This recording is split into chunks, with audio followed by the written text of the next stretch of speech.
It's a different zygote, different xenotype. Some kind of fucking extraterrestrial DNA. They don't make those on the west side. Psych! I had to take a shit.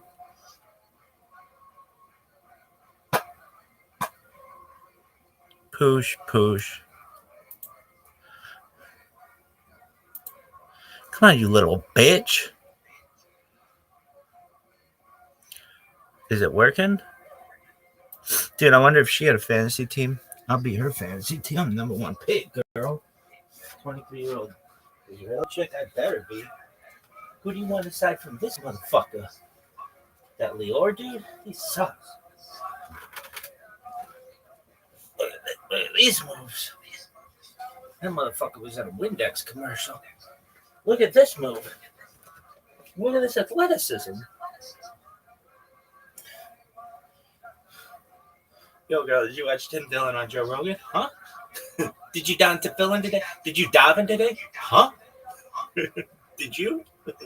We'll get to that. Where are your Tefillin? Oh, Tefillin. Yo. I'm just telling you.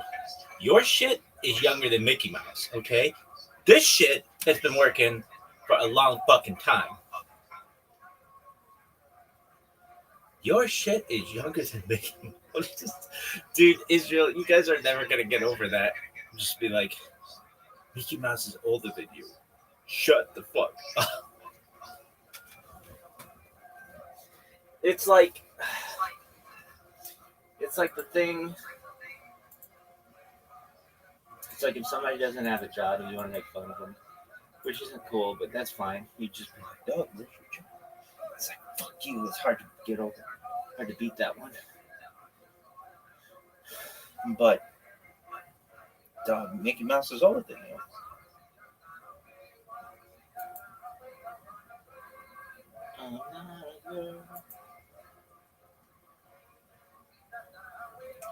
Not yet a woman.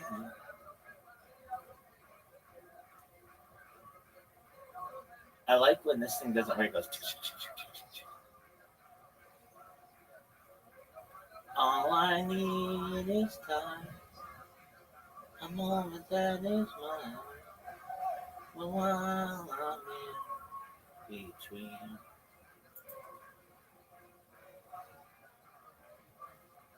You ever take a shit allegedly? And then it just didn't all come out. And you knew it, but it was like, well, I could spend hours here. Or I could go about my day and then reload later. Yo, dog. What is this bullshit? I'm not a boy. Oh.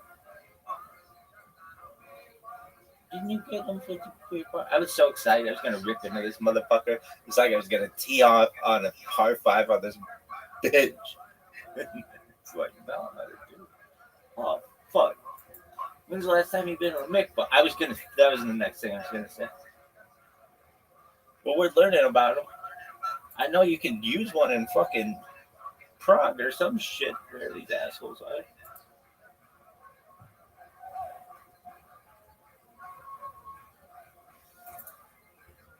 Oh, I was going to tee off on this motherfucker so badly. They motivated me, though, to fucking dive in ASAP. ASAP Rabbi.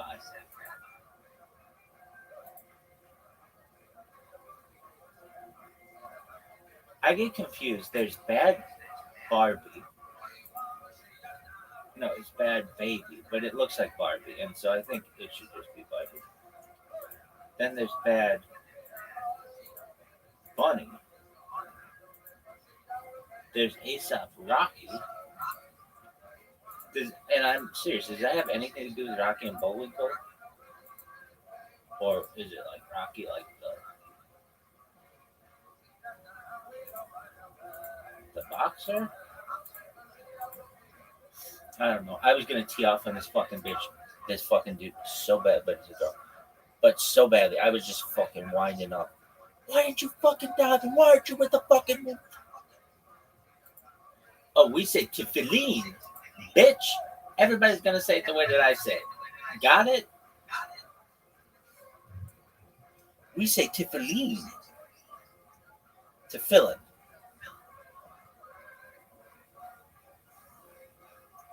It's like Nathan Fillin. I could have said, hey, did you use phylacteries?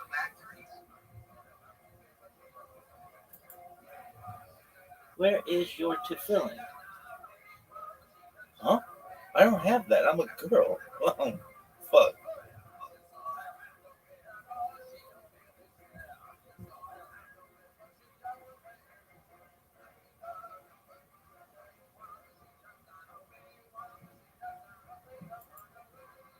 Don't yet a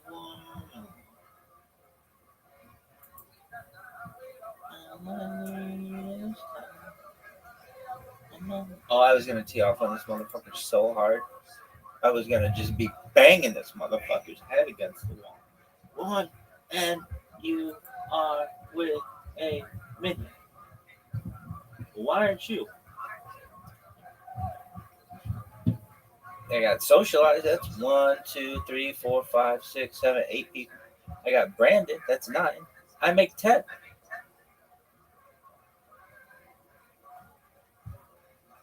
Lo-fi girl doesn't count. Maybe.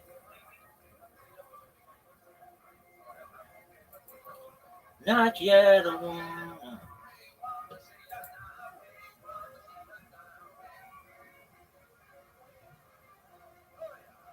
What is this bullshit?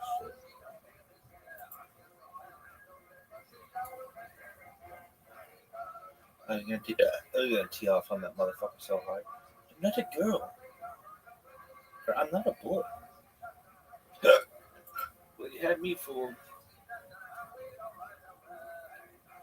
Stream already exists.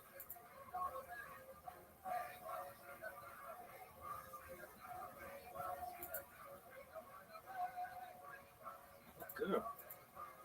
Baby, you the white whale. An Israeli woman in here?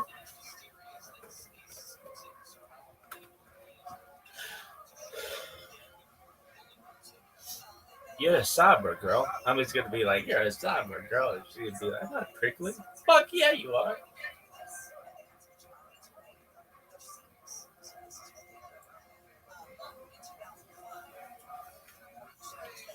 Dog, you gotta dive it. Not yet alone.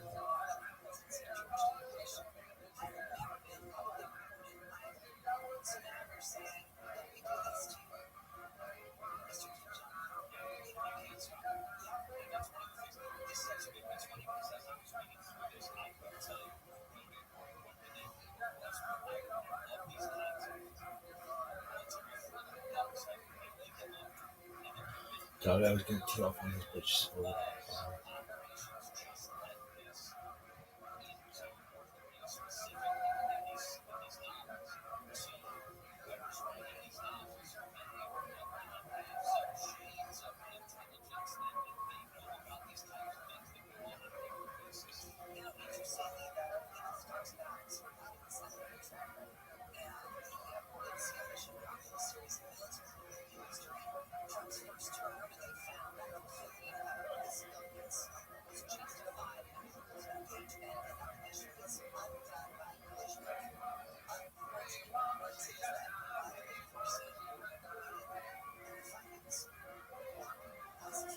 braised beef.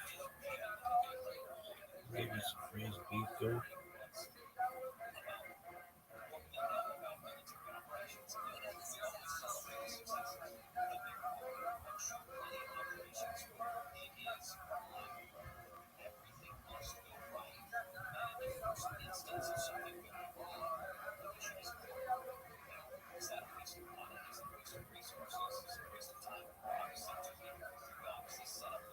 Some braised McGee.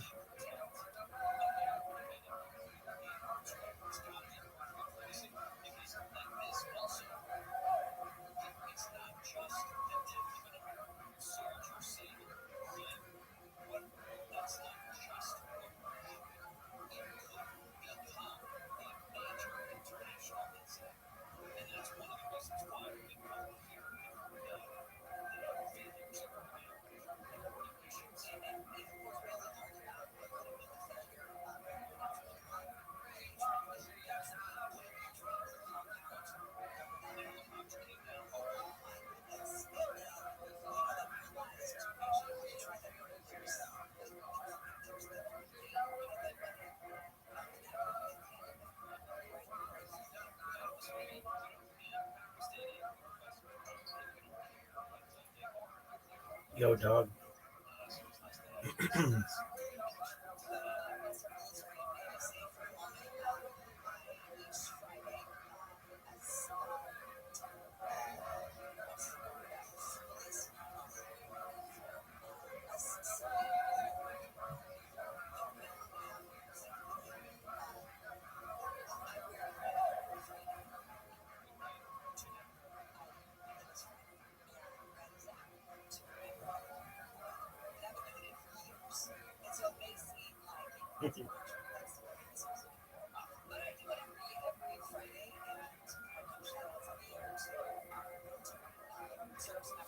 Dog, what is this?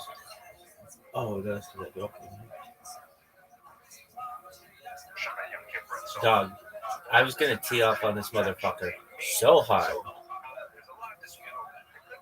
You're too busy reloading guns. You should be down at the village. Much of the discussion might have had to do with the complex laws of marriage and divorce and so on, possibly. There's also a possibility that it comes from the word cloud, meaning gathering or moving, right? And it's also even inferred that perhaps it comes from the word kalila, which means like a garland, like a necklace, in the sense that the rabbis, when they would get together, they tend to sit in a big circle, in like rows of circles. Be that as it may, the term Yarmei Kala definitely refers to the gathering at least twice a year of the rabbis and lay people to learn Torah. It's a sign of solidarity with the intellectual and spiritual tradition of Judaism, and it is something that continues in the modern day.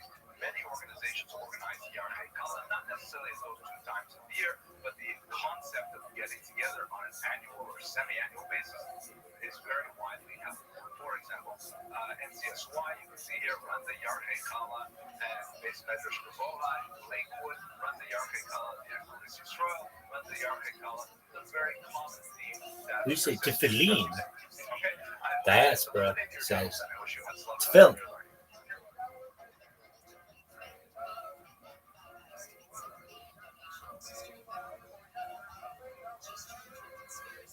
I didn't understand your accent. Well, start figuring it out.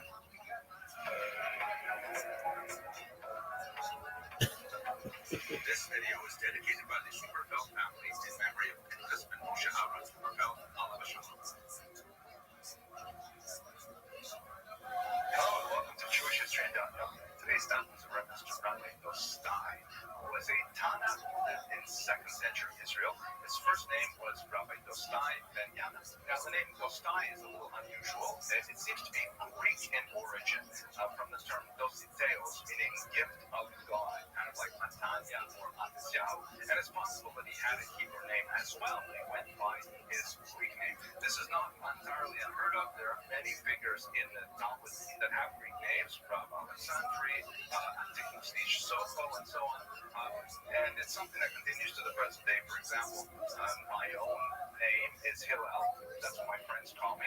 But Henry is my non-Jewish, my secular name, and I tend to go by both of them. So, like Rav Dostai, people may have used more than one name depending on the context, and one name may have stuck more than another. But that's a little bit of speculation. At any rate, Rav Dostai was known in particular for his acerbic sense of humor and his profound sense of the absurd.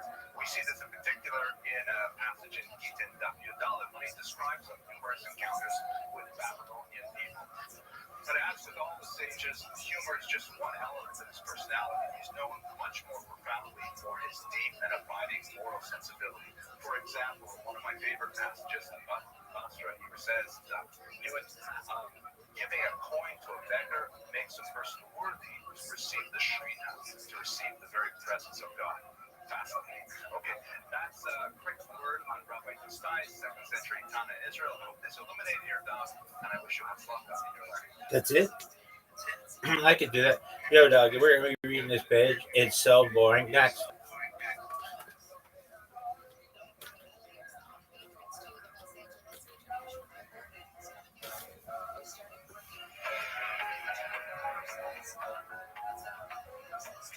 This video is dedicated by the Huberfeld family in memory of husband Moshe Aaron Huberfeld, Alav Shalom. Hello and welcome to Jewish History in Daf Yomi. Today's daf has reference to Aramean people, so let's second about the Aramaic language. What exactly is it? So it's an ancient Semitic language, which was the lingua franca of the Middle East for centuries, and even spoken today by several groups in the region. Lingua franca, of course, means like the common language, the vernacular that was used in everyday speech and was used widely throughout many different cultures. There are several different dialects of Aramaic, depending on the region from which it derives, and also 5 distinct historical groups identified by scholars. They are first ancient Aramaic, which we have in inscriptions that go all the way back to 700 before the Common Era. Then we have official Aramaic, which goes from about year 700 before the Common Era to about year 300 before the Common Era. And we see that, for example, in Tanakh, in the books of Ezra, some of the Neo. These are the books that have some remnants of official Aramaic. Then we have Middle Aramaic, which we see in the Targum, especially Onkelos, and also in the Dead Sea Scrolls. And the fourth period, we have what's called Late Aramaic, and that's primarily the Aramaic of the Babylonian Talmud. Finally, Modern Aramaic, or Neo-Aramaic, which is the Aramaic spoken today, for example, by Kurds and other peoples in the Middle East. Kurds and way. There are some fascinating relationships to Hebrew. Of course, it is largely written in the Hebrew alphabet, and some of the words have consonantal shifts. Like, for example, the word zahav in Hebrew, gold, is daham in Aramaic. So Zion can often switch with Dalet. This definite article, if you had, let's say, ha-zahav, the gold in Hebrew, you would have zahava, the aleph at the end of an Aramaic word, placing the hey at the beginning of a Hebrew word to represent the word the definite article. Now, late Aramaic was used throughout the Talmud all the way up until the 11th century, when we have the very first dictionary of the Talmud, written by Rabbi Nathan of Rome. That's a dictionary known as the Alma. Okay, so that's a very quick overview of the Aramaic language. I hope this illuminated your doubts, and I wish you hatzlacha in your learning.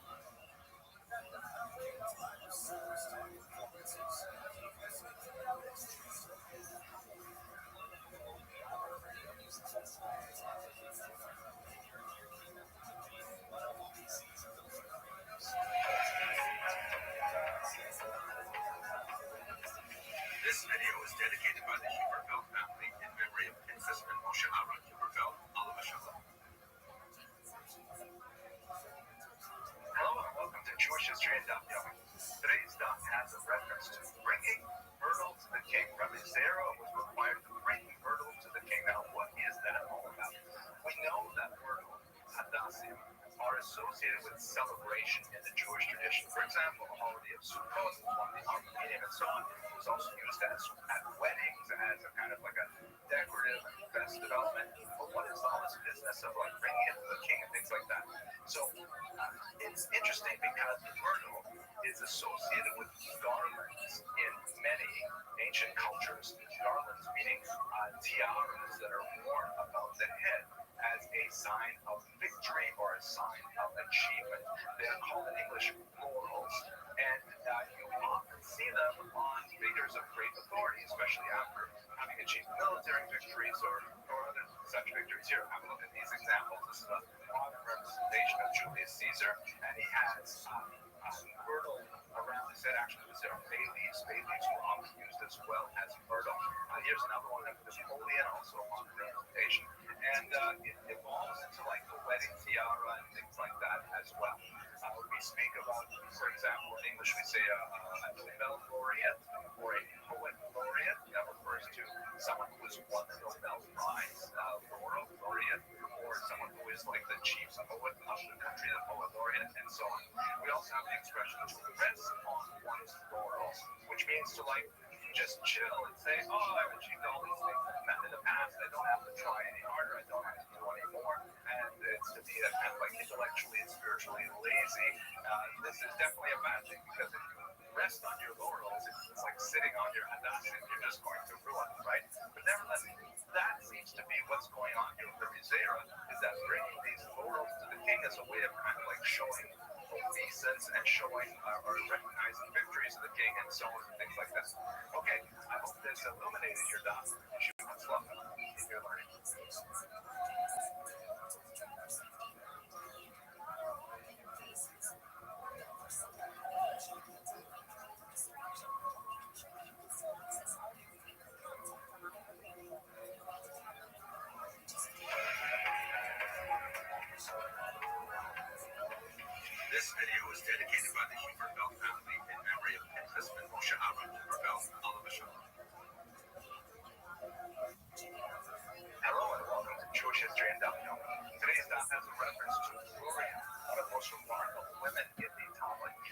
incredibly learned individual who lived in second century Israel.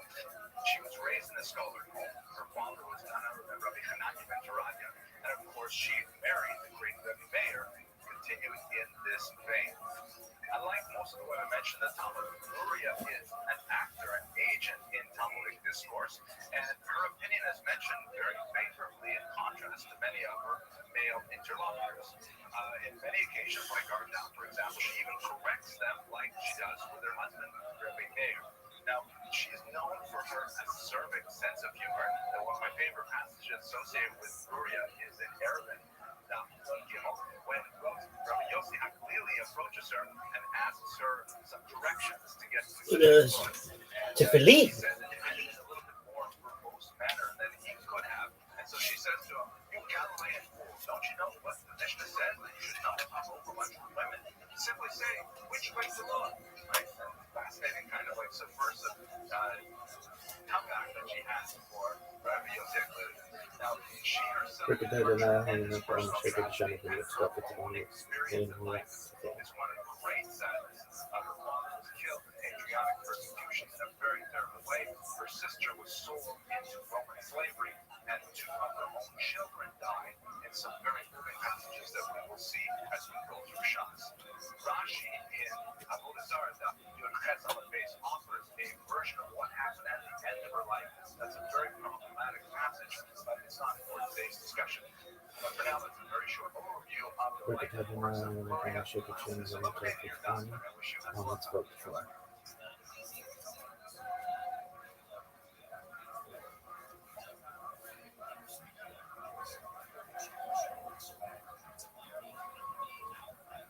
Friction was not to live on bed.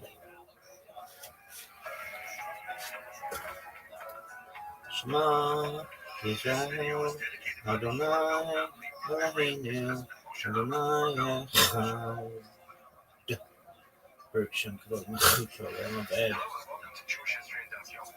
Today's daf has a reference to Daf Yehuda, extremely important Amora who was mentioned many times in Shas. He was the founder of the yeshiva of Pumbedita in the 3rd century, and he died around the year 299.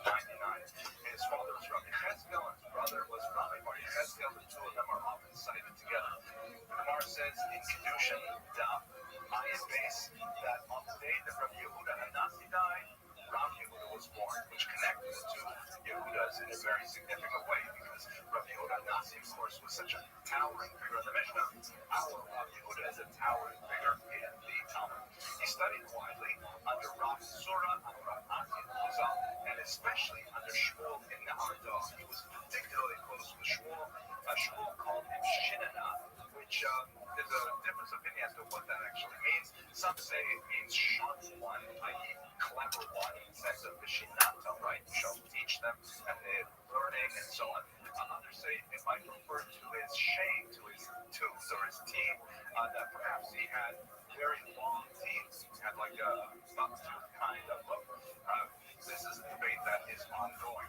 Rabbi Yehuda is one of the most important Amoraim of the 3rd century. He died in the year 299, and he is associated in particular with the flourishing of the yeshiva of Pumbedita. In the year 259, from the Hardar to Pumbedita, and when he became the head of the yeshiva there, he attracted many students, including many from the Hardar, who migrated to continue studying with him. Sura, under Rab's influence, was at the time the leading yeshiva of the era, but when his successor Rav Huna passed away, Pumbedita under Rav Yehuda eventually eclipsed even the great yeshiva of Sura. Rav Yehuda frequently contrasted his views with Rav Huna, who was at Sura at the time, particularly in Nezikin, and that was primarily the main subject of study in Pumbedita.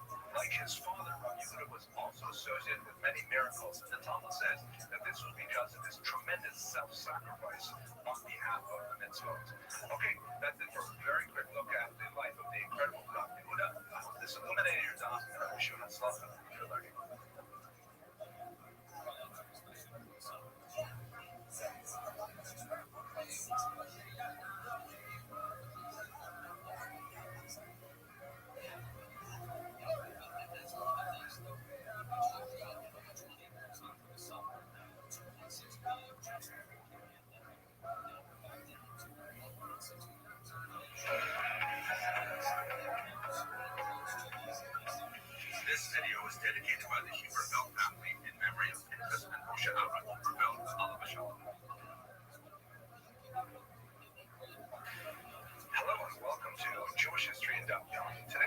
had the suggestion from Sumkas that we should extend the word echad in the Shema, and specifically, the Magen Avraham says that we should extend the final letter in Dalet rather than the medial letter ches. So, just trying to figure this out. What does that sound like? How do you extend a consonant like Dalet with a D sound? How do you possibly make it longer than it actually is? So I don't want to step into the halakhic realm of how one should pronounce Shema. That's something you should definitely take up with your local Orthodox rabbi. But let us try to understand Sokos' statement within the context of the history of Hebrew pronunciation. We are, of course, aware that there are varieties of pronunciation, Sephardi pronunciation, Ashkenazi pronunciation, Taimani, and so on. And this is inevitably a result of the diaspora, that Jews lived in different places and different pronunciations evolved, and they developed the Masorah that goes back quite a long way to justify their specific pronunciations. This is something that we see even in the Talmud. Later on, we'll see that there's some discussions of the Jews of the north who might not pronounce their ayin the same way the Jews of the south do, and so on. So even while living in Israel, Jews were developing variant pronunciations. It's also exacerbated by the fact that Hebrew begins to fade as a vernacular language, even in the ancient Four families were forced to flee. When they returned a few decades later, this 12 essentially petitioned for the right to rebuild their synagogue. The conditions that were laid down was that it could not be any larger than the first synagogue when they were first expelled, and it's quite possible that this is the actual location of that first synagogue earlier in the century. Ça me dit quelque chose. Welcome. Dites, qu'est-ce que tu veux dire aux États-Unis? Je le dis en français. Oui. Ah, super. Je veux... Cette synagogue de la Trinité de France, elle est exceptionnelle parce que sur le même lieu, nous avons la synagogue et le lieu de vie. Et c'est unique dans le monde, et puis quand même, il date de 1376. Et vraiment, si vous pouvez venir le voir, vous serez superbement accueillis parce qu'il mérite vraiment cette visite. Et shalom à tous. Ok, qu'est-ce qu'il y a ici? Voilà ce que je voulais vous dire. Kenisa. Kenisa, oui. On a trouvé cette scène. Ok. Et c'est une Kenisa de documents. Il y avait des documents.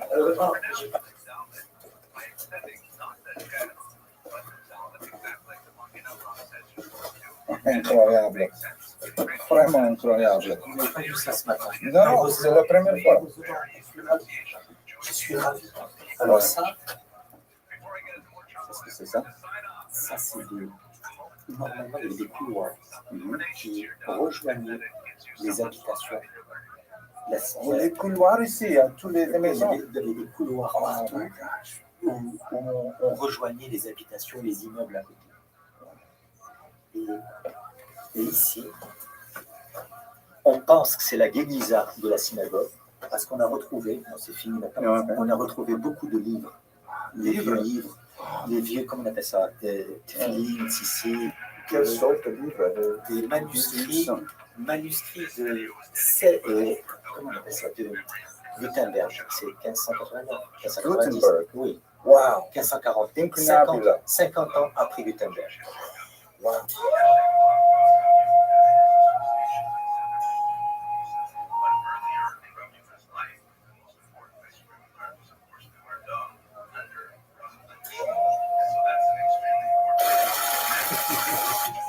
One of the unusual architectural features of this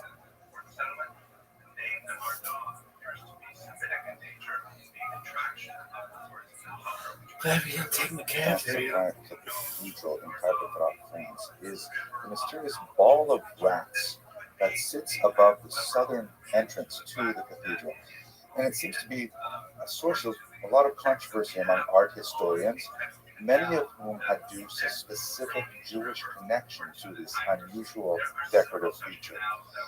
The door is known as the Porte Juive, the Jewish door. Several different theories as to why it is so named. One argument is that when Jews were forcibly converted, they were required, since they were not yet baptized, to enter through the side door rather than the front door. This seems to me rather unlikely because forced conversions of this nature were highly exceptional in the period, and the upper levels of the clergy frowned on them. There was a significant number of rebukes going down to lower clergy throughout Provence when such incidents would occur.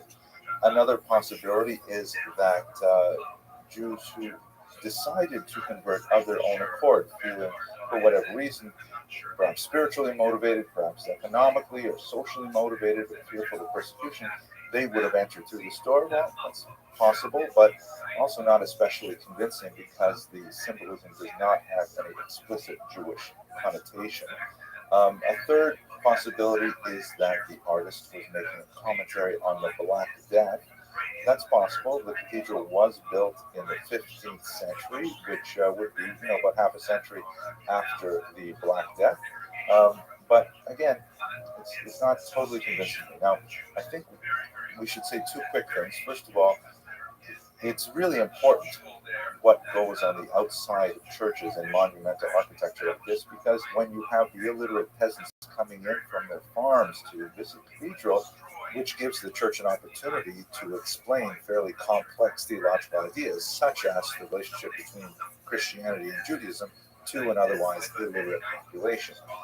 The other feature that's really unusual about the Carpentras ball of wax, which is something you don't see in the other examples throughout France, is that the cross is not situated at the top of the orb, but rather at the bottom.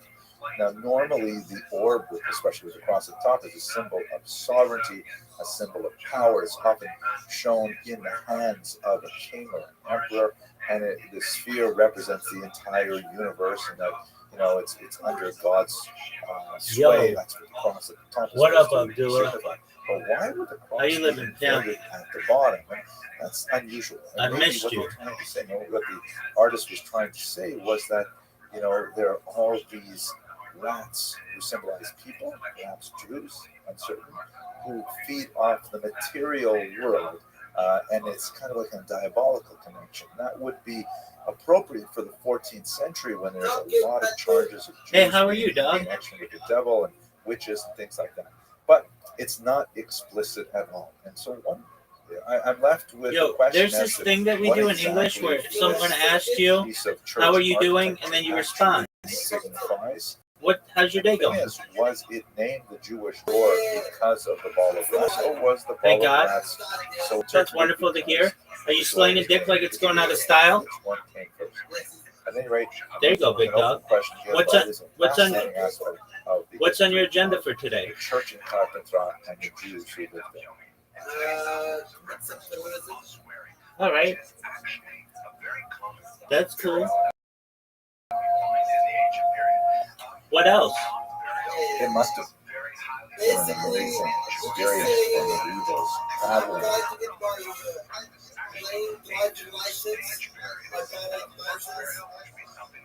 Up the Rhone Okay, that's to see the papal palace and the city walls. Word, dog, I got you.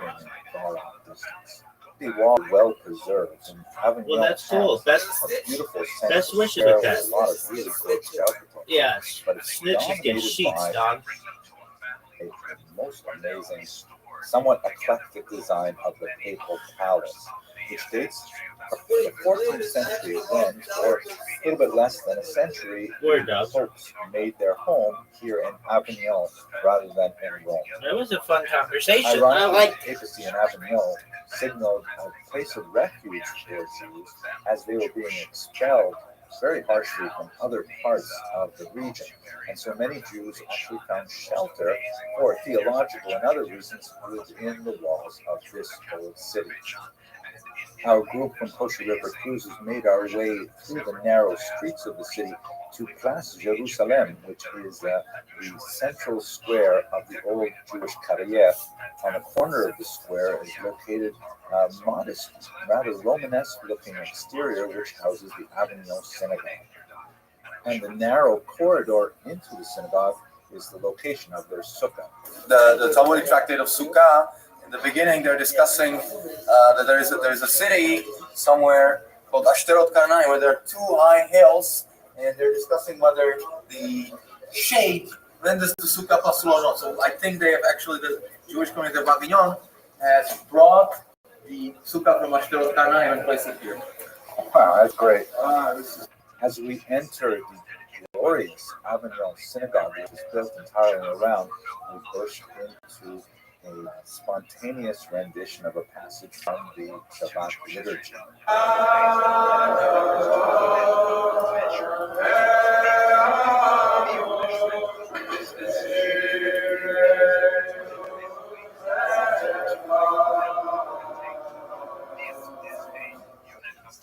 This 19th century synagogue is a beautiful testament to the ongoing Jewish presence in Avignon, France. Which means thousand, and in fact, mille in many modern languages also means thousand. In French, for example, a mille is 1,000. I'm not exactly sure how that becomes millionaire in English, but definitely mille in many languages is 1,000. How long is a mille? So in terms of length, it was understood by the Romans as 1,000 steps, which would be roughly equivalent to about 1,500 yards. For reasons which are not clear to me, the Chachamim said that a mille is basically 2,000 amas, which was somewhat shorter than 1,500 yards. Contemporary maths, so you would calculate a mille, you would have to be based on exactly what determines the amma, which is roughly understood as a distance from one's elbow to the tip of this finger, which is also called an amma incidentally. Most people hold that this would therefore be somewhere just under or just over a kilometer, which is about 0.6 of a mile, or maybe at most 3/4 of a mile for a mille. Anyway, that's where this word mille comes from. 1,000, the Romans understood this as 1,000 steps. We measure a little bit differently from Chachamim, but it's basically in the range of just under or just over a kilometer. Okay? I hope that illuminated your doubt, and I wish you a nice.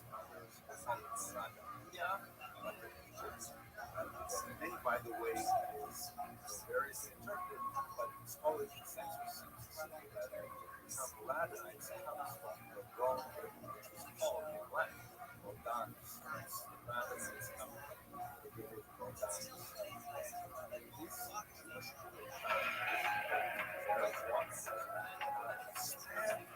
This video is dedicated by the Hebrew family in memory of Husband Moshe Abba,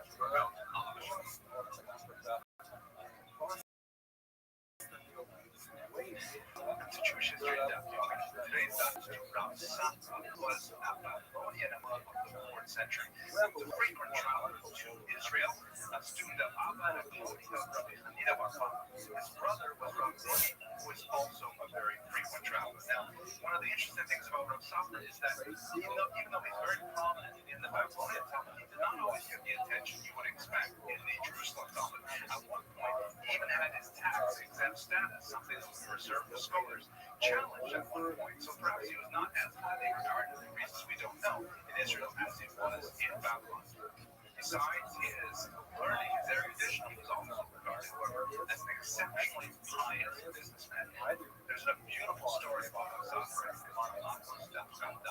in which someone wanted to buy an animal from him, and he had mentioned a particular price. From Safra, at the time he heard the price, was unable to respond because he was in the middle of destiny, and so therefore, in the back of his mind, he said, "Okay, I'm unfinished. I will accept that price." But the person kept thinking that Safra's silence, or lack of response rather, was an indication that he wasn't accepting the offer, he wasn't satisfied with the offer, and so he kept offering a higher and higher price. Finally, when Safra finished, he said, "Okay, I'll sell you the animal, and I'll accept the first, the lowest price that you offered." The guy was amazed. He said, "Why would you do that? I was prepared to offer you a lot more money." He says, "Yes, but I had already accepted my offer. Give it to you at the lower price." And that was just an example of his tremendous variety and his phenomenal business acumen. It's also not at all ironic that the name Safra is associated with a very large and successful family of Syrian bakers who are also known for their phenomenal philanthropy for Jewish causes. And you see the name Safra on all kinds of buildings and institutions all over the world. Okay, I hope that eliminated your doubt. I wish you had lessons. More like the highest luxury, as boarding slaves.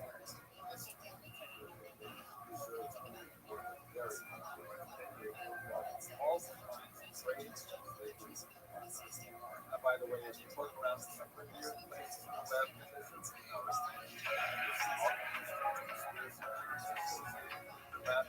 This video was dedicated by the Huberville family in memory of Princess Oshihara Huberville Halabashama. Hello and welcome to Jewish History. Today I'd like to spend a few minutes talking about something that is missing in the Talmud, specifically 3 missing words. So if you're learning the traditional Vilna something like this one here with the traditional source down, you'll notice that on Yud Zayin on base 17b, about 2, 4, and 6 lines down the bottom, there's discussion of several characters in Jewish history, and then it just ends with Tavshilo Baran, and that's it. It ends with a colon like that. But if you look in a more modern printing, like for example the Steinsaltz edition, you'll see that it adds 3 words. It says Shema Tavshilo Baran Kigon Yesho Anotsri. What is going on here? So you can also, by the way, do this directly in the Aldaf app. The differences here. If you're in the Aldaf app, you can actually see this yourself. Here, let me just dig another hand and enlarge this. You can see that in fact it ends here on the word Baran. It's big enough for you. And then there's the 2 dots and colon. But if you click on Safari, you can see here that in the double base, here we go. Hello, fellow It students adds of 3 Jewish words. history. So I have an exciting question. It's Those exciting for words that people. are missing from the traditional Vilna shots. So is printing a Words are Jewish highly invention? sensitive. So I'm going to say right away the answer is probably not. But there is an amazing Jewish backstory that says that perhaps modern printing as we understand it first originated with a Jew in Avignon, France, and not with Johannes Gutenberg, as largely accepted by the scholarly world for a long time. Let's dive into it a little bit. I first got this question from Theo Lopez, who is a great scholar who is hides behind, very likely hides behind now this pseudonym, and he writes for Mosaic magazine. And he asked this question: did a 15th century Jews beat Gutenberg to the printing press? I thought I'd do a little bit deeper dive into what exactly is this all about. So our story is based in Avignon, France. You can see on this map here, it's in the south of France.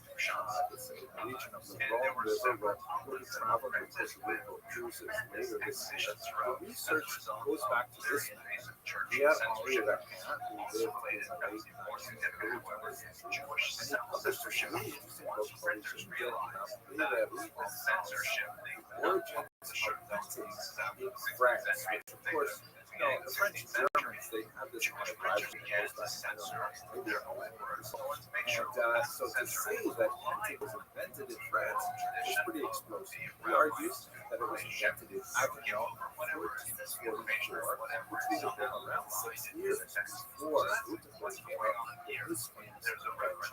Printing actually goes all the way back to Asia, first by spearing carved stone with ink and then laid cloth, made of paper on top of it.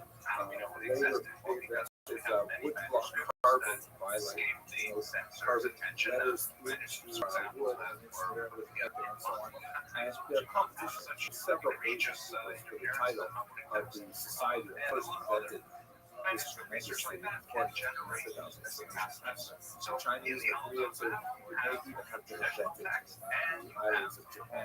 Here's a beautiful wood block print that dates from the late 9th century. You see it's got lots of imagery and text and so on. And so really printing goes all the way back much earlier in Asia. Now we know, of course, that when printing reached Europe, especially under Gutenberg, Jews were very early adopters and they loved it. And of course, it played into the whole idea of democratizing learning and spreading more literacy and so on. And so one wonders, why didn't the Jews get involved with printing early on? In some medieval Jewish libraries, they've discovered documents like this one, which seems to be some kind of like listing of various foods and prices that go along with it.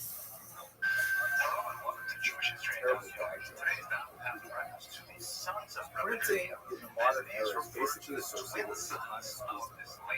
He invented the printing press, which was a big step up from the stone and woodblock printing that was circulating in Asia and later also in Europe as well.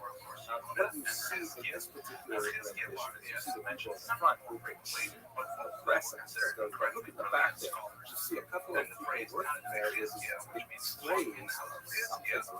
What are they doing?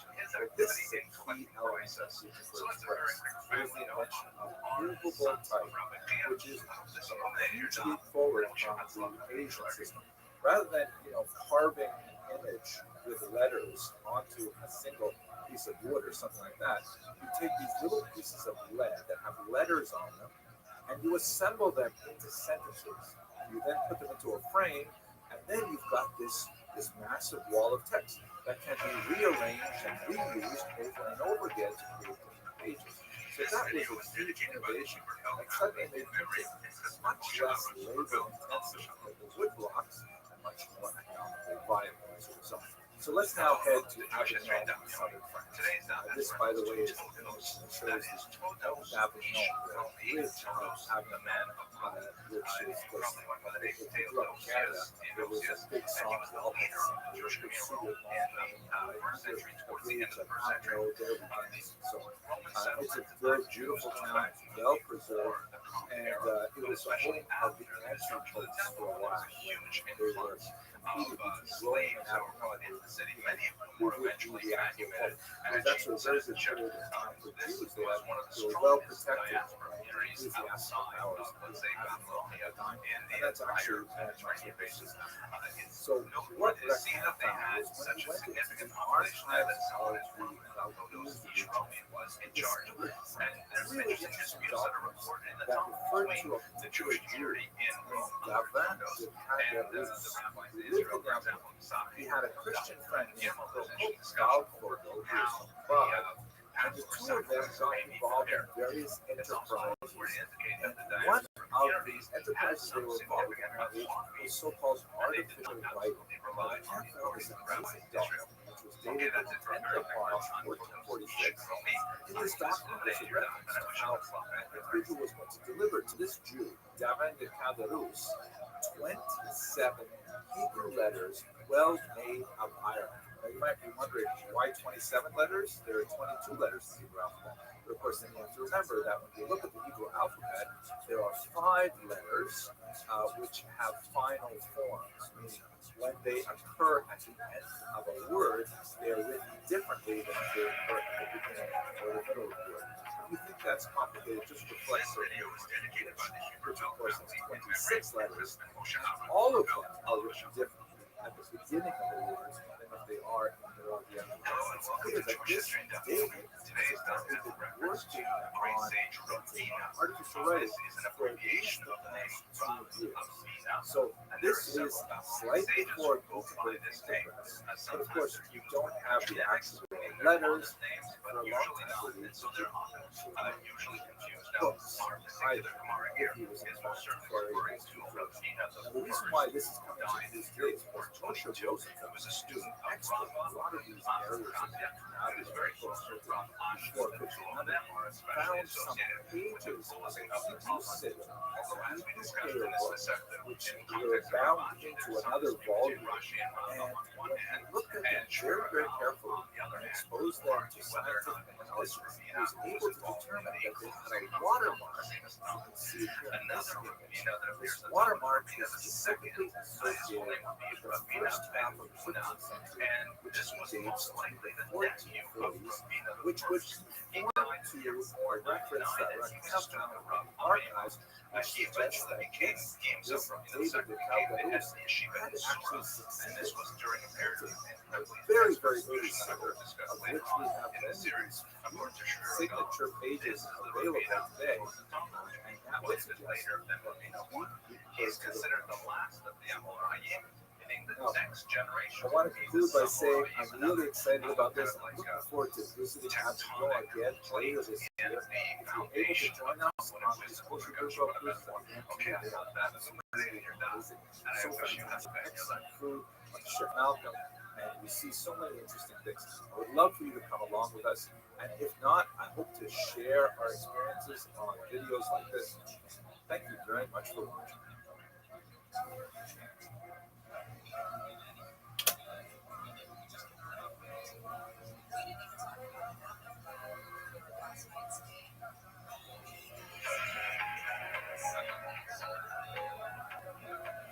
This video is dedicated by the Huberfeld family in memory of President Moshe Aaron Huberfeld, Alav Shalom. Hello and welcome to Jewish History Now. Today's daf has reference to witchcraft, which is a topic that comes up from time to time.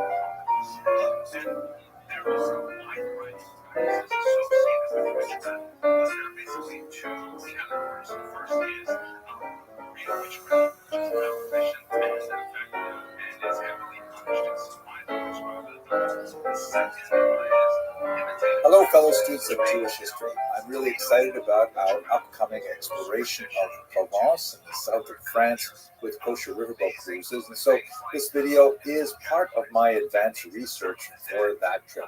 I'd like to speak specifically about an amazing time in Provence, the 12th century, where there was a huge conflagration of ideas collecting in Provence that really created an amazing culture that makes this part of the world so special for Jewish history. So let's unpack it. First of all, have a look at the various influences on the region of Provence. Here you can see in this map, it is towards the south of France. We'll be cruising southward from Lyon down the Rhone River to the Mediterranean. It's absolutely beautiful, rolling hills and things like that. And Jewishly, what's influencing this region are several different populations. First of all, there is the tremendous influence of Spanish Jewry, especially those that come from Al-Andalus in the southern part, where you have all of the ideas regarding, how Judaism fits in a larger world, relationship to Islam, relationship to Christianity. They're all cooking among the tremendously creative scholars of the golden age of Spanish Jewry. And they're reaching up over the Pyrenees Mountains and making a huge influence on the Jews living in Provence. The second major area of influence on Provence is, of course, the Jews of France, more specifically northern France, where the influence of the school of Rashi is especially felt. Rashi dies in 1105, and his grandchildren developed something known as the Balei Tosfos, the masters of the Tosafot, who are essentially, that word means additions, and it refers to the commentary that's typically printed on the outside of Talmudic pages that is very, very different from what Rashi brought to the page. Rashi is especially known for his very pithy, clarifying comments that explicate the difficult phrases or ideas of the whatever he's commenting on, whether it's the Torah or whether it's Talmud, and he'll also incorporate the teachings of the oral Torah into his commentaries. Tosafot did something different. These are basically a large school of scholars gathering around his grandchildren, like the Rashbam, for example, and Rabbeinu Tam in particular, where they will get a page of the Talmud and say, wait a second, how can it say this over here when way over in another part of Talmud there's something totally different, apparently contradictory? And they will work with the entire scope of the Talmudic literature, a massive amount of information, and they will analyze it and critique it, ask questions of it, provide answers, and question those answers. It's a much more analytical school than Rashi. And they're approaching the Talmud in a very different way, but of course they're having an influence on Provence to the south. It is important to note that Provence is quite distinct from what we would call northern France today for a whole host of reasons. They even speak a different language, a different version of French, and they maintain, as we shall see, very strong regional identities, both the local non-Jewish population and the Jews living in Provence. The third influence, which is what I'd like to look at today, and this is all happening in the late 12th century in particular, is from all the way out in Egypt, where you have the great eagle, no one less than the great Maimonides himself. And he's writing, first of all, in Hebrew. His Mishneh Torah begins to make its way to Provence, and that has a huge impact. But later, his Judeo-Arabic writings are mediated through the Spanish Jews living in Provence in a very, very important way, as we shall see.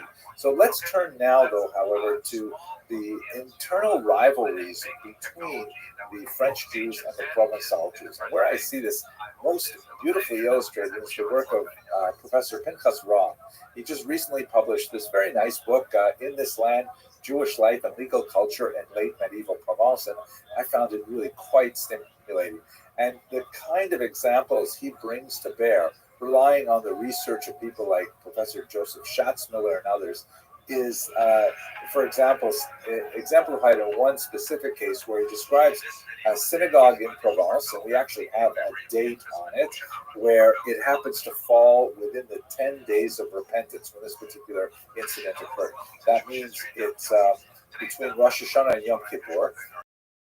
And apparently, long after midnight, Jews are gathered in a Provençal synagogue, and they're saying the special prayer for that penitential season, the Slichot.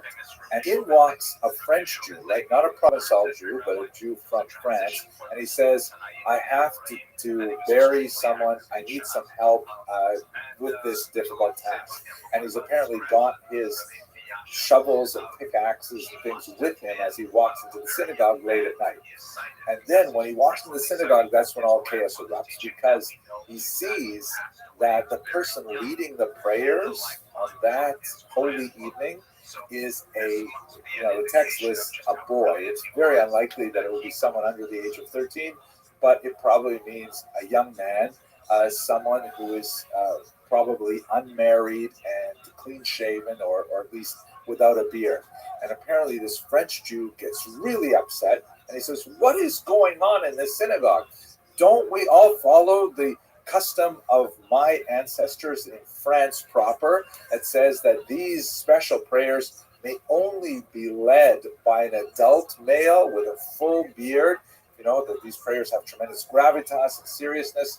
And how can you choose someone to lead your prayers who is so young and inexperienced?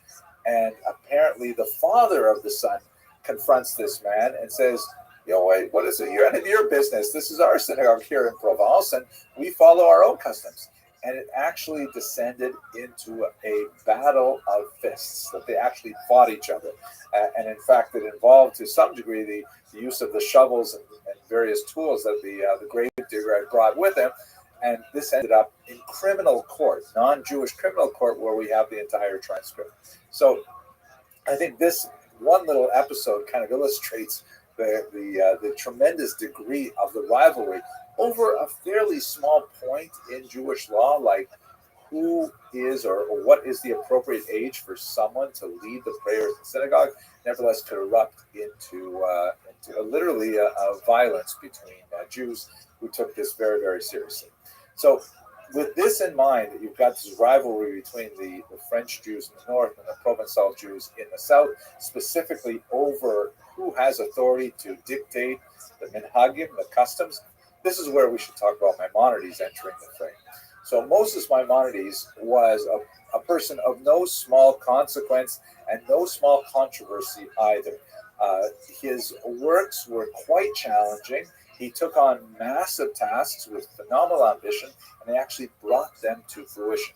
One of his early works that made it to Provence during his lifetime was a book called the Mishnah Torah, literally the repetition of the Torah, in which he consolidates all of rabbinic writings into one completely refashioned legal code that goes through the entirety of how Jews should conduct themselves in this world. And it's a massive work, and we've spoken in many other lectures about why it is so special and so unique. It was received with great enthusiasm by the Jews of Provence, and they were so excited about it, they said, well, we've got to read more of this man's writings. And they turned to the Ibn Tibbon family, who were originally from Spain and were fluent in Arabic and, of course, Judeo-Arabic, which is basically a version of Arabic written in Hebrew characters with a significant amount of Hebrew and Aramaic influences. And the Ibn Timmons churned out book after book translating the great classics of the Judeo-Arabic tradition, which is partially a Spanish tradition and partially a North African tradition, working on books like the Chovos Halevavos, The Duties of the Heart by Rabbeinu Bachya, and then, of course, the great Moreh Nevuchim, the great Guide for the Perplexed of Maimonides. Now, this got Maimonides into a lot more trouble because once he was rendered into Hebrew, and specifically his philosophical work, Guide for the Perplexed, which was way more challenging in many ways than the Mishnah and the Torah, those French Jews from the north were incensed, and they were so upset with the amount of Greek thought that Maimonides openly included in his philosophical works that in the 1230s they actually denounced it to the Dominican friars and had Maimonides' books burned publicly in Paris. In France, that may have been the case, but to the south in Provence, even his greatest critics, such as the individual who is buried here, the Raivad, Rabbi Abraham ben David. There are actually several Raivads. This is known as Raivad II. He wrote a commentary on the Torah, which is sometimes small corrections and sometimes very harsh criticisms, but nevertheless embracing the idea of Maimonides' works. This is actually a modern gravestone at the site of his burial, along with his son, Rabbi Isaac the Blind. That's Rabbi Yitzchak Sagi Nahor. The phrase literally means full of light, but that is a euphemism for blind, who was one of the great Kabbalists of the region. So in its entirety, Provence, unlike France to the north, with the influence of the Tosfot in particular, was very tolerant of many different ideas, including Maimonides' challenging philosophical ideas, largely because they had already been introduced to this kind of thought through the influence of the Spanish thinkers, and especially the family of translators known as the Ibn Timmons. Okay, wow. It's so amazing. I can't wait to go back to Provence and have a look at that amazing territory and see where these brilliant Jews live. I hope you'll be able to join us on Kosher Riverboat Cruises, and if not, God willing, we'll provide videos of the experience.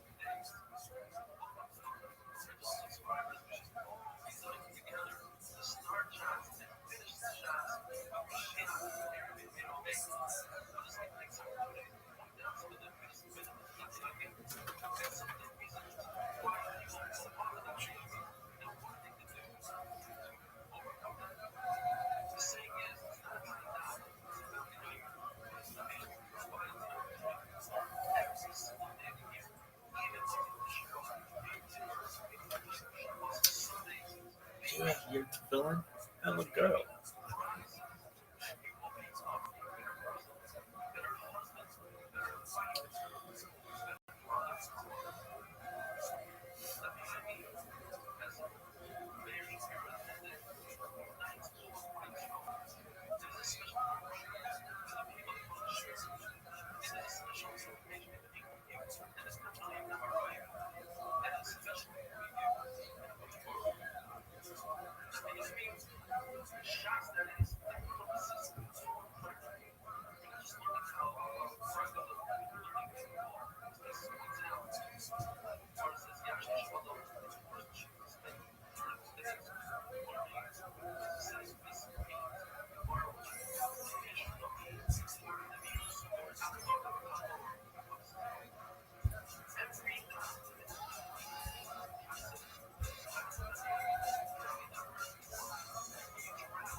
Hey!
It's funny as shit.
Miss Aquarius, how you living, girl? Rabbi, What's good? and McDonald's. What'd you get? Yesterday and fried. There you go. Are you enjoying it? Yeah, it's good. Excellent. Hey. How about you? Did you eat how is it? So yesterday, Yeah, isn't it? it's like 11. Yeah, I had toast. Oh, okay, when's Friday? I had toast.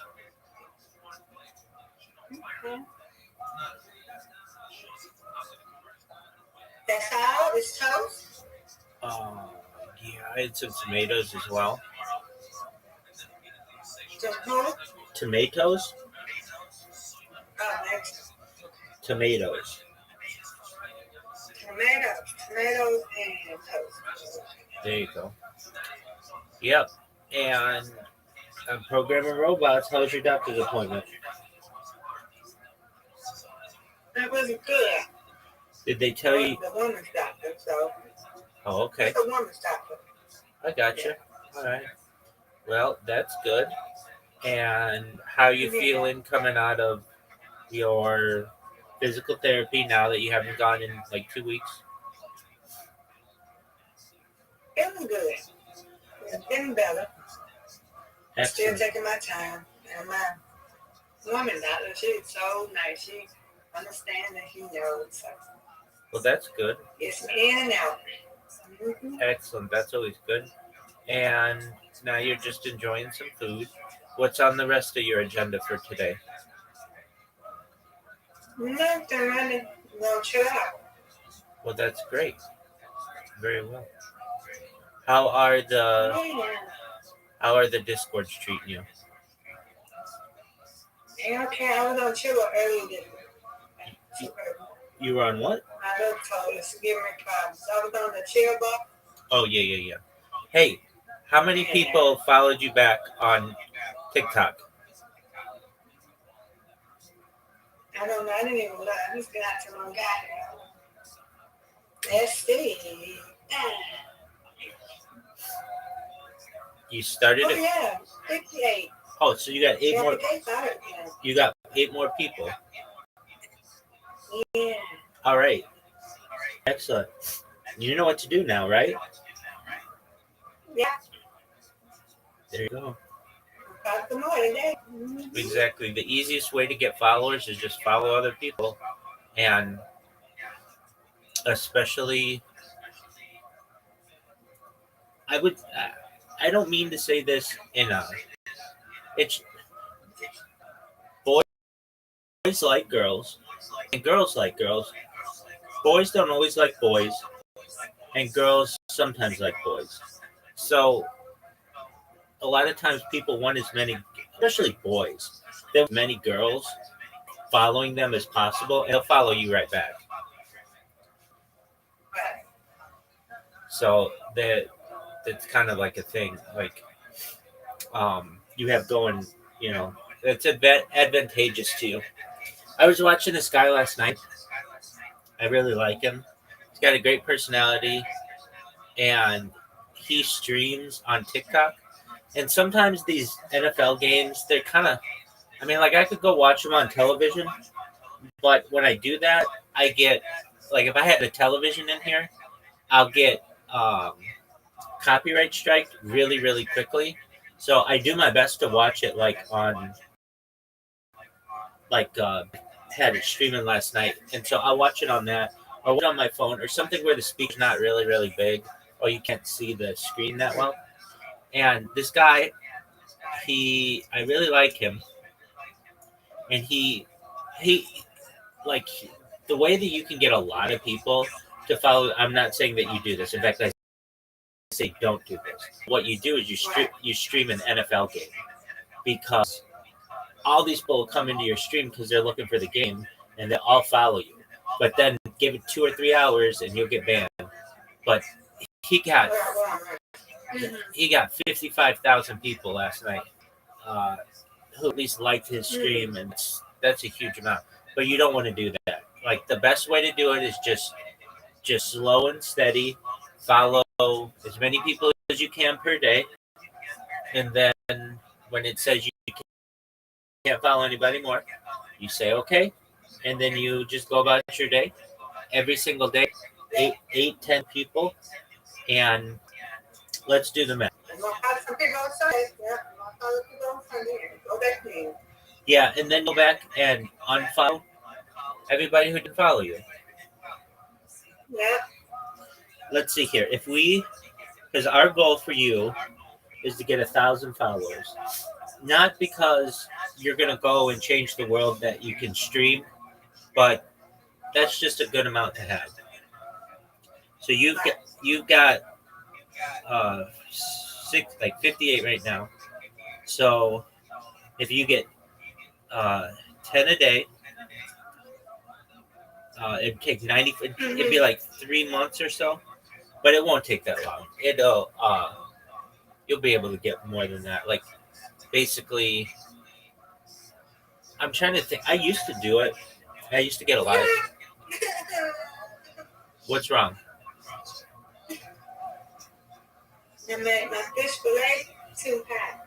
Oh. Let it cool off. Let it cool off. I used to do this thing where I would just create. I had a robot that would just go through and follow. However many. I think it was 200 people a day or something like that. And then it would just switch accounts once it had done that, and go to another account, another account, another account. And the reason why I did that, I created over 1,000 TikTok accounts.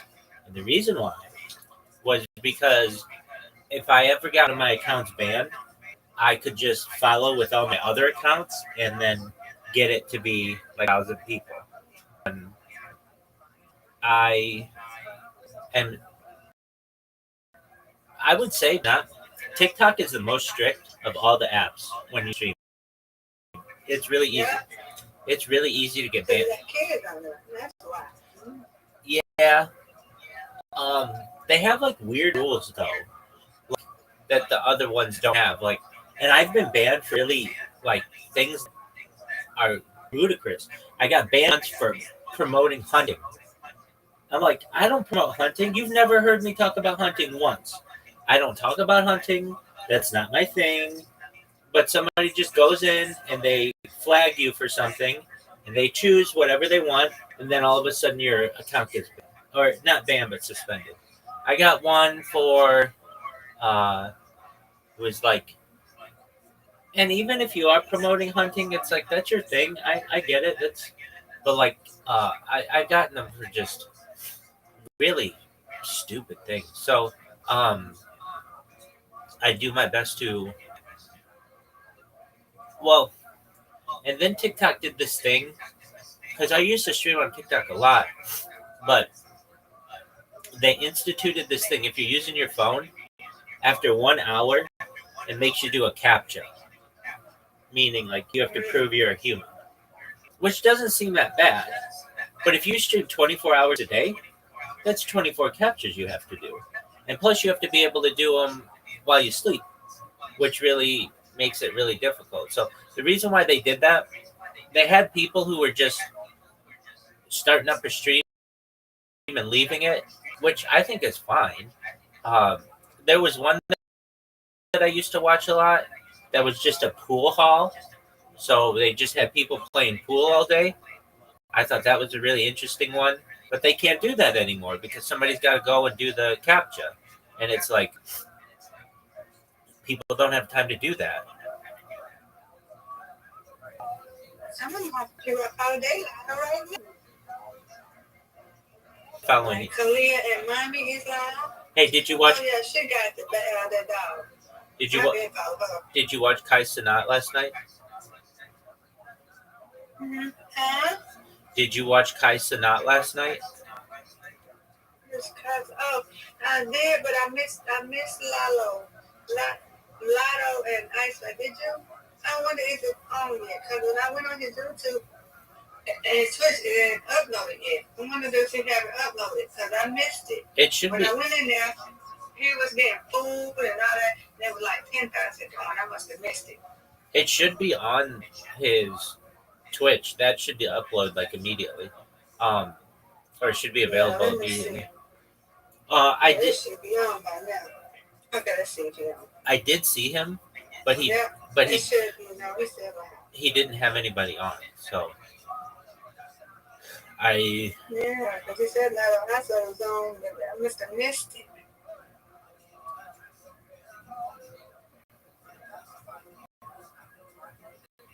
Yeah, okay, this might be the one. Let's put it out so yeah, let's see. Maybe. Well, I saw. No, when was it? Day 3 or day 4? It was day 3, yeah. Let's see. I saw Megan Thee Stallion on Big O one time. Yeah. I saw Megan Thee Stallion on Big O one time. Okay. I can't even skip it. Come on. I skip it. Don't let me skip it. I don't know. It might come now. Come on. It's got to be a one. Oh well. I don't know how to skip it. Don't worry about it. It'll come back on. It'll do itself. We just have to watch the whole thing from the beginning. Yeah, I missed it. I missed Lotto and Ice Spice. All right, let's make sure you missed him, because I think that you would think that they would put that in the description. He did, but see, when I got in there, it said Lotto was made for a good mix. I missed it. It must get right on that street. Oh, they must have had a 30-minute thing. Man, I can't stand Twitch with all its advertising. It's ridiculous. I can't either. I can't do it. Miss Aquarius, I have ad blockers so that I don't ever generally have to watch advertisements. But for Twitch, I have them on the computer. I have them on the computer, but it's hard. It's more difficult to do it on the app. And whenever I see an advertisement, I'm just immediately turned off.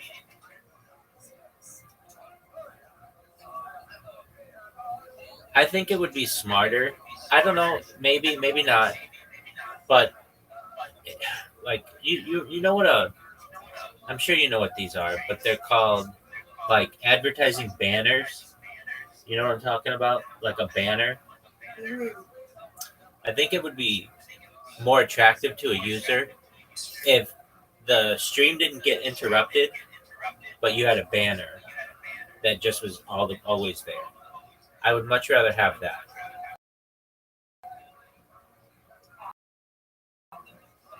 No, that's too many things. No, that's too many. Oh, no. It's I'm not gonna sit down. Right. Yeah, Pastor Nick got a school, I guess, and they got people in school alive or something. I don't know what they do. Yeah, but they're only giving 15% to it. That's nothing.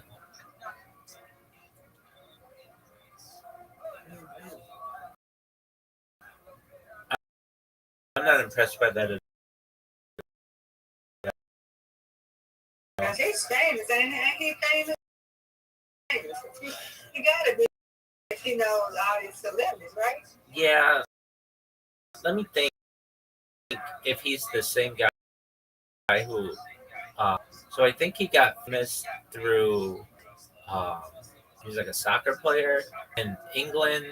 Reading about him a couple weeks ago. His parents are from Nigeria, but he was born in London, and he started a drink company with Jake Paul, another loser dude, who called Prime. Have you have you ever heard of Prime? Prime? Mm-hmm. So they started this drink company, and they got it to be really popular. But I'm going to tell you this, Aquarius. I kind of so I'm the number one streamer all in Kai Sanat's Discord, and nobody's ever in his VC. Like I could be in there for a week straight, and nobody will come in, which tells me a lot of these numbers are inflated. They're fake. And I mean, Miss Aquarius, you see how it is. Easily. Let's say we want to make Miss a household name, and we just buy you followers, 1 million followers on all the major platforms. Then you go live, controversial, and then you get some people to write about you, and you're a celebrity. It's literally, it's just Where is all these people coming from on Twitch? Where are they coming from? That's watching, and they're not on Discord. well, so you buy viewers on Twitch. If you want to know how many of his viewers are real right now, I'll tell you because there are websites that tell you all the real numbers. So just one moment. The one that I go to is called Botted, Botted, and um, let me see. I do that one. Let me see. You're like, you got a nice house too. Yeah, I mean you'd expect that, but he doesn't own it. It's just they rent all this stuff. But I don't even get a house. I don't even get a house. Rabbi, right? Oh yeah, he could definitely get a house, but a lot of them just rent these things because they want it to look really, really nice. Like, they could buy a house too. He has a lot of money. He could easily buy a house, but You run a DDG too, right? yeah. All right, We're gonna talk about that after Casa name. so Case Kaisenat, he's live right now. Very low engagement detected. The streamer may be botted or have an abnormal amount of inactive viewers, unless you believe they have 1% interaction. So like right now he has 65,000 people watching him, but not that many unique chatters. Like it's about unique chatters. Basically, these people. I mean, I've done it. When I first started, I bought viewers and I bought followers. I have 40,000 followers on, or 49,000 followers on Twitch. I'm live on Twitch right now. Look at that. You know how many people watch me? 0. A minute. 0. Oh, it's my watch you? Right.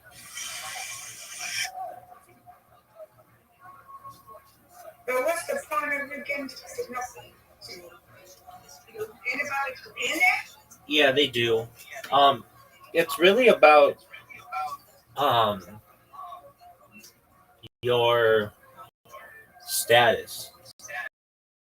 Like basically, I get people who come into my streams, and they'll be like, "You're not a big streamer.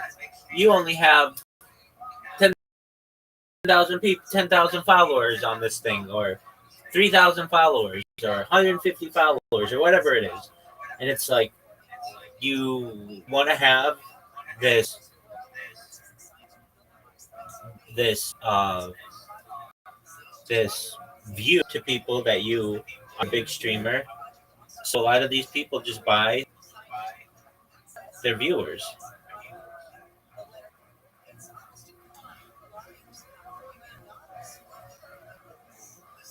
Okay, so here's how they do it. Mr. Aquarius, do you see Kai Cenat's his stream, his chat? They just put emojis in there. And the reason why they put emojis in there is you can spam emojis a lot and not get like it doesn't look like you are a fake person as much.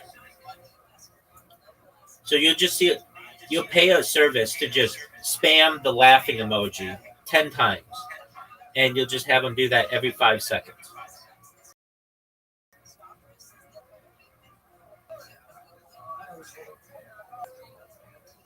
Or you'll get people who just spam W, which stands for win. It's like it makes your chat go really quickly, and when that happens, people think that you're really popular.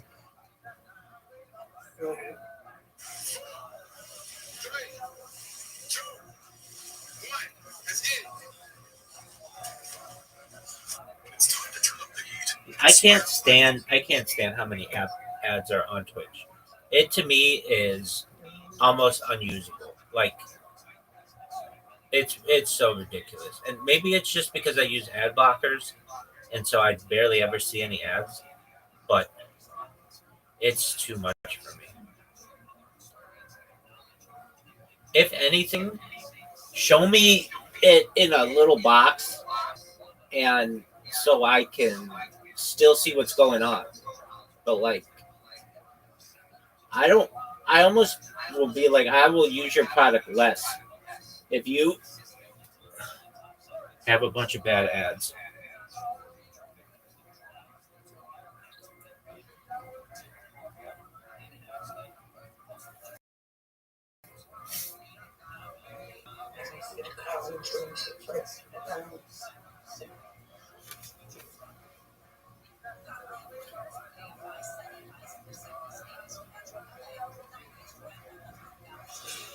Yeah, it's crazy though.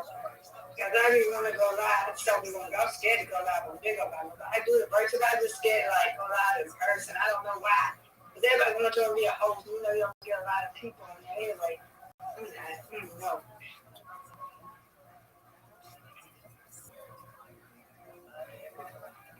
I don't know.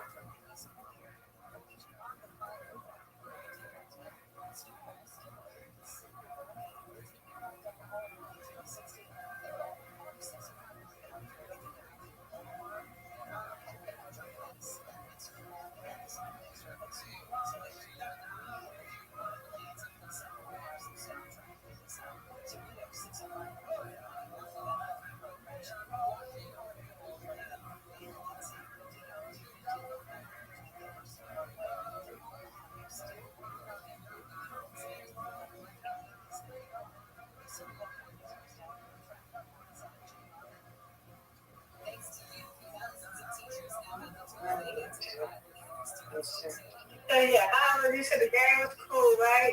You looked at your show. Yeah. The paper, it was good. Yeah. I saw one of them. I'm gonna watch another one later today, and um, it was good. It took it like was it like took some of the original Office and made it this new show. So I thought that was really cool. And I like shows that don't have. Well, let me say this: in the 1980s and 1990s, I liked when shows had laugh tracks.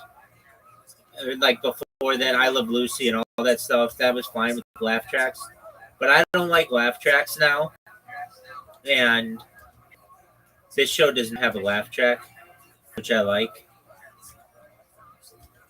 I just don't like I don't know what it is about. I guess they overdid it. Like before, they'd be like, the Cosby Show was filmed before a live studio audience, and it'd be like real people laughing. But when they started just mailing in, I did not appreciate that.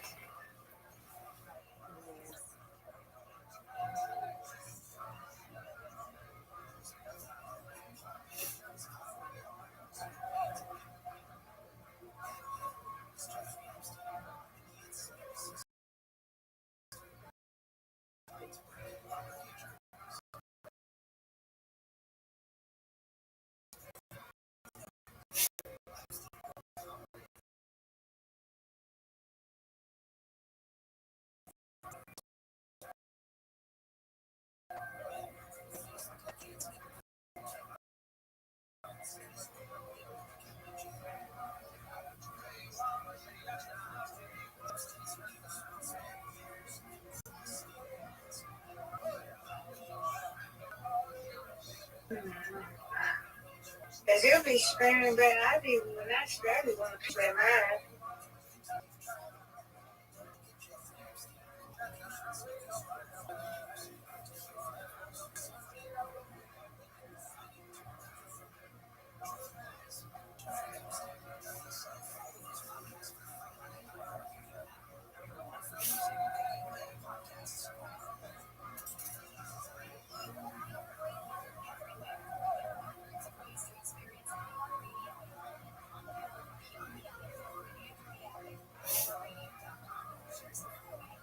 Let me see. Oh.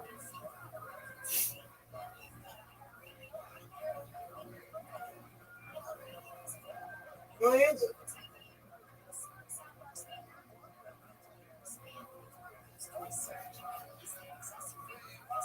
I'm trying to figure out what this girl advertising on TikTok Live.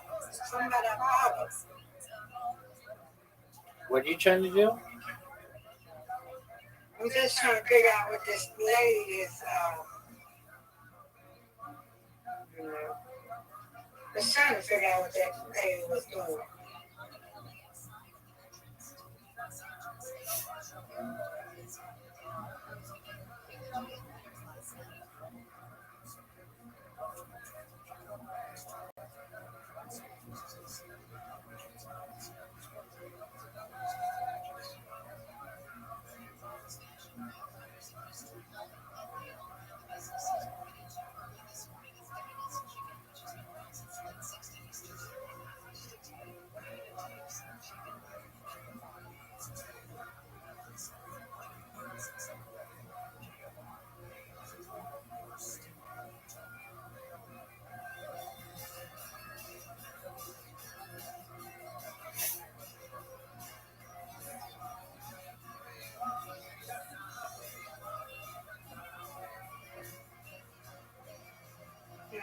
What you doing, Rabbi?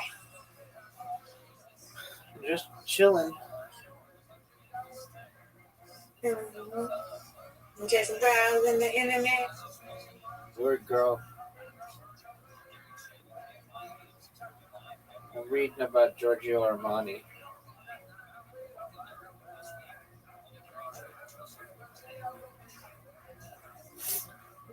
Okay. He died a few days ago. Who? Giorgio Armani. Oh.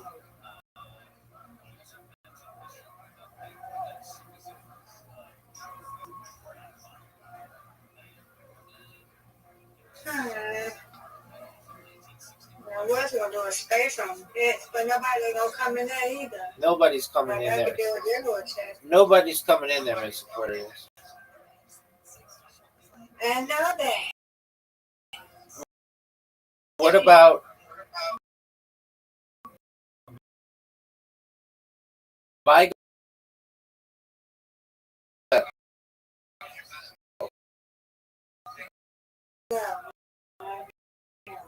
Nobody can. I remember. So why don't you do big? Yeah. Then scared to go live like in person. Why? I gotta get out the theater. Once I get out that theater, I can do it.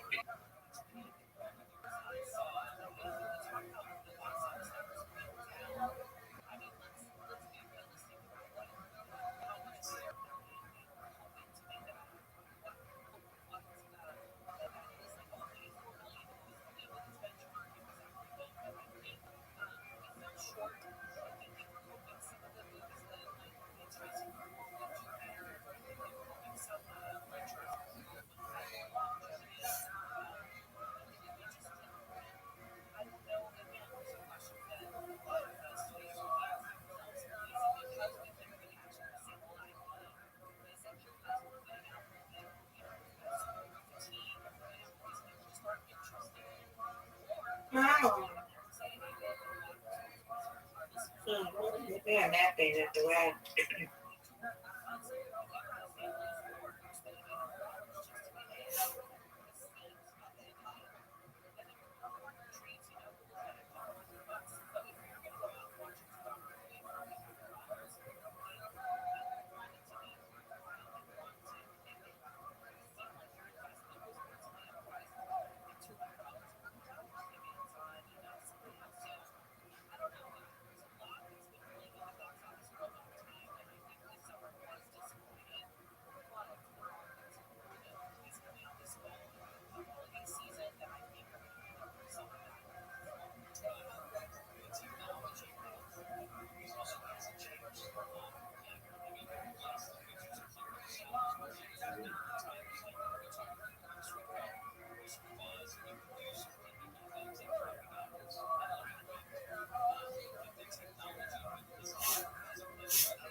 Oh, I'll go back to the back and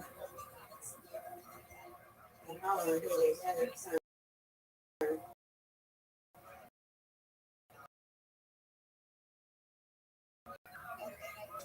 We're seeing all that in the phone.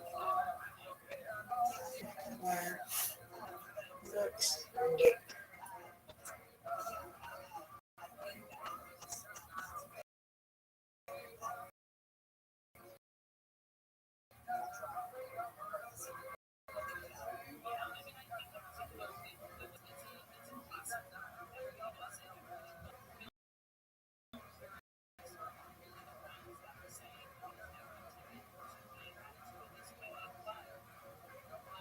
that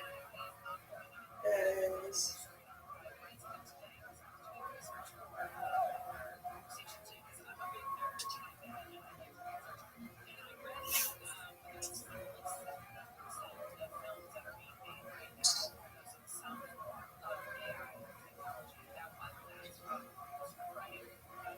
we got the 14. So, yeah.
I'm gonna check what I'll be able to do. Alright. I got stuff to do.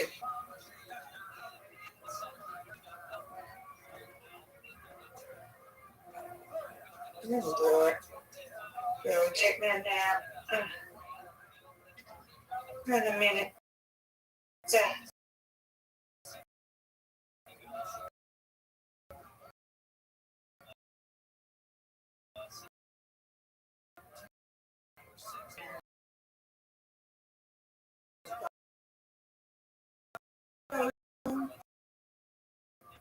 that's probably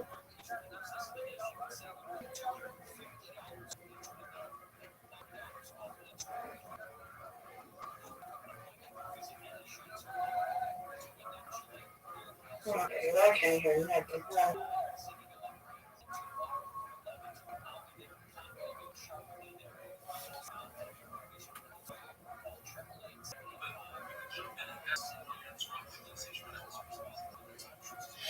Hey!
Look at this athleticism, folks.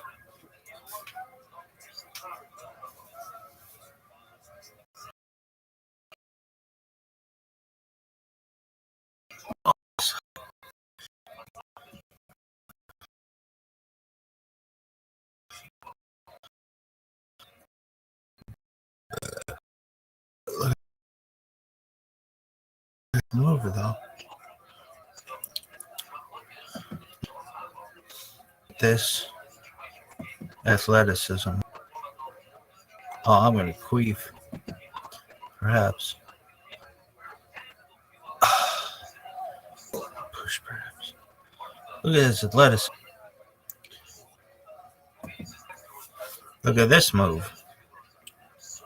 Look at the athleticism. Look at this move. Look at this athleticism. Look at this move.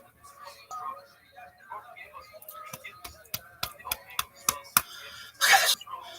Oh, don't suck.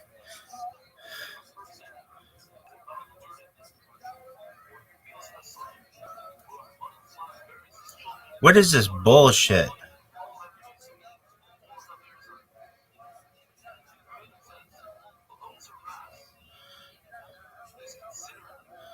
Are you fucking me? This is garbage. Worst stream ever. Yo, dog, no one gives a fuck. No one cares. Hey, really? No one gives a shit. Shut the fuck up. Dog, dude, shut the fuck up, man. Dude, no one gives a flying fuck. No one. Of all the people. Oh, man. Yo, that's the one I want. You're the one that I want. Oh, oh, oh. Come on, you little bitch. I like when I hear it in the thing. It's so funny. You little bitch. Come on, you fucker. Yo, dog. This is the worst. Yo. This shit is the worst. Shuffle? No. Dog, this is the worst. Oh my God. What? Oh God. God. God. Hurry the fuck up. Look, the way we say it in Israel, listen here, bitch. This ain't Israel. It could be, though. It probably is, but nevertheless. As of this moment, we're slaying a dick like it's going out of style. Get that shirt off. All right. Are we done? Oh, yeah. Here we go. Don't suck. Don't suck. Baby, don't suck. Are you serious? What is this bullshit? Shkoyach. Yes, it's the last daf from Mesechus Brachos. It's an amazing accomplishment. Boring. You finished the first Mesechus Shabbos. Boring. You should take this opportunity to make a commitment. You're going to learn Mesechus Shabbos. Dude, I'm not going to do shit except make robots and pimp bitches. Yo, dude, this is the worst. This is the worst. Dog, I'm telling you, there's a thing here, and it's no longer here. Buying me a coffee? Yo, dog, your shit sucks.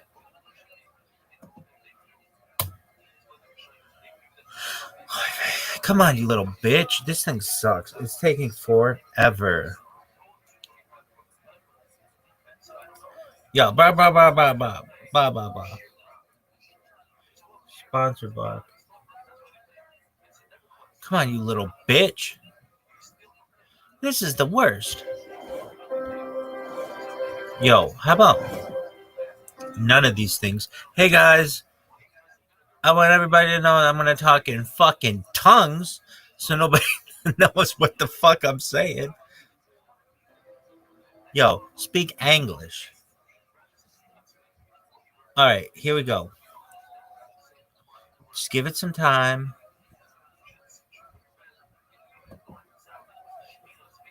Okay, I just pressed it. Oh, tight. I got it. Why do we start on page 2?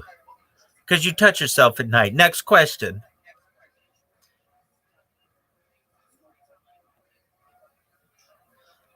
Because there's a title page.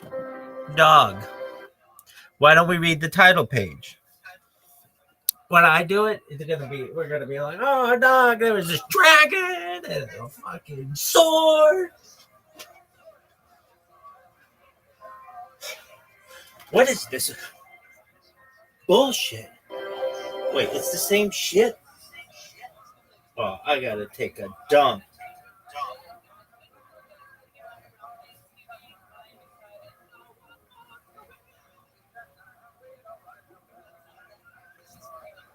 What the fuck, woman? Shut the fuck up. I got such a shit. Dude, look at this athleticism. Folks, unprecedented.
Rely.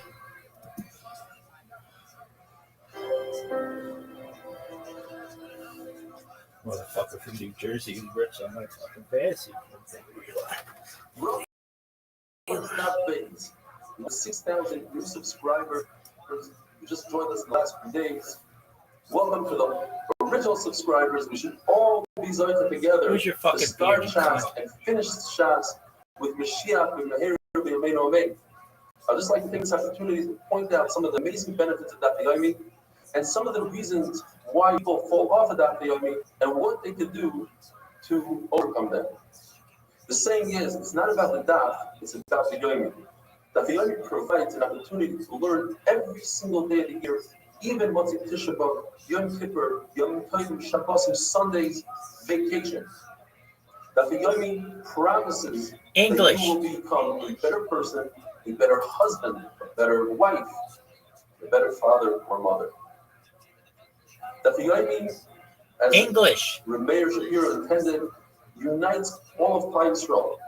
And there's a special camaraderie between the people that come to share, and there's a special unification between you and the Tanoim and Amoraim, and especially between you and the Kodesh Baruch Hu.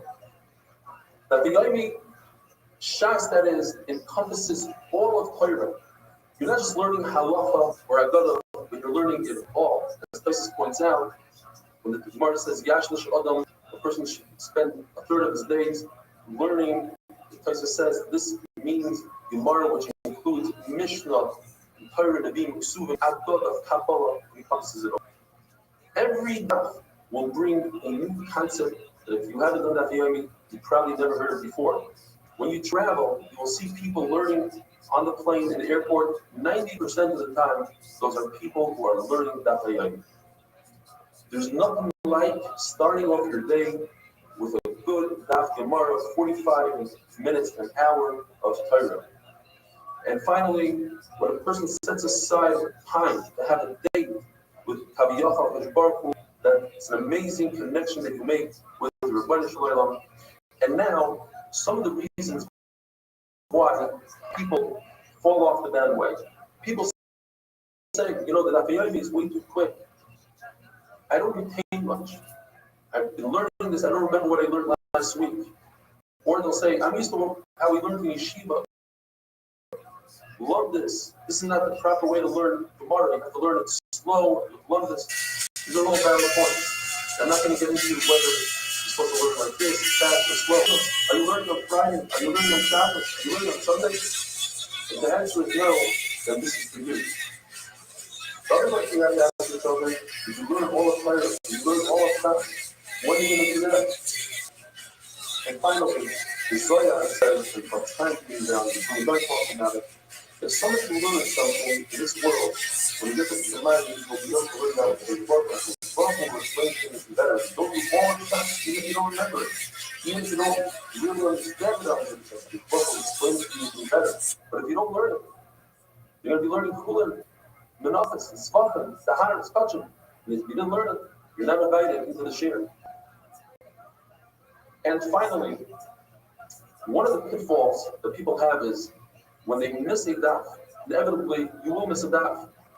There's sickness, there's simchas, there's vacation.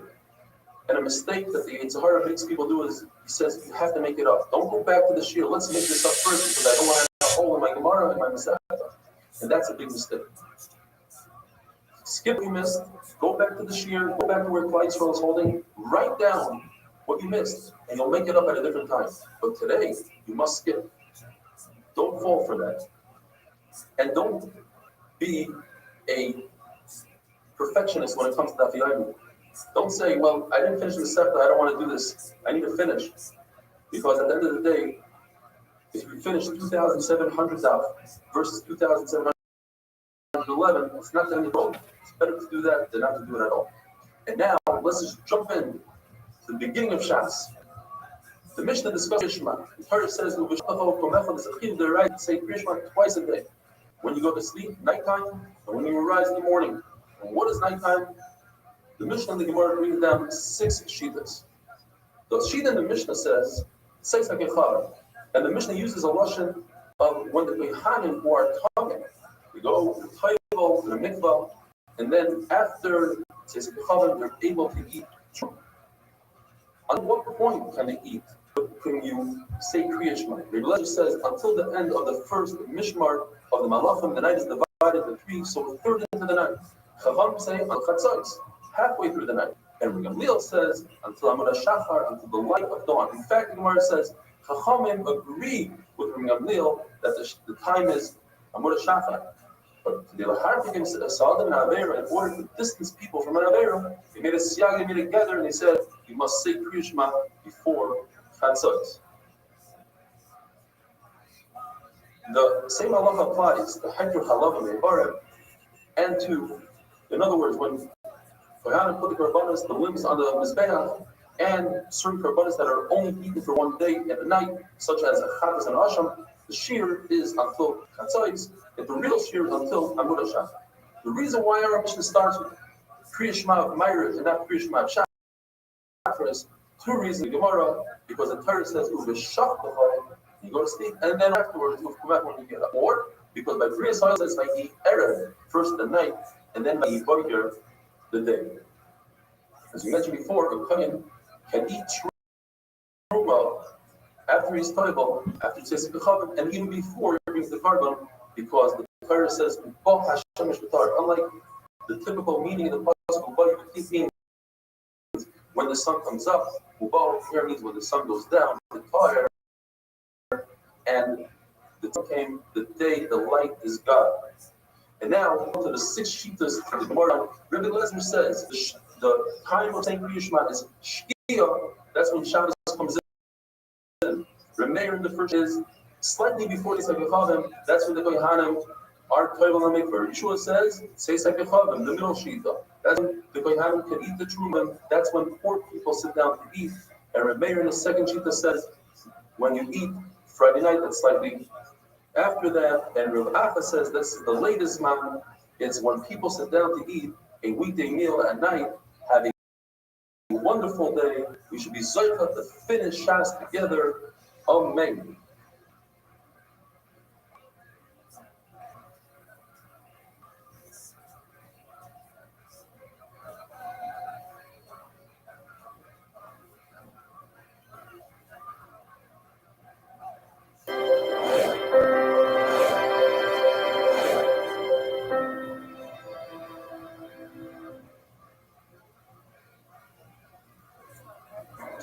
Bracha is now Gimel. Tremendous mazel tov to every single one of you who started Shas. You should be zochah to stay on board, stick it out, and finish Shas B'Ezras Hashem. One of the over 1,500 new subscribers in the last 24 hours. That brings us up to 7,500 new subscribers in the last 4 days, I think it is. Our goal initially was to get to 10,000 new subscribers during the Siyum HaShas. We're almost there. With your help, just send out the link.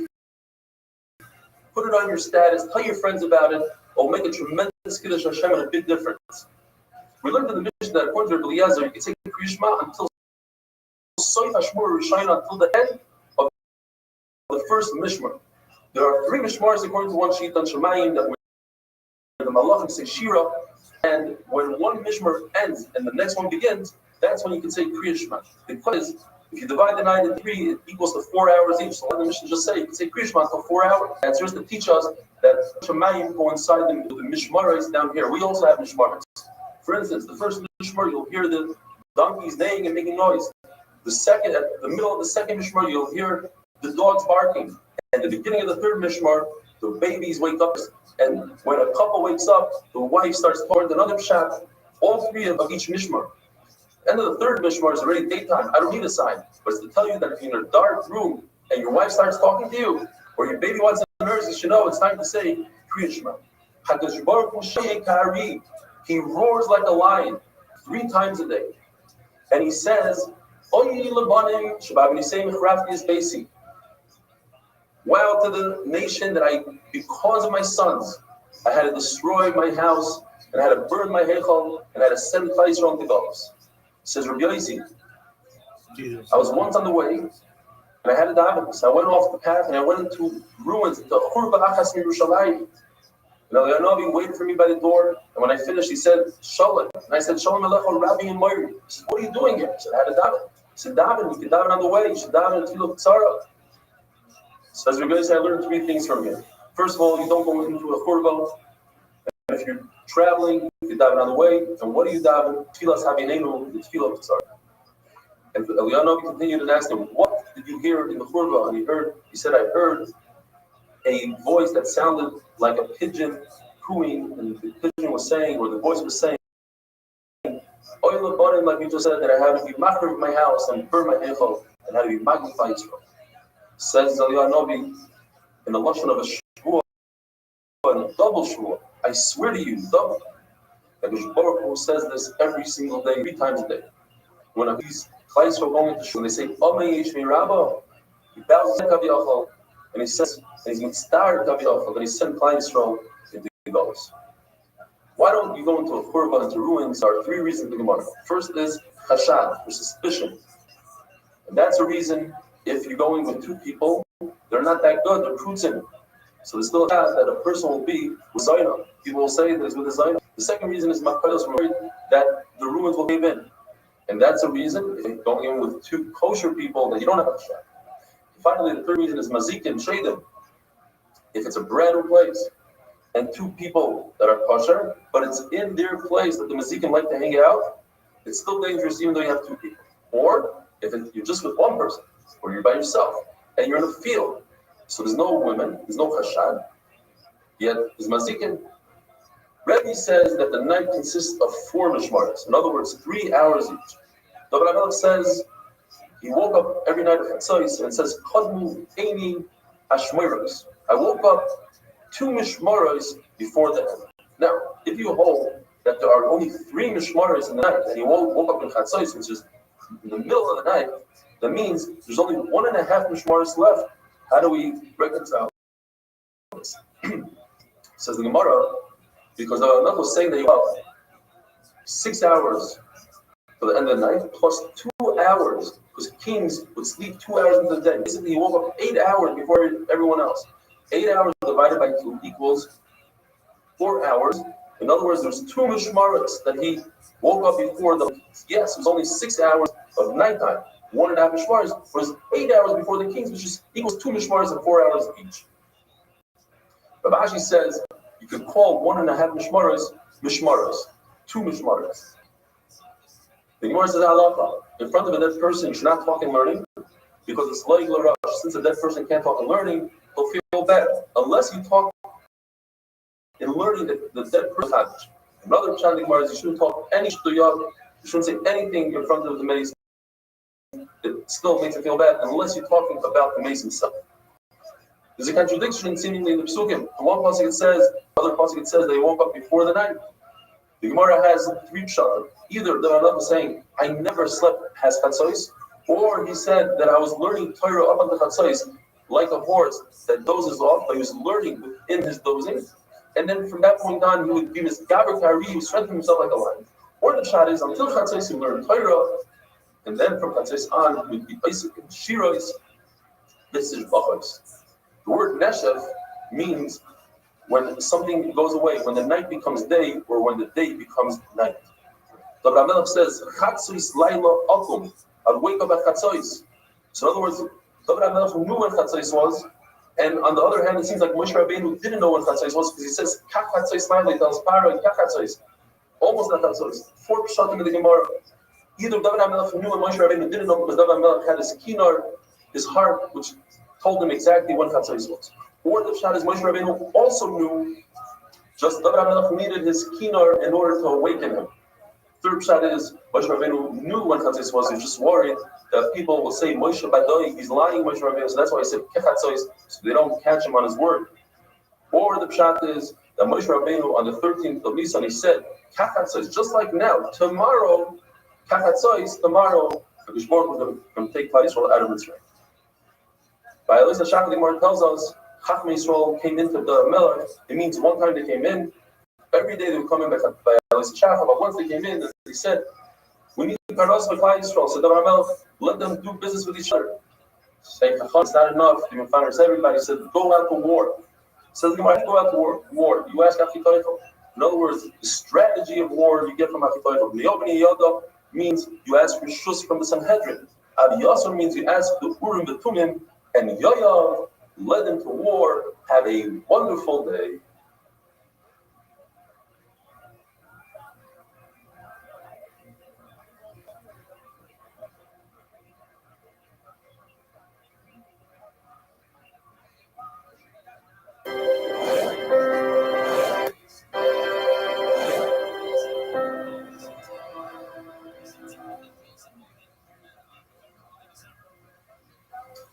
Bracha is Dav Dalet. I'd like to thank each and every one of you. A few months back, when I found out that my sister-in-law got sick, that day I started taking a daf. Just recently, I promised her that for Schus of Refuah Shlema, I'm going to try to get 10,000 new subscribers during the Siyam Hashas. In fact, today, Baruch Hashem, in your Schus, we achieved that monumental occasion, and Shoshana Razia Basilka should have a Refuah Shlema. I also like to thank the over 1,500 people who viewed the regular 42-minute cheer. You can find that on YouTube. Search under Eli Stefanski or Ramat Shemish Daf Yomi and subscribe.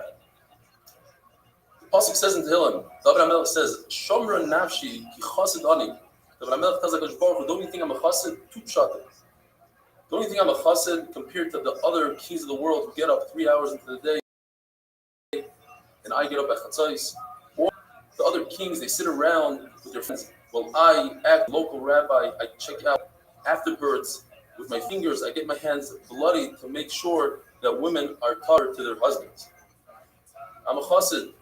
I ask Mipi Boishes, who's known as Ish Boishes. The reason why it's called Mipi Boishes is because he embarrasses David HaMelech. David HaMelech asks him questions and he says, is this tar, is this kosher? And he embarrasses him by halacha. He's not much better than David in halacha. But David HaMelech got his revenge, so to speak, when he had a son Daniel, who was called Kila because he was able to embarrass Mipi Boishes in halacha. It says in the famous pasuk, Lule Hemanti Lirois Betuv Hashem. The word Lule has dots on top of it, Nikudos. David HaMelech wasn't sure that he would be Zoicha Toilam HaBa. And the reason is because he was worried, Shema Yigroim HaChet. Perhaps he'll sin and he was Zoicha. As we see by Yaakov, even though HaKadosh Baruch Hu promised him Shira, protection, it says in the pasuk, Vayira Yaakov, he was worried. Why? Shema Yigroim HaChet. In fact, we see that the Chet was good.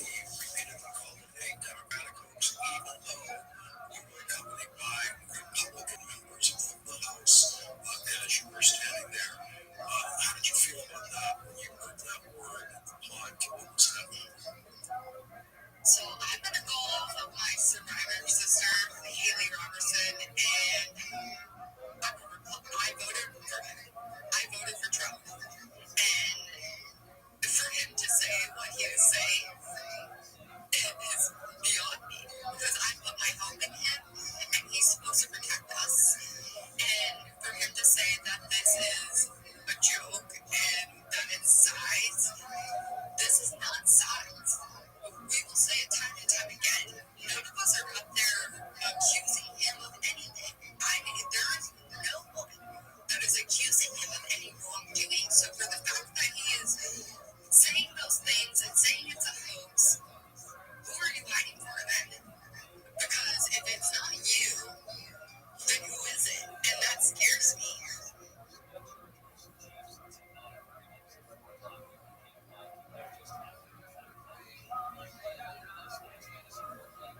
Trust me, I'm not down here to take it from the walls. It takes my drink. I got it. So, I'm ready to go.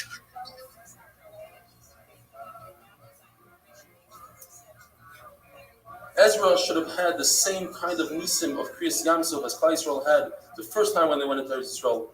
And the reason why he wasn't Zoich is because Goram Hachet. According to Rabbi Eliezer, we know that B'shachtacha means when people go to sleep, the time that they go to bed, which is a 4-hour period from the time it turns dark until the end of Ashmura Rishayna. According to Rabbi Gamliel, B'shachtacha doesn't mean when you go to bed, it means when you are sleeping, which means the entire night all the way till Amud HaShachar. Chachamim agree to Rabbi Gamliel. That's what the word B'shachtacha means. Though they say that you can only say Kriya Shema to Chatzos, that to distance a person from an Avira. we are concerned that a person will come home from work, a hard day to work on the field, he'll eat a little bit and say, let me take a little nap, and he'll fall asleep for the rest of the night, and that will be Mechayev Misa. Why is the Gemara so strong with its language? It's Chayev Misa. Because sleep is very dangerous. If you try to take a short nap, you fall asleep for the rest of the night. And another pshat is because we want to tell you, you should know Ma'ariv is not a rishus, it's obligatory. You mechuyev to daven Ma'ariv. You say Kriya Shema, it says in the Gemara, and then immediately you say Shemona Esrei. That goes according to Rabbi Yochanan. Rabbi Yochanan says you have to be soymech geula l'tefillah. When you mention Yitzias Mitzrayim, you have to say Shemona Esrei immediately. Rashi explains beautifully, and that is because first you praise HaKadosh Baruch Hu, and Kaviyachol, you open HaKadosh Baruch Hu's heart, and once his heart is open, you can jump in and ask for your tzrachim, and you say Shemona Esrei.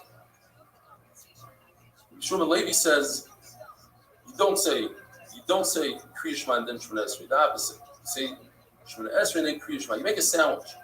When you wake up in the morning, you say Kriya Shema, then Shemona Esrei, then Shemona Esrei and Kriya Shema. In other words, there's Kriya Shema on both sides. Why? What's the shayla? The question is whether do we consider the Gebulas Mitzrayim, the main part happened during the day, we know, but perhaps as Rabbi Yochanan, there's a little bit that started at night, and therefore at night also you have to be sign of Gula and Tefillah. Shmuel Levi says no. The main thing happened during the day, and that's what we need to concentrate on. Or the question is, the Shach B'chov Kumechad is a hekesh between laying down and getting up. According to Rabbi Yochanan, just like when you get up, you have to say Kriya Shema and then Shemona Esrei. So too when you go to sleep, you say Kriya Shema and then Shemona Esrei. Shmuel Levi says there's a hekesh. But what we learn from the hekesh is that when you get up, you say Kriya Shema. In other words, Kriya Shema is closer to the sleep. So at night also, first you say Shemona Esrei, then you say Kriya Shema, so that Kriya Shema should be closer to sleeping. If you have to say Kriya Shema and then immediately Shemona Esrei, why is it that during Ma'ariv we have brachas in between Shema and Shemona Esrei? And the answer is once Chacham were misak in it, it's considered a Gevula Arich. It's a long expression of Yitzias Mitzrayim, and then for the same reason when we say Hashem Spasai Tiftach, Fi Agiti Yosefa, it's a Tefillah Aruka, it's part of Shemona Esrei.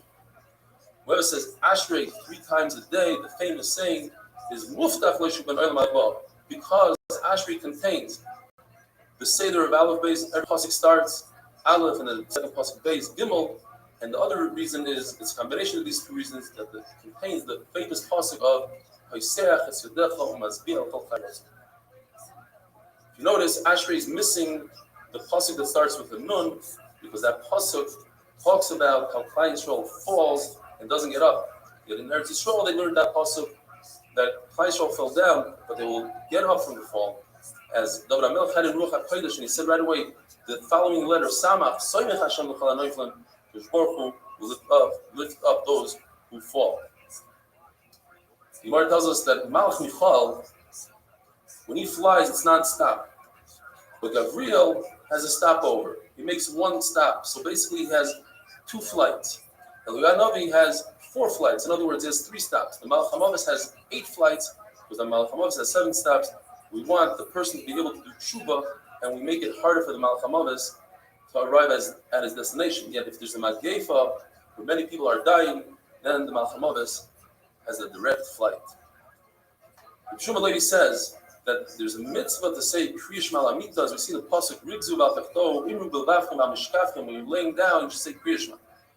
However, Talmid Chacham, who constantly repeats his Torah, does chazaras, or perhaps watches the Eight-Minute Daf, not really.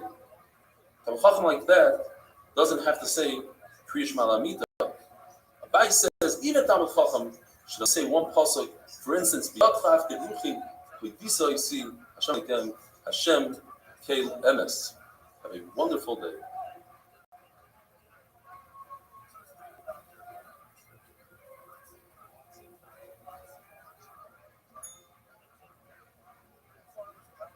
Most people think I'm lying when I say that. Like,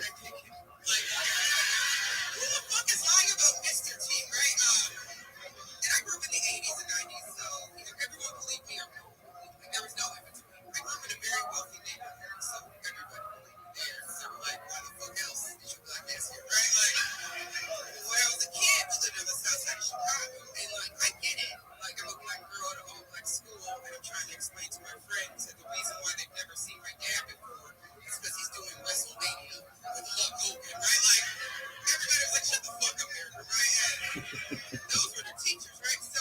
I got this complex, and this is for real. My friends will tell you, or like people, I mean, if I'm on stage and I'll talk about my dad, I never tell people like who my dad is or like stuff I've seen because no one ever believes me, and they like really don't. Like, I will give you an example, like because like when I was in kindergarten, first grade, like kids kind of like criticized me and would talk to me because I was like, look, I'm scared. You know, like they didn't believe me, and so this one weekend, all right, I'll tell you guys this, don't tell me this, but. This one weekend, went to this WrestleMania event with my dad, and he was partners with Hulk Hogan, right? And my dad was the first time I was seeing wrestling live, right? So my dad's like, don't worry about it, it's fake. He's telling me I have a sister from the States. He's like, oh, don't worry about it, it's all fake, whatever. And he's in this wrestling match with this guy named Roddy Piper. Do you guys know who that is? Okay. And it's another dude or whatever, right? So my dad gets into the ring, and immediately Roddy Piper hugs my dad in a way, and he cracks my dad's fingers, right? So my dad has to go to emergency room, right? So me and my sister are crying, whatever. They take my dad to the ER. They bring him back to the, he comes back to the hotel room. He's all bandaged up. And like Hulk Hogan's in our hotel room, and Hulk Hogan's doing like lines of cocaine, right? And he still has the yellow shorts on, right? And he's like, gee, I'm going to fuck him up. I see, I swear to God, I'm going to fuck him up. And my dad's just like, oh, God, my ribs hurt so badly, right? And then there's a knock at the door, and it was Roddy Piper, right? And he goes, hey, T, I'm real sorry about what happened. And Hulk Hogan's like, fuck that. And grabs Roddy Piper, brings him into the hotel room, throws him against the wall, smashes the mirror. They're beating him. My dad's trying to break it up. Hulk Hogan's wife, Linda's there. And she's like, Terry, stop, right? And I'm like, wow. I didn't know that was his name, right? So,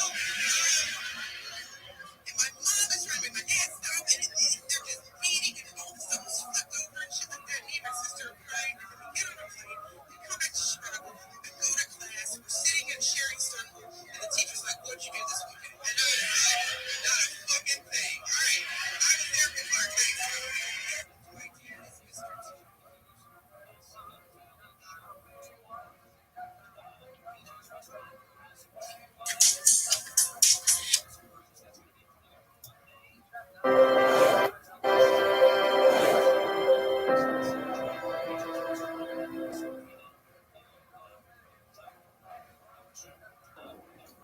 Brachas Daf Hey. I'd like to apologize. We're simply overwhelmed by the vast amount of new subscribers that we just had in the recent days, and it's very difficult for us to get the video out to everybody. We're working on it. We bought new technology, and hopefully in the next few days we'll have it all sorted out. The Gemara says that a person should use his Yetzer Tov in a battle against his Yetzer Hara constantly. And if that doesn't work, he should learn Torah. And if he sees that he's not beating the Yetzer Hara, he should say Kriya Shema. If it's still not working, he should remind himself of Yom HaMisa, the day of his death. This has come as a surprise to some people that even Shas, all of Shas, came down to Moshe Rabbeinu on Sinai. As we learn in the pasuk, "Ve'etin luchos ha'even," that's referring to the luchos, the Aseres HaDibros, V'haTorah, the one is mechuyev to learn Torah, Chamisha Chumshe Torah. V'hamitzvah is referring to Mishnayos. Asher Kosafti is Nevi Mitzuvah. L'chayroisam, how do I get halacha? From Gemara. You cannot derive halacha from a Mishnah, rather from Gemara, and all these came from Moshe Messina. The Gemara discusses Kriya Shema Lamita, that Kriya Shema Lamita acts as a double-edged sword to kill away the mazikim, and Rosh Hashanah says to get rid of Yisurim. Says Rabbi Yochanan, I don't need a pasuk for that. Every kid knows that the pasuk says if you do everything like Baruch Hu tells you, Kol HaMachnos Shesamtim Mitzrayim Le'osim Alecha, Torah is something that gets rid of Yisurim. Says Rabbi Yochanan, if you don't learn Torah Chas v'Shalom, then Baruch Hu sends terrible Yisurim. Says the Gemara, Baruch Hu doesn't act like a regular king. A regular person who gives a present to somebody, or he sells something, he's upset. Baruch Hu gave us the Torah, and he's excited about it. He says, Torah Siyal Ta'azoivu. If a person has Yisurim, and this is a Yisoid for life, a person should introspect, he should check to see what might have caused these Yisurim. If he can't figure it out, he should assume it's because he's not learning Torah and Levatel Torah. And if not, he should understand that Yisurim Shalahava. This is a concept that Baruch Hu gives you Yisurim in order to double your Sechar in Olam Haba. HaKadosh Baruch Hu, says the Gemara, gives Yisurim to the people he loves.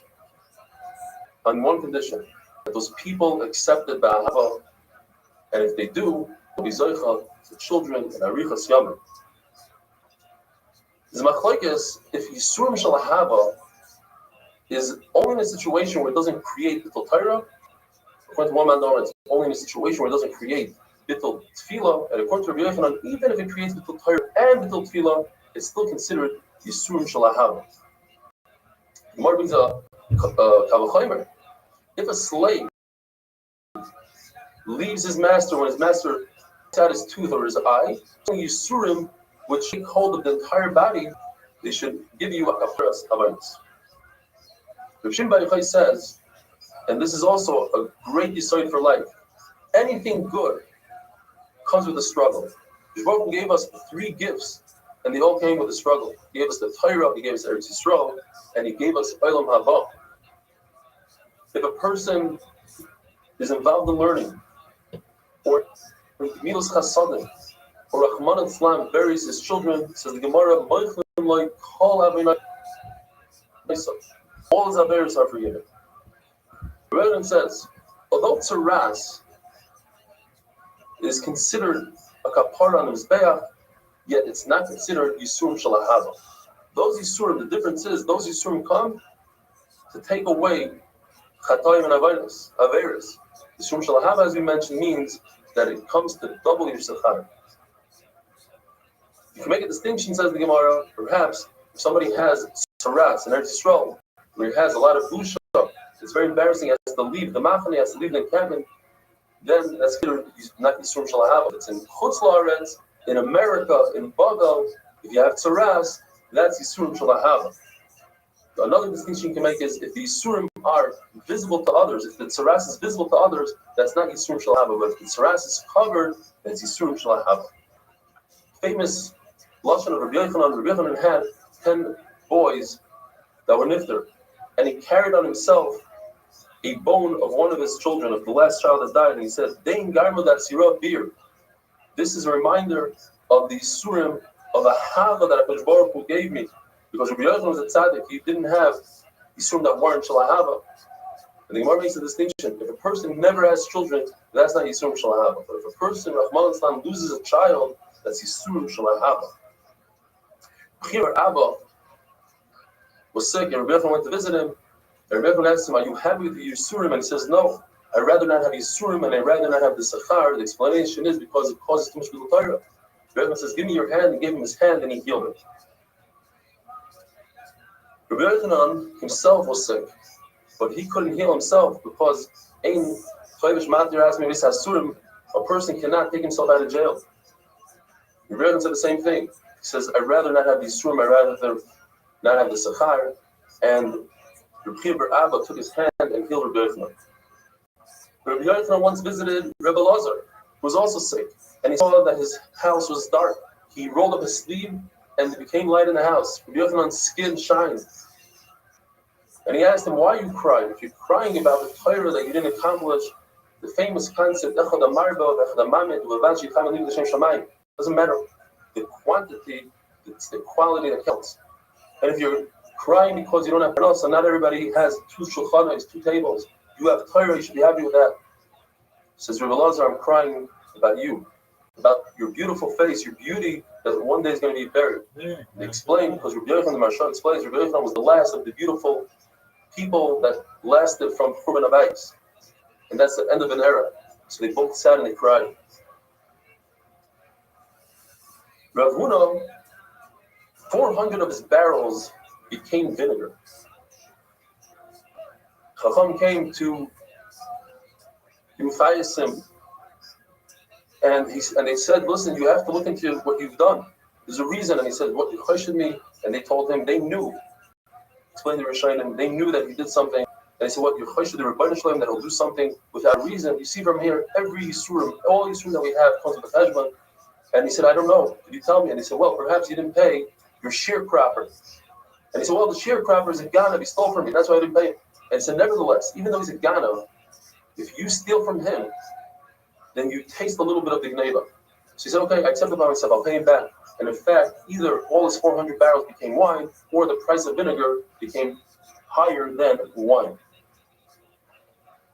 Abba Binyamin davened before he did any malacha and before he ate. And Rashi says a tremendous chiddush before he learned Torah. Tosfos says, you don't understand what Rashi is saying. Of course you can learn before davening. You should put your bed between north and south because the Shekhinah is facing east and west.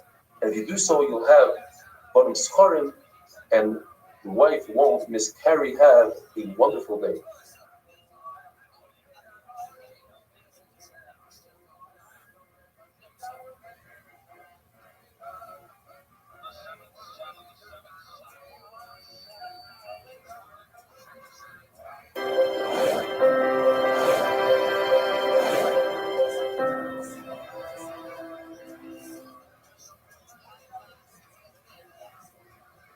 Bracha is davav. If we had the capacity to see Shadim, we'd be so scared that we wouldn't survive.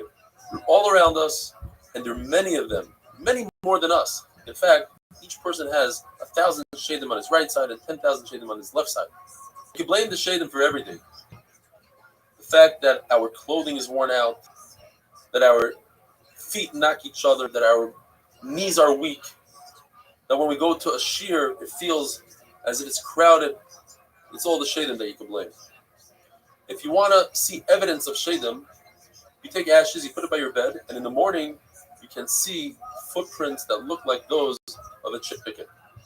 Or if you want to see them, that's kind of dangerous, but you can if you take a black cat, a female black cat, who's the eldest, who's the daughter of another black female eldest cat, you take the afterbirth, you burn it, you put the ashes in your eyes, and then you can see Shadim. Rabbi tried this trick, and it actually damaged him, and Chachamim had to daven for him to be healed.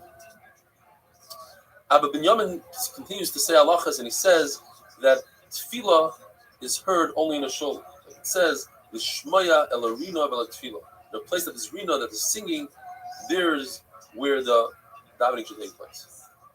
Yishbar Baruch Hu is found in a shul, and he comes to where there's a minyan. He actually comes before the minyan gets there, and Hakadosh Baruch Hu is there when they're doing the Torah. When there's 3 dayanim, the Torah is considered Torah.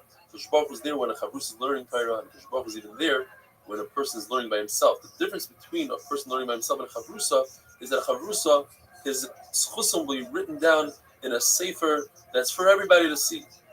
Yet, for an individual, it will be in his own private sefer. That's how Tosfos explains this. It says in the pasuk, "L'choshvei shmai," the famous Gemara, that if a person thinks about doing a mitzvah, if he had an einus and he couldn't do the mitzvah, he'll get schar as if he did the mitzvah. Hakadosh Baruch Hu wears tefillin. Hakadosh Baruch Hu says, if Klal Yisrael gave me this one great shvach, and he said, Shema Yisrael Hashem Elokeinu Hashem Echad, I'm going to say, Umi Kamcha Yisrael Goy Echad Ba'aretz. What does Hakadosh Baruch Hu put in his tefillin? In one of the bottom he has Kimi Goy Gadol and the parasha Umi Goy Gadol. In the second bayis he says Ashrecha Yisrael and the parasha of Mika Amcha. In the third bayis it says Oy Anisa Elokim, and in the fourth bayis it says Ulipitcha Elyon. If a person is used to coming to a shul and he doesn't show up, the Baruch Hu asks about it. He says, "Where's this guy?" If he finds out that it's because he went for Dvar Mitzvah, the person will have light. But if he finds out that he went for Dvar Rishus, even to make a Parnasa, he won't have light. The Chofetz Chaim brings this Gemara, and the Chofetz Chaim says it's impossible. If the Baruch Hu tells the person that this is what a person is going to earn this year on Rosh Hashanah, from his United Shalom Suvim Rosh Hashanah, it's impossible that if a person has kavudik time to go daven and to go learn, and he takes that time instead of learning, he goes and he earns the parnasa. It's impossible because Baruch Hu will take away from the earning that you're supposed to earn. In other words, you should stay and learn, and nothing will happen. It will make the same amount of money. Rebbe says if Baruch Hu comes to the shul and the minyan is not there yet, miyad koyes, he gets upset immediately. If a person has a permanent place for his davening, then he's like Avram Avinu, and it says Elokei Avram Ezra, Hashem will help him. And when he dies, they say, "Who's this Anav? Who's this Chassid?" The child of Avram. When you go towards the shul, you shall run. But when you leave a shul, you don't run because it looks as if you're running away from shul. In fact, on Shabbos, when it's us to run, you're allowed to run. run. It's encouraged to run to shul. The Gemara has a list of things that what we perceive that you get schar for, it's in fact something else. When you go to shul and listen to speech, and you don't really understand the speech, you get the schar not for listening to the Torah, but rather for walking to shul. The schar for arguing and learning is the schar that you get for the tircha, for the amelus haTorah that you get from the schar that you have going to a base to be menachem aval is now the opposite. Shtikusa, being quiet is what's preferred. When you fast, on a fast day, you think that the schar is for fasting. In fact, the schar is even greater when you give money to the poor person to break his fast. The schar of being maspid somebody saying a hesped is not in the speech that you give, but rather in the crying that you do. And the schar that you have from going to chasana is the schar for telling the chassan great things. If you daven in a shul, outside of the shul, according to Rashi, means opposite of Daran Kodesh, that wall, and your back is towards Daran Kodesh, you consider it a rush. And the Gemara says a story that Eliyahu Navi met somebody that was davening outside the shul, and his back was towards Daran Kodesh. He said, "Shouldn't you turn around?" And Eliyahu Navi took out his sword and he killed the person. It says in the pasuk, "Krum zulus livnei adam." These are the things that people are used to, such as davening, and people disregard the davening. They don't treat it with proper respect. The evidence says krum is a lashon of a bird. When a person is being supported by others, he has a certain busha that his face turns to the color of this bird called krum. Not only that, it's ki'ilu, he is nidain. We gave him a punishment with Asian fire and water. The Gemara says you must be careful with all three tefillos. Mincha, you see that Eliyahu Navi, he was answered during Mincha. By Ma'ariv it says Minchas Erev, and by Shachris it says Hashem Boiker Tishma Koili. If you benefit from a wedding meal without creating simcha at the wedding, you're over on the 5 koilos that says in the pasuk Kol Sasim, Kol Simcha, etc. If you are Misameach Chasam and Kala, you benefit from the 5 koilos that it says by Matan Torah, by Yi Koilos Ubracha. The continuation of Kol Sasim, Kol Simcha is a very long pasuk. It says that Nevi'im Toido Beis Hashem. So some say that when you go to a wedding in Misameach Chasam and Kala, it says if you brought a Toido. Or it says if you rebuilt one of the ruins in Yerushalayim, because that's also the continuation of the same pasuk. It says, if your friend says hello to you, you should try to say hello before your friend does. As it says in the pasuk, Baki Shalom B'Rutfeyu, you should seek out peace. Now, if your friend says hello to you and you snub him out, you don't say hello back, you're considered a gazlan. It says in the pasuk, a lashon of Gzeilas Anir. You're a poor person, you don't have anything. All you have is the ability to say hello, and somebody stole that ability from you. That other person is a gazlan. Have a wonderful day.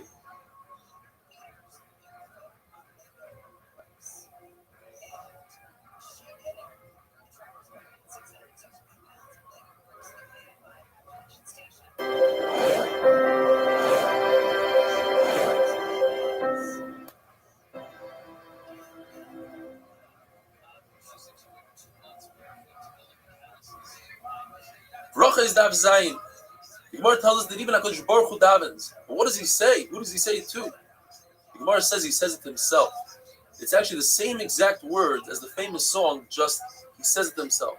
The famous song, Tanya, Omer B'Shmuel ben Elisha, Hamachas Nichnasi Lahaktis HaKadosh. I once walked into the Beis HaMikdash to serve HaKadosh Baruch Hu with Tyrus. V'ro'isi HaKadosh Rikel Ko Hashem Tzvakos. I saw HaKadosh Baruch Hu himself. V'yoishev and he's sitting, V'omar Li, and he told me, Barucheini, give me a bracha.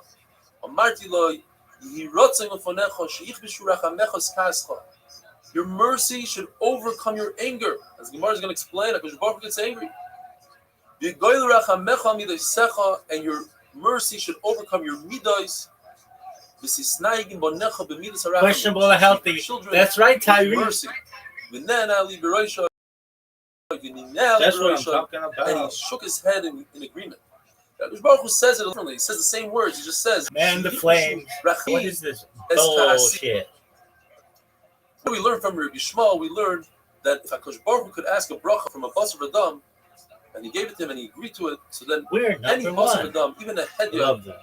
altia birkas hedyot kal b'nach, even a hedyot, Oh, that's a simple change. person can give you a bracha and you should enjoy it and benefit from it. We learn from HaKadosh Baruch Hu that you don't appease a person when he's still angry. Wait until he calms down. HaKadosh Baruch Hu said, wait until I'm not angry anymore. When does HaKadosh Baruch Hu get angry? Every single day for a split second, for a 16th of a second. The Gemara says it's 158,888. One part of that, which is a 16th of a second. Or the amount of time that it says that it takes to say the word rega. And Bilam knew that second. Bilam wasn't that smart. His own donkey beat him in an argument, but he knew that split second, and when you know that split second, you could use it to curse somebody, and the curse works. In fact, Hakadosh Baruch Hu knew that Bilam was about to curse Klal Yisrael, so he didn't get mad those few days. Had he gotten angry those few days, Chas v'shalom, there wouldn't be anything left. The Gemara says a story.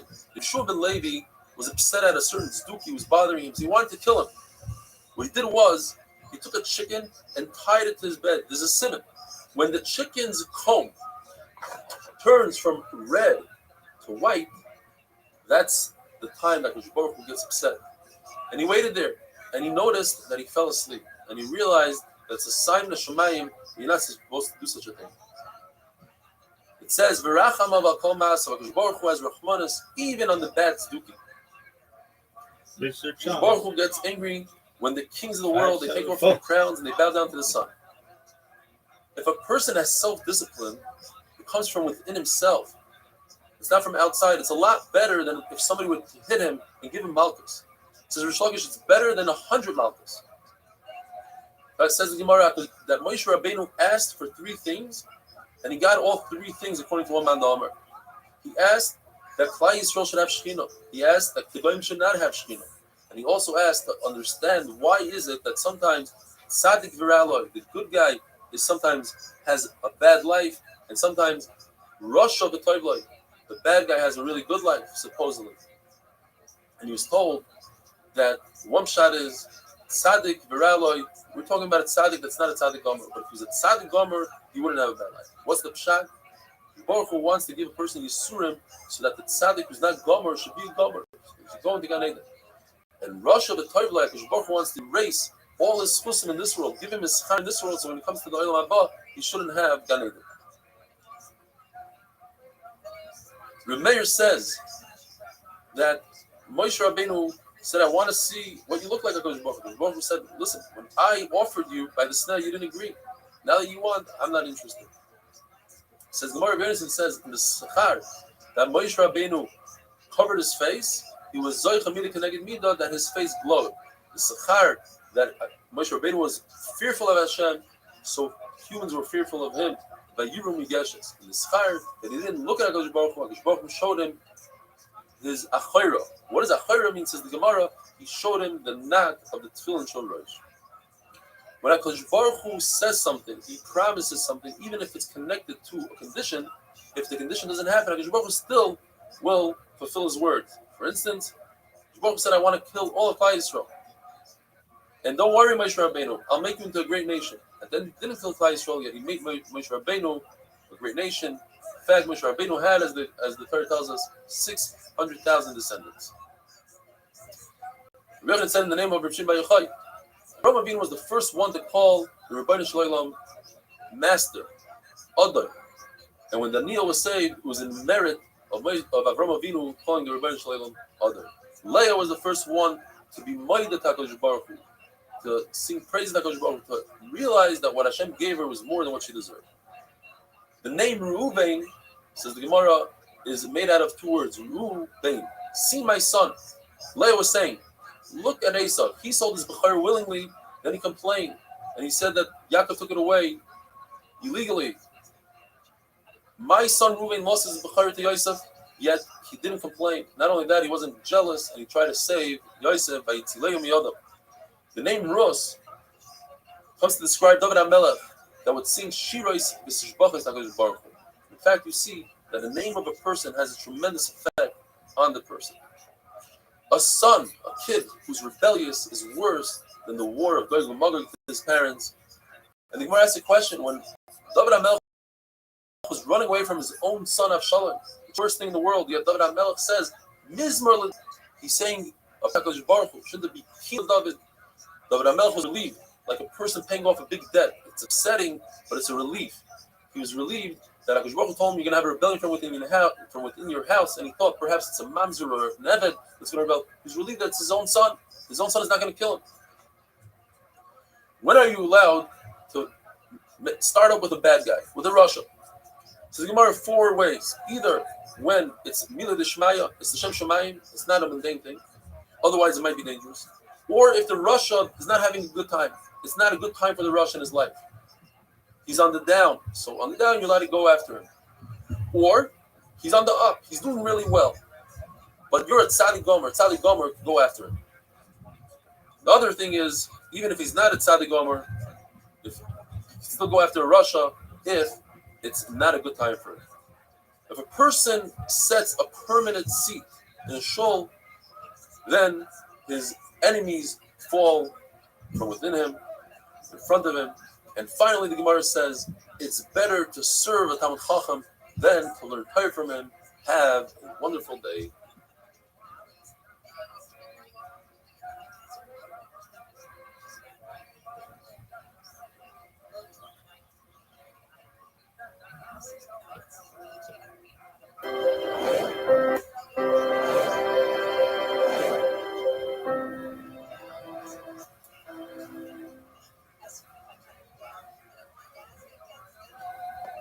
Bracha is Daf Ches. Today must be one of the highlights of my Daf Yomi career. I was saying over the Gemara Tanya, Amr Yishmael ben Elisha, when suddenly one guy started singing the famous Avram Fried song, and then the entire group, 60, 70 guys together. It was an unbelievable feeling. If you want to be part of a Geshmak Chevra, fun, entertaining shir, check us out on YouTube under Eli Stefensky. Understand why there are close to 2,000 subscribers. The halacha is, if a person has an oinus, he's sick, and he can't make it to shul, and he can't gather 10 people to his home, it's preferable that he should daven at the same time that they're davening in shul. HaKadosh Baruch Hu doesn't turn down the tefillah of the tzibur of the rabbin. HaKadosh Baruch Hu says, whoever learns Torah, does milos chasadim, and davens with a minyan, it's as if they redeem me and my children from within the nations. Rish Lakish says, if there's a shul in a city and he doesn't go in, he's considered a bad neighbor, and he because of him, he creates galus for him and for his children. Rabbi Yochanan was under the impression that there are no extremely old people in Bavel, because it says in the pasuk "L'man yirbu yameichem," that's referring to Yisrael. When he found that there were old people, he said it must be because they come to shul early in the morning and they leave shul late at night, and that gives arichas yamim. Rav Chizda says one should not sit right by the door to the entrance of the shul because it looks as if he wants to run away from shul. Rather, he should give himself 2 doors distance into the shul. The Gemara brings 4 pshatim from this pasuk. Al zois yispal kol chassid eilecha. Every chassid, pious person, should daven for this le'eis mitzvah. Right before he needs this thing, and he'll get it if he davens for it. What is this thing? The first pshat is, Rav Chanina says, it's referring to looking for a wife.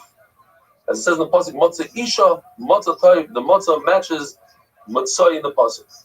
In fact, in Eretz Yisrael, they would ask, matzah or matzah? Did you, after you married, now did you find out the woman you married, is she a matzah, matzah isha, matzah taib, is it a good woman, or u'matzani marmi maves is a isha? Rav Nosson says it's referring to Torah. You should ask for Torah and you'll receive it. Rabbi Yochanan says you should ask for kvura, for burial. Rabbi Nachman Yitzchak says it's talking about death. You should ask for a good death, a pleasant death. In fact, Gemara says there are 903 types of death. The worst one is askara. The best one is Mrs. Nashika, like taking a hair out of milk. Askara is like taking thorns out of wool. It's very difficult. So you should ask for a good misa. Mar Zutra says it's referring to a bathroom. You should find a good bathroom. The Gemara says, in fact, Mar Zutra seems to be the best out of all of them. Says Rav Chizda, it's in the pasuk, Oyav Hashem Shari Tzion Mikol Mishkenos Yaakov. What does Hashem love the most? He loves Oyav Hashem Sha'orma Mitzuyonim Ba'alacha. he likes the places that they come to the bottom of the halacha more than shuls and bati medrash. The halacha is one should daven where he learns. When Abaye heard this halacha, he changed his ways. He used to learn at home and go daven in shul, but then he changed it to where he would daven and learn in the same place. Rabbi and Ravasi, they had 13 shuls in Tveria, yet they chose to daven by the pillars of where they used to learn. It says, "Miyom shcharis hamikdash, ein lo la'akadosh baruch hu elo daled amis shel halacha b'levad." From the time the Churban Abayis, HaKadosh Baruch Hu only has 4 amis of halacha. So in other words, that's why Abaye also he decided to daven in the same place that he learned halacha. That's where HaKadosh Baruch Hu is. Gemara says, somebody who has Yiras Shamayim and earns a living is greater than somebody that earns that just has Yiras Shamayim without earning a living. It says in the pasuk, "Yagia kapecha kisoichel ashrecha v'toivlach." We learn ashrecha b'olam hazeh, v'toivlach b'olam haba, whereas just Yiras Shamayim only has olam haba, not olam hazeh. There's a halacha that one should live right next to his Rebbe if he's subordinate to his Rebbe, if he accepts everything his Rebbe says. Otherwise, it's not good to live next to your Rebbe. We see that Shlomo HaMelech didn't marry the daughter of Pari as long as his Rebbe, Shimon Megari, was alive and he lived next to him. It says in the pasuk, "Va'oizvei yichalu." There's a halacha that if the Sefer Torah is open in shul, you're not allowed to leave the shul. Rav Avo would leave the shul between Garba to Garba, between aliyahs. Rav Papa asks, what about between psukim? If there's a pause, can you sneak out? And he remains with the teiku. Reb Shimon says, I turn my back to the Sefer Torah and I learn. They're doing what they want to do, and I'm doing my thing. The halacha of Shnai Mikra V'Echad Targum brings Arichas Yamin. You should say 2 psukim and 1 targum. What if there's no targum on the pasuk? Like a terrorist v'divar. Says Rashi, in that case, the Gemara says, you should still say it, meaning you pass it 3 times instead of the targum. One should not wait until Yom Kippur to say the entire Shnai Mikra V'Echad Targum, because Erev Yom Kippur is the day that we eat. It's as if you're fasting, and do not say Shnai Mikra V'Echad Targum earlier than the week that you need to say it on. Yeshua Levi told his children, first of all, when you chef the bird, be careful that you chef all the breathing, the veins, make sure that all the blood comes out. Be careful with the Talmud Chacham Zaken that had Torah, even though you forgot it now because of Ainas, just like they put the broken luchais into the Aron. This person is a broken Sefer Torah. Rabbi told his children, do not cut meat on your hands. One shot is because it's a sakana. You might cut through, you might slip and cut your hand, or you might nick your hand. Some of the blood will go into the food and it'll disgust everybody. The halacha is you're not allowed to sit on a mita aramis, a bed of a gaya. One shot is it's referring to going to sleep without saying Krishma Mita. The other shot is Rav was telling his who were kohanim, do not be a giyares because you're a kohen. It's also, and some say that it's a goya mamish. Why? Why can't you sit on her bed? There's a story with Rav Papa. A woman told him, a goya said, sit down, and he said, let me see what's underneath the bed. And she lifted up the bed, and there was a dead baby there. She wanted to blame him for his death. Lacha is one should not go behind a shul. It looks as if you don't believe. Gemara says there's a number of conditions here. If a person is carrying something heavy, obvious that he's not trying to avoid the shul. If he's wearing tefillin, it's obvious that he's Yiras Shamayim. If he's running, it's also obvious that he's trying to get somewhere. And if the shul has another door, then people will think he's trying to go to the other door, and it's not a bazar to the shul. Rabbi Akiva loved 3 things about the nation of Madai: that they cut their meat. They don't cut their meat on a table, and they would kiss each other only on their hands because of germs. And when they discuss private things, they would go into a field so nobody else could hear. Rabbi Yehuda says, I like 3 things that the Parsim did. They had sneas in 3 areas: when they ate, when they went to the bathroom, and when they had relations. Afal Pike, nevertheless, the Parsim are ready to go with all the sneas. They're ready to go straight into Gehenna. The halacha is like Rabbi Gamliel in the Mishnah that you could say Kriya Shema all the way until Amud HaShachar. Reb Shimon Bar Yochai says that there's a possibility of saying Kriya Shema one after another. One will be for the night, one will be for the day. That is, if you say Kriya Shema right before Amud HaShachar and right after Amud HaShachar, the one after Amud HaShachar will count for the daytime, even though halachically right after Amud HaShachar is considered night. Since people get up then, your Yoitza, Kriya Shema Shachars, have a wonderful day.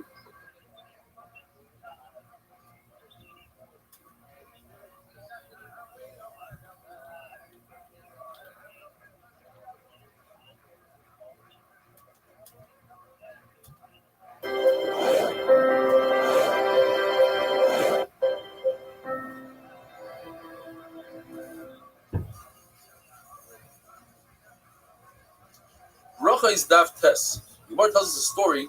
The two Talmidim that came home from a wedding drunk, and they didn't say Kriya Shema. They asked Reb Shua ben Levi, the father of the Chassan, whether or not they could say Kriya Shema, even though it's the Netzach Hama. Reb Shua ben Levi says, yes, we pass like Reb Shimon Bar Yochai, that in a time of a Einus, like being drunk, you could say Kriya Shema of Ma'ariv all the way till the Netz. In fact, that's the halacha. You're supposed to say Kriya Shema of Ma'ariv up until Chatzos. If that doesn't work out, you have until Amud HaShachar, and only in the case of an Einus, you go till Netzach Hama. As in our Mishnah, we had that the sons of Reb Gamliel, they also went to a wedding, but they didn't have a Einus. They didn't come home drunk, and they asked Reb Gamliel, they could say Kriya Shema, and he said, yes, up until Amud HaShachar. Because they weren't sure whether or not Chachamim, who are the Rabbim, argued with their father or not. They knew their father's shita, but they weren't sure if Chachamim agreed. And Reb Gamliel says, yes, Chachamim agree with me. The shir really is up until Amud HaShachar.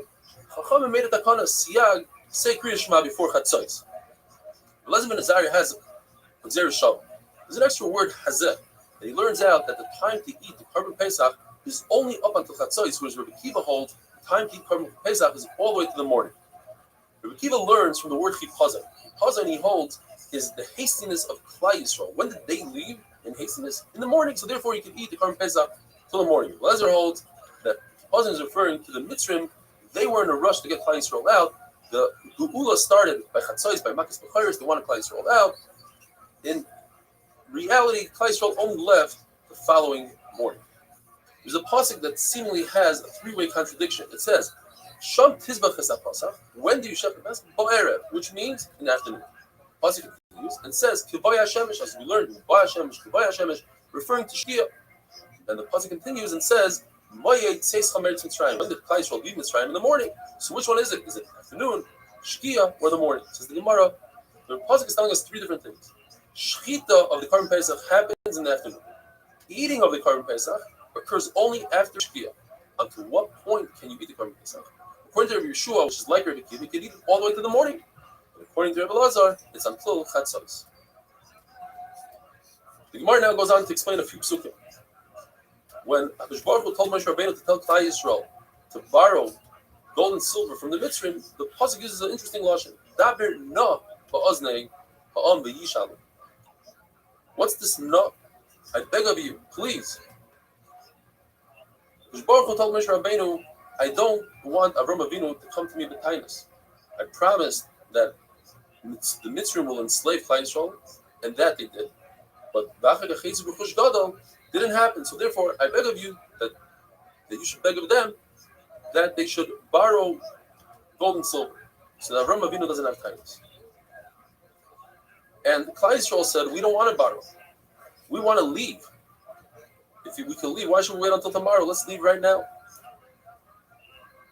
Vayashilum, with a mem at the end, says Rabami means that it happened forcefully. What happened forcefully? One shita says that the Mitzrim were forced to lend.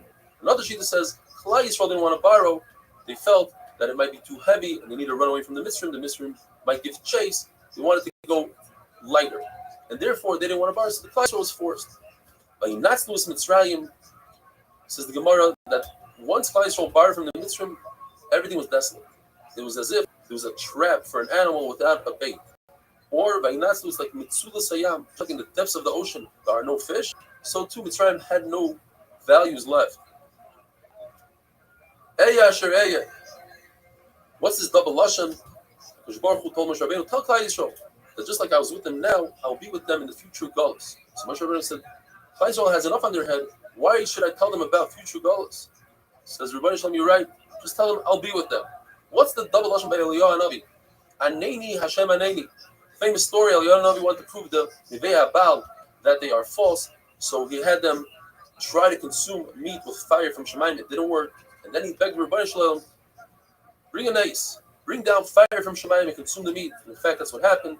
But Aneni the second time was, Klai Yisrael shouldn't think it's witchcraft. They should understand that it's Min Shemayim. Says the Mishnah, Kriya Shema in the morning is said from when you could differentiate between Cheles and Lavan. This is Cheles and Lavan. That's one pshat. We had the opportunity today. The owner of Psut Cheles came to our shir and gave us a live demonstration and lent this to me. The Gemara says that it's the tchelas is within the lava. If a piece of wool wasn't dyed completely, it didn't catch completely like this. When you can differentiate between the white and the blue, that's the shear. That's when you can say kriyashma. Rebbe Lezer says between tchelas and karsi. Karsi is a leaf. So when you can differentiate between the blue and the green, that's the shear of kriyashma.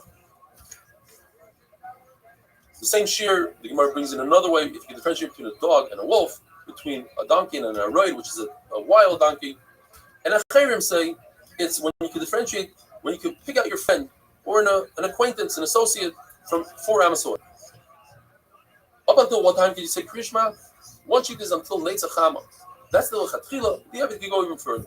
If Yeshua says until 3 hours Zmaniyos, in other words, you divide the day into 4, the light, that's the Machlek from the Gra and the Magen Avraham. Magen Avraham says you start from Amud Shachar. The Vilna Gaon says you start from Netzach Chama. And that's when kings wake up, 3 hours into the day.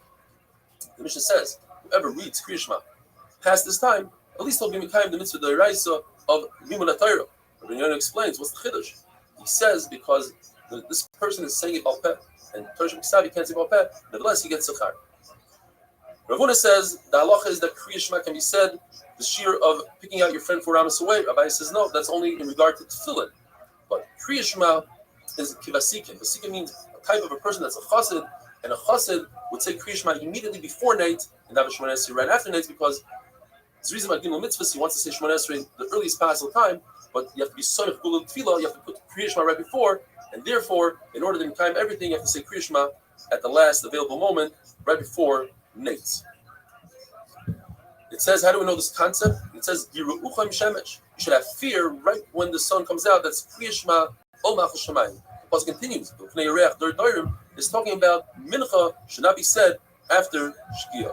Rabbi Yosi and Eliakim said in the name of the people in Yerushalayim that whoever says Geula right next to Tefillah won't be damaged that day. Reb Zera said he was damaged, and the Gemara says, why? Because he had a monetary loss. He had to bring Hadassim to the king. People pay money to see a king. You're supposed to see even Gentile kings to see the difference between a Goy and a Yid king. Rab Bruna says the Gemara, he was so much Gula Tefillah, and he was happy the entire day. He had a smile on his face the whole day. Hashem Sfasai Tiftach that we say, the Gemara in one shot says that we only say that in Mincha, otherwise it's a hefsi between Gula Tefillah, or like we had in the beginning of the Masechta, that since Chachamer were Kriveyad in the Tefillah, it's like part of the Shemona Esrei, like Ashkivenu, we said is part of the Gal Yisrael. Shemona Esrei is because of the 18 Tikkun that David HaMelech had that correspond to the 18. Yir L'Ratzain is in Kapitel Yutes in the 19th. That's why we say Yir L'Ratzain after Shemona Esrei and not before. Have a wonderful day.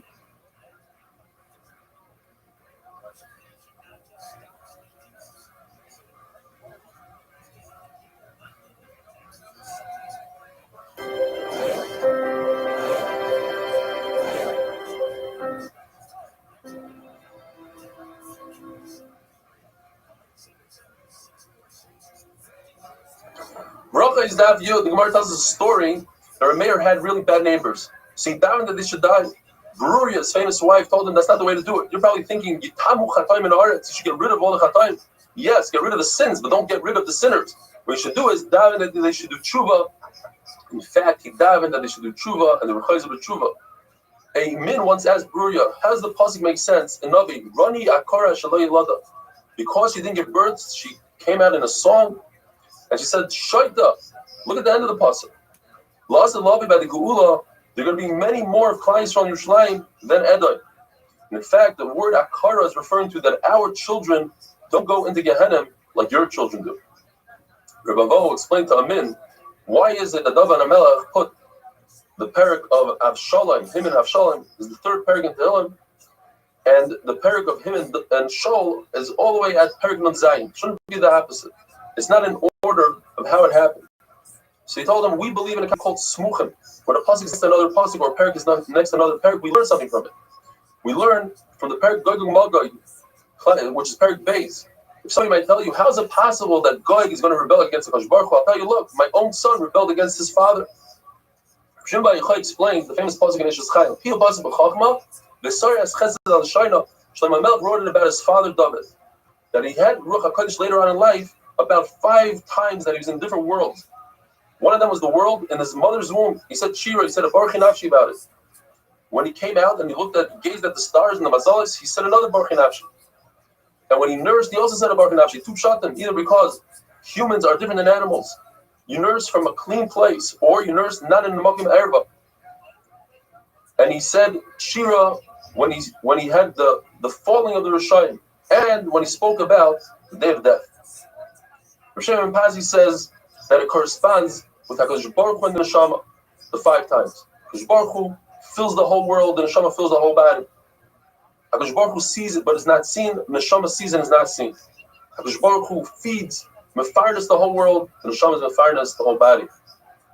HaKadosh Baruch Hu is pure, he's tar, so is the Neshama. HaKadosh Baruch Hu sits in the inner rooms, so does the Neshama. So therefore, the person that has the Neshama within him should come and praise HaKadosh Baruch Hu. Baruch Hu Nafshi, it says, V'chol kravai, my innards. HaKadosh Baruch Hu is not like a human being. If an artist paints a picture on the wall, he can infuse it with life and a neshama, where HaKadosh Baruch Hu not only can he infuse it, but he can infuse something within something. A baby that's within its mother can infuse it with life. As Chana said, Ain't sur kelikeinu, and we learned Ain't sayer. There's no artist like our God. In other words, HaKadosh Baruch Hu could create humans, and nobody can do anything similar. Ke'ein biltecha, we learn Ke'ein levaloischa.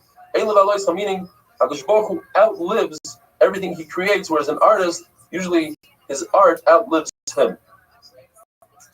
The Gemara tells us what happened in the story between Chizkiah and Yoel, who were both tzaddikim. Chizkiah was the king, Yoel was the Navi. They didn't want to visit each other. Each one held that they had more honor, the other one should come to them. So HaKadosh Baruch Hu made a compromise. He made Chizkiah really sick, and he told Yishayahu, go visit Chizkiah. So he went to visit him, and he said, Ki meis ata, you're going to die, v'lo tichya, you're not going to live, which is a double lashon. The Gemara explains, you're going to die in this world, and you're not going to have Olam Haba because you didn't do Pru Revu, you didn't get married. So Chizkiah said, because I saw in Ruach HaKodesh that I'm going to have descendants that are not worthy. So Yishayahu told him the famous line, Bahadi Kavshu the Rahman Alamalach, why are you getting involved in the Rebbeinu Shloim's business? Let him do his thing, you do your thing. So he said, okay, so give me your daughter, and our 2 schusim will be zeicha that I won't have bad descendants. So he told him it's too late. The Xer already happened. So Chizkiah got upset. He said, even if a sharp sword is on your neck, you should never stop davening. And the Gemara tells us that immediately Chizkiah took the musar, he got up and he went to the wall. What's the wall? The walls of his heart. He said within his heart. Or, lady says, he said something that has to do with a wall. He said, if Isha Shunamis, with a story with Elisha, that Elisha did Chis HaMesim to her son, in the schos, because she built him a wall, as the Gemara is going to discuss later. So my grandfather, Shlomo, he built the entire Beis Hamikdash, shouldn't I deserve a schos? Chizkiah told her, HaKadosh Baruch Hu, I did everything. What did he do? Says the Gemara, an amazing thing. He was soymech geula l'tefillah. Lady says it means that he took the book of medicinal remedies and he buried it. As the Gemara says, Chizkiah did 6 things. 3 things the Rabbanan Chachamim agreed with, and 3 not. He buried the book of refuahs. He broke the copper snake that Moshe Rabbeinu made to heal people. People started doing avodah zarah to it. And when his father, the Rasha Achaz, died, he dragged his body in the streets on a bed of rope to show people that this is what happens when you do avodah zarah. Those 3 things Chacham agreed to. But what they didn't agree to, that when he plugged up the water of Gichain in order to thirst, to create that the soldiers of Chayr shouldn't have water, they didn't agree to that. They said, let HaKadosh Baruch Hu deal with it. When Chizkiah gave the doors of Beis Hamikdash, the golden doors, to Chayr, they didn't agree to that. And when he did Iber HaChodesh, he made an extra month of the year. On the last day of Adar, they said that's not good because that last day could be Nisan, and because it could be Nisan, you don't do Iber Hashan on that day. If somebody uses other people's chus when he dies, he says, HaKadosh Baruch Hu, answer me in the chus of my forefathers, like Moshe Rabbeinu did in the chus of Avram, he's answered in his own chus. But Chizkiah used his own chus, he said, answer me in my chus, asher salachti lefanecha, etc. So they used the chus of David. Now going back to the story of Isha Shunamis and Elisha, she said, let's make him a wall. The machlokes, where did she put Elisha? She put him in an open achsadra, and she had to build a wall to divide achsadra. And then What does aliyah mean? Aliyah usually means in the attic. It means she put him in the best of her housing. Or the pshat is she put him in the attic, and she had to build a roof. So why is it called a kir, a wall? Because it's kiruhu is a lashon of roofing. It says that she put a bed, a table, a chair, and a lamp. The Gemara says Elisha benefited from it. You're allowed to benefit from favors that people give to you. But Shmuel would refuse favors. He came with his own little suitcase. Wherever he went, he had all his belongings. Nobody could give him a favor. She knew more than her husband that Elisha was a kaddish. How did she know? She noticed that flies wouldn't land on his table. Another pshat is she noticed that his sheets were clean. They didn't have any carry on them. Whereas his Misharis, Gechazi, didn't have Dusha. He grabbed her inappropriately. Says Gemara that if a person hosts the Talmud Chacham and gives from his own belongings to the Talmud Chacham, it's as if he was a makriv a tamid. Gemara says 3 halachas in tefillah. First one is that you shouldn't stand in a high place when you daven. There should be no haughtiness when it comes to davening. You're supposed to put your feet together like we do during Shemona Esrei, and you're not supposed to eat and drink before davening. If you do, it's as if you have gaiva and then you try to be imam with Shem Shammai. Shmuel said halachas like Rabbi Yeshua. The Kriya Shema said until 3 hours into the day. The Brisa says that if you say Kriya Shema after this man, it's as if you were Makayim Talmud Torah. But you should say Birkas Kriya Shema 2 before and 1 after. Rav Chisda agrees to that. And in one lashon, Rav Chisda argues with that. Mani says somebody who says Kriya Shema in the right time has a bigger schos than learning Torah. Have a wonderful day.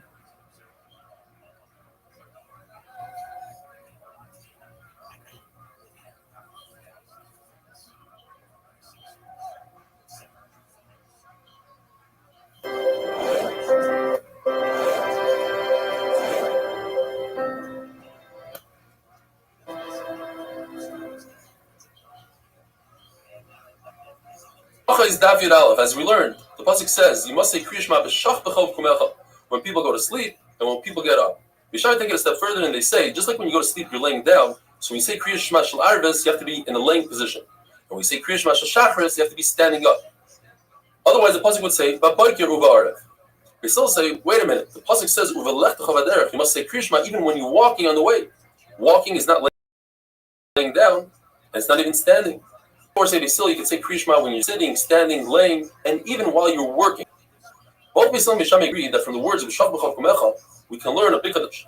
That somebody that's oisig a mitzvah, he's preoccupied doing another mitzvah, he's putter from saying Kriya Shema. Uvelech the teaches us that not only a person that's actually doing a physical mitzvah, but even somebody like a chassan who's tarad in his machshava, his mind is preoccupied, he's also putter from Kriya Shema since he's about to marry a psula. If he'll be marrying an almana, he's not occupied and therefore he's chayav. You need a combination of two things. You need to be preoccupied and it has to be with a mitzvah. So therefore, if somebody's about to lose his ship, it's sinking, that's not enough to give him a tour from saying Kriya Shema because it's not a mitzvah. An Avel who's preoccupied, he just lost a loved one and he's very bitzar, he's also chayav in all mitzvahs besides tefillin because tefillin say pe'er, and since he has afer on his head and he's in bitzar, he's potter. Even though Beis Hillel use uvelech t'chavaderech to teach us this concept that oisik b'mitzvah you potter, nevertheless they learned the physical words uvelech t'chavaderech that it's talking about a person that's walking and not laying down. The Gemara tells us a story. Rabbi Shmuel and Rabbi Elazar ben Azariah were together.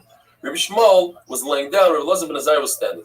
When the time came to say Kriya Shema, Rabbi Elazar ben Azariah decided to lay down like Bishamai. And Rabbi Shmuel, who was laying down, jumped up to say Kriya Shema. So Rabbi Elazar ben Azariah told him, "You remind me of a mashal. Somebody had a beautiful beard, and they told him, look, your beard is beautiful." So he said, "Okay, let me cut it off." I was standing up and I laid down, and because I lay down, that's why you stood up. I give you a compliment, and you're doing the opposite of what I'm doing. So he said, "No, I am worried that people will see us, and they'll say that Allah is like Bishamai." What's the difference? Because they still say you could also lay down. But since you were standing, and then you lay down, so it looks as if you're passing like Bishamai. So what is the halacha if you do like Bishamai?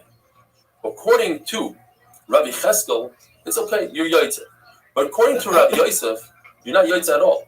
Similarly, we have that if somebody does a sukkah, like Beis Hillel, most of his body's inside the sukkah, but his table's inside the house. According to Beis Hillel, it's fine. Bisham say if you do like Beis Hillel, you're not Yaitz at all. So if you reverse that, you say if you do like Beis Shammai, they still will hold you didn't do anything. And according to Rav Nachman bar Yitzchak, not only did you not do anything, but you're chayiv misa. You see in the Mishnah, Rav Tarfon says, I once put myself in danger in order to be yaitz like Beis Shammai. Chacham told him, if something would have happened to you, you would have deserved it. The Mishnah tells us, based on the pasuk, Sheva Bayoim Hilalticha, you should say 7 brachos, 7 birkas Kriya Shema. How do you break it down? The Mishnah says, in the morning you say 2 brachos before Kriya Shema and 1 after. In the evening you say 2 before and 2 after.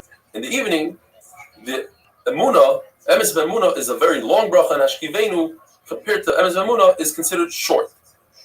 Anytime Chachamim were misaken a long bracha or a short bracha that finishes with Baruch Atah Hashem or doesn't finish, and you add or take off, you're not doing the correct thing.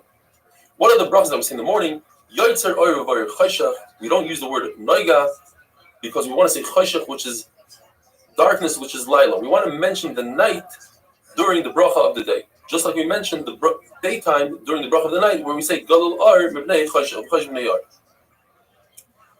According to Shmuel, what's the second bracha? Ahava Rabbah, like Nusach Ashkenaz. According to Chachamim, it's Havas Olam, like Nusach Sfar. So it says, therefore, one should say Ahava Rabbah in the morning and Havas Olam at night.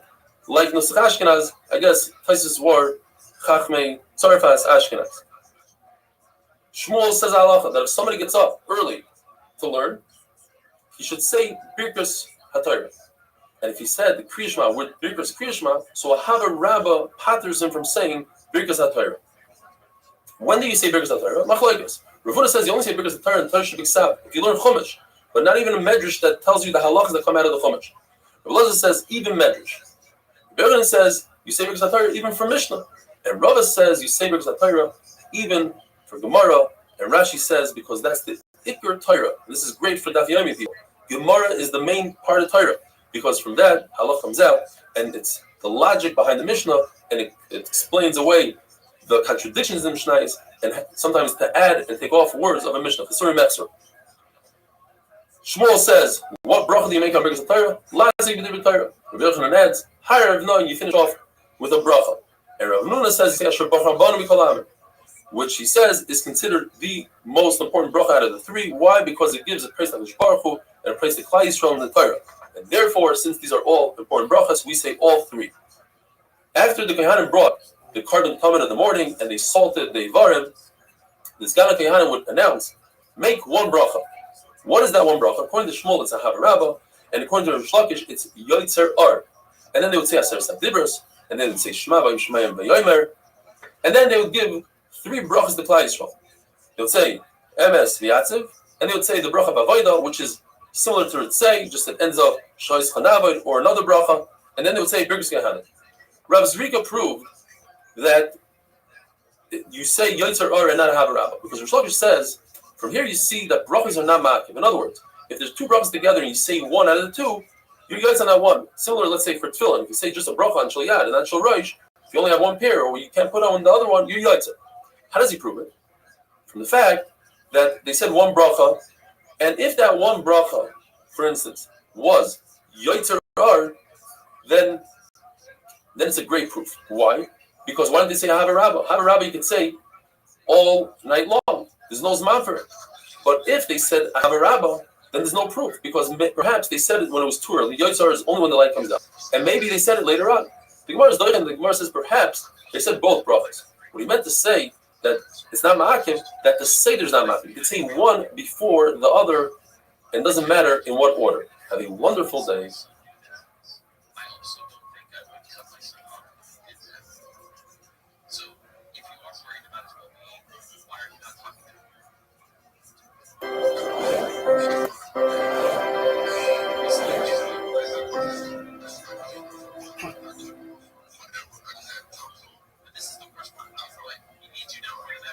Bracha is dafyud beis. Although in the Beis Hamikdash they would say Aser Sadibros, Chachamim will misaken that outside of the Beis Hamikdash we shouldn't say Aser Sadibros because the meaning would say that's the only part of the Torah that we have. Kriya Shema and Aser Sadibros. Today, Aser Sadibros is so important that one should say it in private but not in public. There were 24 mishmaros of Kohanim. Every week a different mishmar would take over the Beis Hamikdash. When the incoming mishmar came into the Beis Hamikdash, the outgoing mishmar would say another bracha, and he would say Misha shiken eshmoy bebayis hazeh uyashken b'neichem ahava v'achva v'shalom v'reis. The Gemara goes through a series of questions regarding brachas. If a person starts in Ma'ariv, he starts off thinking that he's saying Shachris. He says Yoitzer Or, but he finishes off Hamarav Aravim. And the same thing in Shachris. He thinks he's saying Ma'ariv, Hamarav Aravim, and he finishes off Yoitzer Or.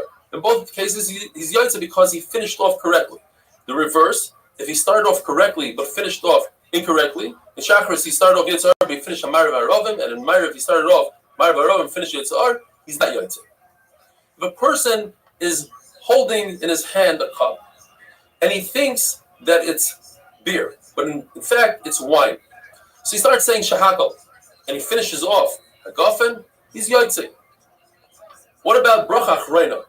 Person thinks that he ate bread, but in fact he ate dates. And he finishes off correctly. He started off birkas hamazon, but he finished off mein shalish, the bracha achreina. He's yoitze because even the birkas hamazon that he started off with would work for dates because dates can satiate him. But what happens, and this the Gemara remains in a suffix, if he thought that he's holding wine, but in fact it was beer. So he started saying hagafen, but he finished off shahakal. The question is, do we go by the main part of the bracha or the latter part of the bracha? And therefore he would be yaitze. If a person thought that he ate dates, so he started saying a bracha achreina, and then he realized that he ate bread, and he finishes off with birkas hamazon, the Gemara remains in a suffix. Now the Gemara says you can't prove anything from the halachas that we said by Kriya Shema, because according to Rav, since when it comes to birkas Kriya Shema, you finish off with a bracha, Baruch Atah Hashem Hamarav Aravim, that's enough, that's a bracha in itself. According to Rabbi Yochanan, Baruch Atah Hashem Hamarav Aravim, or Yoitzer Or, is not considered a bracha because you have to say Baruch Atah Hashem Elokeinu Melech Haolam in order for it to be considered a bracha. Nevertheless, you can't prove anything from birkas Kriya Shema, because birkas Kriya Shema, when a person starts the bracha, he intends to mention the day and the night in the same bracha. So every bracha really is a bracha for the day and for the night, and therefore he's yoitza. If a person does not say v'yatziv in the morning and the emun at night, he's not yoitza the mitzvah of Kriya Shema kitikuna.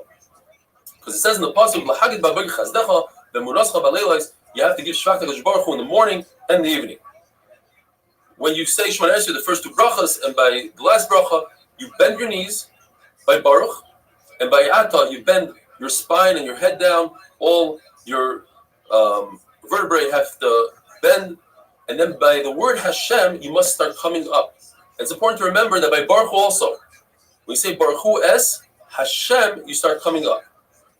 Rav Sheshes would bend his knees and bow down quickly, but when he said the word Hashem, he would be like a snake, he would pick up his head very slowly to show that it's not a burden on him to do the Kriya. As he made tshuva, we know we say Hamelech HaKadosh and Hamelech HaMishpat. What if one forgets and says Hakel HaKadosh or Melech Oyev Zako Mishpat? So according to Rabbah, and that's the halacha, he's not yoitza, and according to Rebbe Lazar, he's yoitza. If a person has the ability to daven for his friend and he doesn't daven for his friend, he's considered a sinner. And if he has the ability to daven for Talmid Chacham, he must do so until he feels sick, literally sick. He has to fast and daven until he becomes sick. If a person is over an Aveira and he's embarrassed by the Aveira, an amazing Chiddush. Not only are they Meichel him on that Aveira, but they're Meichel him on all his Aveiras. And how we know this? We know this from Shaul. Shaul brought down Shmuel from Shemayim through the Oiv. And Shmuel says, why did you bring me down? So he says, I tried this, I tried that. But he never mentions I tried the Urim and Tumim because he's embarrassed by the Aveira that he committed, that he killed the Oiv with the Urim and Tumim. So how do we know that Shaul was forgiven? Because Shmuel tells him, tomorrow you'll go to battle, and if you go to battle, you'll be killed, you and your children, but you'll be with me. Says the Gemara, with me means my mechitza. In other words, Shaul was zoicha to being Gan Eden with Shmuel Hanavi, which is a tremendous madriga. Or, because the Gevanim, they said they'll forgive Shaul if Shaul gives them 7 of his sons that they could kill. Obviously, they hated Shaul. And the pasuk ends off saying that Shaul was a Bechir Hashem. Says the Gemara that it wasn't the Gevanim that said it, it was Hashem that announced it from Shemayim. Bechir Hashem, in other words, he forgave Shaul. The Gemara tells us that they wanted to institute that we should say Parshas Balak in Kriya Shema, because Parshas Balak has the pasuk Korah Shochav Karyei Uchilavi. It's a beautiful pasuk, but it also includes the lashon of B'shach B'chov Kumecha. The reason why they didn't institute it because the Tircha Tzibura is very long, and to say one pasuk you also can't say because you can only say a full parsha from a pei to a pei or to a samach. Why do we say parsha of tzitzis? Because it includes these amazing concepts. It includes the concept of all mitzvahs. Uschardim is called mitzvahs. It includes the parsha of tzitzis, vasalim tzitzis, the Yitzias Mitzrayim, Asher Yitzias Mitzrayim. The words Achri Levavchem comes to tell us that you shouldn't think about minos. Achri Enechem comes to say that you shouldn't think in Averis. Atem Zoinim comes to tell you shouldn't think about Avodah Zarah. Says the Mishnah, this is the famous Mishnah we said in the Haggadah, even though nighttime is not a time to put on tzitzis, nevertheless, Rabbi Elazar ben Azariah holds that you should say the parsha of tzitzis. Why? Because it says in the passage, "Man tiskor esim tzescha meretz Mitzrayim kol yimei chayecha." All the days of your life. Yimei chayecha are the days yimei. Kol yimei chayecha, the extra kol means the night. So you should say parsha tzitzis the night. Chacham say no. Kol yimei chayecha comes to include the time of Mashiach. We're also going to say the parsha of tzitzis. Have a wonderful day.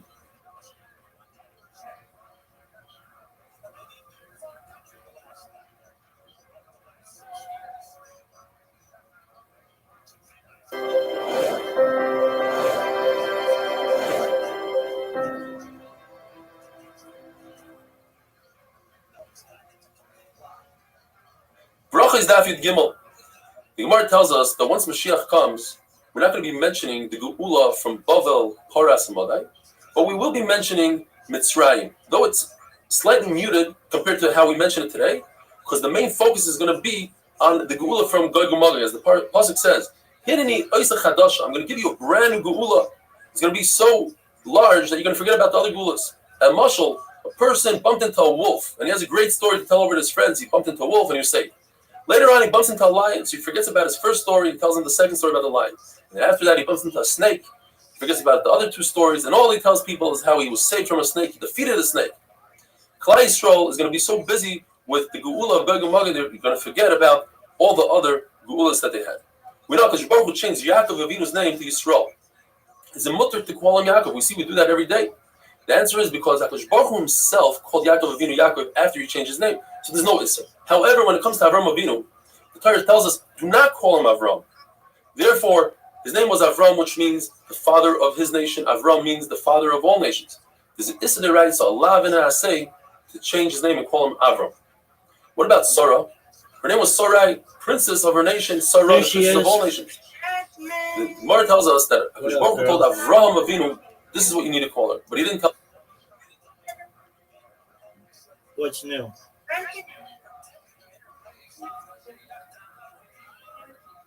That's the find somebody, and I can't find nobody.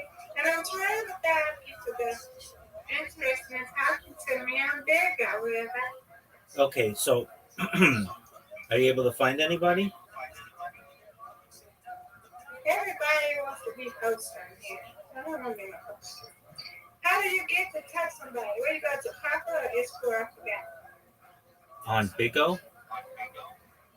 Yeah. All right, just one moment. All right, Big O.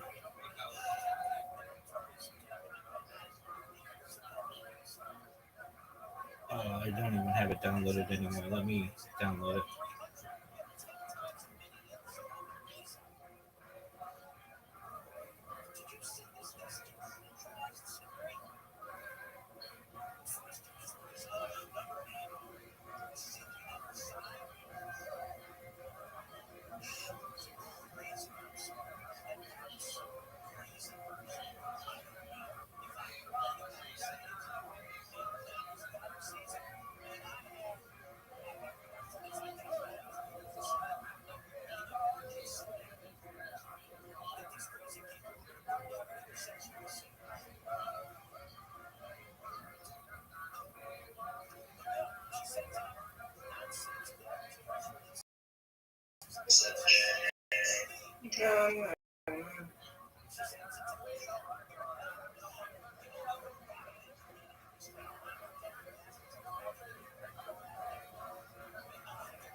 All right.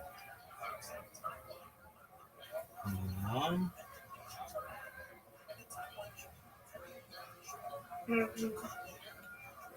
All right. So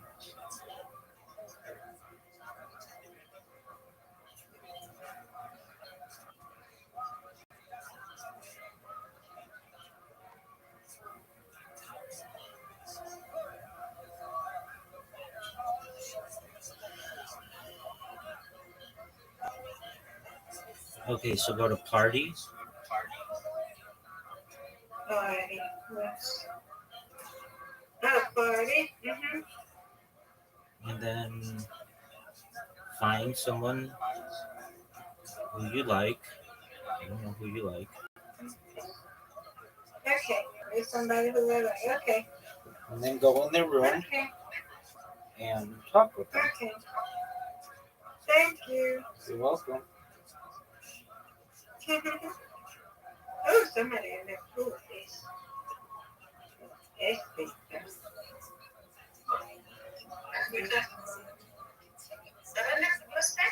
Mm.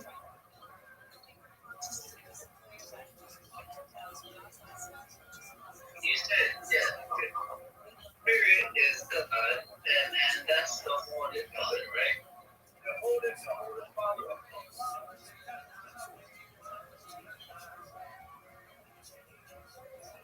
No. Oh, we can get it. If we want it, we will get it. But you saying that's what I'm saying. But you got to want to take it. Yeah, man, who's gonna give it to you? You got to work for it. Respect, take shit. Okay, then you got the ladies over there backing y'all up like, Okay. we're sitting at this table, back and forth, there's a smile, and I'm looking at him like, what? You can't even go there. And then the end of the dream said 2 Corinthians 2:15. And then I woke up as fast as I could and started doing it. Like, oh my goodness.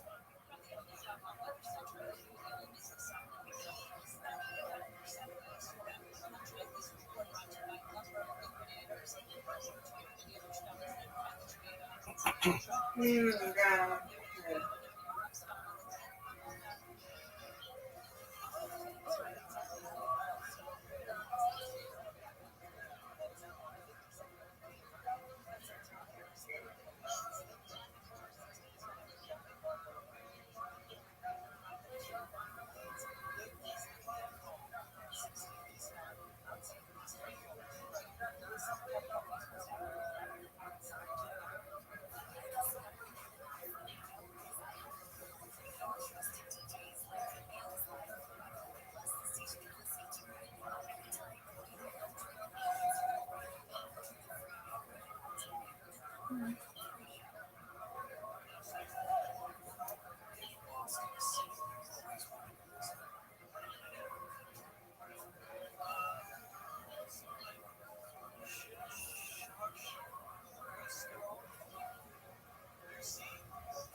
tell us. So therefore, if we call her Sarai, we're not over in Isra. And with that, we finish the first parak of Shas. We should be Zoicha to finish all the prakim of Shas together. Says the Mishnah. If a Sefer was fixing a Sefer Torah, and the way you fix a Sefer Torah, you say the words to yourself, and you fix. Now, if he had no intent to say the words, then he's not Yaitza Kriya Shema if the time of Kriya Shema came. But if he had intent to read it, he knew he was reading it, then he's Yaitza. Unless you hold, like the Mandamar that says, Mitzvah Tzrichos Kavana, and then you would have to have Kavana to be Yaitza, the Mitzvah of Kriya Shema. The Gemara is going to be discussing, the Mishnah that is, different cases of somebody stopping in Shema to say hello to his friend or to answer. Everybody agrees that if the guy's his friend, the guy is a bad guy, that can kill him. Then obviously you're allowed to say hello to him and answer him smack in the middle of Kriya Shema. If it's out of honor, kavod, so if it's between prakim, and we'll see what that means, then you're allowed to, according to Meir, and according to Rabbi Yehuda, not only that, you're allowed to answer somebody, anybody, even if there's no honor involved. In the middle of the parak, between psukim, in the middle of a parak, according to Meir, you're not allowed to answer, and according to Rabbi Yehuda, you're allowed to answer. What is Bein HaPrakim? Bein HaPrakim means between the two brachas of Kriya Shema before Kriya Shema, between the second bracha of Kriya Shema and the pasuk of Shema, between the parsha of Shema and Vayayim Shemaya, between the parsha of Vayayim Shemaya and Vayomer, between Vayomer and Vayatzik. According to Rabbi Yehuda, you don't stop between Vayomer and Vayatzik. Why is the parsha of Shema first? It's not in the right order. In the Torah, the first parsha is Vayomer. The answer is because first we want to do Ol Machal Shemayim, and that's in the parsha of Shema. So then why is V'hayim Shemaya second? Vayomer should be second. The answer is because V'hayim Shemaya is talking about Torah, and Torah is day and night, whereas the parsha Vayomer Tzitzis is only during the day. Rebbe holds that Kriya Shema must be said only in Lashon HaKodesh because it says V'hayu as is. Although we already know that you can't say Kriya Torah in any language, it has to be in Lashon HaKodesh, but there's a Havamina that Rebbe would darshan like Chachamim. Chachamim say the word Shema. Shema is a Lashon of hearing. Any language that you hear it in, Chacham hold you can say Kriya Shema in English. Comes Rebbe and says, no, Kriya Shema has to be said in Lashon Kodesh. So what does Rebbe do with the word Shema? He says the halacha is that you must hear the words coming out of your mouth. And Chacham hold you yaitzu even if you don't hear the words coming out of your mouth. And Rabbanan take the word V'hayu and they learn that if you mix up the words Shemaya im instead of im Shemaya, you're not yaitz. It has to be in order. And Rebbe learns that from the Hay of Hadavar. We have a three-way machlokes. Where do you have to have kavana, the proper intent, in order to be yaitz? If you don't have that proper intent, you're not yaitz. According to Meir, it's just the first pasuk. And therefore, and Rava holds that's the halacha, and that's how we pass it. So if a person just had kavana the first pasuk, and he had some items and he didn't say the rest of Kriya Shema, he's yaitz al halacha. According to Rabbi Eliezer, you must say the first three psukim of Shema, the kavana, as it says, ha'ela. And therefore, they hold that you have to stand. In other words, if you're walking like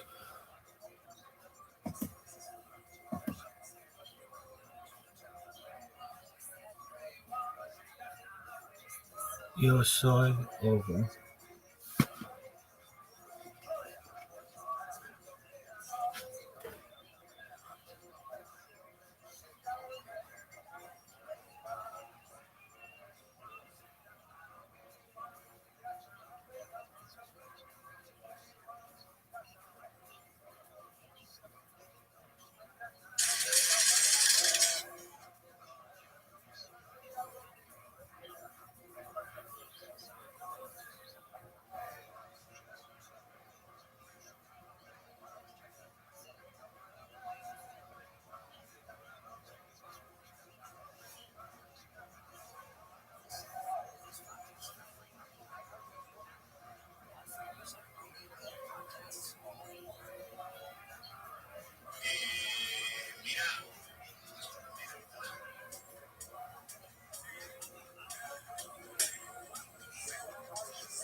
Roger, calm down.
Right, that might be him.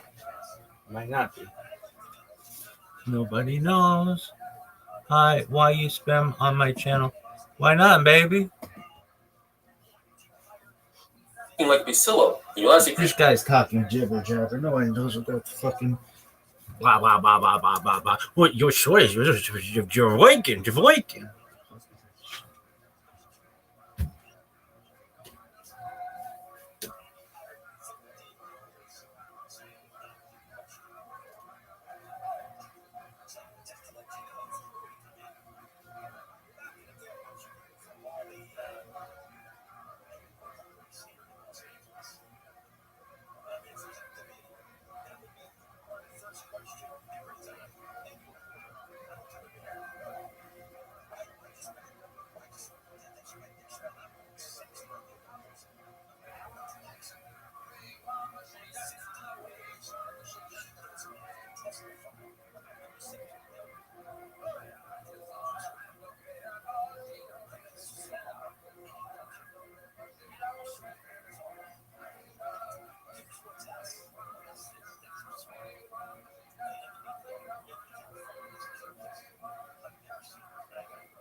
This athleticism.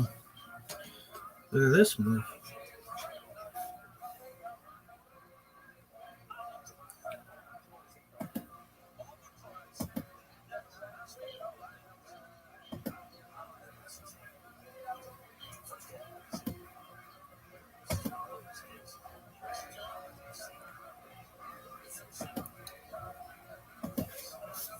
Krishma while you're walking, but the first three psukim you must stand still in order to have the proper kavanah. Rebbe Akiva holds that the entire first parasha you must have kavanah because it says Alav Avecha, and therefore they hold that you have to stand still and say the whole first parasha so you have kavanah.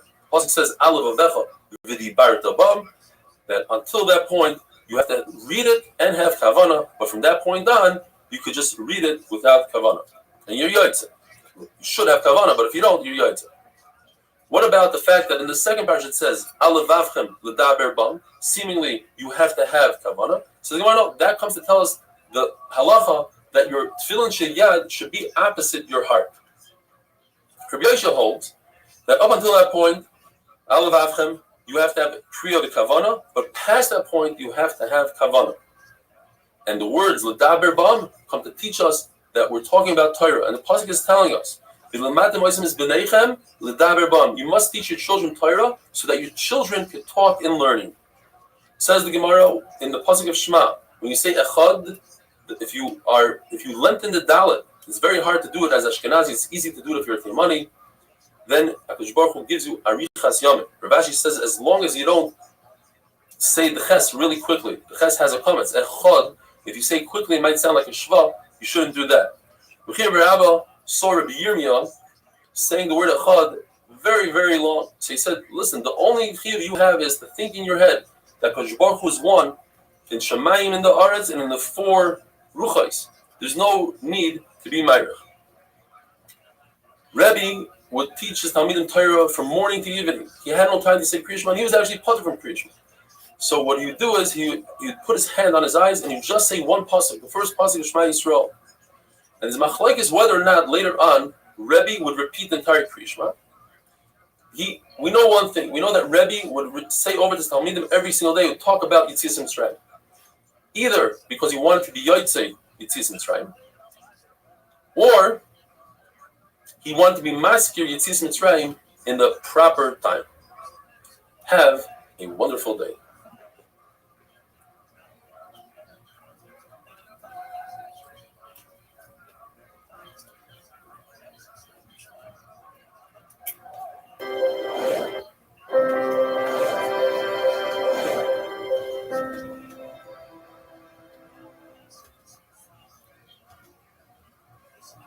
Bracha is Daf Yudalid. If you know somebody else that might be interested in a Daf Yomi share that's entertaining, fun, gishmak, with a lot of visual aids, search for our share online on YouTube under Ramat Bet Shemesh Daf Yomi or Eli Stefansky, and come see for yourself why, since the beginning of Brachas, over 1,000 views per share.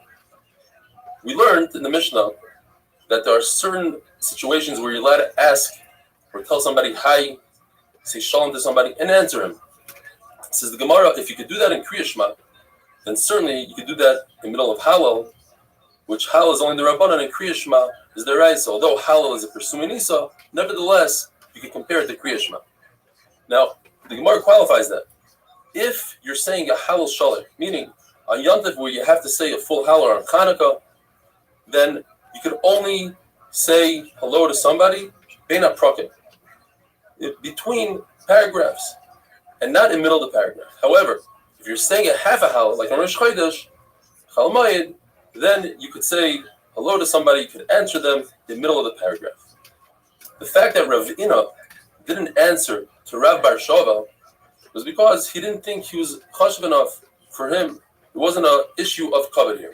In fact, they passing that in our day, since people understand that you're not going to answer them, you're in the middle of Hallel, you're in the middle of Kriya Shema, so we don't have this concept of shoyel u'meishet mipnei hakavod. 2 halachas in regard to tasting food. If you're tasting a food and it's less than a revius, and it's on a tinus, the machlekes are showing them what tinus we're talking about, you're allowed to taste it on a fast day. Since you accepted the fast, that you won't be eating, you didn't accept the fast, that you won't be benefiting and having enough. And also, if you taste food, you don't have to make a bracha for it. It's also to get up and go to your friend's house to say hello to him before you daven. That will be a bia and a HaKadosh Baruch Hu. If you bump into your friend or you happen to go to your friend for something else, then it's okay to say hello to him.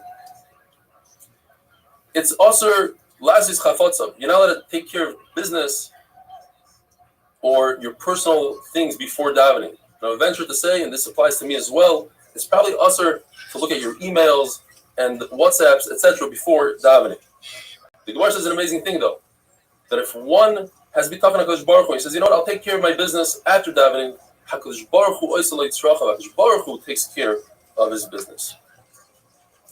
The Gemara says that if somebody sleeps for 7 days without having a dream, he's ra, he's considered wicked. And from the same pasuk we learned that if somebody satiates himself with Torah, he's so full of Torah that they won't tell him any besurais rois during that day. We had a machlekes in the Mishnah. What's considered ben aprakim? There's a machlekes between the end of Shema, emes, and v'yatzev. Is that considered between the prakim? Rabbi Yehuda says that's not. You're not allowed to stop there and say hello. Why? Because he brings a pasuk v'Hashem Elokim emes, so it's one continuation. We have machlokes. Once a person says at the end of Shema Hashem Elokeichem Emes, does he have to repeat the word Emes again? According to Rabbi Yochanan, you must repeat it again. According to Rabbah, you don't repeat it. Gemara brings a very interesting lashon. Rabbah heard one of his talmidim say Hashem Elokeichem Emes, Emes v'yatziv. So he said, "Kol Emes v'Emes tafsi lahai." This guy is grabbing onto every Emes. He's doing the wrong thing. There's a halacha that once you start the third parsha, that is by Ma'ariv, you start, you must finish. According to Rav, what does it mean to start? You say, that's it. Once you get to Vamarta Alehem, you have to continue the whole parsha. But Papa holds that's not considered a start. Yo, what up? If you How just you say doing, baby? that until Vamarta What's Alehem, good, you son? can skip everything and go all the way to Hashem Elokeichem Emes. How are you? Yo, dog, can you hear me?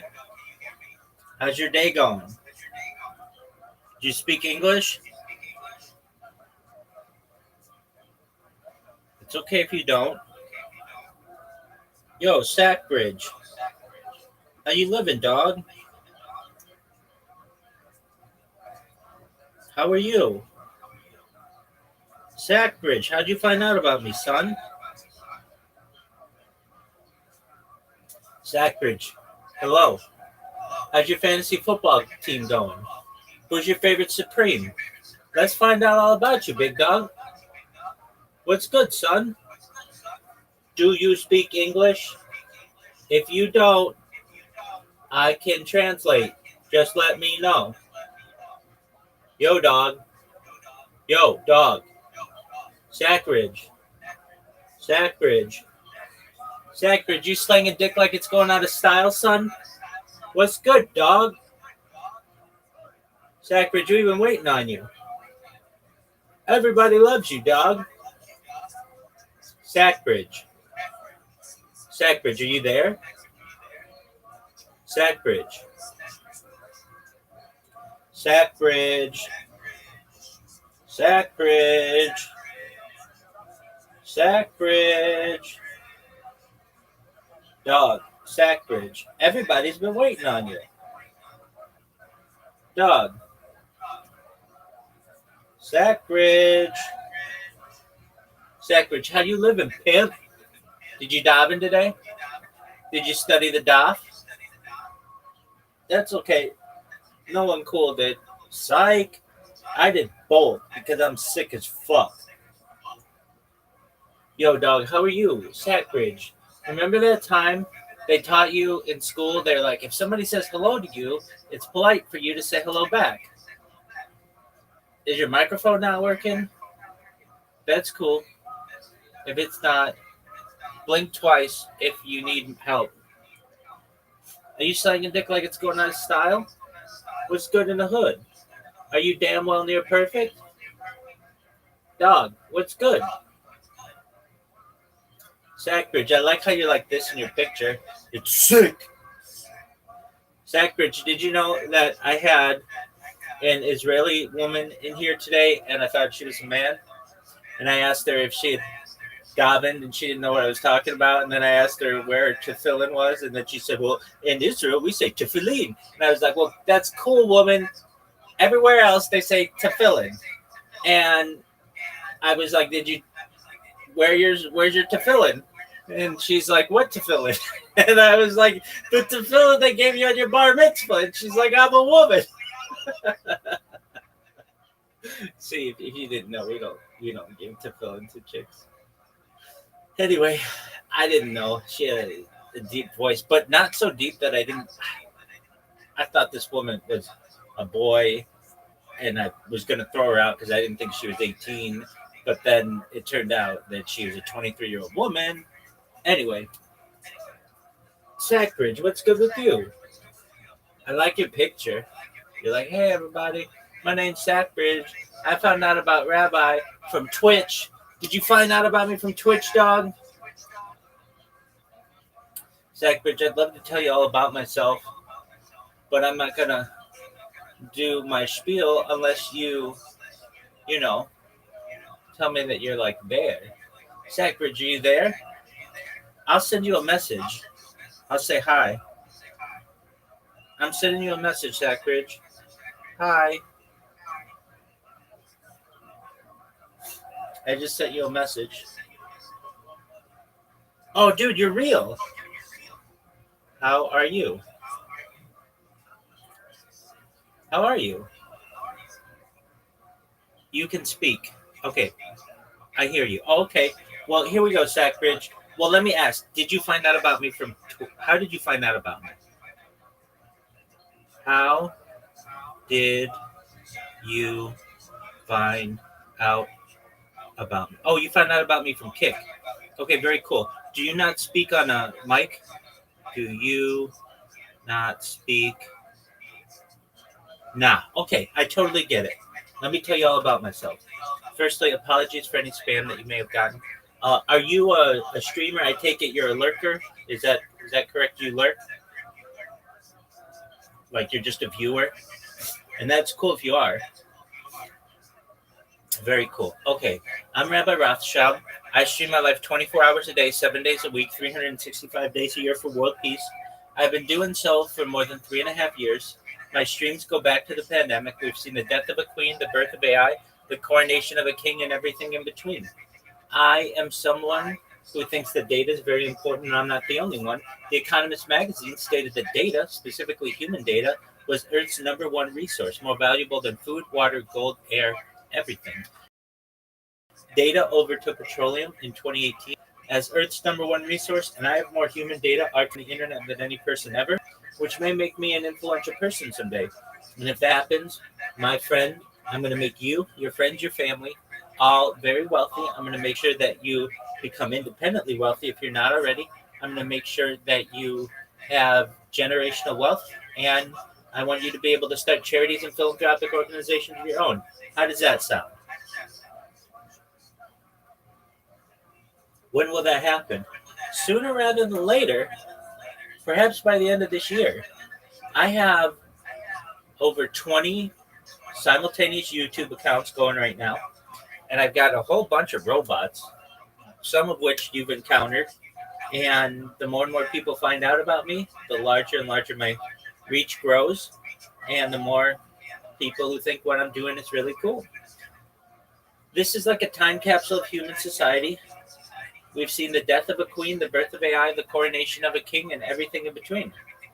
I am someone who talks about ending world hunger through the use of technology such as agricultural drones, floating greenhouses, saltwater greenhouses, hydroponics, vertical farming, cloud seeding. I talk about ending world thirst.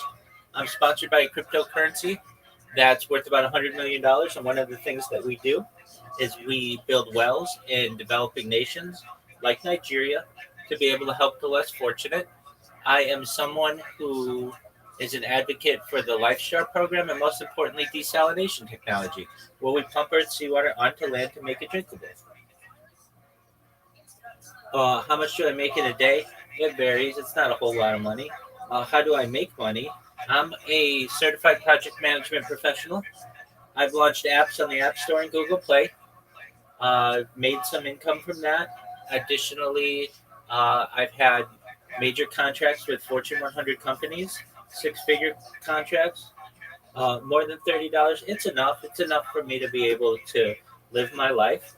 I talk about other things like anti-gravity, antimatter, faster than light travel, faster than light communication, alien disclosure, space elevators, things like space tourism, terraforming other planets. I talk about things like quantum computing. I talk about things like cryptocurrency. I talk about artificial general intelligence, artificial superintelligence. To be honest, it's good. I would like to lay like you and get money. Yeah, dog, it's the dream. Absolutely. Everybody just wants to be able to sit and do nothing and make money off of it. And also, you get to meet really interesting people. I could teach you how I do everything. You'll start earning money today. Not a whole lot, but you'd make at least a few cents. And I also talk about things like de-extinction technology. People don't know this, but the first successful de-extinction took place in the year 2003 with the Pyrenean ibex, which is a goat located in northern Spain, southern France. Fast forward to the year 2021, a company out of Dallas, Texas, is founded known as Colossal Bioscientific. They've made it their goal that within the next 3 years, or by the year 2028, to reintroduce the woolly mammoth into the Arctic Circle utilizing Asian elephant hybrids, Asian elephant surrogates. I think this is mind blowing. I think that it's really cool. And they also want to reintroduce the Tasmanian tiger, followed by the dodo bird, which I think would be really interesting as well. And I look forward to being able to document. I talk about other things that may affect you, your friends, your family. When you were born, the average life expectancy for you or someone like you was about 80 years old. I want to increase that to age 100, 120 through the use of technology such as peptides, oxygen therapy, human growth hormone, testosterone replacement therapy, things like cold shock therapy, ambrosia therapy, things like perhaps cryogenics, things like, if you want, nootropics. But eventually you're going to be 120 years old or so if you want. And you're going to say, Rabbi, everything that you said came true. It's been really wonderful. But my body's starting to break down. What's the next plan? And again, this is, if you want, this is with your consent.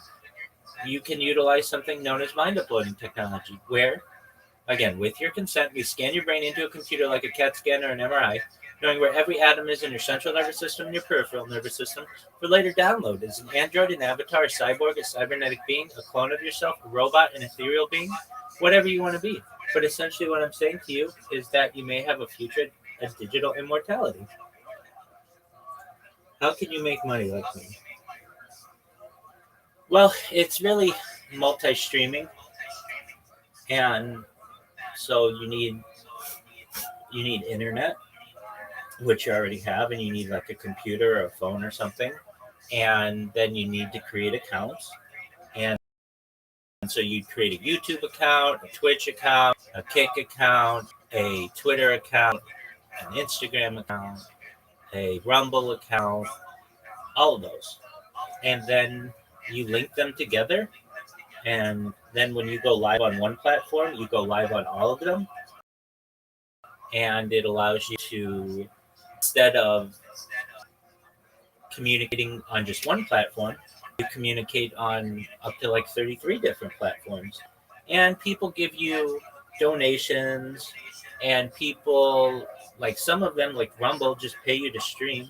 And then eventually you get big enough, and like one like Kick, a streaming partner like Kick, if you become a Kick partner, you make like up to like $16 an hour.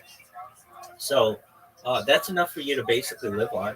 I have friends of mine from Kick who they've bought cars, multiple cars with what they've made on Kick, and they're able to buy new computers and things. So it's basically an uphill climb. But if you're interested, I can teach you everything that I know on how to do it. Why am I not on Kick? It's an excellent, excellent question. Because I am the biggest spammer in the history of Kick.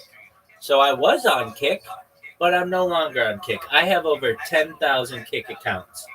That's more accounts than anybody's ever created on Kick. And the reason why I have so many accounts is because I spam it. And so the people at Kick aren't big fans of mine. I shouldn't say that, though. I'm friends with Eddie Craven, the owner of Kick. He and I are friends on Discord. So, not everybody there hates me. But basically, if you break their terms and conditions, they will ban me. And I originally didn't break terms and conditions, but I wasn't a lot of people watching me on that. So I figured, you know what? If I just make the decision to get banned on this platform by spamming people, well, I'll just spam people night and day. I'll create robots that do that for me, and then I'll get to meet really interesting people like you. I would have never met you, most likely, if I hadn't have spammed. If you don't have a lot of viewers, if you have like 2 to 3, do you still get money on Kick? No, you don't. Not on Kick. On Rumble and some other platforms you do. And Rumble has a thing, like if you put links in your profile and you get a certain amount of people watching you, then they'll pay you extra for that. Just like basically advertising for them. Um, but for Kick has a very straightforward process to be a Kick partner. Now things have changed, may have changed, but basically you need 75 followers, which is really easy to get.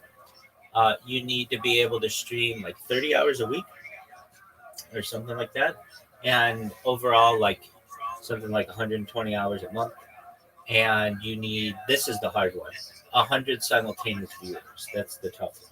So sometimes people buy the viewers when they're first starting out, so that they create a little bit of buzz and more people find out about what they do. You don't have to, but if you want to get known much more quickly and get to be a Kick partner, that's what you would do. And on YouTube, you needed, years ago, you needed 1,000 followers, then you needed 2,000 followers and 4,000 watch hours, which is really difficult. And then I think that it's at like 10,000 followers now. But you can make money on YouTube. It's not easy, but you can do it. Rumble will start paying you right away. So there are some others as well. If you're interested, Bigo, also known as Big O, they will give you a little bit of money to start streaming on there. They give you like little points, and then you can cash those points in for cash. Um, what else pays you to stream? Twitch does, but that's quite a tough route as well if you're just starting off. But you'll never be able to do this unless you start streaming. So the thing is, I mean, do you have a computer or just a phone? I'm sure you do. You're talking to me right now. So, and you have internet. So, yeah, yeah, PC. Okay, great. So, if you have a PC, the first thing you have to do is say to yourself, am I really going to do this? Because it means that you've got to be dedicated to it. But if you do want to do it, there are ways to do it in an anonymous fashion.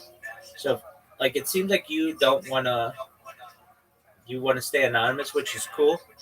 So you can do that with voice changers, and you can wear masks. There are overlays that you can use. There are different filters you can use. You can just do an off-screen stream as well. You could stream yourself playing video games.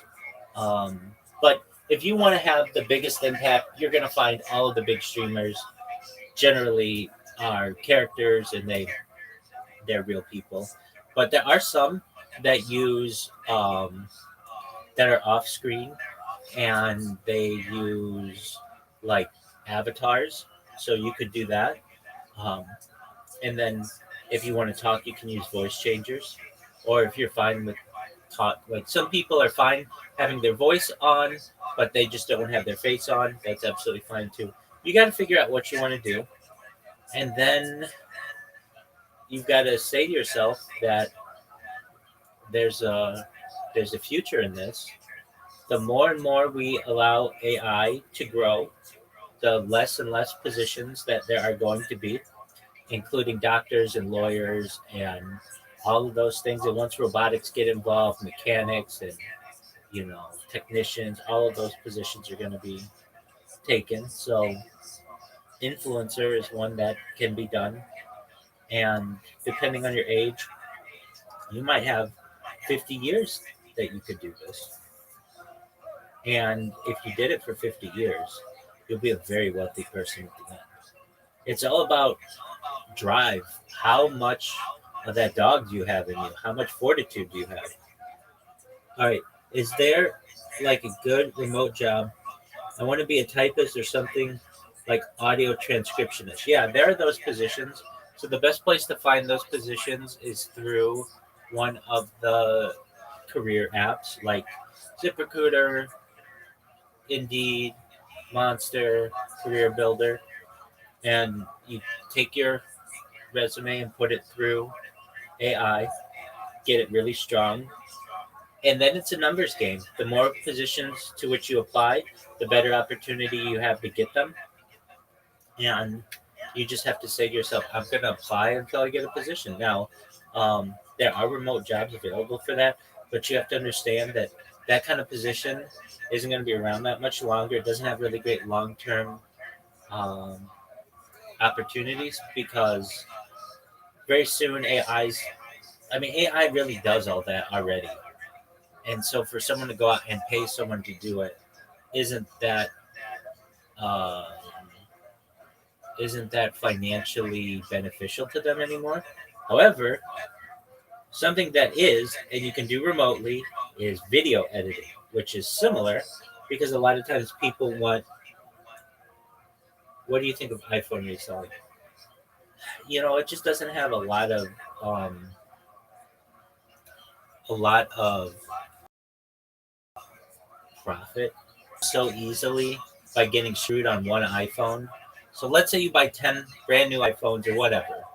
Okay, why do I want to buy your phone when I could just go to Best Buy or the AT&T store, buy it off of Amazon? And okay, you're like, okay, well, I don't have to buy new phones. What if I just buy people's old phones and I repair them and then I resell them? Okay, fine. But people can already get that. It's just known as a refurbished phone. And there are people out there who have certifications for that type of industry. And you can't make a lot of money on it. Meaning, you want something that you generate an hourly rate. So you want to make 20, 25, 30, $35 an hour. And with selling an iPhone, you're going to be fortunate if you make $100 on a sale on an iPhone and you might only sell one a month, maybe two a month. I mean, with eBay. And that's really the big place where people do that. And then on top of that, if you get a negative review, it can end your store. So you want to be really, um, but people still buy, right? Yeah, but not usually from individuals anymore. It does happen, but it's just so many people have been screwed in that industry or going that route that if somebody wants to buy a refurbished phone, they're going to buy it from a certified refurbisher on Amazon. Now, if you want to go the route where you sell iPhones to your friends, okay, that's fine. But iPhones don't just come perfectly. Used iPhones usually have an issue. They need a new battery. They have a broken screen. They have perhaps software issues. Unless you really know how to repair them well, then it's not going to be very uh, profitable for you. Okay, am I always available? If I write to you on here, do you get notifications when I write to you? Because I don't, because you don't have TTS on YouTube. Okay, so I do have TTS on YouTube, but I have to restart it every single time, and it's really a pain. And I have to do it 22 different times because I'm live right now on 22 different YouTube streams. So it's just too much of a pain for me to do it every time. Uh, yeah, you can always send me a message in here. If you're gonna send me a message though, come into the Discord, come in just like you are right now, so I know you're gonna be typing to me. If not, it might be an hour or two between my replies to you. But yeah, if you come in here just like you are, I'll answer all your questions. But I do have TTS on YouTube, but again, like it's a real pain, uh, and it doesn't always work. It doesn't always connect correctly. So just come in here. When I see you, I'll know to check my messages.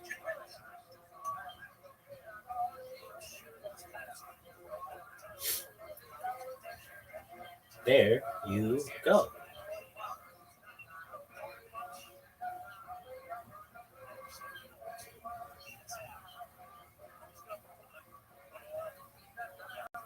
Do I play video games? Absolutely. Miss Aquarius, the other person and one of the other people in here, she and I play games every night. We play a lot of mini games. Uh, I play Fortnite. I like Grand Theft Auto. I like Civilization. I like Age of Empires, Age of Kings, Age of Mythology. I like Sid Meier's Civilization. I like Madden. I like FIFA. I like college football. I like all sports games basically. Um, what else do I like? I'm really excited for the new Grand Theft Auto. It'll be out in like, yeah, FIFA's amazing. It'll be out in like 6 months. Well, less than nine, between 6 and 9 months. So that's a big deal. That's going to revolutionize things. How about you? Do you play video games or do you like to play? Hope you become a trillionaire, man. I believe in you. Well, thank you so much, my friend. Thank you for being so sweet. I'm always here for you. So, more than anything, more than being a trillionaire or always live streaming or whatever, I'm here to be a positive person in your life. I'm here to have an optimistic view on the world, and I want to give people hope. So, if there's anything you ever need from me, I'm here for you, okay? But who do you actually give that much money? Who will I actually give that much money? Every single person who's helped me along the way. So you have to understand, when I was a kid, everybody wanted to be millionaires. Today, everybody wants to be billionaires. In the future, people will want to be trillionaires. Yesterday's millionaire is today's billionaire, is tomorrow's trillionaire, and especially with inflation. So I'll be able to help. There are 1,900 people in this server or so. I'm going to help all of those people. And then we're going to go back and watch all of my streams going back for 3.5 years. And everybody with whom I've had any interaction, generally on this stream, I'm going to do my best to not just make a millionaire, not just make a billionaire, but make a trillionaire. Who will actually give me that much money? Well, you have to understand, data is Earth's number one resource. So basically, I'm sitting on a gold mine or a petroleum mine of data. So basically, all I have to do is just wear a shirt, and people pay me to. That's I get sponsored to just wear cryptocurrency shirts. So I'll be able to wear Coca-Cola and Marlboro or Zins or Walmart or whatever. People will pay me just to do plugs for them, to do ad reads. Really, endorsements. And I'm a different endorser than anybody else. I literally am live all the time. So no other company will just always have like a walking advertisement like they will with what I do.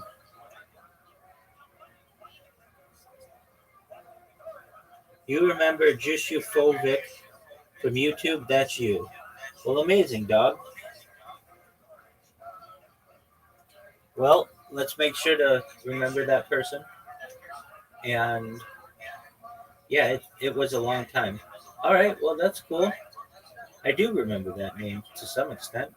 So you should know that you're on the list, my friend.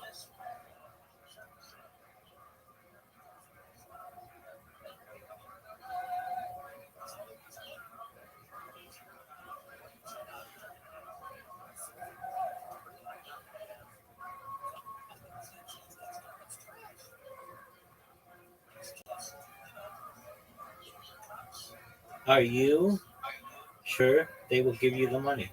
Absolutely. All I do is watch podcasters who do live ad reads for people, and they make tens of thousands or hundreds of $1,000s or even millions of dollars a year from that. Travis Kelsey, whose podcast, New Heights, no one listens to. I've never met anybody who's ever listened to it. Made $90 million just in ad reads recently.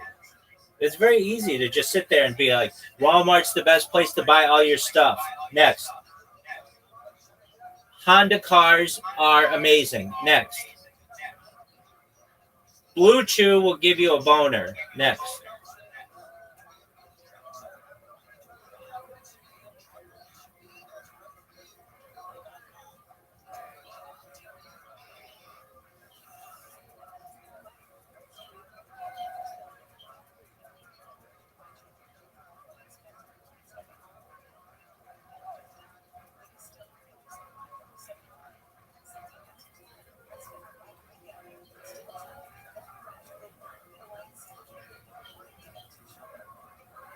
Where are you from? Yeah, I'm from the U.S.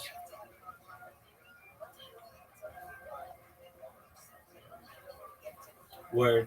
That's correct.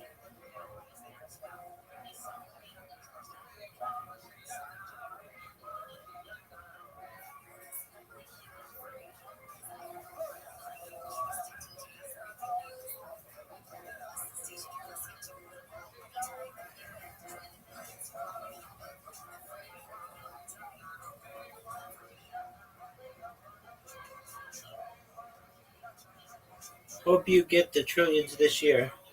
Yeah, same here, big dog. But I've got that dog in me. Every day, my motivation to do this grows.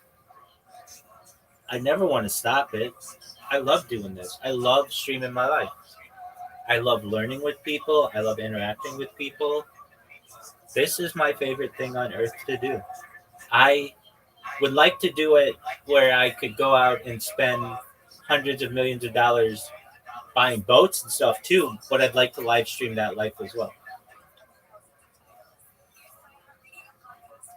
How much do you think will you make? At a certain point, the money doesn't matter, but I think probably quintillions. So that's like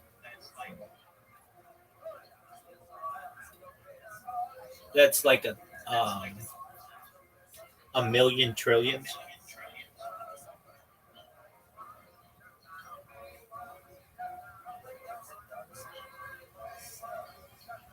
So not just quadrillions. Wait, no, it's not a million trillions. It's 100,000. No, is it a million trillions? A quintillion. There's 125,000 dollars in the world at the moment. Yeah, but you don't understand. That is not with inflation. With inflation, then that means that that's just like a quadrillion dollars. And if inflation gets to be runaway, especially when you get in the world of cryptocurrency, it very easily can happen. Then you're looking at quadrillions and quintillions. And that's all you know about as 125 trillion in the world. That doesn't include perhaps the price of real estate. Like no one owns the bottom of the ocean floor. There's real estate out there that is just still up for grabs. Man, I wish I bought Bitcoin 12 years ago. Yeah, I understand that. And then also, you've got to understand that there are other planets to explore.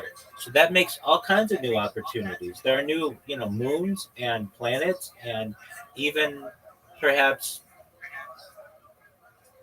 solar systems. So, like, if you want to think that there's 125 trillion dollars in the world, that's cool. I just think of things being in like a bigger world than that. Like, it doesn't just have to be here on Earth. Just like one asteroid, if we just do asteroid mining, could perhaps have more aluminum on it than all of the Earth.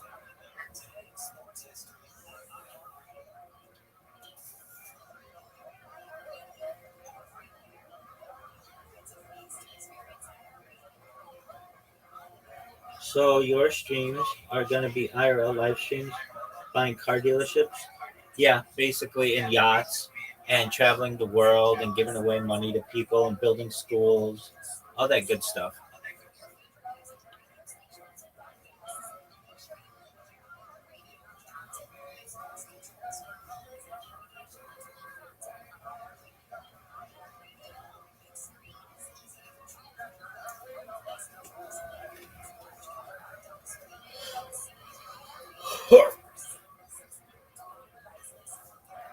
So you've been streaming 5 years? No, I've been streaming for 4 years.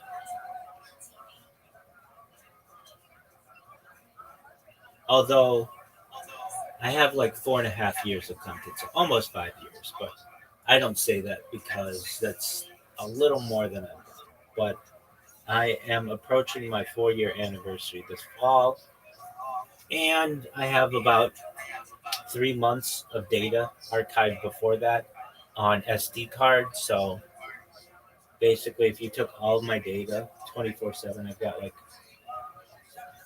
a little more than 4 years.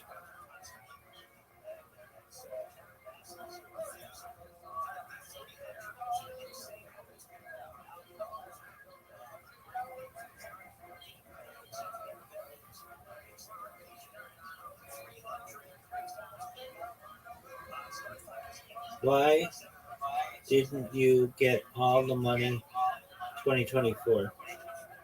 I haven't gone viral yet. I didn't I didn't know how to create robots as well as I do now, and my robots just keep getting stronger and stronger, better and better, getting more people in here like you. And I I also like try different strategies. So for like 6 months out of this year, I tried going viral on a different platform, which is called Blue Sky, which basically no one's ever heard of, but um, does have some influence. But they eventually were able to ban me really well, and so then Kick is the one that I do that's easiest for me. But Kick is full of bots, so it's like I spam somebody, and that's cool. But in reality, how many people are watching it? It's just not that many. So now what I've done is I've created robots on Twitch, and these bots on Twitch create clips of people, and then in turn those clips are permanent, or I don't want to say permanent. You can delete them, but you have to manually delete them, and that's a lot of work. So I just create clips of people, and it works really well. So you have to become viral to get all the money. Yeah, I mean, I need eyeballs and asses in the seats. They don't just give you money with. I mean, you just don't do endorsements if you can't say that I get 100,000 people to watch me per stream. So once I'm able to do that, then the sky's the limit.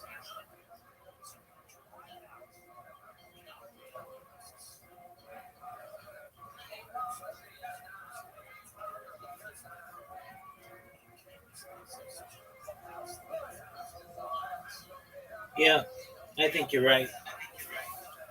It's just a matter of time, dog. So I just have to be patient.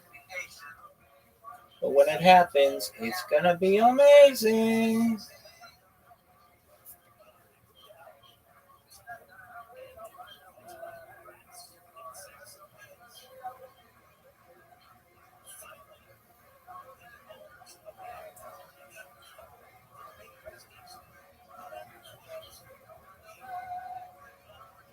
I won't forget you, big dog.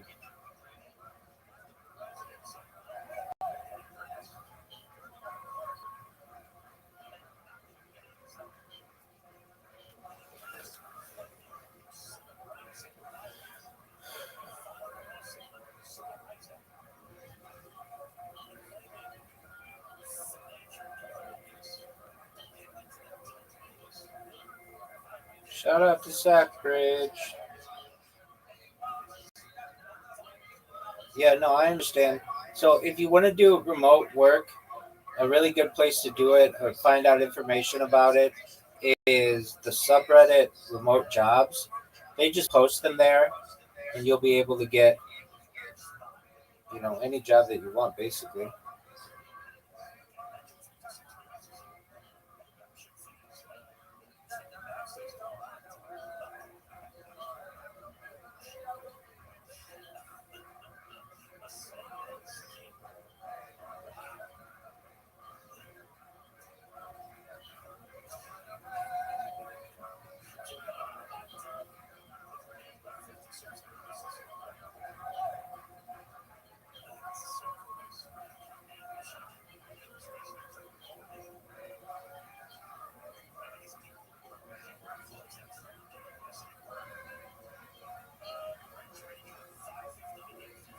But what about scams? I mean, you got to take risks. That's what life's about. So you look and see if they're reputable companies, and if they are, you go for it.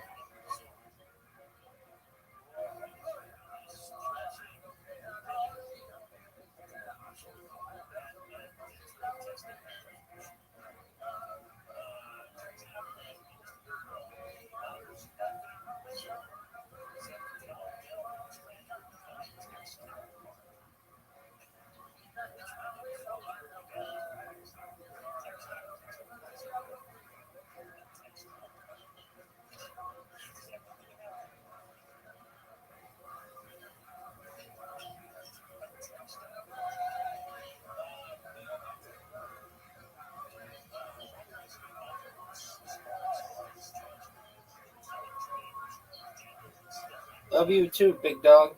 Take care. Hope to see you soon as well. Let me know if you need anything.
some town somewhere, Essex, I guess.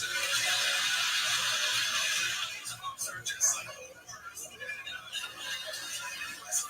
I'm paranoid a little bit. So when I hear it all the time, I just started picking it up. I started like I could pick up their accent, do their accent a little bit. So it's like, so I can say, so this guy.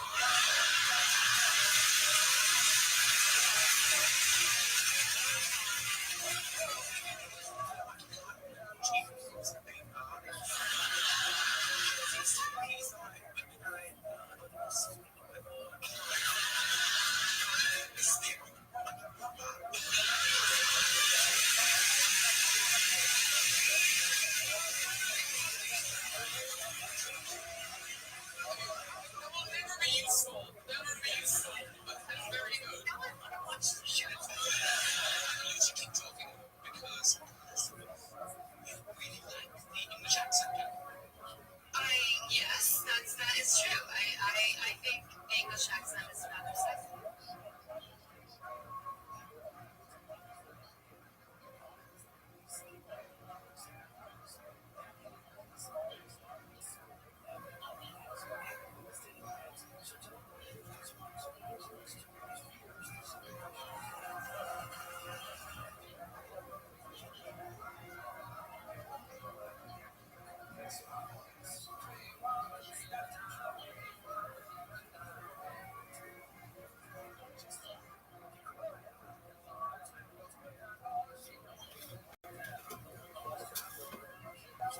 Look at this athleticism.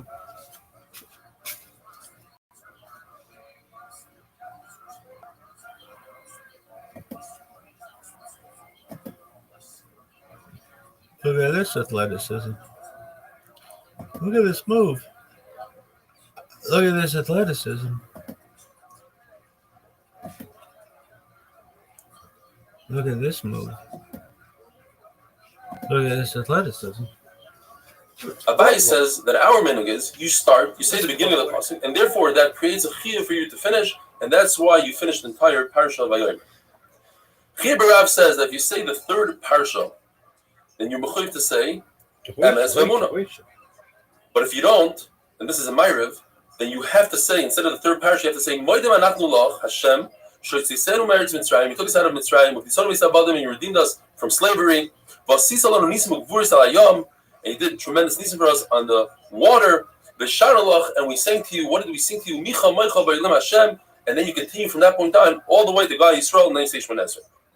Shimon Bar Yochai says, not only is the parsha of Shema Ol Malchus Shemayim, that's why we say it first, but the parsha Shema has three concepts in it. Lilmoid, Lilamed, Lilasos. It says in the pasuk V'dibar Tabam that teaches us you have to learn Torah. Lilamed, that you have to teach others. V'shinantam Levanecha.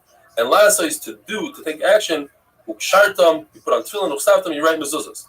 And that's why it's before Vayim Shemaya. Vayim Shemaya only has the lamed, which is v'lamatem, es bereichem, daber ba. V'lasois, again, ukshartam, uksavtam. And finally, the final parsha of Vayomer is only to do, to take action. V'asulem tzitzis, that make tzitzis. One must put on tefillin, and only afterwards say Kriya Shema. The fact that Rav, one time, they saw him saying Kriya Shema before tefillin, you must say it's because his shliach, the person that went to get his tefillin, took a long time, and he was worried that he's going to miss his Kriya Shema, so therefore he said Kriya Shema first. The fact that Rav would get up really early, he'd wash his hands, make Birkus HaTorah, and teach Torah, which is an asiyah, says Rashi, and then only afterwards he would put on tefillin and then Kriya Shema. You could be doich and say there's no raya from there. That's because the reason why I did Torah before Kriya Shema is because it wasn't the time of Kriya Shema at all. So why are we bringing the story? We're bringing the story for a different reason. To say that we had a four-way machlokes. When do you say Birkus HaTorah? From here you see that Rav said Birkus HaTorah even on Mishnayos. If somebody's digging a grave, he's Isaac ben mitzvah, he's parted from all mitzvahs, including Kriya Shema, Tefillin, Shemon Esrei. If he's digging the grave with another person, then they could switch off. One could come out of the grave and he'll say, put on Tefillin, Kriya Shema, and Tefillah, and then he'll switch with his friend. Rabbi Shimon Bar Karcha says that in Kriya Shema, when it comes to reading, you say Ol Malchus Shemayim, which is Shema, and then you do Asiyah. But he admits that when it comes to physical Asiyah, Tefillin comes before Kriya Shema, which is Ol Malchus Shemayim.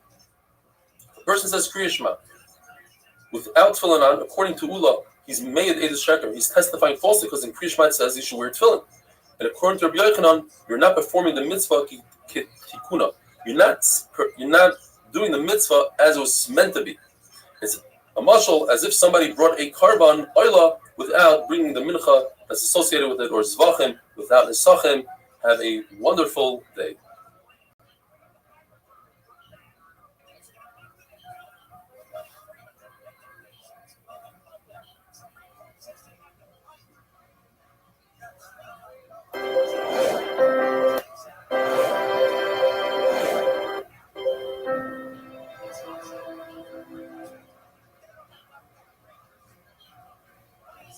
Bracha is daf kezvav.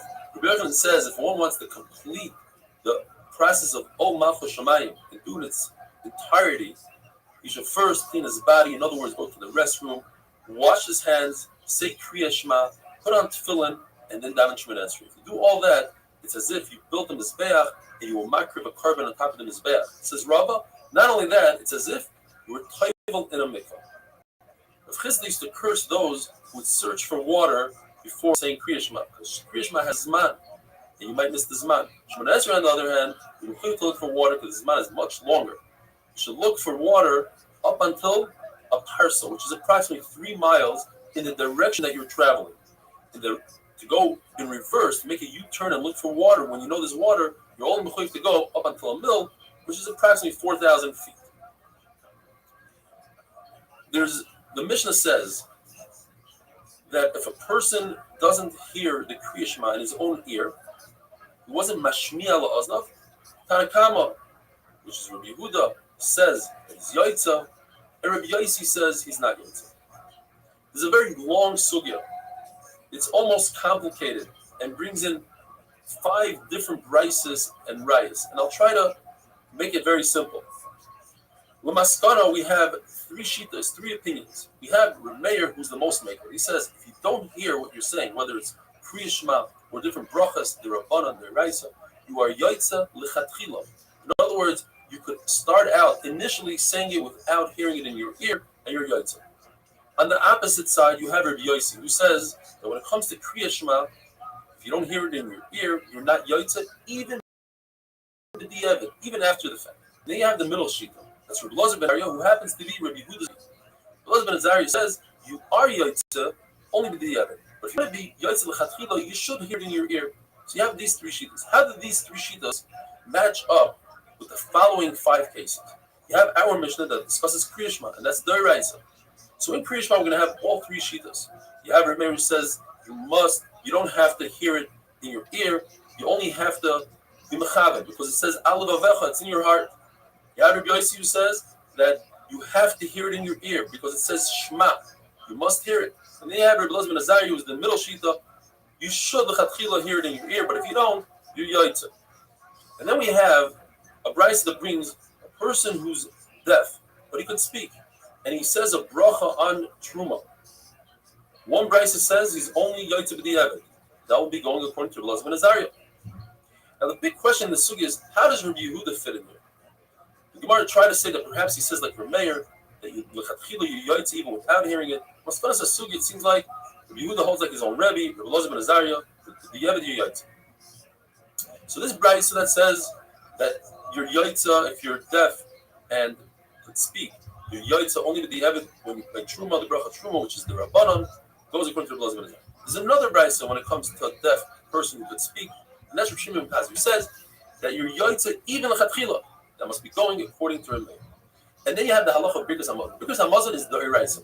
And it says that you should not bench in your heart. That means that you shouldn't do so. But if you do it, then you have it, and that will be according to Rabbi Elazar ben Azariah. And finally, we have the case of Megillah. Megillah, Kriyas Megillah, it says that a cheresh shoyta b'katan should not say Kriyas Megillah. But if they did so, if the cheresh did so according to Rabbi Yehuda, Rabbi Elazar ben Azariah, you are yaitza from a cheresh. The same thing would apply to a katan. Rashi says that a katan is like a cheresh, that the chatchila, he should not be mitzvah other people from Megillah, but if he did so, you're yaitza b'diavad. A shaita, even b'diavad, you're not yaitza. A reader says there's another shear, that is, if a katan is Begil Chinuch, he's like 8, 9 years old, then he's completely kosher chatchila to be mitzi other people. So that's sugya. Then the Gemara says that it's possible that Rabbi Yossi holds by Kriya Shema, that you are not yotze at all, even b'diavad.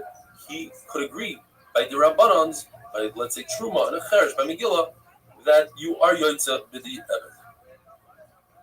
The Gemara says that just like a womb takes in zera, and then out comes a baby, so too a grave takes in the dead, and there will be tchis hamesim, bodies will be alive. Just like the womb, it goes in when it's quiet, but when it comes out, the baby comes out, and there's a lot of commotion, there's screaming and celebration. So too, kal v'chaimer, by the grave, when the body goes in, there's a lot of crying.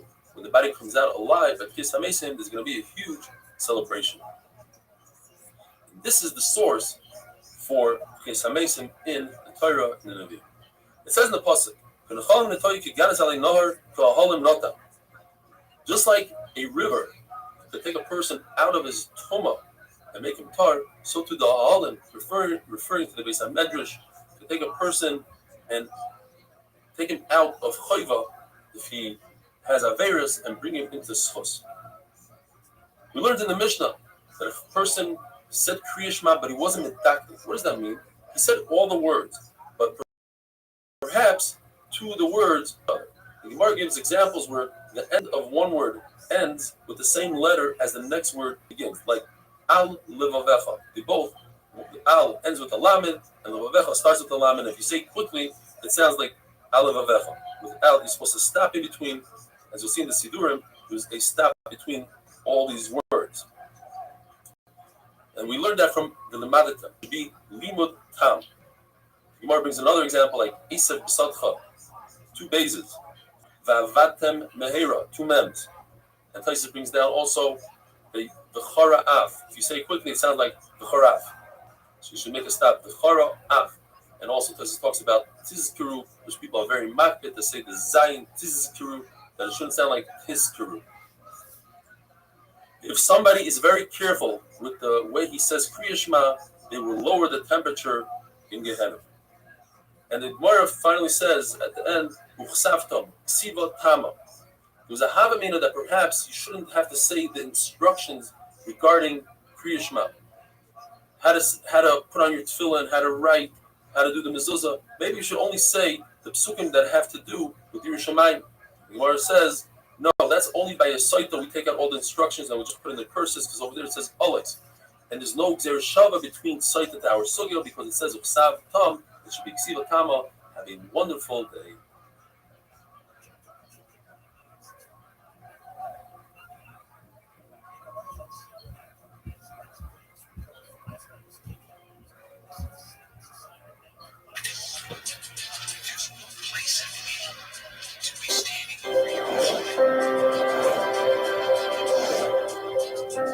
There's no place in the game to have violent gestures. That's not the game of football. Bracha is Daf Tezayin. The Gemara tells us that Rav Amir and Rav Asi were building a chuppah for their friend Rabbi Elazar who was getting married that day. Rabbi Elazar said, I'm a chassan, let me go learn Torah now, and I'll come back with what I learned. So he came back with the following. He said, if a person makes a mistake in Milah Kriya Shema, let's say he misses a word, he must go and repeat the entire Shema. Let's say a person says Uvisharecha, and he's not sure where he's holding. Is he holding at the end of the first parasha that has Uvisharecha, or perhaps he's holding at the end of the second parasha? He must go to the first parasha. According to Rashi, the following halacha applies to the third parasha. In other words, the third parasha a person knows better than the other 2 parashas. Therefore, if he's concerned that perhaps he missed a word or something in the third parasha, don't be concerned. You know it really well, and you probably said every single word. You don't have to repeat it. Says the Mishnah, if you have a worker who's picking fruit from a tree, or even his boss, and they're on top of a tree, the time of Kriya Shema comes, they're allowed to say Kriya Shema on top of a tree, provided that the first pasuk of Kriya Shema, they stop working and they concentrate on the first pasuk. According to other Rishonim, they have to concentrate on the entire first parak. But when it comes to Shemona Esrei, they must come off the tree and down in Shemona Esrei where it's sturdy and they're not concerned, and they're able to have the proper kavanah. If it's a tree that's really sturdy and has a lot of branches, such as an olive tree or a fig tree, they're allowed to stay and remain on top of the tree. The Gemara makes a distinction between a worker who receives a salary for his work and a worker who only receives food. One who receives a salary has to be a lot more careful with his time and how he uses it, and he shouldn't cause a loss to his boss. So therefore, when he davens Shemona Esrei, he should only say the Shemona Esrei known as Havinenu. It's the shortened Shemona Esrei where you say the first 3 brachas and the last 3 brachas, and everything in between is shortened to 3 to 4 words. Like you see in the picture, this is from a siddur given to servicemen in the English Army in 1940. When you say Birkas HaMazon, you only say 2 out of the 4 brachas. You say the first one completely, and the second and third bracha you combine together. The fourth one is only the Rabbanon. You don't have to say. When it comes to Birkas HaMaiti, since it's only the Rabbanon, they don't even wash and say a bracha. Somebody that works for his food should be careful not to be a chazan, because that's a waste of time for the owner, and he shouldn't do Birkas Kahanim, he shouldn't do him. As we learned in the beginning of the Masechta, ha'isek b'mitzvah patur min mitzvah. If somebody is occupied with a mitzvah, he doesn't have to say Kriya Shema, because it says b'shivtecha b'veisecha. And from Uvelech to Chavaderech, we learned that a chassan who's not physically doing a mitzvah, but he's preoccupied in his head with the mitzvah of marrying a basula, therefore he is patur from Kriya Shema, because he has a combination of 2 things. He's preoccupied and it's a mitzvah. Therefore, a person who's preoccupied but not in a mitzvah, for instance, if his ship is sinking and he's very occupied with that, but it's not a mitzvah, he's chayiv in Kriya Shema, because he's obligated to take that preoccupation out of his head. If, for instance, he's an avel, he lost a loved one and he's preoccupied, that's also not a mitzvah, and he's chayiv in all the mitzvahs. A person who marries an almana, he's not preoccupied. Yes, it's a mitzvah, but he's not preoccupied, and therefore he's chayiv in Kriya Shema. Gemara tells us that Gamliel himself, when he got married, he did say Kriya Shema because he knew about himself that he could be mechaven. And the Gemara says that anybody who's muchzak, that has a chazaka, that he's a chacham, and he could be mechaven during Kriya Shema, he's allowed to say Kriya Shema. But anybody that's not muchzak, according to Gamliel, that's considered gaiva. He has haughtiness. He says, "Oh, I could be mechaven." And chacham say that he could say Kriya Shema regardless.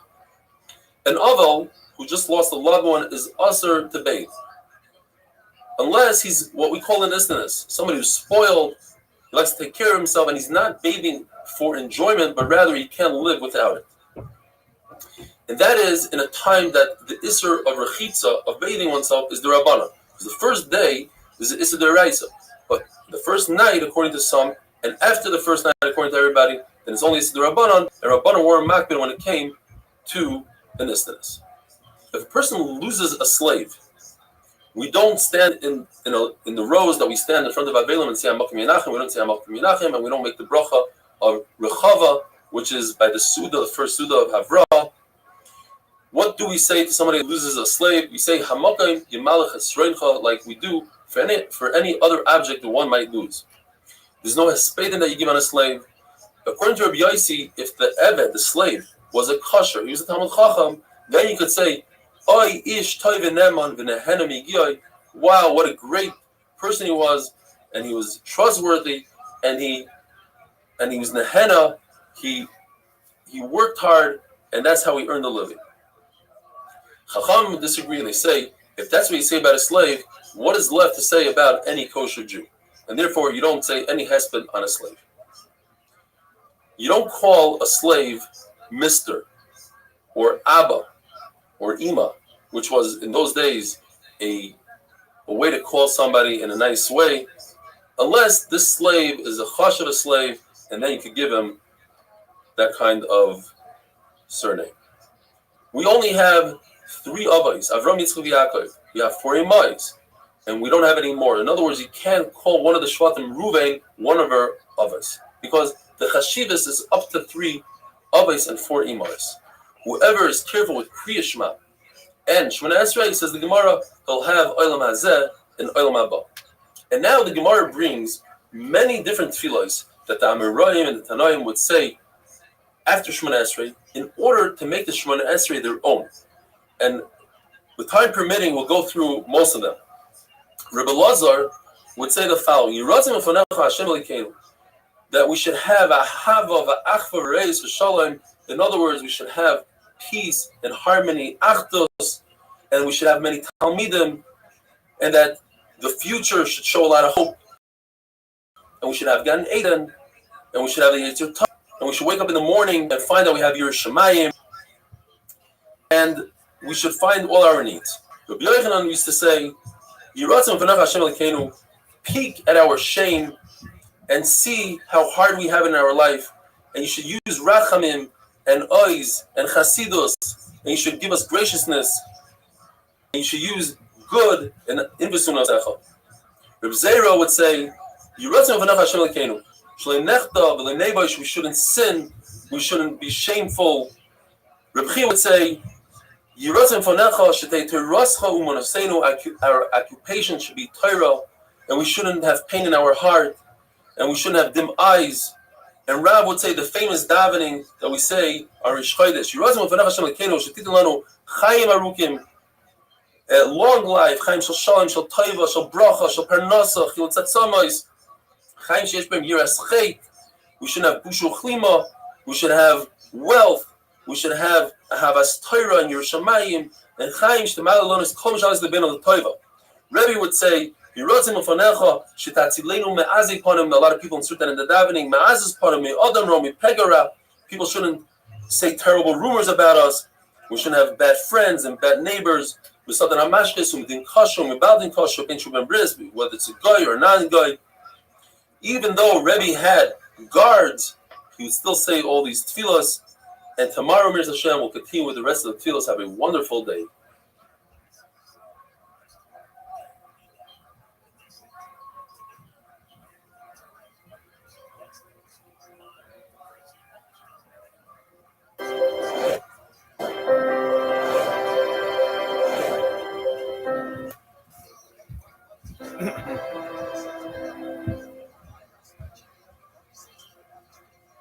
Bracha is Daf Yud Zayin. We're going to continue with the special davening that Tanoim and Amoraim inserted at the end of their Shemona Esrei. Rav Safar would say, Rebbeinu Shel Olam, please put peace between the Malachim and Shemayim, because when they fight, war breaks out down below. Have peace between Talmidei Chachamim and between people that learn Torah Lishma for its own sake, and people that learn Torah for their sake, for their covet. And those who learn Torah Lishma, they should have the schos to learn eventually Torah Lishma. According to one opinion, Alexandria used to say, Hashem, put us in a corner. If you're already putting us in a corner, make sure there's light in that corner, and don't put us in a dark corner, and our heart shouldn't be aching, and our eyes shouldn't be dim. According to another, Shad Alexandria said, it's our will to do your will, but what's preventing us? So should be Isa, the Sahara. And Shibud Malchiyah is the fact that we're in Galus. Please take those two things away, and we'll behave properly. Rabbi used to say, what we say on Yom Kippur by Vidui, I was not worthy to be born, and now that I was born and created, I'm still not worthy. I am dust when I'm alive, and certainly after I'm dead, after I die. And the Yiratzim that I shouldn't sin any longer, and whatever I sin, please erase completely. My brother Ravin used to say, basically what we say every day after Shemona Esrei, etc. And then he goes on to say, save me from a bad woman and a bad guy. Rav Shai says, and this is what we say when you have a Tainus Yachad, you'd say, when we had a Beis Mikdash, we would be makriv korbanos on the Mizbeach, and we would only the chaylev and the fat and the blood. This Tainus that I'm fasting, now I have less fat, less blood, that should be as a korban, and be mechaper me. And then the Gemara goes on to say beautiful sayings that Tanoim and Amoraim used to say. Rebbe Yochanan would say, finish Iyov, says, everybody's destined to die, whether it's an animal or being. But the famous song, Ashrim Mi Shebala Bat Torah V'Amoli Bat Torah. Praiseworthy is the person who grows up with Torah and toils in Torah, and creates a beautiful nachas to his creator, and he dies with a great name, with a great reputation. Toiv Shem, Mishem and Toiv, a good name is better than good oil. And this is my favorite. Reb Meir would say, Akash Baruch Hu tells people, Gemor B'libcha, try to understand my ways. Mahu Rachum, Rachum, etc. The Lishka Dadasi, a person should be a master when it comes to Torah. Have Torah in your heart, and you should always have Yiras Shamayim in front of your eyes. Watch, guard your tongue, guard your mouth from sinning, and you should act b'kedusha b'tahara, and therefore I will be with you wherever you are. Chacham Yavne would say, I'm a creation and you're a creation. I go to learn Torah, you go to work in the field. My job is easier. I'm closer to home. And what are you going to say? And this is unbelievable. If a person says, I'm an Amaritz, what good is it that I'm learning Torah? I don't understand it as well as the other one, says the Gemara. That's not true. The main focus is the intent and the effort a person puts in. You can learn the same amount as somebody else, and that person understands more than you. You get the same amount of schar as that other person because you had the same intent. Abai used to say a person should always be conniving when it comes to the Yetzer Hara, try to trick him when it comes to Yiras Hashem. A person who answers softly will do away with a lot of anger, and a person should always seek peace with his relatives and with his brothers, with his friends, and even with Goyim in the marketplace. The Gemara brings Rabbi Yochanan Zakkai would never allow somebody to say hello to him first. He was always the one to initiate the hello, even to a non-Jew in the marketplace. Rava says that the main point of Torah, and that's the ikar in the world, is to do ma'asim tovim and tshuva. A person shouldn't be someone who just learns Torah and then kicks the person who taught him the Torah like his father, his mother, and his rebbe. You know, we're talking about a different type of lishma, a person who learns Torah. Shalei lishma, lekanter, that means in order to outdo somebody else, that's a person that's better, they shouldn't have been created. Rav says, this world is different than the world to come. In the world to come, even if we have a physical body, we're not going to be dealing with eating, sleeping, pruvu. We're not going to be jealous of each other. There's not going to be competition. We're just going to be sitting with crowns on our heads and basking in the glory of HaKadosh Baruch Hu. The Gemara's famous question, if women don't learn Torah, how are they zoicha to Olam Haba, and how are they zoicha to protection according to the Vilna Gaon? And the Gemara answers, by bringing their children to learn Chumash in school and allowing their husbands to learn Mishnayos and Gemara, Daf Yomi, and waiting for their husbands, because in those days their husbands would leave for extended amount of time, waiting for the husbands to come back from learning. That's how they shear in the Torah and Olam Haba. Gemara brings a beautiful bracha that Chachamim would say to each other, and basically it includes all the limbs in the body, that their mouth should talk Torah, their feet should run to Torah, their eyes should look forward to Torah, etc. There's a machlok on Big O using the party thing. Yeah. Excellent. Did you follow each other? Yeah, they followed me. I gotta go on my name page, go on my back. Get my cake. I know my cake is coming. I hear my cake.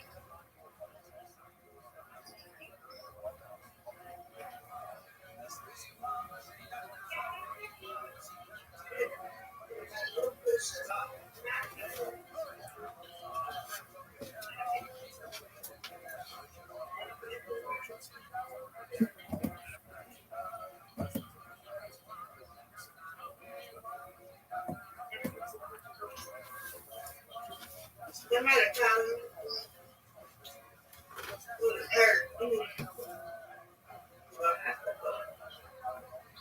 Oh God, I gotta see about that damn toe. Okay. I'm good.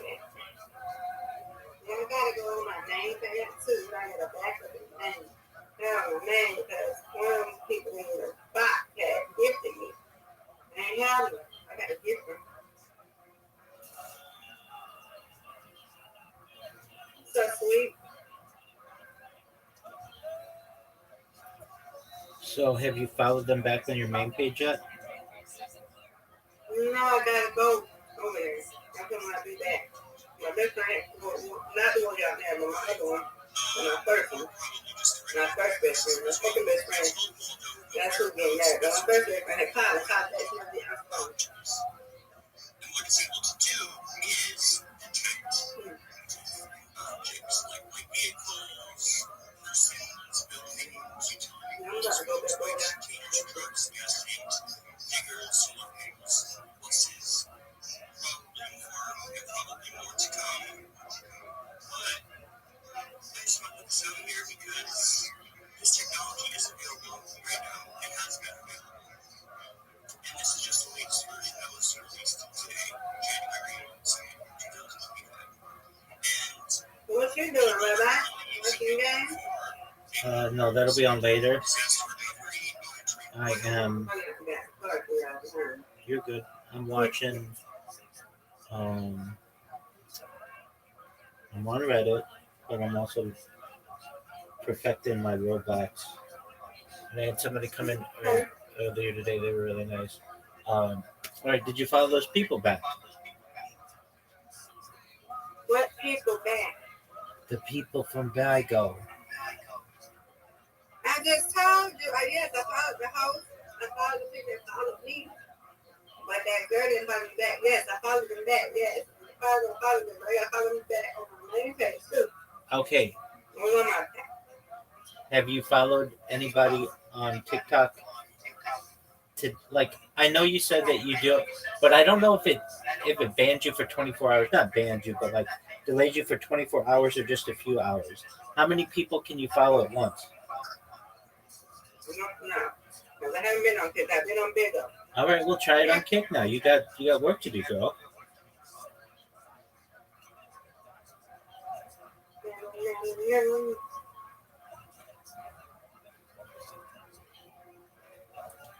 There we go. That's fine now. There we go. Following people. There we go. No funny. No funny.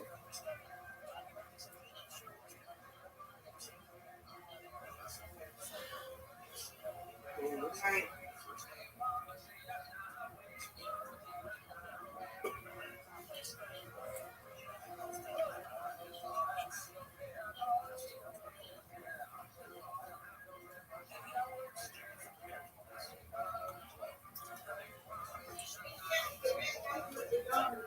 Okay. All right. You can phone no more. All righty. What kind of cake did you? Okay, what kind of cake did you get? My aunt got us a caramel cake we got Sunday, and we don't eat it every day because we can't get around it cake every day. So we didn't eat it for dinner because we had our lunch and we had a big lunch at McDonald's. So I'll eat the Chick-fil-A tomorrow. I sell it. So we go, okay, let's have cake. We can't get him a lot. If we get him a lot of we got vitamins or something like that, he tends to go to the bathroom and we don't want to clean up that mess. I got you.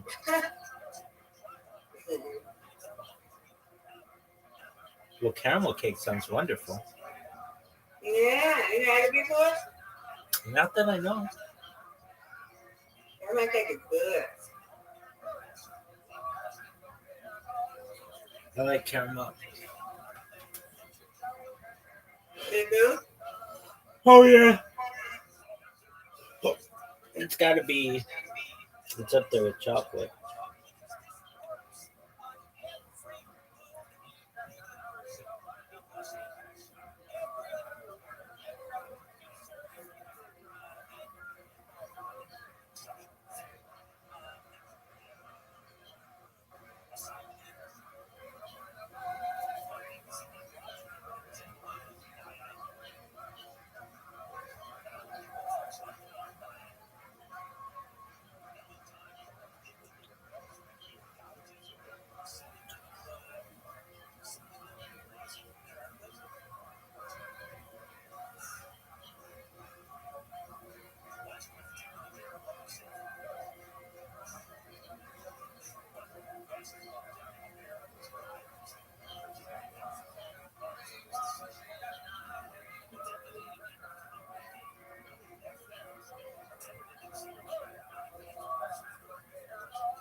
them games.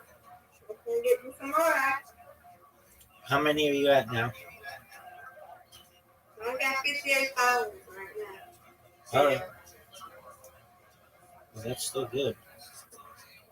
Yeah.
That was good. Go back. I was in my main account, so I ain't got no. Go back. I do that. But, yeah. I will be right back, Rabbi. I'm not going anywhere. I just put myself on mute, okay? Okie dokie.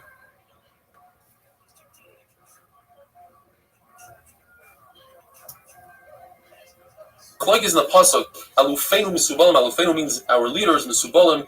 We take the burden. One man says Alufenu is that our leaders in Torah Misubalim, that they have the yoke of mitzvahs. The other says Alufenu is referring to Torah and mitzvahs. Misubalim is referring to Yisurim. And the Gemara goes on to say that we make a bracha that we shouldn't be like David and Shaul, that they had bad advisors like Toifel and Doeg, and we shouldn't have children that go off the derech. Machlokes in the pasuk, Abirei Leiv Archaikim Tzedakah. Who are these Abirei Leiv? One shot is we're talking about tzaddikim, that they are distant from tzedakah, so to speak, that they could sustain themselves. They don't need to come on Kaviyachol Kadosh Baruch Hu to help them, whereas the entire world has to come on Kadosh Baruch Hu. Gemara brings that Rav Chanina, the famous Paschal, would come out and say, Chanina B'ni, he doesn't need anything but some boxer, some charuvim, where the entire world is sustained because of him. The other pshat is that Abiri Leiv is referring to the Rishayim, like the Gevinim that lived within the midst of Klal Yisrael for many generations and they never became Gerim. They didn't see the beauty of Klal Yisrael. Or the people from Machasya, who they saw Klal Yisrael gathering together before Yom Tov, 30 days before Yom Tov, before Pesach, before Rosh Hashanah. Tosfos even brings that a flume of fire would come down from the sky, a pillar of fire, and they still didn't do tshuva, they didn't become Gerim. And the Gemara goes on to say that there's machlokes. Well, we know you're allowed to do malacha on Tisha B'av, and in a place that you don't do malacha, you shouldn't do malacha. But if you're Talmid Chacham, you should never do malacha on Tisha B'av. The question is whether a person could act like a Talmid Chacham. Is that considered Metzik Yura, or is that considered haughtiness or not?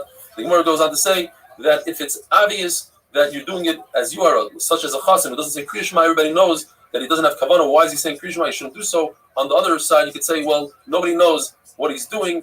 When it comes to Tisha B'av, maybe he doesn't have a job. That's why he's not working. Or on the other hand, you could say everybody knows that he has a job. And the reason why he's not working is because he's acting as a Balgaiva. And basically that finishes. With that, we finish the second parak.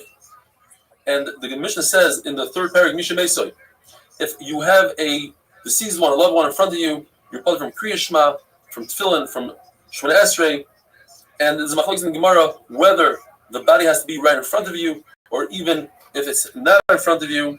And we'll go into it a little bit more tomorrow. Have a wonderful day.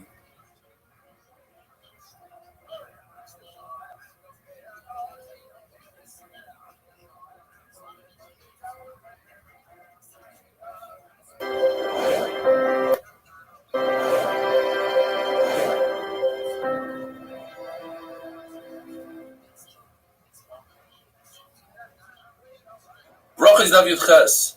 Before we get into some amazing stories, let's first talk about halachas that have to do with the dead. There's a concept called loig l'rash, poking fun at the dead, causing the dead to be jealous. And that includes not only mitzvahs, but even eating in front of the dead, as we're going to see.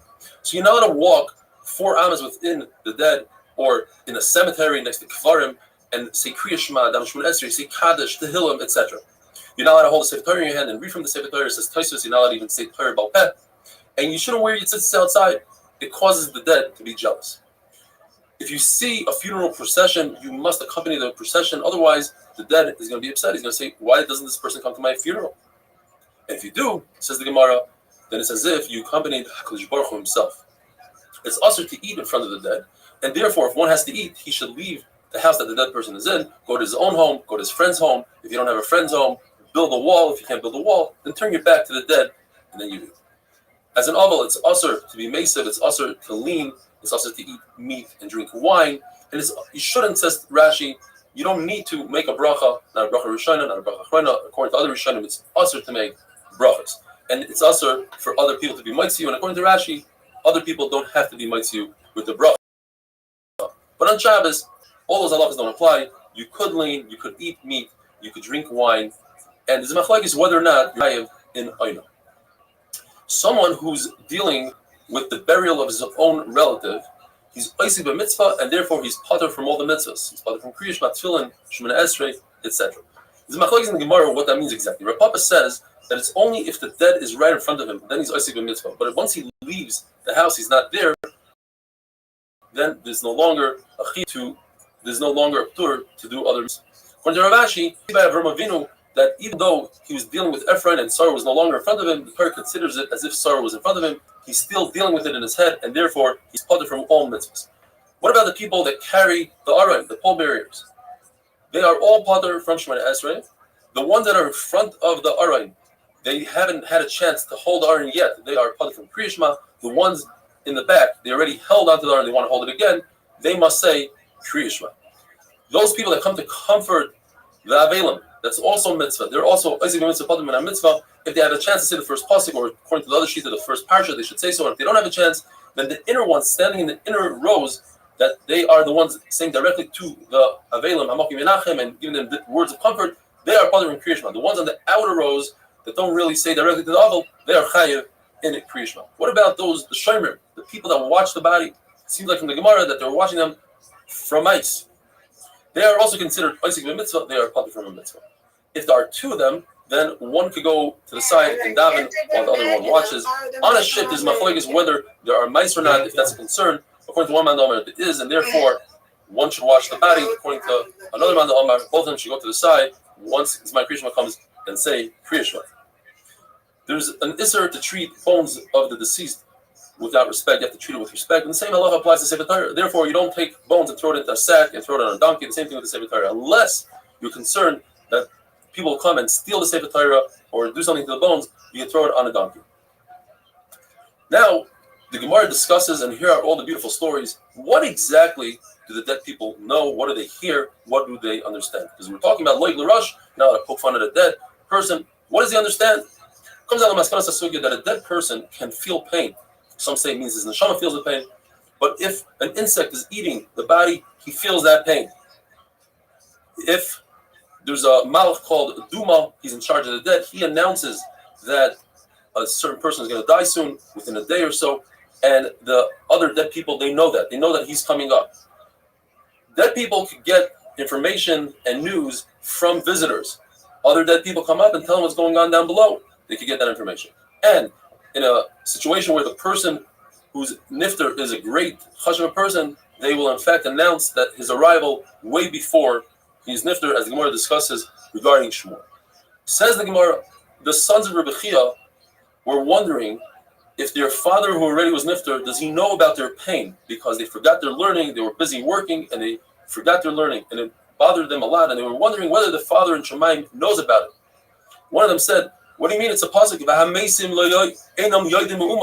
Dead people don't know anything. Says the other one, you didn't learn right pshat. V'hamesim is referring to the Rishayim. They're in this world. They're not concerned about death. But tzaddikim, even when they're dead, they're considered alive. But tzaddik is always concerned about Olam Haba and what the future holds for him. Gemara talks about Ben Yayada, that there's nobody like him in the first Mikdash and the second Mikdash. The Gemara says perhaps he was toivel in the ice, he cut open the ice and was toivel inside, or it means that he went through the entire Sefer de Beirav, which is the hardest sefer, says Taisus, in one day, in one short winter day. Says the Gemara, an amazing story. There's once a chassid, usually when the Gemara says chassid, it's referring to Rabbi Yehuda bar Ilai or Rabbi Yehuda ben Baba, that his wife really bothered him to the point that he had to sleep in the cemetery. We're talking about Rosh Hashanah night. He was sleeping in the cemetery and he heard two ruchais, two young girls that were nifter. They were talking to each other. They said, let's fly around the world, let's see what's going on. Behind the mechitza where HaKadosh Baruch Hu is with the Shekhinah. Says one, I cannot fly, I'm buried in Machzel Shulchanim in reeds. The Tzvach explains, since her body didn't decompose, therefore she couldn't fly. Says, she tells her friend, you go out there, tell me what you hear. And she went out there and she heard that whoever plants Revi Rishayna, in the first, says Rashi, he's talking about the 17th day of Cheshvan, the 7 days, and then comes the second Revi'ah, and then comes the third Revi'ah 7 days later. Whoever plants then, hail is going to come and destroy the crop. So this chassid did not plant in the Revi Rishayna, he planted in the Revi Shniya, and he made a lot of money. The following year, he decided to do this trick on his own. So he went and he camped out in the base of cars, and sure enough, he hears the two ruchai saying, let's go fly. I can't fly. I'm in Machzel Shekanim.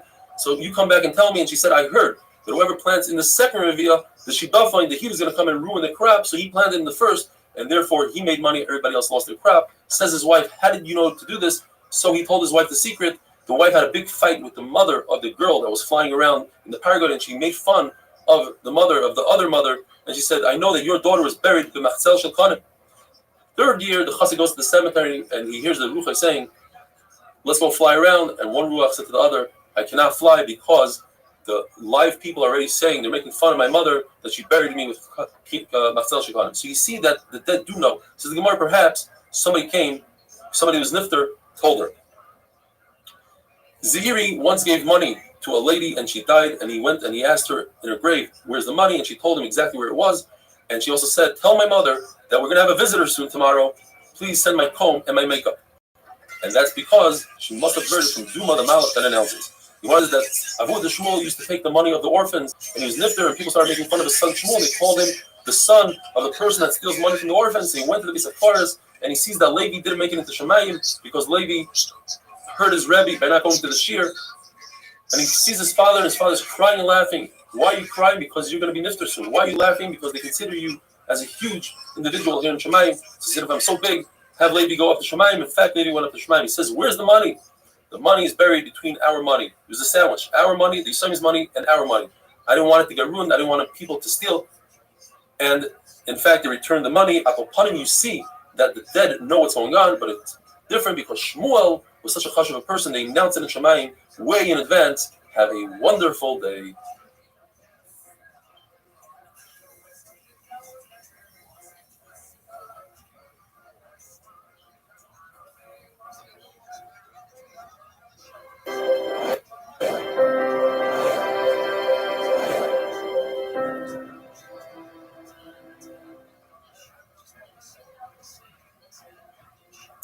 Bracha is Daf Yotes. We had the other day that Rabbi Yonasan was walking in the cemetery and his tzitzis were dragging on the graves, and he's told, Loig Larush, you're poking fun at the dead.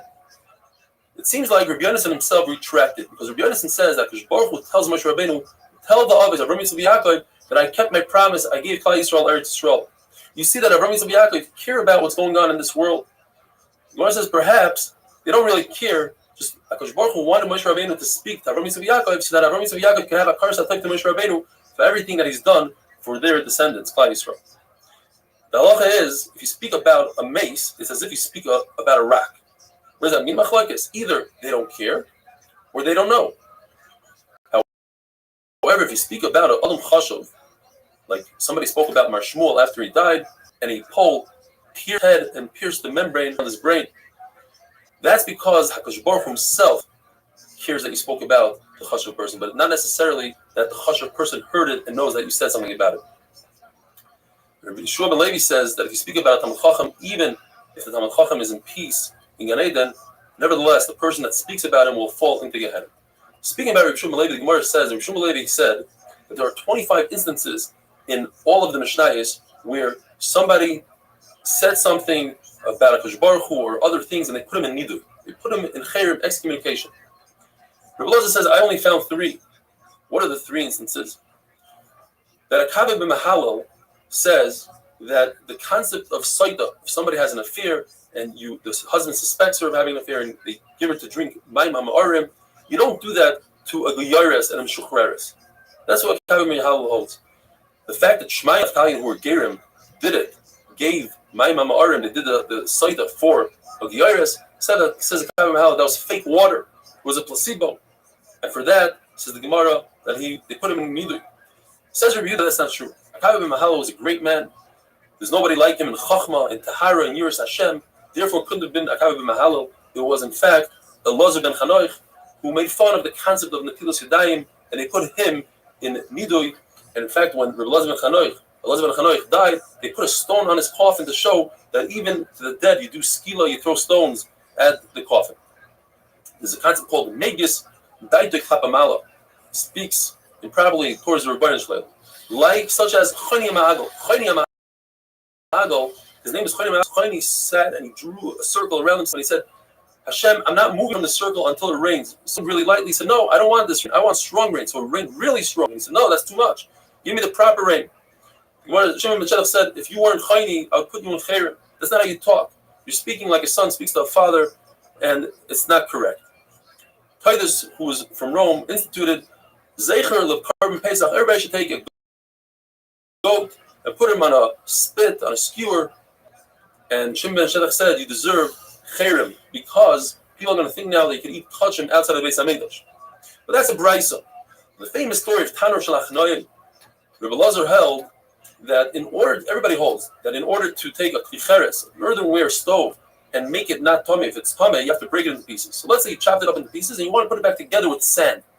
Elazar holds it's tar. Chacham say it's not tar. Rabbi Elazar tried to prove it to them with the tree, with the wall that bent, the water stopped. A baskel came out of Shemaim and said Rabbi Elazar is right. Nevertheless, they didn't accept his words, and not only that, they put him into Nidui and he died in a chayrim. So we have 3 places in the Mishnah, but why did Yeshua Lady say 24? Because there are 21 other situations in the Mishnah where very similar to these 3 times, where the Talmid Chacham, who was a single person, the individual, went against the Rabbim, the majority, the Yachid against the Rabbim, and he fought really hard, and that is deserving of chayrim. And in some instances, it was a person who wasn't as great as the other, and he fought hard against the greater person, and that is deserving of neither. Says the Gemara, you don't take out the dead when it's close to Zman Kriyishma. People might miss Zman Kriyishma, unless it's Adam Chashav like Rav Yosef, and they took him out right before Zman Kriyishma. People listening to a hesped or Isaac Mitzvah, it's also regular rush to go out. They should leave one by one. In other words, one person goes out, says Kriyishma, comes back in, then the next one. If the body isn't in front of them, then they can all say Kriya Shema together. And the Aval sits there quietly and he says, he accepts upon himself the terrible tragedy that happened to him, and he says, Harbe Chatasi, I sinned a lot. And you didn't even give me HaKadosh Baruch Hu what I deserve, 1 out of 1,000. Says Abaye, you don't speak like that. That's you shouldn't talk like that, because that means that you're saying you're deserving of a greater einish. We discussed the other day about people standing in a row and saying Amakim Menachem Eskem to the Avel. The outer row is not part from Kriya Shema. However, the Gemara qualifies and says if the outer row can see and can be heard, the Avel can hear him, so he is part of the Nichum Avelim and he's part from Kriya Shema. Here brings the pasuk Ein Chachma ve'Ein Tfuna ve'Ein Eitzel leNeged Hashem. When it comes to HaKadosh Baruch Hu, if somebody does a Chil Hashem and it's a Chil Hashem, there's no such thing as he's a Chacham, he's a Navain. For instance, if a Chashav person is wearing shatnas, even though it'll create a tremendous embarrassment if he has to remove it in public, he must remove it immediately. The Gemara goes through different cases. Why is shatnas different in all these cases? As the Gemara, when it comes to the Rabbanan were not geyser their gzeira when it comes to human dignity. So therefore, we have the concept of Beis HaPras. If there's a field that was plowed through and there was a grave there, and we're concerned that perhaps a small stones that are sire are spread out throughout the field, midrabanan, if you're on the way to be makar before Pesach, you could get on all four, blow your way through the field, and you see that's a concept only midrabanan, because if it was the rice, he wouldn't be able to do that. Therefore, if an Avel decides, he picks his route, there's a fork in the road, and he says, I want to go through the base of Pras, a Kohen can follow him through the base of Pras for the covet of the Avel. Same thing for the covet to give proper honor to kings, even Goyish kings. Gemara says that Rebbe Tzadok, who was a Kohen, would step over the coffins. Now, there's halacha that if there's a Pesach tefach, there's a full tefach of ear between the body and the top of the aron, then the tumah stays inside that aron, provided that there's an opening on the side.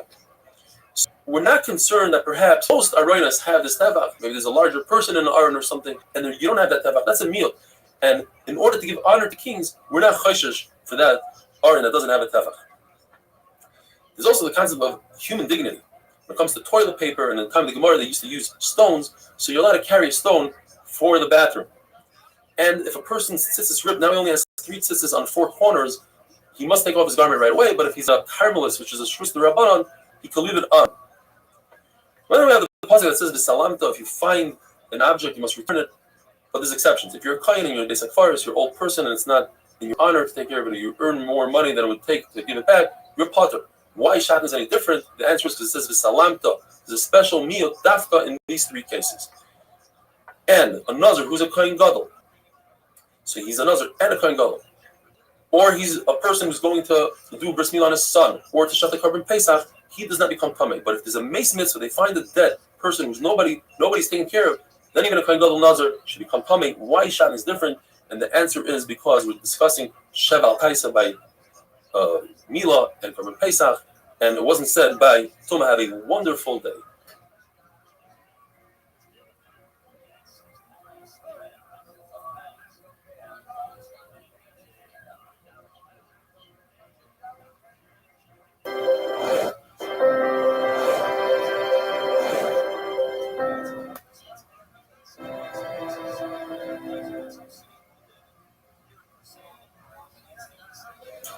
Bracha is Dav Chav. Rav Papa asked Abai, why is it that the previous generations, they had so many nisim? For instance, if they needed rain, Rav Yehuda would just take off his shoe and start being betzar, and immediately it would start raining. And us, we scream and we cry and we daven and nothing. And don't tell me, says Rav Papa, it's because they were greater than us in learning. In fact, we are greater than them in learning, says Rav Papa. They, Rav Yehuda, only learned Nezikin, says Rashi, Bakama, Bavmitziva, Vasra. We learned all Shisha, says Rav Mishnah. When Rabbi Yehuda tried to learn Uktzin, he had great difficulty. He said it's like all the questions that Rav and Shmuel's Rabbeim used to ask. When we learn Uktzin and Yadais, how a branch transmits tumah into the fruit, but if the branch is really wet and soggy, it doesn't. We have 13 pshatim in that. So what is the pshat?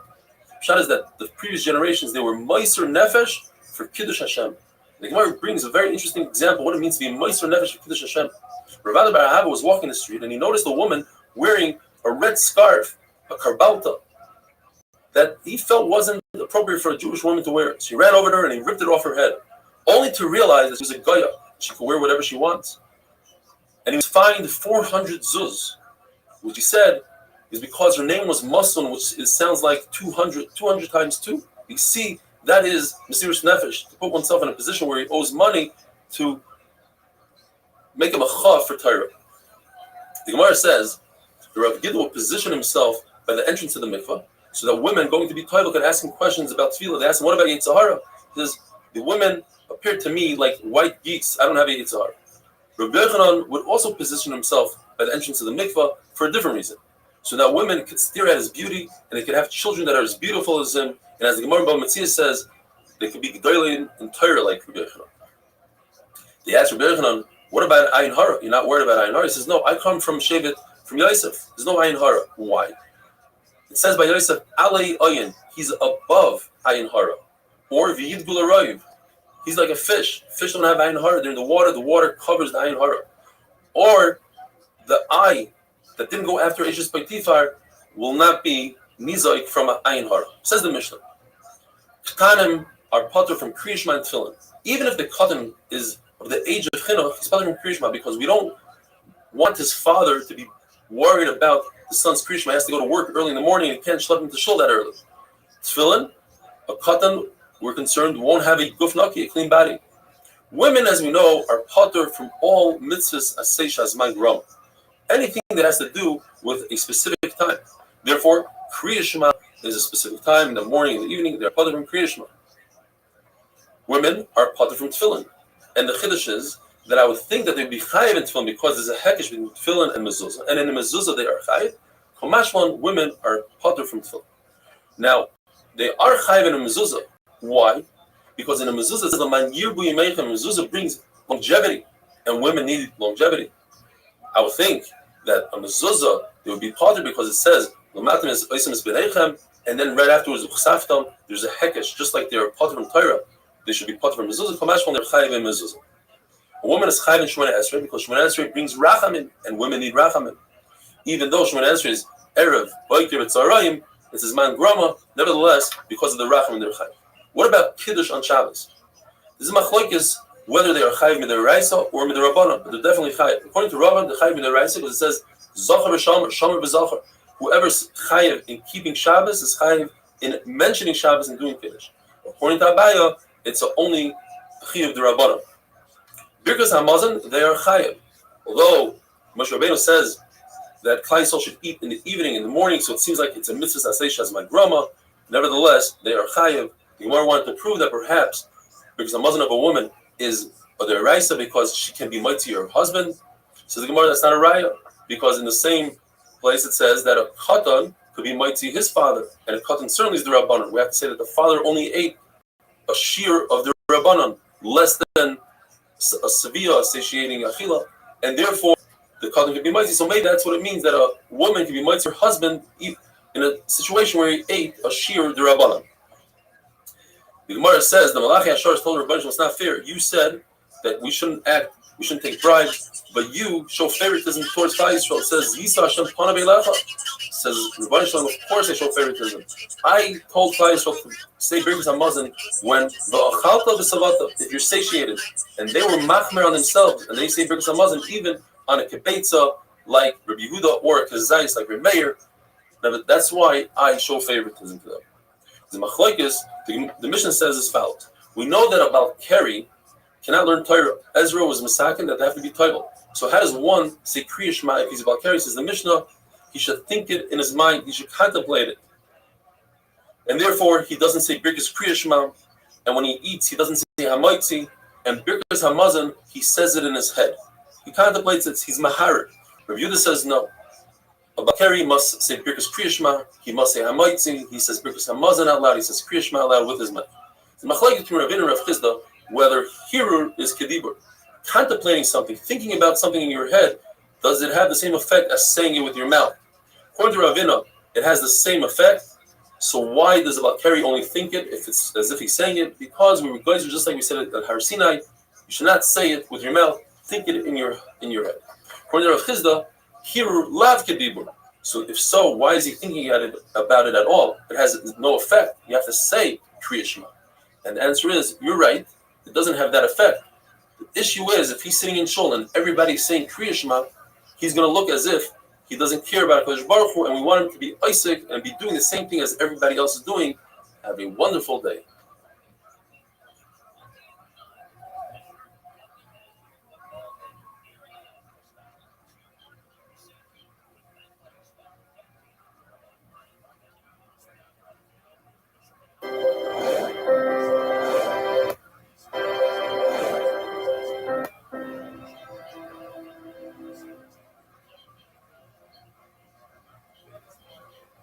Bracha is Dav Chof Aleph. We learned that a Balkari who must say something midoraisa, such as Kriya Shema or Birkas Hamazon, he has to think it in his head. Where Shemona Esrei, which is only the Rabbanon, he doesn't think it at all. How do we know that Birkas Hamazon is deraisa? It doesn't get any more clear than this. It says in the pasuk, Ve'ochalta, you eat, V'savata, and you're satiated, Uve'rachta, and you say Birkas Hamazon. Birkas HaTorah, it says that Moshe Rabbeinu said, Ki Shem Hashem Ekro, I'm going to announce Hashem's name, and Klal Yisrael is going to say Amen, and then from there we're going to continue to the Shira that is brought down in Parshas Hazinu. From our Mishnah, it seems like that the Birkas Hamaitzi, the bracha you say before eating food, is only the Rabbanon, because it says that you don't have to contemplate at all, you don't have to think about it. even though we have a kavachomer going in two directions, that one should perhaps say Birkas HaTorah after you learn Torah, and one should say Hamaitzi before you eat. Kavachomer. If you make a Birkas Hamazon after you eat, so certainly you should make a bracha after you learn Torah. And the same thing in reverse. If you say Birkas HaTorah before you learn, so certainly you should make a Birkas Hamaitzi before you eat. And the answer is they are not similar at all. Birkas Hamazon comes after you're satiated and you feel good about yourself. So you say Birkas Hamazon. You don't make that bracha prior to eating because you didn't have anah yet. Whereas Talmud Torah, you're saying the bracha because you're about to go into Chayi Olam. This brings you to Olam Haba. So you say prior and not after. Rabbi Yehuda holds, unlike what we learned up until this point, that Kriya Shema is only midrabanan, and therefore, if a person has a suffix whether he said Kriya Shema or not, he doesn't repeat it. It's only the rabbanan. Whereas the brachas of Kriya Shema, v'yatziv, it's the Raisa. And therefore, if a person has a suffix whether he said v'yatziv, he has to repeat it. What does he do with the famous pasuk that we said from the beginning, the first daf in brachas? B'shach b'chov kumecha teaches us that you're supposed to say Kriya Shema when you get up, when you go to sleep. He says no, b'shach b'chov kumecha is referring to Talmud Torah. The chiyuv of learning Torah is in the night and in the day, but not for Kriya Shema. From our Mishnah, we see that a Bal Keri doesn't make a bracha after eating. So l'chayra, or after Kriya Shema, that is.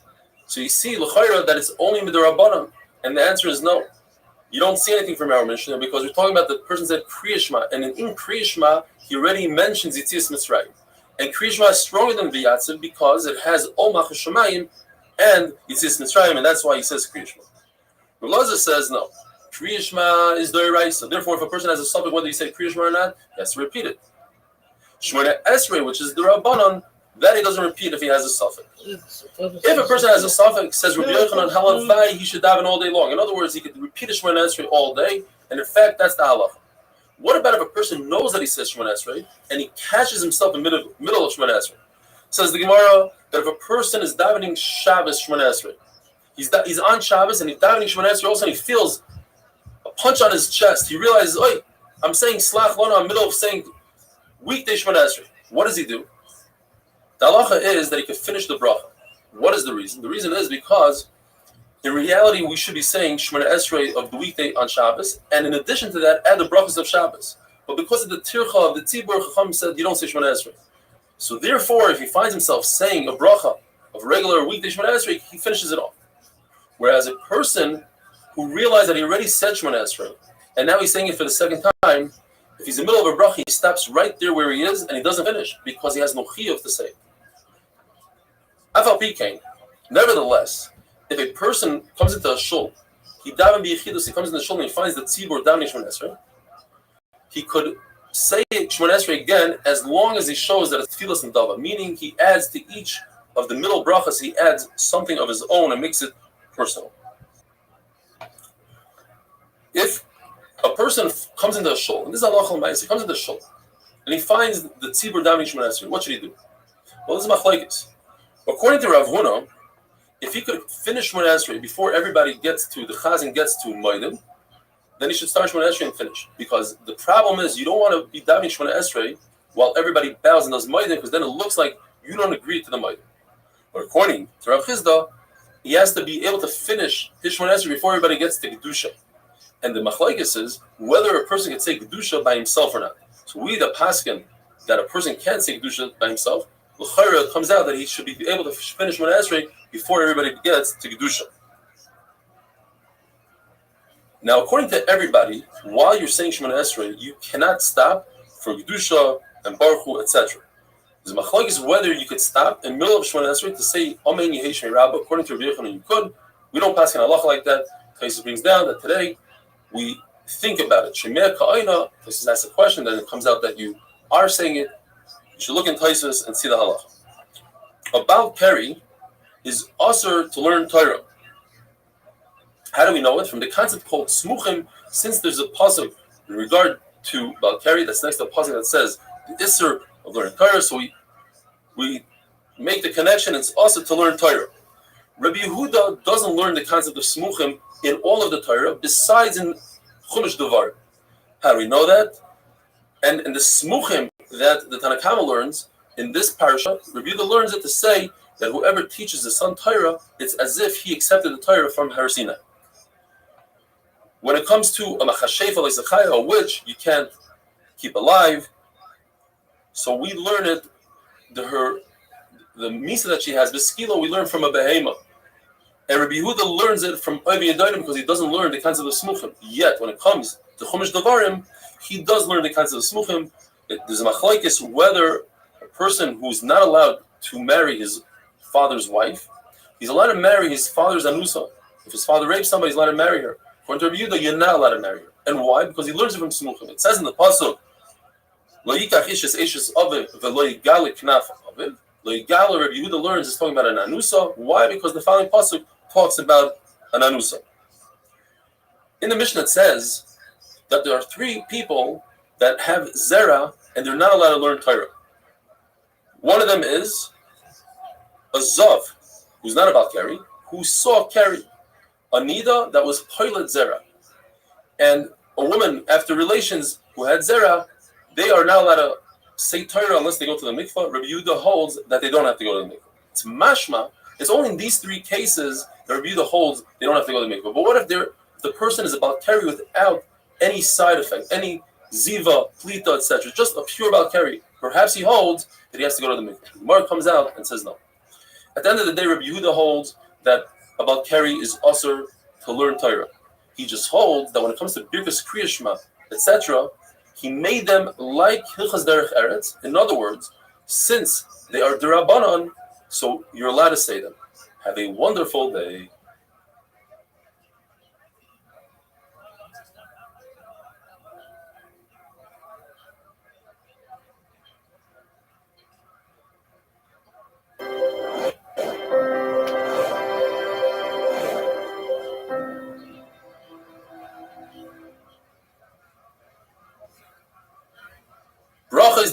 The Gemara tells us that just like Matan Torah was given be'emo, be'yira, be'reses, be'zeya, so too when we learn Torah, we should be in fear and trepidation with trembling. Therefore, if one comes about to be tamei, but it wasn't his fault, he became a zav, a metzora, ba'al anida by mistake, he could learn Torah. However, if a person becomes tamei through Keri, which is an issue of kalos roish, there's actually 7 shitas here. The Tanna Kamma says it's also for him to learn Torah at all. It came through Kalas Rosh, and Torah is only Bereses B'Zeya. On the polar opposite, we have Rabbi Yehuda ben Meser that says that Torah cannot become Tamei. Therefore, you can learn Torah in any state, even in a state of Tum of Keri. Torah is like fire, says Rabbi Yehuda ben Meser. Fire is not Mekabel Tumah, Torah is not Mekabel Tumah. And then you have 5 shitas in between. Rabbi Yossi says you can learn Torah, you can learn Mishnayos, but say them quickly, don't go too deep into them. Then you have Rabbi Yonasan that says you could go deep into Mishnayos, you can fire Mishnayos, just don't learn Gemara. Then you have Rabbi Nassim ben Avsham says you can learn Gemara, just don't say the name of HaKadosh Baruch Hu when it brings a pasuk. Rabbi Kiva says don't learn Medrash. And some say in Rabbi Kiva he meant to say don't go into a base Medrash. Al Keri is also to go into base Medrash. Rabbi Yehuda says, and this is we had yesterday, a person who's about Keri can learn Hilchos Derech Eretz. But he on himself was machmir. When he taught his Talmidim, he was toivel first, and then he taught them Hilchos Derech Eretz. Rav Nachman bar Rav Yitzchak says that there's a minhag in the world to paskin like the 3 skated. The one halacha, like we just said, like Rabbi Yehuda ben Beseir, that when it comes to about Keri, he can learn Torah. The other one is like Rabbi Yoshia, who says that in order to be over on Kalayim, he's mekel. You have to plant 3 types of plants. You have to plant chita, wheat, soya, barley, and chartzanim, grapes. Otherwise, you're not over in Kalayim. Whereas Chacham say only 2 is the Isser. And like Rabbi Loi, who says that the chiyuv of Reishis Hagez to shear your sheep and give the first shearings to a kayin is only in Eretz Yisrael. Zeiri said, either he said that they were mevatel the tvila of a Balkari, or he said they were mevatel netilas yadayim. Like we learned, Rav Chisda said, you shouldn't go looking for water. It's better to wash your hands before davening, but don't do it on the account of not davening Shemoneh Esrei b'tzibur, or at time. The Gemara tells us that Nocham Ish Gamzu whispered to Rabbi Akiva this coming halacha. And Rabbi Akiva whispered it to Ben Azai, and Ben Azai either announced it in public or he whispered it to his Talmidim. Was the halacha that this new concept called Tisho Kavim, when one is toivel for a carry, he doesn't necessarily have to go into a mikvah with 40 saw. He could pour upon himself 9 kavim, like a shower. Just pour the water on top of you. As we're going to see later on, Omer holds that when it comes to Tisha Kavim, it must be poured. You can't go into it like you go into a mikvah. Mikvah is dafka going into the mikvah, and you can't pour the 40 saw on top of you. So Tisha Kavim is dafka pouring it on top of you and not going into it. Now, why would he announce it in public? On the side that it was announced in public? Because this tefillah of carry caused a lot of bittul Torah. It takes a long time to go to the mikvah until you find the mikvah. Or people in Revatel from Pru Revu. If a person knows he has to go tomorrow to look for a mikvah, he might abstain. And if he said it in secret, it's because he didn't want his talmidim to be with their wives like tarnagolim, like chickens. Rabbi Yanni says when it comes to halacha of tefillah of carry, some are mekel, some are machmer. Those who are machmer, they are going to have arichas yamim. The question is, if you could get away with, so to speak, 9 kav of water pouring, why would one go to the mikvah with 40 saw? Says the Gemara, because Chachamim made a gather. It was a story where somebody was about to be over Navera, and the woman told him, if you're over Navera, remember, you're going to have to look for a mikvah 40 saw, and that made him stop. And therefore, Chacham instituted that you have to have Arba'im saw. Rav Huna holds that about carry could be toivel, b'chamim, meaning in mayim shuvim, doesn't have to be rainwater. Rav Chizda says it has to be just like a regular mikvah, 40 saw rainwater. Rav Nachman had a special vessel that held 9 kavim, so his talmidim could use it for carry. So they told him, what do you mean? Rabbi Akiva holds that only somebody that's sick and the carry came against his will, he could use 9 kavim. But your talmidim, yes, a talmid chacham is considered like a sick person. They're typically weak. But it wasn't la'insa, it was margil. He brought the carry upon himself by being with his wife. Therefore, you can't use the kli. Says the Gemara, halachically, Rav Nachman's kli was broken. Though, according to people in Usha, his vessel was repaired. Why? Because in Usha they said the exact opposite. A chayla who brings upon himself carry, like a Talmid Chacham, could use 9 kavim. A chayla that the carry came against his will doesn't even need to be toivel at all. Ezra was masakin the tefillah for carry, and he said you have to go to the mikvah with 40 saw. What about somebody, a regular person, a bari, that the tumah came against his will? Abai says Ezra was also misakin something, and that's the 9 saw, the 9 kav. And according to Rava, Ezra wasn't misakin that. That's Chachamim were misakin the 9 kav in such a case. Rava says lahalacha, somebody who's healthy and he brings upon himself the tumah, and somebody that's sick who brings upon himself the tumah need 40 saw. If somebody's sick and the tumah comes against his will, la'inus,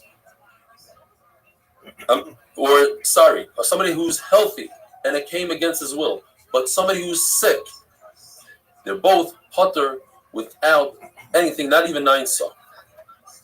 According to everybody, somebody who's teaching Torah is different than somebody who's learning Torah. Somebody that's teaching Torah and he's healthy or he's sick, but he brought it upon himself, needs 40 saw. But if it happened against his will, he could teach with 9 saw. And some are mechulik and say since he's teaching Torah, he needs 40 saw. Some say that about carry needs dafka, karka, it has to be a real mikvah. Some say no, like we mentioned before, it could be in a kli, it could be like in a bathtub.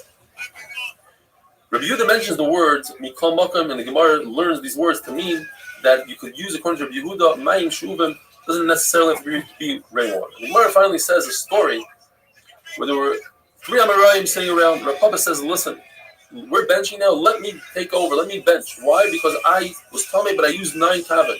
Says Rabbi Bar Shmuel, what are you talking about? 9 kavim is not enough when it comes to teaching other people, saying to other people, you need 40 saw. And I, in fact, was tummy, but I used 40 saw. What up, girl? Says Rav Huna, how's life living in the promised land? Fucking shit. Why is that? Fuck a baby Netanyahu. Fuck a baby Netanyahu. All right, girl. Calm Fuck down. Netanyahu. All right, I understand. I get you. How are things going in your how's life? How are you?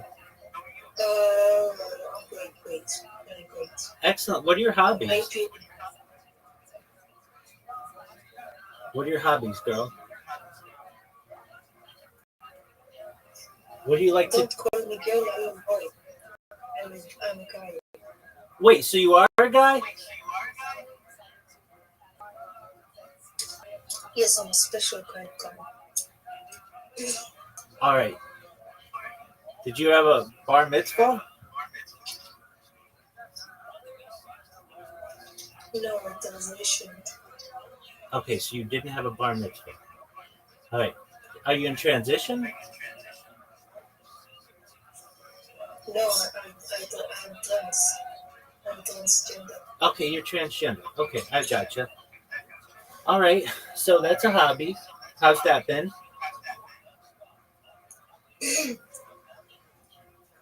Great.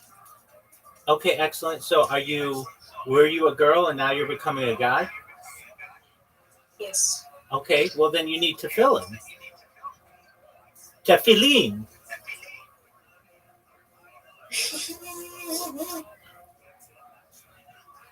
And you need to I don't stuff. have tefillin. Oh, you don't have No, tefillin. no, You don't have tefillin and all of. served in multiple incarnations Okay.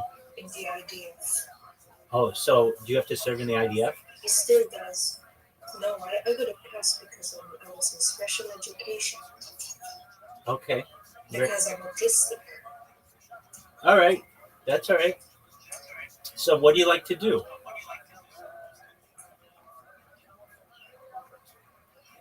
I love to draw furries. You love to draw furries. Okay, that's cool.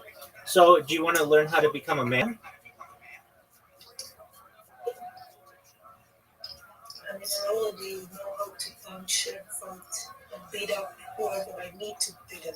Do you know how to don tefillin? Tefillin? No. Well, that's like the first step. That's what you learn when you're bar mitzvah.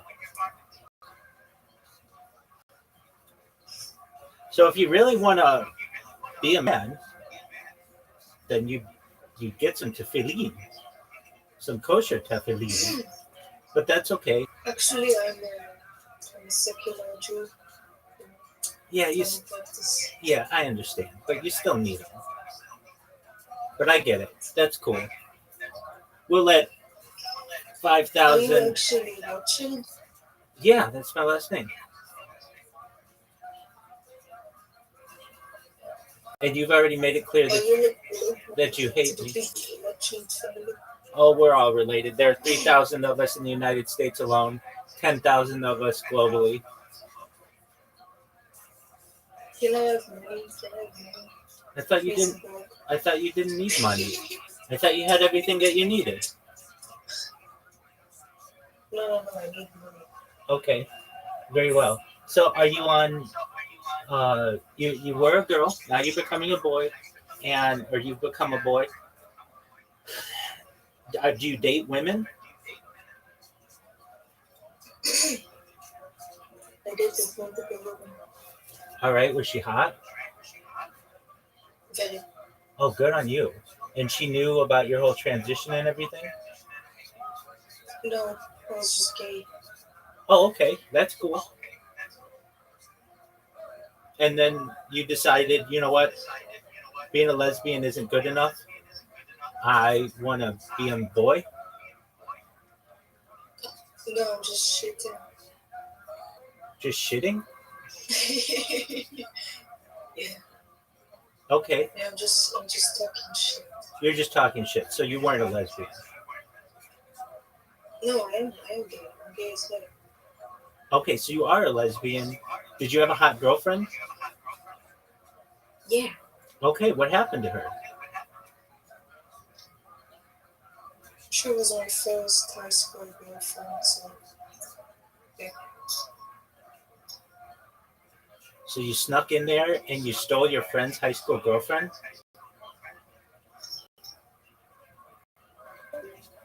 All right. Well,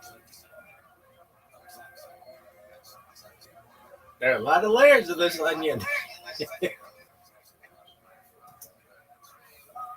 Let me solve this for you. I wasn't coming at all. Let me bench. Says Gemara, one more halacha of Chama was toivel in 40 saw Erev Pesach because he's mighty other people. Says Gemara, the halacha is not like him. This motherfucker says you got to do one thing and another thing, and then you guys are all over there with bathing in rainbows.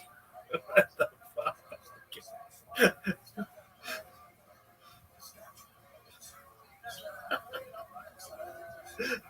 No one knows what to do.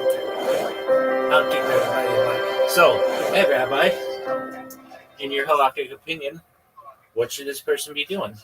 Well, they should do whatever they want to do, but if they want to be a dude, they need to fill in.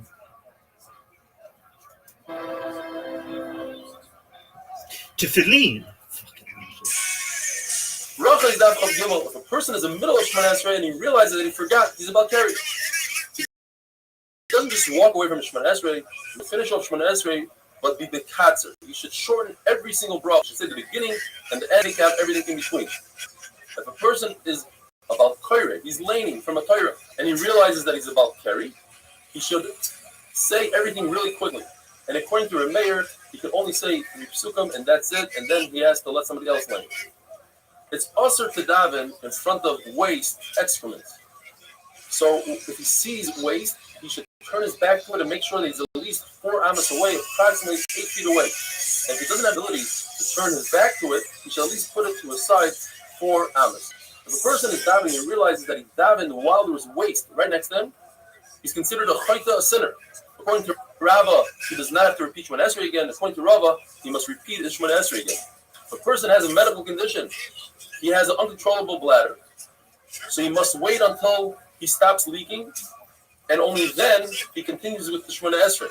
Now, if he stopped for the total amount of time that it takes him to say the entire Shemana Esrei, then he must repeat the whole Shemana Esrei. Like any other tefillah, if a person stops, regardless for what reason, he must repeat the whole Shema or Shemana Esrei. But let's say he didn't stop long enough to say the whole Shemana Esrei. According to one man, the Omar, he's a gaver dachui. In other words, he shouldn't have started diving anyways. If he came to the situation where he's at, that means when he started diving, he also had to go to the restroom, and since he didn't, his whole tefillah is no good, and he has to repeat it. According to one man, the Omar, he doesn't have to repeat his diving. And now, this brings us to Gimel and Aleph. If a person needs to relieve himself, he has to go to the restroom, and he cannot wait for 72 minutes, he can't hold it in, which is the time it takes to walk 1 parsa, then his tefillah is a Eva, he must repeat his entire davening. But if he could hold it in, according to Rashi, he could start his davening l'chatchila. The pasuk says, Shmor raglecha kasher telech al beis Elokim. So one shot is, you should watch your body. It should be clean. When you go daven in beis Elokim, you go to shul, make sure you have a clean body.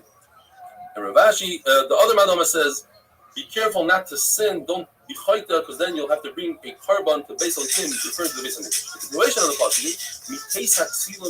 is, don't bring a carbon like a fool, meaning a fool doesn't know why he's bringing a carbon.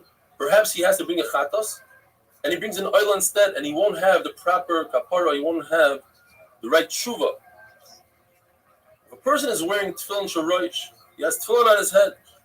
According to Ravina, he could go leave himself katanan, and according to Rava, it's also why, because he might come to go for G'dayla.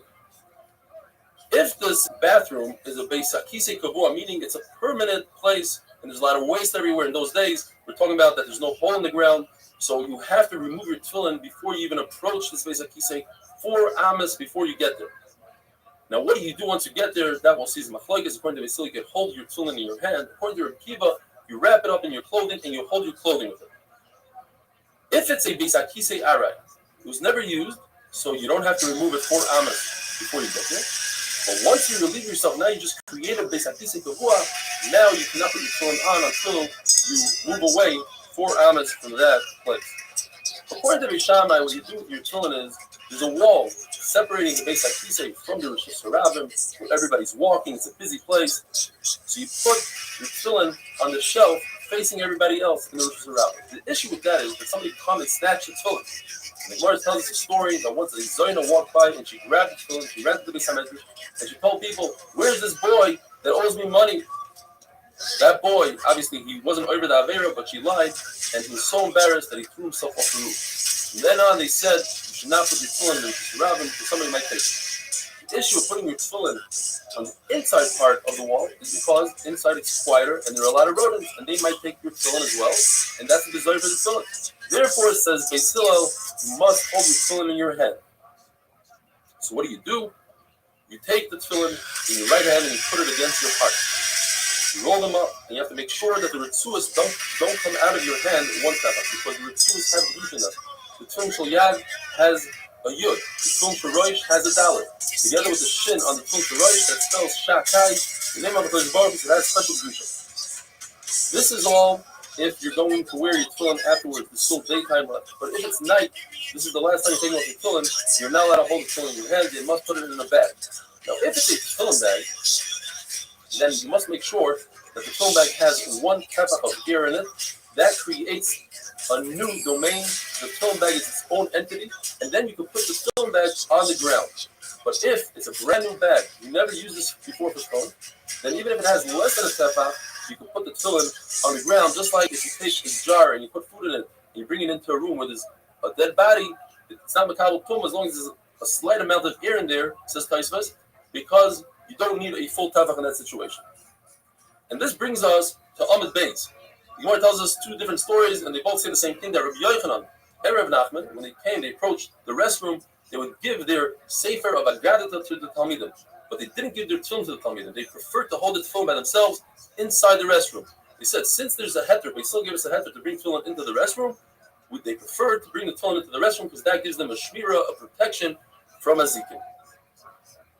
During davening, the Gemara tells us you're not allowed to hold your tefillin in your hand, you're not allowed to hold a knife or money in your hand. The Taz says this refers to everything. You're not allowed to hold anything in your hand because this will reduce your concentration during Shemoneh Esrei.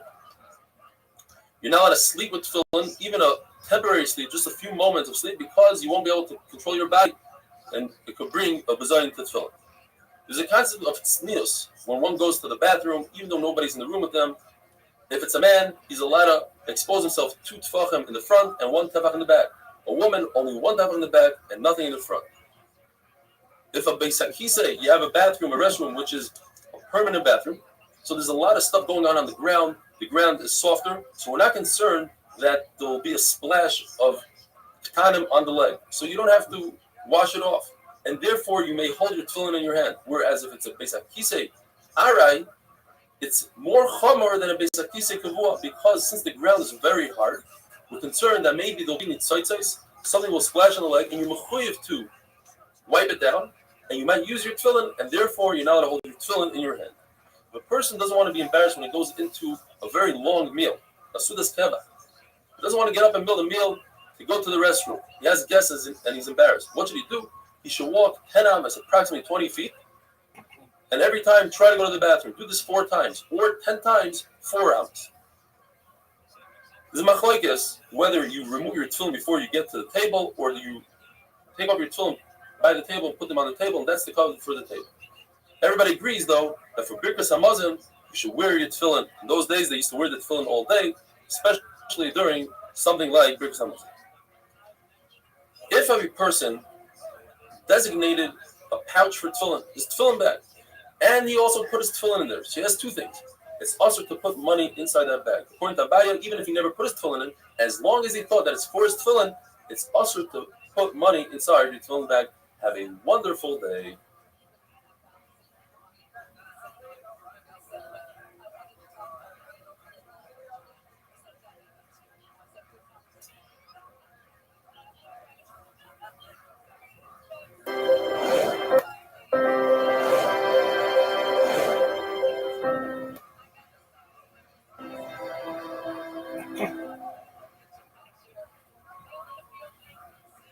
Bracha is daf chav daled. In order to protect one's tefillin, you're allowed to put your tefillin between your mattress and your pillow, provided that you don't put your head directly above the tefillin.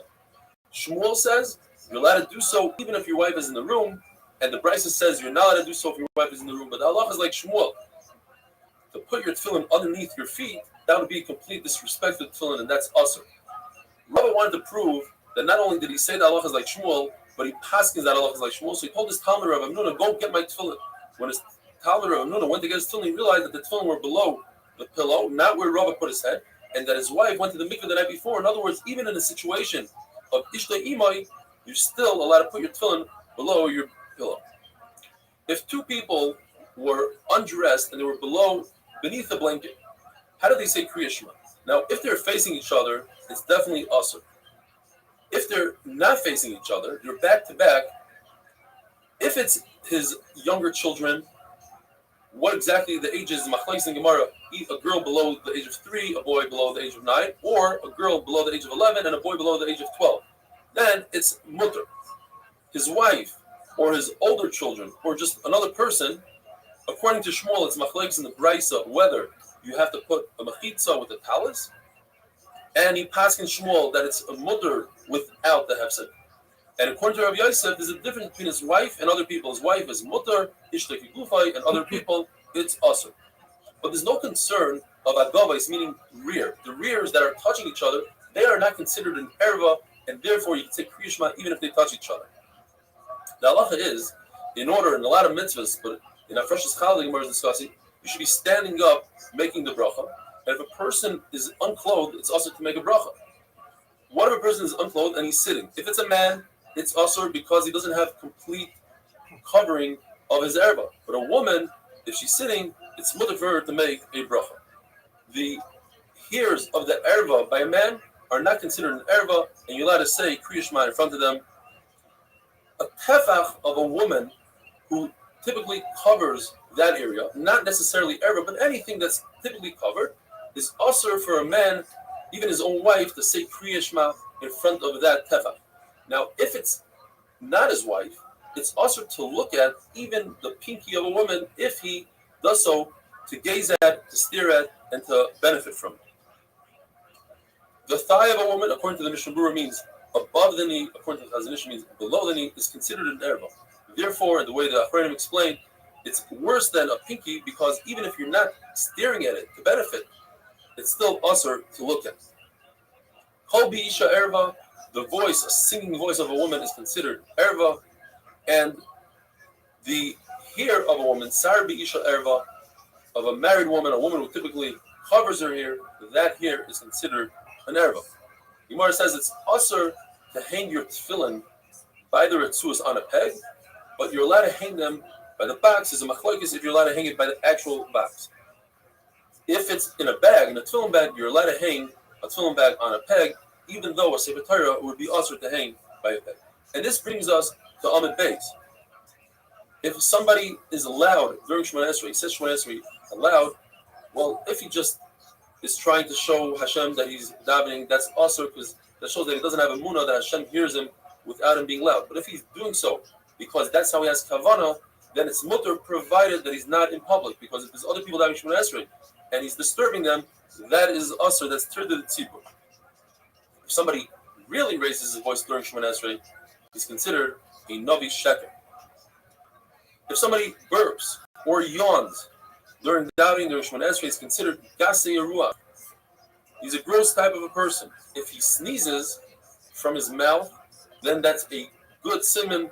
Simiyah for the Gemara brings a story that Reb Zera, who had a sneezing issue, he had allergies, and he sneezed a lot. He was very happy to hear this halacha that if somebody sneezes during davening, it's considered a simiyah. He said, this is worth more than all my Torah.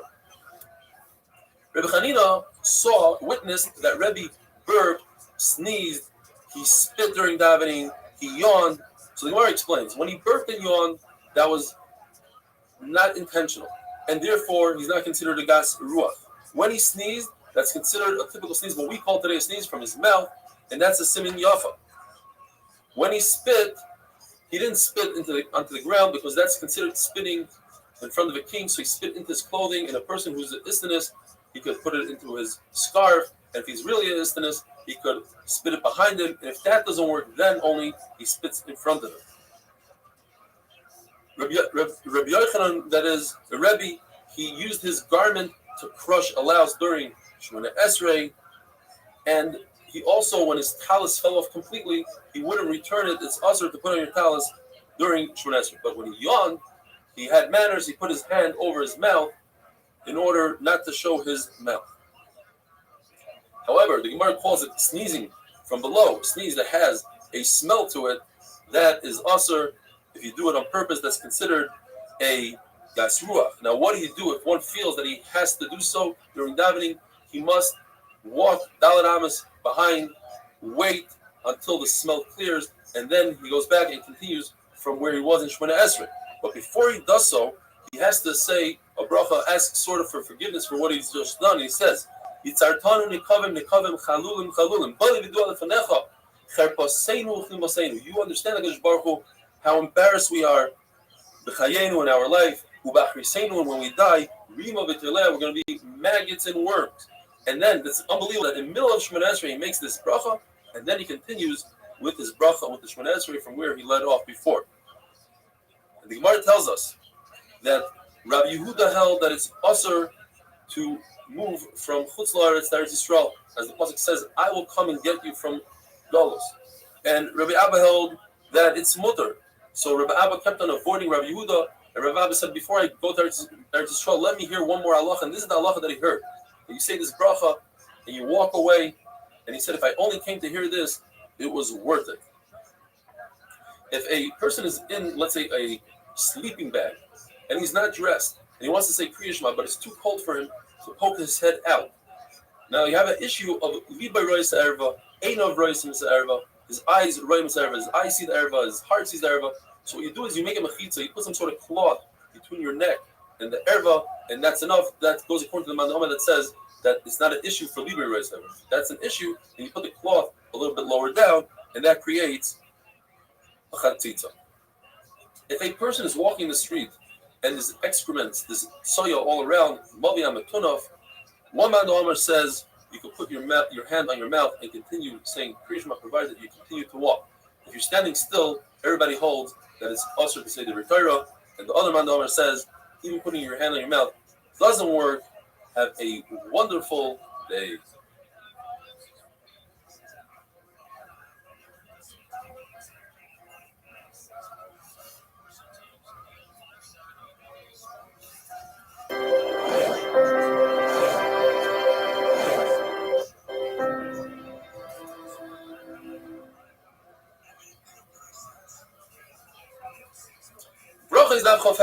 If a man is not wearing anything from the waist up, he may say Kriya Shema, but it's also for him to say Shemona Esrei like that because he's standing in front of the king. You have to dress properly. If a person is in the restroom and he realizes that he's wearing his tefillin, he shouldn't just jump up and run out. That could be dangerous because the first discharge must come out, but he puts his hand on his tefillin. What if a person has soya waste on his hand? According to Rav Huna, that's not a problem. The pasuk says, the parts of the body that say the praise of HaKadosh, those have to be clean. In other words, the mouth and nose. According to Rav Chisda, since it says in the pasuk, all my bones, all my limbs are saying praise, therefore every single part, including the hands, has to be clean. If the source of the smell is there, according to Rav Huna, you have to distance yourself 4 amas from the source, not so much the smell. According to Rav Chisda, it doesn't matter where the source is, it matters where the smell ends. From that point on, you have to distance yourself 4 amas. In the Brisa, one Brisa says, what kind of waste are we talking about? We're talking about human, dog, pig, and chicken waste. The Brisa says it's not really chicken, it's turkey or a lot of chickens, chicken coop.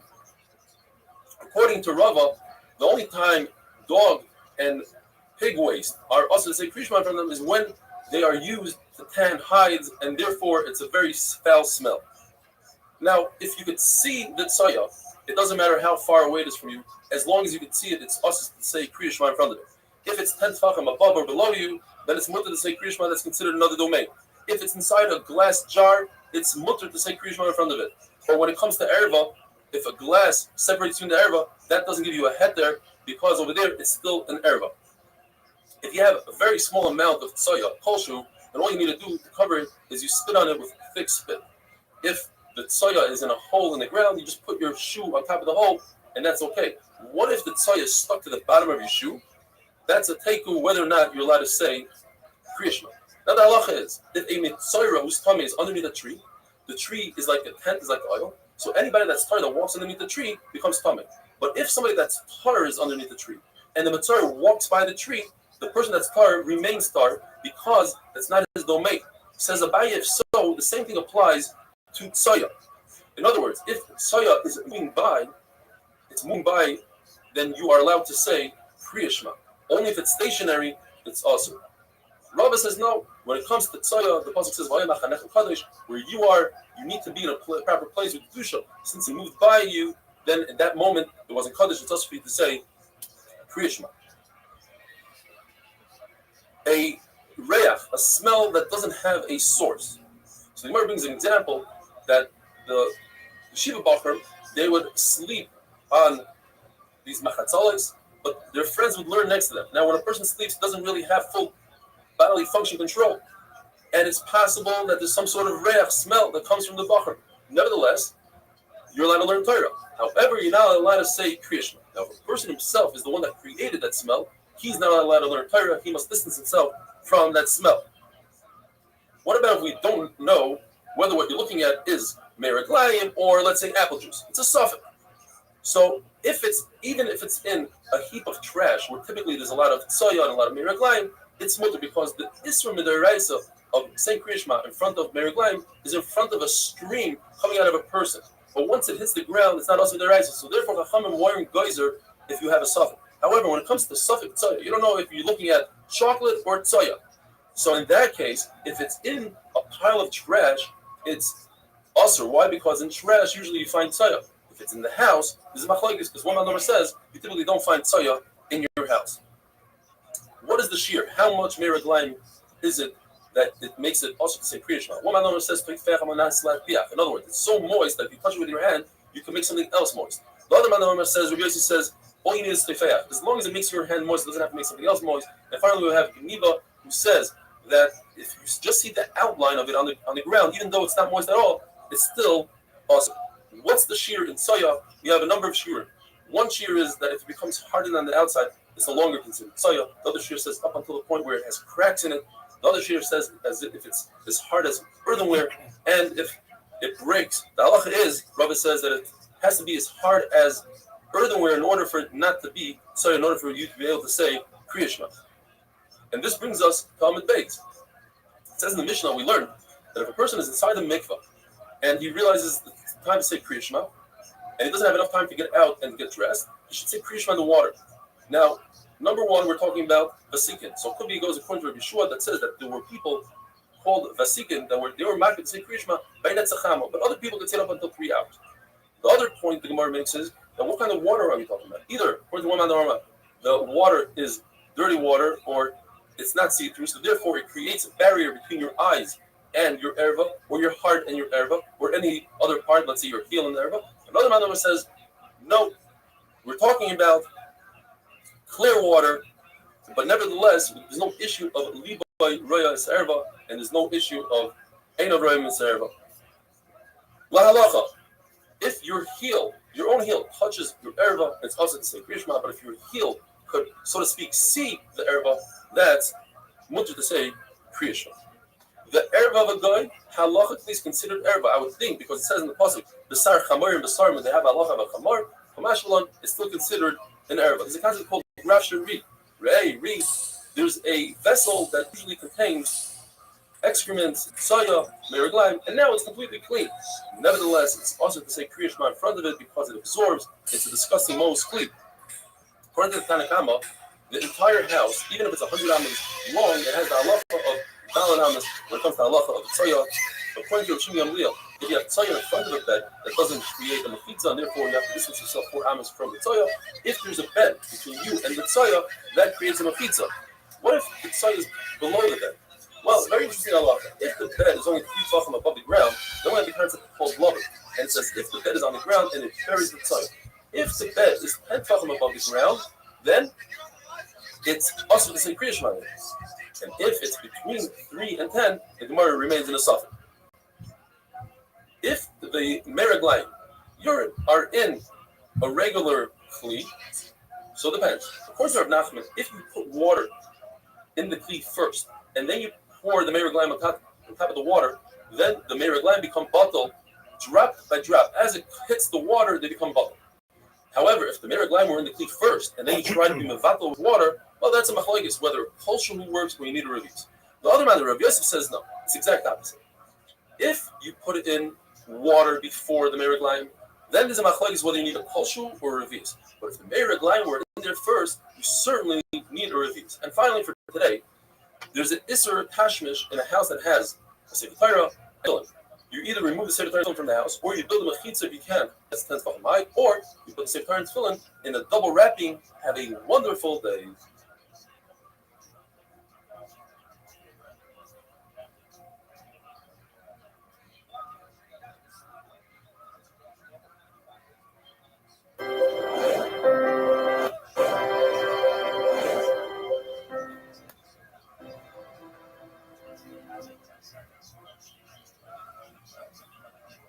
Bracha is Daf Chavav. It's a huge day for my wife and I. We became grandparents. I want to thank all the well-wishers, the many emails, WhatsApps, etc. If you happen to be in Ramat Beit Shemesh this Shabbos, Shalom Zohar at my house, you're all invited. Nachal Noam to apartment 9. The Gemara says that it's Asr to daven Shemona Esrei facing a bathroom, even if there's no tzoya in the bathroom. If somebody designates a brand new bathroom, there's a suffix whether you're allowed to daven Shemona Esrei inside the bathroom, but outside facing the new bathroom that was never being used, it's mutter. There's a type of bathroom called parsim, similar to what we have today. It's where the tzoya falls out. It has some sort of pipe that removes everything.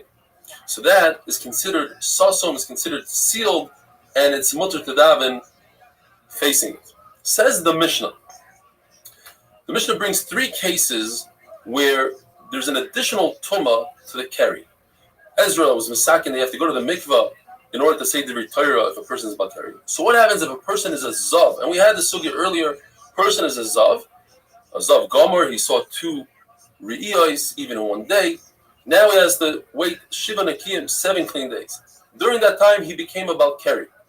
Now, if he goes to the mikvah, it doesn't really help much because he's already tamei. Same thing, if a woman was a nida, so she has to wait 7 days, and she was pilot, she emitted shikva zera, so she also has the tumah of carry. And then the case that's interesting is where she was mishamish, so through tashmish she became tamei through carry, and then afterwards she became a nida. In all 3 cases, Tanakama holds that you have to be toivel in order to say the Torah. Review that says since it doesn't help anyways, you are potter. Now the Gemara brings a case that's exactly the same as a woman who's mishamish and then becomes a nida, and that is if a person is about carry and then he becomes a zav, since the tefillah doesn't help anyways. According to the Tanakama, you do need a tefillah in order to talk in Torah, and according to Review, you don't need. And with that, we finish the 3rd parak of brachas. Mazel Tov, Hadron Aloch, Mishameis. Says the new Mishnah, the new parak. Shemona Esrei, according to the tzaddikim, the people that are called vasikim, they would daven Shemona Esrei exactly at sunrise.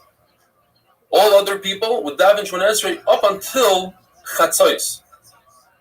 That's midday, and that's v'loy ad b'chlal, up until midday. And Rabbi Yehuda says up until 4 hours shoys maniyos, until 4 hours, including the 4th hour. If somebody purposely, b'mezid, didn't daven, that's what the pasuk says, me'uvas lo yuchal liskoin. This is something that he can never fix. If a person forgets to daven Shemona Esrei, it doesn't matter if it's Shachris, Mincha, or Ma'ariv, he says 2 Shemona Esreis in the following tefillah. If he didn't say Shachris, he'll say 2 Minchas. If he didn't say Mincha, he'll say 2 Ma'arivs. And the big chiddush is in Mincha, because Mincha, saying by 2 Ma'ariv is already considered the following day. Nevertheless, you think, Overs Manoi, Batal Korbanoi, no. Since it's davening, it's Rachamim, you could say 2 Ma'arivs because you missed the Mincha the day before.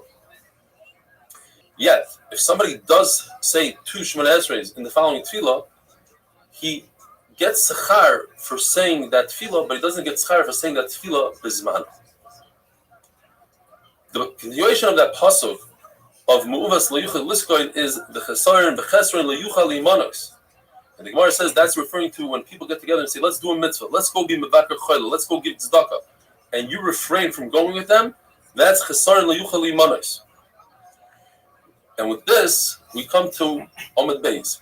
Chavav Amud Beis. If a person forgets Mincha, the weekday Mincha, Erev Shabbos, what should he do? He says 2 Shabbos Ma'ariv, even though it's a different type of Shemona Esrei. It's the Shemona Esrei of Ma'ariv of Shabbos.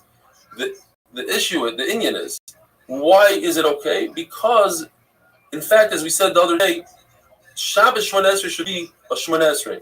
It should have 18 brachas. And it's just Chachamim said not to be matrios, not to be matriachas, they made it less brachas. So therefore, if you say a weekday Shemona Esrei, you say a Shabbos Shemona Esrei instead of a weekday Shemona Esrei, it works. What if somebody forgot the Mincha of Shabbos? The following tefillah is Ma'ariv of Matzi Shabbos. It's a weekday Shemona Esrei. What do?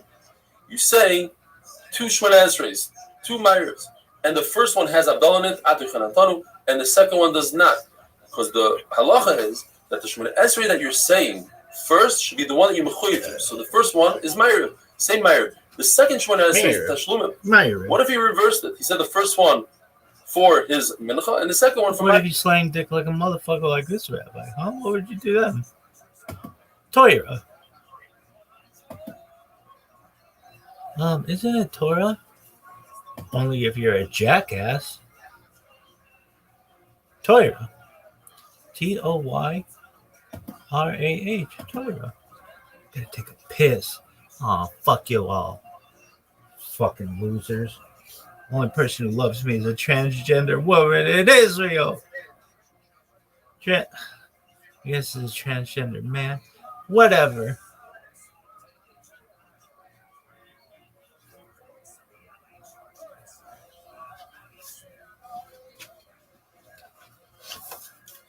Yo, dog, that motherfucker and I are gonna be best fucking friends. We're gonna have a condo on Rothschild Boulevard in Tel Aviv, motherfuckers. I gotta take a whiz. Yo, do you know how to be a man? Who already know how to be a man? I can win a fight, dude. That's not what it's like to be a man. Bro, fucking hating dominating. That's what it is. I gotta piss, motherfuckers.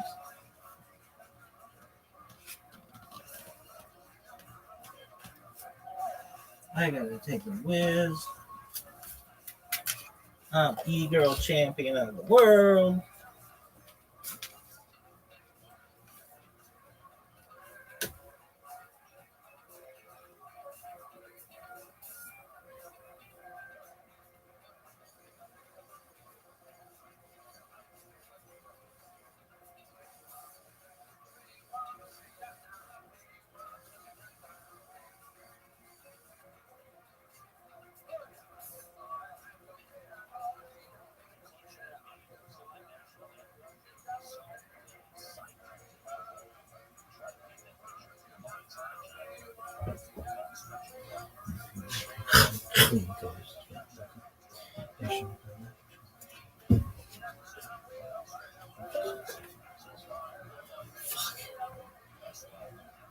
I was here.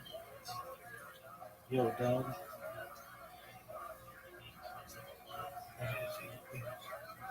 Psych, just dick. Who's this motherfucker?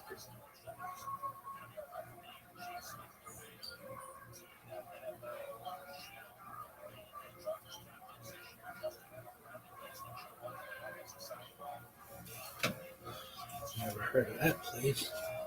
Losers. Gotta take a shit. Psych, bitch. Ma'ariv. Halacha is he has to say a third one because he's not yaitza. The kasha is that the Gemara brings down. We say that if a person says how he forgets to say Havdalah, he doesn't have to repeat Shemona Esrei at all. The Gemara says it's a kasha, but the halacha is you have to say a third Shemona Esrei. In that brayso, we learn that if somebody forgets to say Mashav Ruach U'Mer Nagashim, or if it's saying Talon Matar, he must repeat the Shemona Esrei. Now, going into the davening, why do we have Shachris Mincha Ma'ariv? The first sheet is Rabbi Yossi. It's based on our Avos HaKadoshim. Avram Avinu, he instituted Shachris, as it says Vayashkin. He got up in the morning. Yitzchak was Mincha because it says Lifnei Sarev, and Yaakov Avinu was Ma'ariv Vayolan Sham. Now, Rabbi Shua ben Levi says that it's based on the Avos, but they were so meched, they compared it to the Karbanos. Shachris is up until Chatzos, like the carbon tamid that you bring in the morning, and Rabbi Yehuda says up until 4 hours. 1964. Mincha is from the time of Mincha Gdoila, meaning 6.5 hours into the day until the Erev. Rashi says at Chashecha. You learn in Rashi means until Tzisik Yechavim.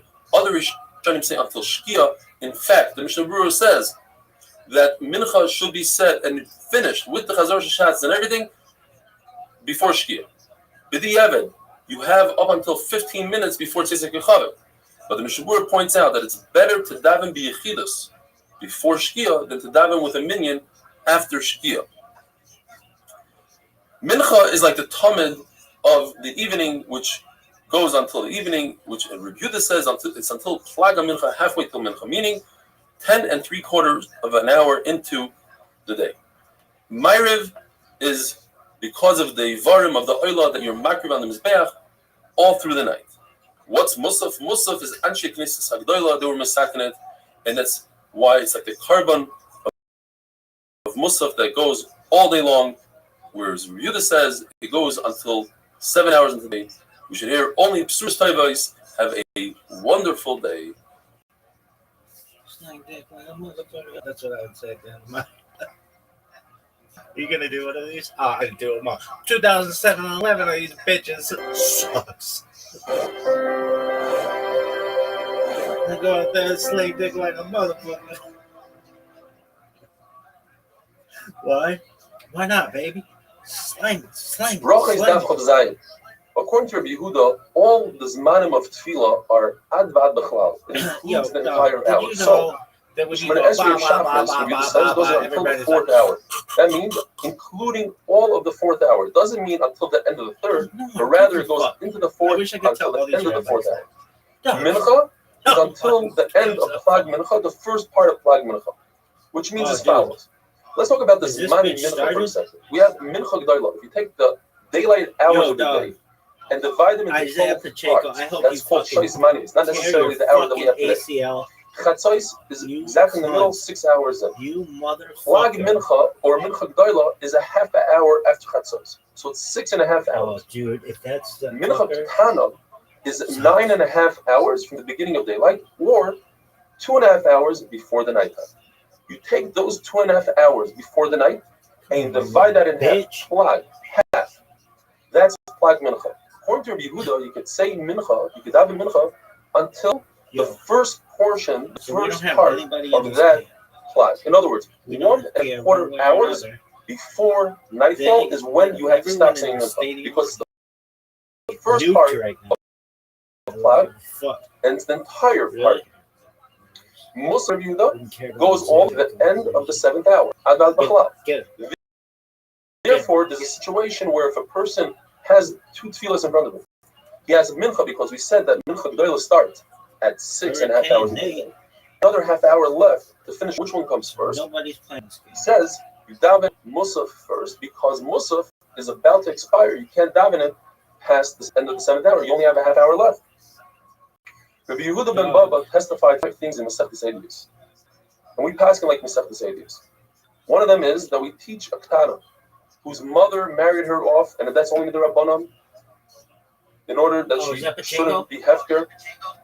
In certain situations, we teach her to do miyun. That is to say that she wants to negate the marriage, and therefore there's no marriage. In a situation where 2 sisters, including this ketana, married to a brother, and her older sister was a doila married to another brother. That older sister's husband died. Therefore, she falls to Yibum. She cannot fall to Yibum in this current state because there will be 2 sisters married to the Yavam. Therefore, we teach the younger one to do miyun, and she'll be a proper Yavam of the older one. Ooh. We also taught a testimony, that you can marry off a woman based on an Eid Echad, one witness testifying that her husband died. We also testified that they did skila to a chicken who killed a person. And that for the Sachem on the Mizbeach, it's enough to be considered old wine, it's enough to be 40 days old. And finally, for our sugya, the Talmud was necker out 4 hours, in other words, the entire 4 hours into the day. And that's why we pass like the Yehuda that daven Shacharis 4 hours in the day, not until Chatzos. Rav, except Shabbos, he did an early Shabbos, what we call today, after the Plag, because he holds like Rabbi Yehuda that Plag is the end of the day, and after Plag is already nighttime. Chachamim say you can only be Makabel Shabbos after Shkir, so you come depending on what you're trying, because they hold that Mincha goes all the way to the evening. And whoever does, the other Gemara about you can do any way you choose as the Gemara. If the entire congregation daven Shemona Esrei, they thought it's nighttime, they daven Ma'ariv for much of Shabbos, but it's still Shabbos, they didn't see that it's only a cloudy day. Their tefillah works because it's tefillah tzibura, but if the individual made a mistake, he has to repeat the daven. Rebbe sat in a Beis HaMerchatz in a sauna before the Gzeira against doing Zeyah, and he was Makabel. After he was Makabel Shabbos. So first he was Makabel Shabbos, went to the sauna, and then he fought Torah. Rabbi Yirmiyah Bar Abba, who was a Talmud Chaver of Rav, he davened Mincha of Friday behind Rav, who was davening Meir of Shabbos. And you see from here that Rav didn't take his 3 steps back, he didn't do his Shalom because Rabbi Yirmiyah was still davening Shemona Esrei. You learn out Halacha that if somebody's davening behind you, you're not allowed to take the steps back. You're disturbing him, or the Mishnah brings that the Shekhinah is there. However, if it's out of the 4 amas of the person, you're allowed. And the only reason why Rabbi Yirmiyah was allowed to daven behind Rav is because he was also his friend. He's a Talmud Chaver. But a regular person, a regular Talmud, is also to daven behind his Rebbe. If he does, he causes the Shekhinah to leave Klal Yisrael. Just like if a Rebbe says Shalom to a Talmud and you answer him back like you answer a regular person, Shalom, instead of saying Shalom Aleichem Mayri, that also causes the Shekhinah to leave. And if a Talmud opens up the yeshiva without asking permission, gets Shurim, that actually sounds the Shekhinah. Lahalacha, a person could make an early Shabbos and commit Kiddush before nightfall, as long as he eats Kiddush afterwards. Shmuel says that a person could daven Motzi Shabbos on Shabbos itself and make Havdalah on a cup before Shabbos is over. It's a very interesting story. The Gemara says that Rabbi said that Rabbi Shmuel bar Yossi stood at this particular pillar and he davened the tefillah of Shabbos, Meir of Shabbos, on Erev Shabbos. Says, well, that's not what happened. It happens to be it wasn't a pillar, there was a palm tree. And it wasn't Rabbi Shmuel bar Yossi, it was a Rabbi Elazar bar Yossi. And it wasn't Erev Shabbos on Shabbos, rather it was Shabbos on Motzei Shabbos. Why could that not be? The machlokes is whether the Meir is obligatory, do you have to daven it or not? And the Gemara brings, and therefore our Mishnah says, Ein Lokeva, our Mishnah holds that it's not a field. And the Gemara brings a very famous story that Reb Shimon bar Yochai asked Rabbi Yeshua, do you have to daven Meir or not? And he said, it's a Rishos. And he went and he asked Rabbi Gamliel, who's the Nasi, and Rabbi Gamliel said it's a Chayva. He said, wait a minute, Rabbi Yeshua said it's not a Chayva. He said, let's wait until everybody comes. Everybody came to the display and he says, ask me.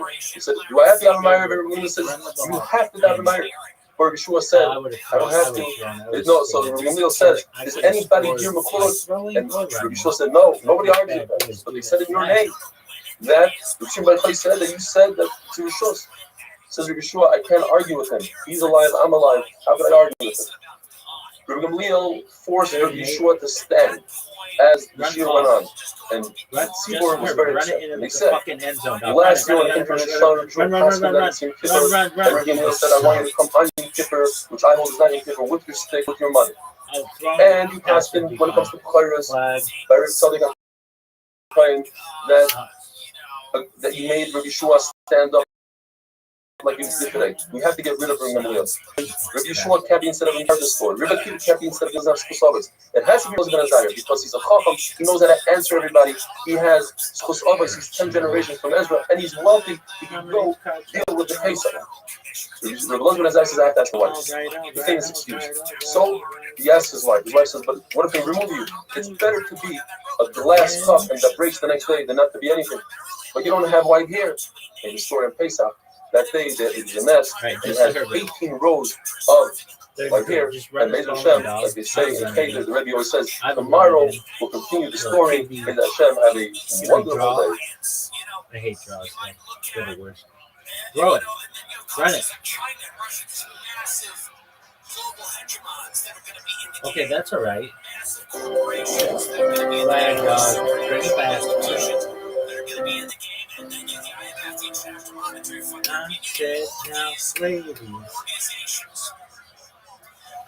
Rabbis we're continuing the famous story where they removed Rabbi Gamliel as the Nasi and replaced him with Rabbi Elazar ben Azariah, who that day turned in cream and the famous place.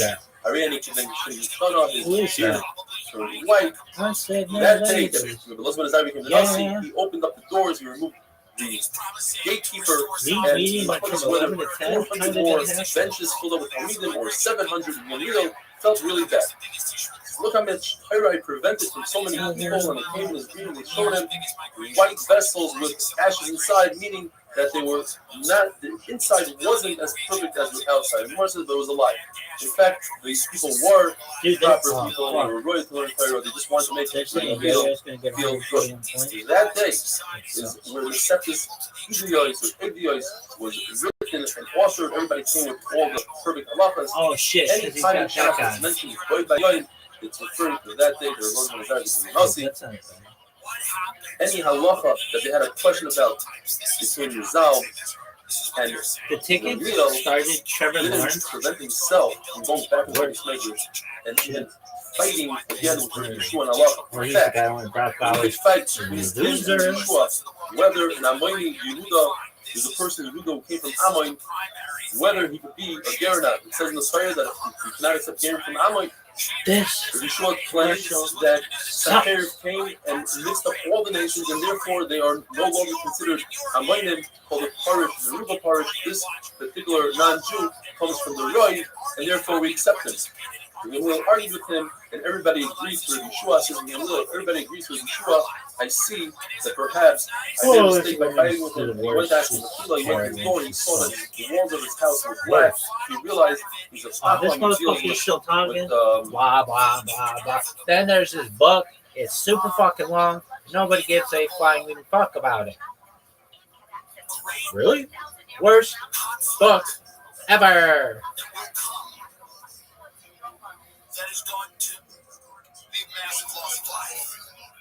It's just one book.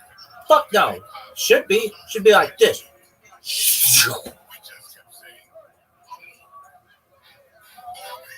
What is this bullshit?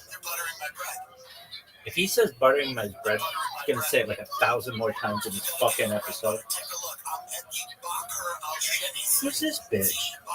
This girl sucks. Is this Bride of Chucky? No, it's the Conjuring Last Rites. Well, no one gives a flying fuck. Doo-da, doo-da. No one gives a flying fuck. Bum, bum, bum, bum.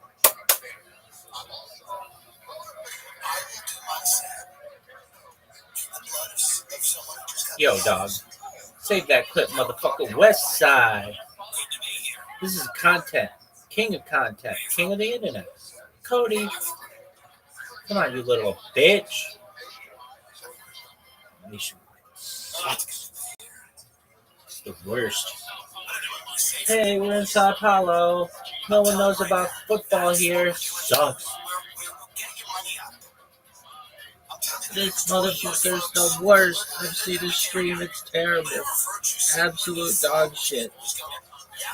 Worst stream ever. Virtual signal this dick, girl. Dude, just save the fucking clip.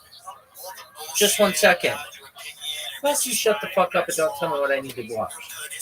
Mahomes, your wife is a pushover. This shit.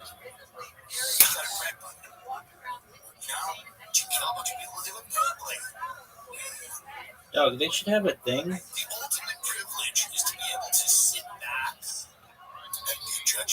Who's playing in the game? Oh, Chiefs. Oh, so let's fuck up the Chiefs. Get him. Get him. He sucks. Put his ass on the ground. Alright, so we want the Chiefs to lose.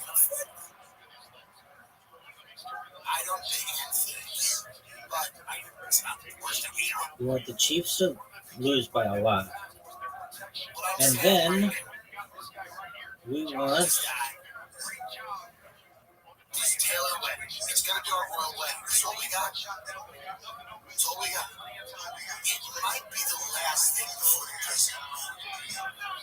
the Chiefs to lose. We want the Chiefs to lose. We want the Chiefs to lose. My fucking mind. My fucking mind. My fucking mind. We want the Chiefs to lose. My fucking mind. This is the final story that they're going to tell you before they put you in jail. We want the Chiefs to lose.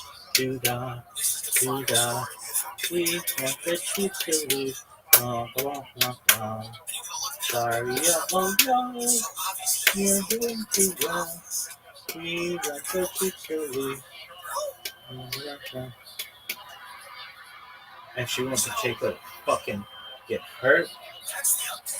Be questionable for the rest of the year.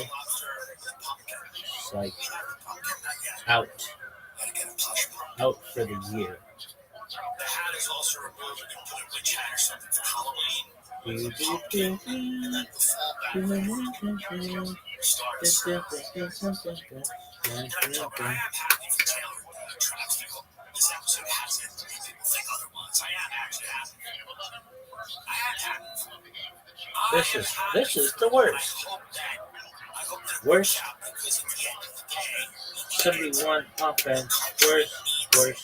the country needs this union. And there's going to be a lot of women crying. And there's going to be a lot of men crying. There's going to be a lot Macho. of deeply invested. Get this motherfucker. This is the last one. You know, Jacob sucks. it's almost impossible. I don't think there's going to be Get another him. star that gets as big as Taylor Swift that we carry this much around. Oh, he's down. This This motherfucker is down. She's one of the last people that we've watched go from a young person to watched her grow up. And she's become one of the most successful people in the world. That's not going to happen again. We know that. She's one of the last stars. She's one of the last true stars that we've shot up into the stratosphere. And we live vicariously through her. Her life is our life. Her love is our love. She's one of the last true stars. Deserved? Who cares? If I can let her grow up. Oh, stop him. No way. No flags. Worst pass ever.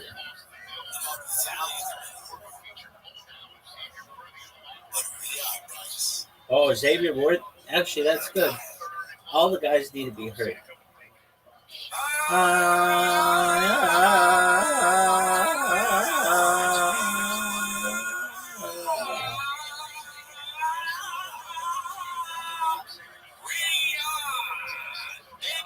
We're in Saudi Arabia. Come on.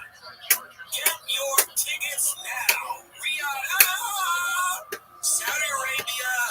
Tim Dillon live in the capital. Is it the capital? Riyadh, Saudi Arabia. October 8th. October 8th.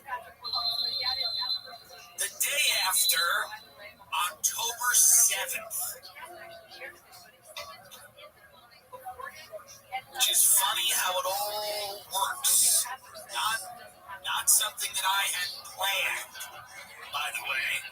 It's just something that happened. I will be in Riyadh at the Riyadh Comedy Festival at the Bakr Al-Shani Theater. Come see me at the Bakr Al-Shani. And apologies if I am not pronouncing that correctly. I know. Oh, wow. I imagine I'll be doing more in the Middle East. Excellent job. Excellent job. Let's go Chargers. But this is the first time anybody's ever said that. That was terrible. Let's go Chargers. Let's go Chargers. No one's ever uttered those words, kids. No one's ever cheered for the Chargers, the Texans, the Panthers, Jacksonville, the Browns. No one. Worst team ever. Yeah, then go for your target. Worst team ever.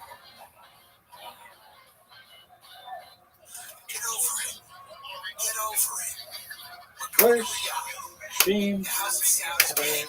Hundreds of thousands of dollars, some of us millions.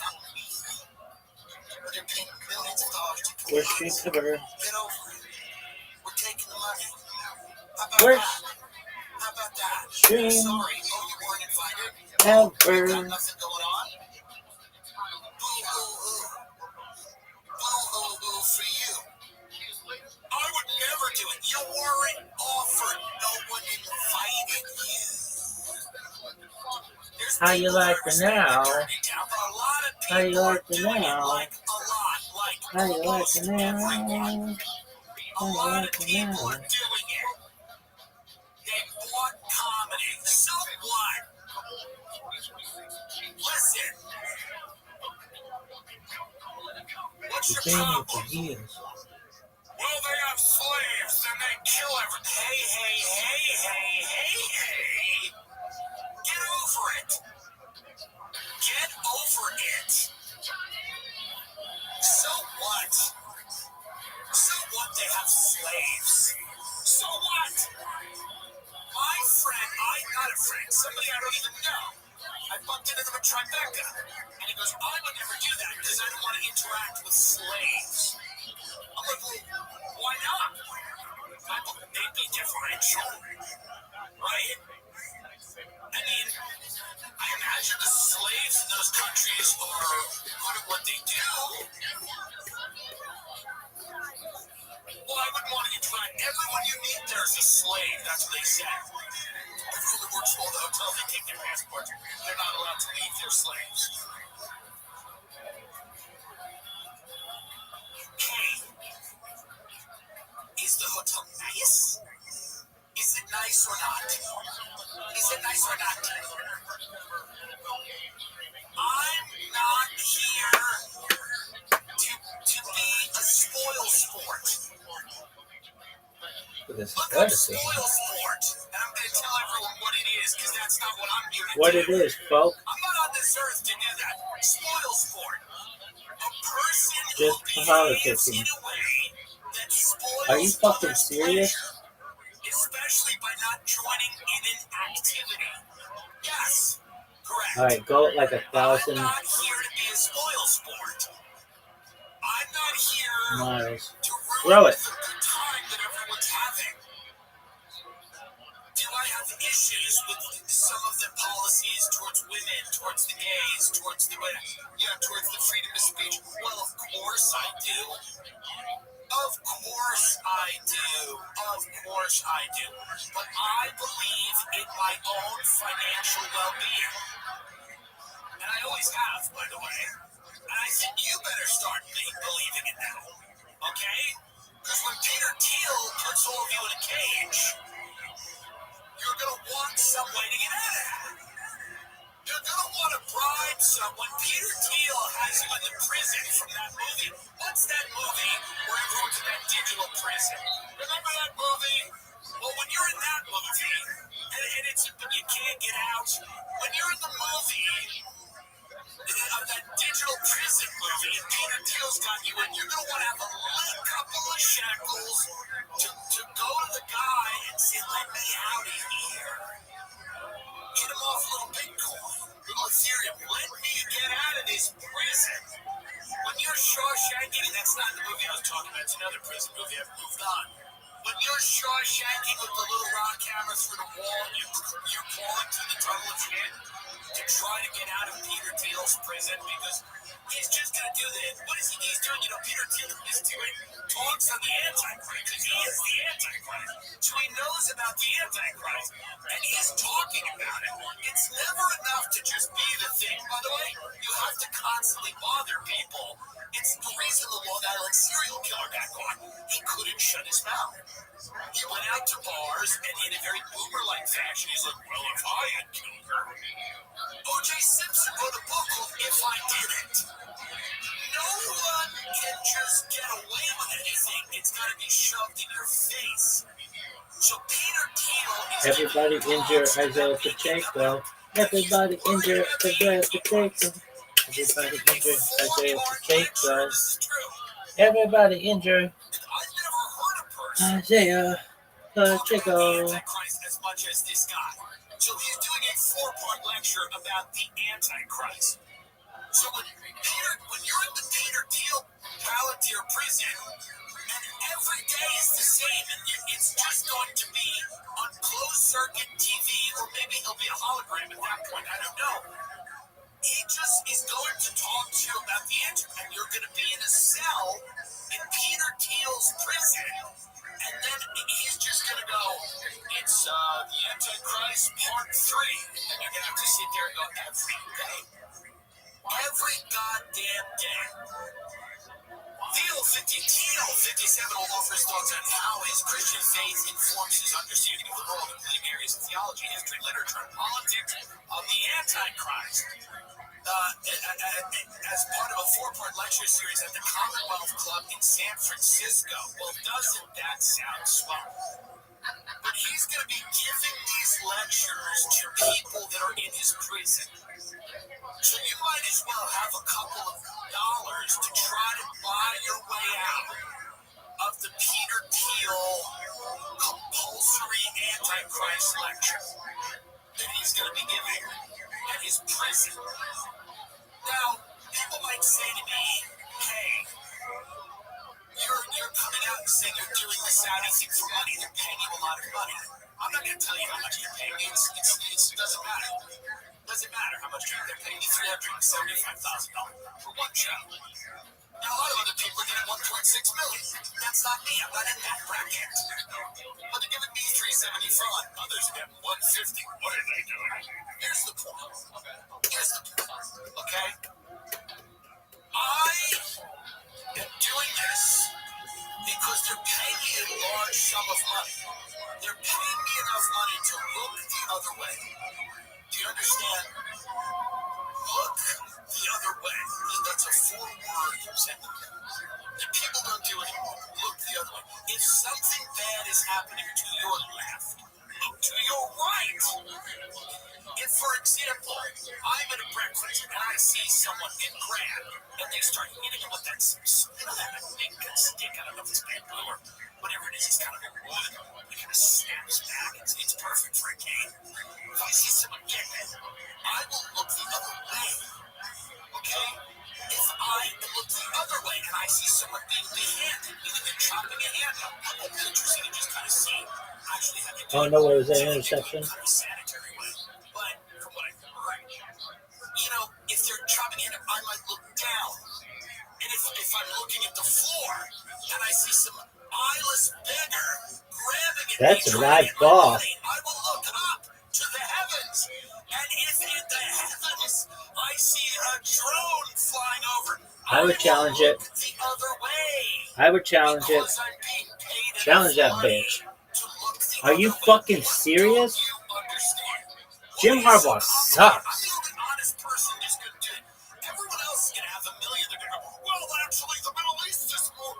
That's a fucking catch, dog.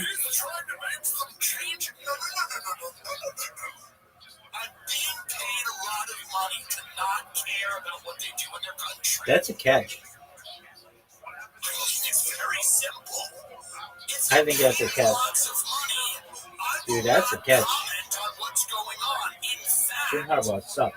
That's why they give you the challenge. And if something that I really disagree with is happening, the more money you pay me, the less I'm going to think about it. Truly. Sucks. This is a really important thing that no one does anymore, and I'm No, recommending he sucks cock. the other way. Worst If you're person in a foreign country ever. and you don't agree, because what's the other option? We are going to have to Yo, go to all dog. these countries and make them be Americans. Get your shit together, son. That was an interception. Interception. That's not going to happen. I'll be so glad I didn't take Pat Mahomes because he sucks. All we do is try to do that, and it fails miserably like every time. So I believe in looking the other way. I believe in pretending things Let's go Chargers. The second time it's ever been said, uttered by anybody. I believe in ignoring the Well, script. I will sleep so just politicking. Yo, destroying. You are a dick rider. I will sleep through the screams. Sleep through the screams. Huge dick rider. Google it.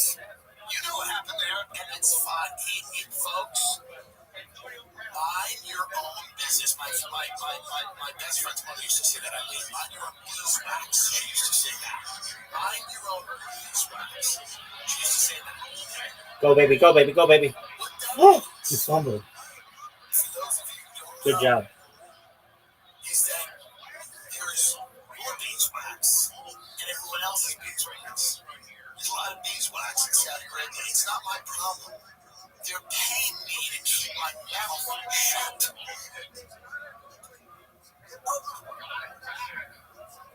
What are they talking, Ching Chong? I'm telling you right now, they have realized something very important. And that is Bullshit. this is an important lesson for everybody to learn. Okay? If you want people to like you, you give them lots of money. Great play.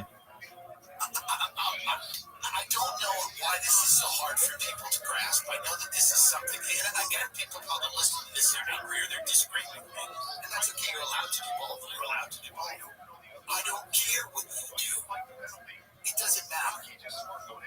I'm going to be such a model citizen. Let me tell you Let's right go, now. Chargers. So my answer, will you be safe? Let's go, Chargers. Country, you dunce. Let's go, Chargers. Crime is in our own country, you dunce. Terrible Okay? play. I will feel safe in Riyadh. I believe in Worst luxury. A lot of people stream don't, and I always have. I ever. believe in the ability of the society to treat me. I'm going to say something and people aren't going to like it. If you think for 1 second that That's some of okay. the slaves in Everybody are sucks. proud of what they've built, you're crazy. Come on, Chargers.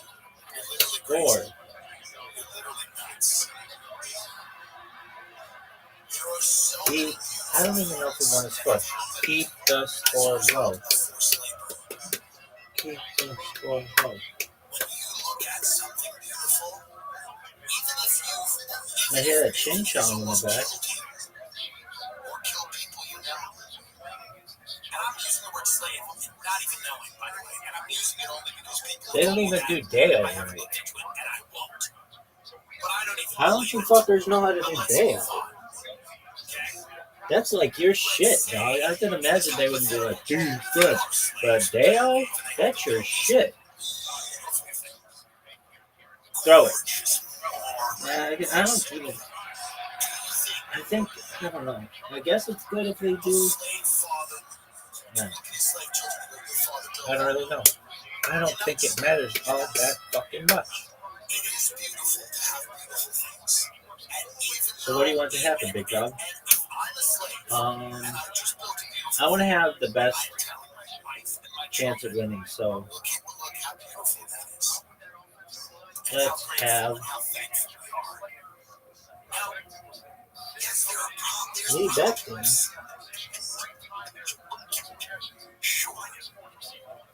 Lee Beckton. Lake Dawson. Oh, are you fucking serious? For $0, the threat that I won't get a sitcom on ABC Family. What is this I'm bullshit? supposed to go out and defend this genocide because maybe I won't be on ABC Family. I won't get to play a gym teacher on a network that won't be in business, and I'm supposed to care about that? Who gives a fuck? Where's the money, you bum? Where the fuck's the money? Of course Israel's doing a horrible thing. Okay? And I would call it out Let's go, Chargers. because you're genociding people in front of my face. Yeah, It's nobody wrong. really got that guy. Okay? But what these people are doing seems to be less public. So, my thing, my friend's mother used to sell us Why drugs. don't these referees sort of have southern accent? Oh, but I'm afraid they say offense. 15-yard penalty, first down. Fourth down. Repeat, second down. She was a young girl. She never shared her drugs or alcohol. She would buy a booze farm, thing of wine, and bury it by a tree. This makes you think that needs oxygen? And then she'd go and get this room's Farm 1 and drink. And then she said she'd go back to the bonfire with everyone when she'd feel all warm going in, when she'd sway, but she wouldn't share her room's farm wine with anyone. She would bury it under a tree and then drink it. You see what I mean here? Do you get it? You see what I'm Go, talking baby. about? Go, baby, go, baby, go, baby, go, baby, go, go, go, go, go, go. Oh, fuck. I bet yes, yeah, they got Boone's Farm wine under a tree. But I'm not seeing it. I'm not seeing that. They're digging the wine up. They're drinking it. But I don't see it. So if I'm not seeing it, if I don't see it, it's none of my beeswax. I hope everything's beautiful and good for all. But I'm telling you right now, this was Israel's big mistake. This was their big mistake. They should have had the Tel Aviv Comedy Festival. And they should have paid us millions of dollars. And then I would have went over there and I would have went, listen, it's human shields. Hamas is stealing the food or whatever. They're fucking talking nonsense for the last 9 months. We're supposed to believe. Whatever. I go, release them and the women. This is what it's about. The hostages. It's not about all the other greater Israel stuff. Why would you say Epstein was in the Mossad? What are you talking about? He had no connection with anyone. He was just a pervert who had $2 billion. His friends with him. What do you want? Israel thought this was all going to happen with no money. What are you nuts? I'm sad about what's happening. If it's happening, I didn't see it. If I was in the I would love to make a beautiful hotel for people. I would love to make a beautiful hotel for people to stay at and enjoy. If I was a slave, not a slave, but if I was a slave, and I had a chance to make a beautiful hotel, it would be happy. Life is a whole different, it's a whole thing. Life, it's a whole thing. It's a whole thing. And we're called to live. I believe. So no one gives a shit about your COPD. They care about the Chiefs losing. Let's go Chargers. Life is a long thing. It's a beautiful thing. That's my comment. I'm telling you right now, I love So what is this bullshit? bullshit? Everywhere pants, pants level. Incredibly soft, breathable, and temperature regulated. It doesn't matter where you are or what you're doing. You are going to love the everywhere pants. It is my go-to for everything. Travel, work, chasing the kids, or doing absolutely nothing. You don't have kids, though. Stretch. With you, it's so comfortable. Everyone I know who's tried these is completely hooked.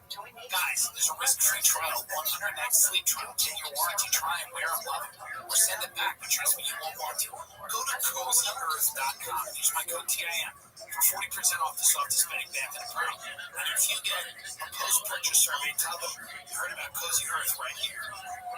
Built for real life, made to keep up with yours. Cozy Earth. It's cozy, and it's the earth. Lucy, let me tell you about it. 100% pure nicotine, always tobacco-free Lucy breakers or nicotine patches with an extra surprise. Each house holds a What in capsule. the fuck? Open to release extra flavor and hydration. Set yourself up with a subscription. Have Lucy delivered straight to your door. Let's level up your nicotine routine with Lucy. Go to lucy.co/Tim. Use promo code TIM to get 20% off your first order. Lucy has a 30-day refund policy if you change your mind. Again, that's lucy.co. Use code TIM to get 20% off. Everyone I know is using Lucy. So many people use it and they love it. It's important. We need it. Do it. Do it now. And here comes the fine print. Lucy products are only for adults of legal age, and every order is age verified. This product contains nicotine. Nicotine is an addictive chemical. I think this comedy festival does a lot for the people. because they deserve to laugh. It's going to move the country in a great direction, and even if it doesn't, I've made a lot of money from it. What the fuck was that, dog? Even if it doesn't, Worst even if throw somehow it goes ever. and somehow we get the license to treat the slaves even worse, which is very possible. Might be the worst throw I've ever seen. Reverse the progress I could that throw the it better. country's made and actually take What it route are back. you running, Very son? possible. Actually, probable. If we give them license to treat the people even worse, who knows? But the reality is, it's a good amount of money, and sometimes, unfortunately, life, you gotta take the money. And I know young kids don't want to hear that. They want to hear that. I know they don't want to hear that. Sometimes you gotta take the money. You gotta take the money and look the other way. Take the money and look the other way. Sorry. Sorry, folks. Sorry. 9/11 was a long time ago. Dicker the kicker. Dicker the kicker. Amazing. Make your fucking kick. Make your I'm not fucking saying they kick. weren't involved, but there was a lot of people involved, okay? So that's my comment on the Saudi Comedy Festival. I just want people to know that. And I want people to know that I'm doing this because they're paying me lots of money. What is this I'm very bullshit? happy to do it. I'm grateful that I was asked to do Dog it. in the side. And my response Cool. to the criticism is like, fuck off. Because no one cares. And I knew the people that love all the migrants anyway. The same people criticizing this. Just a second. Juka Hall's content is intended for certain audiences. Jose Capello. No one is a crying. Talk about me. Did he fucking make this? Good. Yo, how do you live in hemp? My point is this. Omar Fatah or whatever. My point is this. So you're Who's the black okay cat? with all these people coming into America, but Yo, we can't go yo. entertain them where they live? Does that make any sense to anyone? Does that make any sense to anyone? That we're supposed to just open the borders for everyone in the world, but we can't go entertain them where they live, especially if they live in a luxurious place? Why would I subscribe to that wacky? Or you're just jealous that we're getting money? Sorry, Papa. This Taylor Swift. Oh, they got a force fumble. So many people are excited about this thing. Taylor, say what you want about Taylor Swift. Say what you want about this woman. This woman has one of the most toxic fan bases a human being can have. The women that I am so much more frightened of the women that follow Taylor Swift religiously than I am of anyone who lives in Saudi Arabia, including the Deron family, by the way. I hope to have dinner with them, actually. I'm gonna hate that commercial so fucking much by the end of this. The barren, cold, childless vaginas that line up to buy tickets to relive their summer camp. The 43-year-old women. Shut up. CNN thing again? Styles, okay? The sick cat. Shut up. They shut the shit down because nobody ordered it. Crazy psychopaths who follow this woman CNN all access. terrify me more Sucks. than anyone who lives in Saudi Arabia. I'm sorry. The disease that inspires these women to live vicariously through Taylor Swift, a nice Duncan. gal, Sucks. probably not. Sheldon High School. I've actually heard she's Sucks. not as nice as you come to believe. But by the way, no one who gets to that level is nice. I have no hate. Everything No one sucks. who gets to Taylor Swift's level Get him. is nice. How dumb are you? That would be cool if he took it all the way. That'd be good for Yo-Yo. What I'm saying is this. Yo, YouTube flashback. The people that have chosen to make this woman's life their life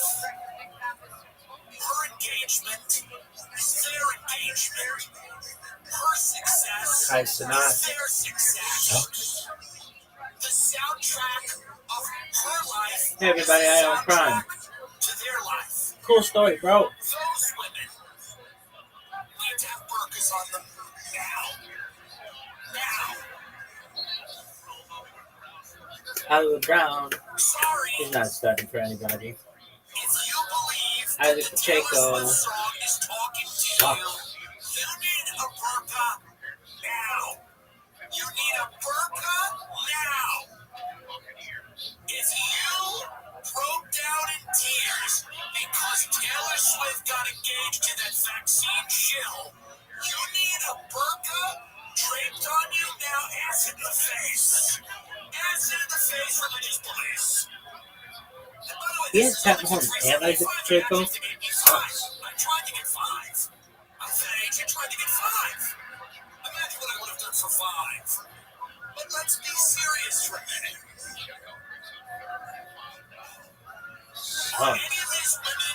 He's limping off the field, folks. Limping. Yeah, good catch, douche. I'd be so pissed if I had him right now. If Captain Phillips, that emaciated migrant who they're about to elect in Minnesota, whatever his name is, Omar Fatah, I mean, get this guy up. I mean, what is going on? If he's going to hand out burgers as they leave Taylor Swift, I support him. I'll write him a check. I'm very scared. Can we watch this news anchor who reacted to Taylor Swift being engaged? These people need help. These people? They need help. You mean Swifties?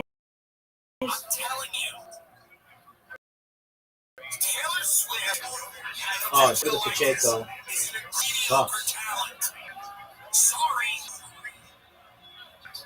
She's not great. She's the perfect talent for our dying country because we're not great. We have fallen far from greatness. We see greatness occasionally in this country and we're mystified by it, we're angry at it, and we try to get rid of it. We don't even know how to handle it anymore. We can't metabolize greatness in this country. We thrive on mediocre bullshit. We all love nostalgia because we pray every day for a comet to wipe us out because we know it's over. So there's all these people trying to figure out how to feel like they did when they first had a s'more. It's sick. It's sick. These are adults who want to relive their prom because they're fucking sick. They're supposed to actually get older. They're not supposed to be He's slow to get up. in your mid-30s at my party. You really have those type of pretty shy when he's ever been in his life. Okay? These influencers are making out with their own mothers. On social media, they're actually having sex with their mothers. On social media, these influencers. By the way, it's weird. It's weird. It's freak show time on some of these influencers. Their whole fan base is 12, and they're naked with mom. Something's up. CBS News here. Burka now. Taylor Swift is engaged. Burka. Burka. Taylor Swift is engaged. Burka. Taylor Swift is engaged. Burka. This actually. Virtue police. Oh my god. Oh my god. Virtue police. Oh, it's huge. Burka. In the house. Now let out of the house. Burka. In the house now. You're out of the house and now your husband in jail. Burka. Jail. Oh my god. Burka. I feel like Tom here right now. Stoner honor killing in the town square. Burka. All right, get him out of here. I can't even watch how sick this country is. And I'm supposed to be scared of Saudi Arabia? I'm supposed to be scared of Saudi Arabia. This is the news. Burka. Oh, what is this bullshit? They're giddy over Look at this the engagement of athleticism. Taylor Swift. 3, I'm supposed to be 4. scared of Saudi Arabia in the future. That's what I'm supposed to be scared of? I'm not scared of this country? What the hell's going on here? It's sick. I mean, it's crazy. This is like nuts. Burka. I don't even know what's going on. This University of Tennessee professor canceled his class because Taylor Swift and Travis Kelce got engaged. I can't focus. Fire up! Religious police Burka! Burka has an attack on her killer! Watch it. I didn't get midterm today, but Taylor and Travis just got engaged. Due to this information, fire! Religious police! We are done! Shut it off! I am really mad now. How done we are. Burka. This is sick. This is crazy. What was Peter Thiel's reaction to this? Well, I mean, obviously, Burka. I'm happy Come on, you little bitch. Satan emerges as an angel. He's an angel. Oh, great job. That, you know, so we have God, to this thing is a fucking update. Palantir, what we try to do is look at all the angels and see who's in it. There's a little Satan. There's actually a little Satan that looks maybe like an angel. You need push information, baby. We at Palantir actually like to know which angels are going to fall before they're fallen angels, so that we can actually identify the Antichrist before it happens. Thank you, Peter. This podcast is brought to you by Stash. What do you think they start investing without ever picking a single stock? With Stash, the experts handle the hard part for you. No, let Stash fucker. features another Let investment fucker registered go. investment advisor that provides automated investing with your expert guidance. You don't have to worry about figuring it out on your own. You can choose from personalized investments or let Stash or Link Smart Portfolio do the work for you. The Stash investing doesn't feel like gambling. It's simple, smart, stress-free. So your money can start working as hard as you can get access to world-class financial advice and personalized guidance for just $3 a month. Stash has already helped millions of Americans reach their financial goals. Don't let your money sit around. Wu-Tang Financial. Go to get.stash.com/TAM to see how you can receive $25 towards your first stock purchase and review important disclosures. Stop That's him. get.stash.com/TAM. Stop him. A non-client endorsement, not representative of all Dude, clients. that's how it happened. Investment advisory services offered by Stash Investments LLC, an SEC registered investment advisor. Investing involve risks. Offer subject to terms and conditions. You've probably seen a million ads for hair growth products that aren't sure that actually works. I did too until I found out that Nutrafol is high-aggressive. Nutrafol is physician-formulated, clinically tested, and dermatologist recommended. Nutrafol is the #1 dermatologist recommended hair growth supplement brand trusted by over 1.5 million people. You can feel great about what you're putting into your body since Nutrafol hair growth supplements are backed by peer-reviewed studies and NSF content certified with gold standard reporting certification for supplements. Get him. Oh, end his career. Their efficacy using a variety of hair measurement tools like hair counts and pull tests to assess growth, quality, shedding, and texture. See thicker, stronger, faster growing hair with less shedding in just 3 to 6 months with Nutrafol from a real top. Nutrafol is offering our listeners $10 off your first month subscription or free shipping. I think go to Nutrafol.com and enter the promo code Tim Dillon. Find out what Nutrafol is the best-selling hair growth supplement at Nutrafol.com, spelled Nutrafol.com, promo code Tim Dillon. That's Nutrafol.com, promo code Tim Dillon. But I do think there's something deeply rotted and wrong with pop culture. It's gotten so boring. And this like the Cracker Barrel logo.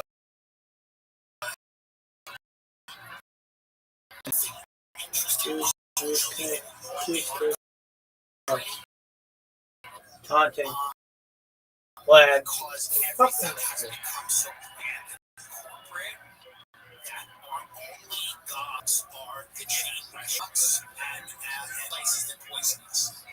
Should we actually only have proof that the values of the clubhouse align with ours? Stop him. Because there's nothing culturally interesting in this country anymore. We've done away with it. We've destroyed it. Taunting. It's, gotten to the point where, like, this woman, who, again, I don't begrudge her any of her success. Nothing makes more sense than her success in our country. There's not one thing that makes more sense. Audra McDonald, who I saw do Gypsy like 5 or 6 times on Broadway. who don't really know who this woman is, does something on stage every night, 8 times a week that cannot be replicated. Absolutely amazing. The show's closed if you miss it, you didn't see it. So she does something so spectacular. But again, the show closes early because people they want to see Trish Paytas eat a chicken nugget. And I'm not taking anything away from Trish Paytas, but this is not what people want in our country. They don't want greatness. They want mediocrity. And Trish Paytas says this is revenge for mediocre. And I respect Trish. I'm happy for her success. And I don't think Trish would compare herself to much McDonald, or I compare myself to a lot of people that I feel are much greater than me. What I'm saying is we've really made a decision culturally in this country to completely abandon the idea of excellence and reward familiarity and comfort.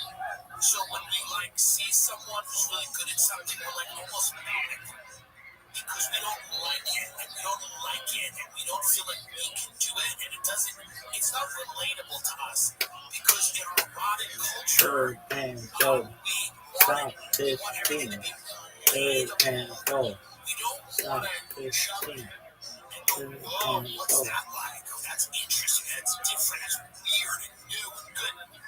Everything's got to be relatable, and that's what Taylor Swift does. It's all relatable stuff because everyone's falling in and out of love or whatever. It's and I had a friend tell me they were all the men that she was with before couldn't handle her success. And this one finally Get it. and I'm so happy for her.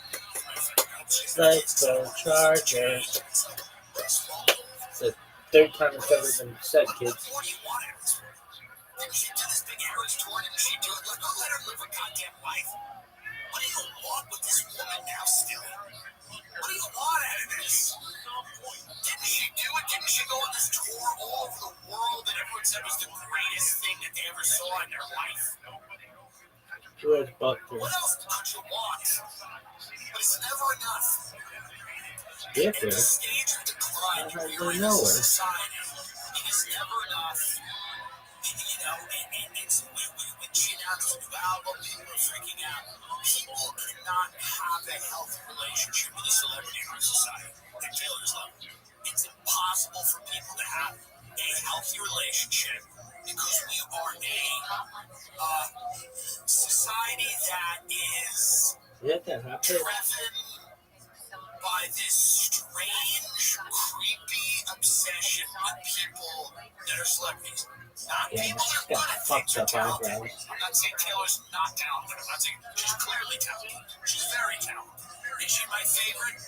Probably not. But it doesn't matter. She's talented, but that's not what we care about. We care about the spectrum, how big it is, how many people are there. We love that. And we're so obsessed with celebrity.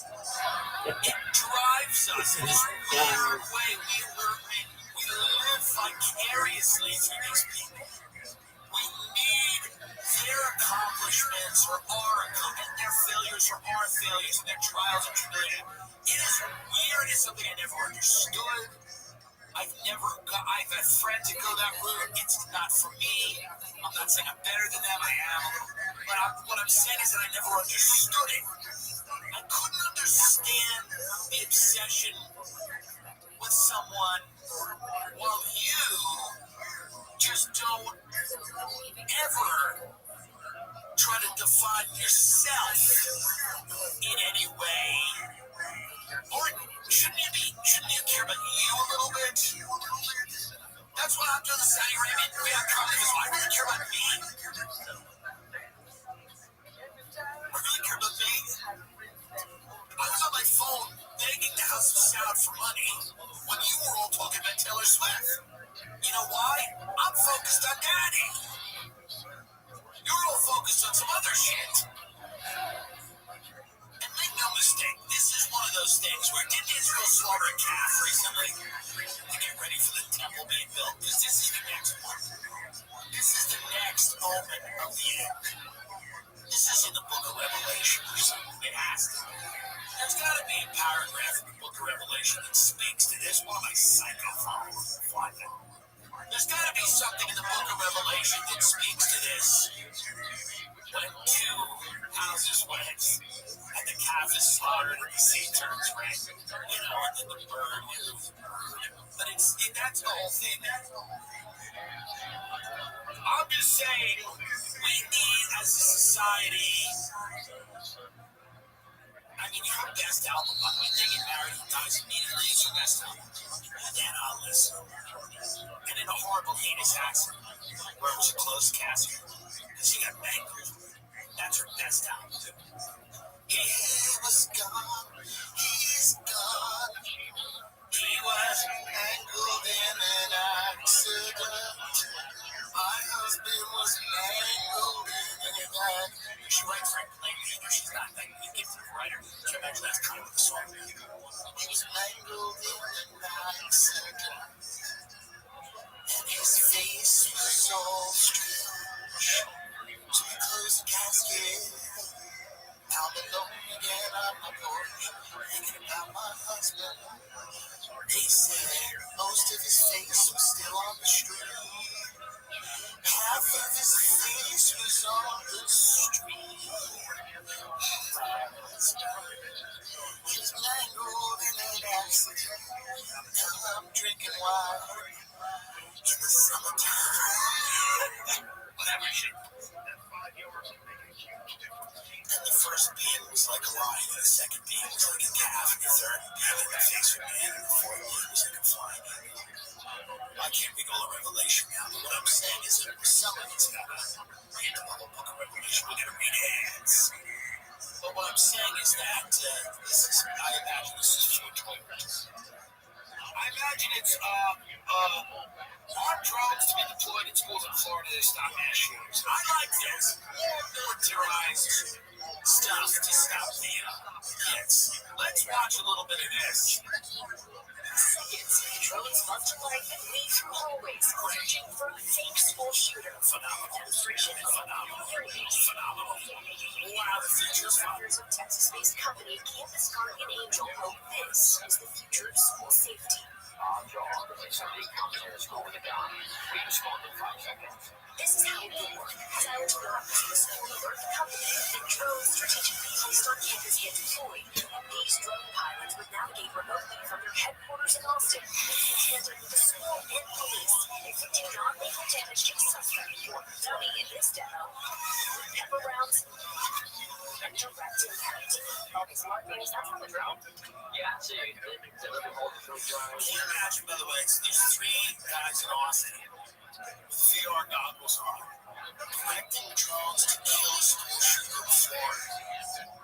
We will do anything in this country to just not get some type of, like, you know, registry guns, which I understand people that don't want it. I mean, the tech's coming in. If this video tells you one thing, the tech is coming. And I mean, I know it's nice to have your gun, protect your family, you think you're going to resist the government, but Peter Thiel and Donald Trump have decided that maybe they're gonna get the tech to the point where you can't do much with the gun, but who knows?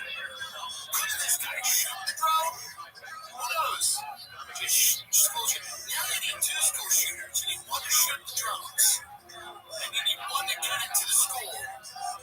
So now it's got to be a collaborative effort. So you have one school shooter shooting the drones, and then you have another school shooter who's actually, and by the way, it's horrible what happened in Minneapolis, and it's disgusting, and that person obviously should be put to death. And I'm not saying there should be a lot of all you guys, but I am saying there's got to be a better way here, probably than this, right? I imagine this is what tech does. You know, we create all of these situations where people are in grave danger, all these home invasions, we won't clean up the streets, there's school shootings, and we don't create them because our policies make them more likely to happen, and then there's a bunch of mentally ill people and you're criminals, and then these policies happen, and the tech steps in and goes, by the way, what a great opportunity for us to have a solution to this that involves militarized drones flying through your children's school.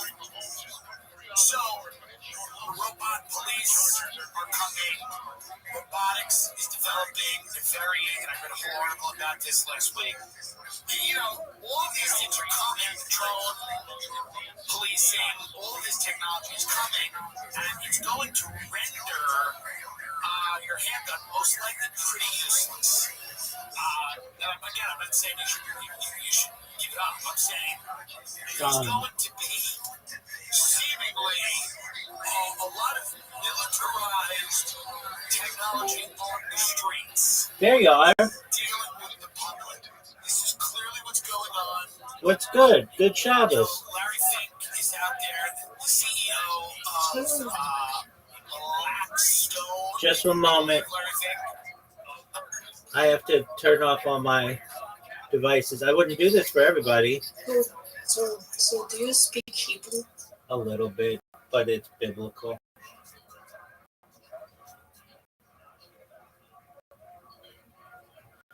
But your English is great. So, calm down. All right. So, do you celebrate Shabbat at all?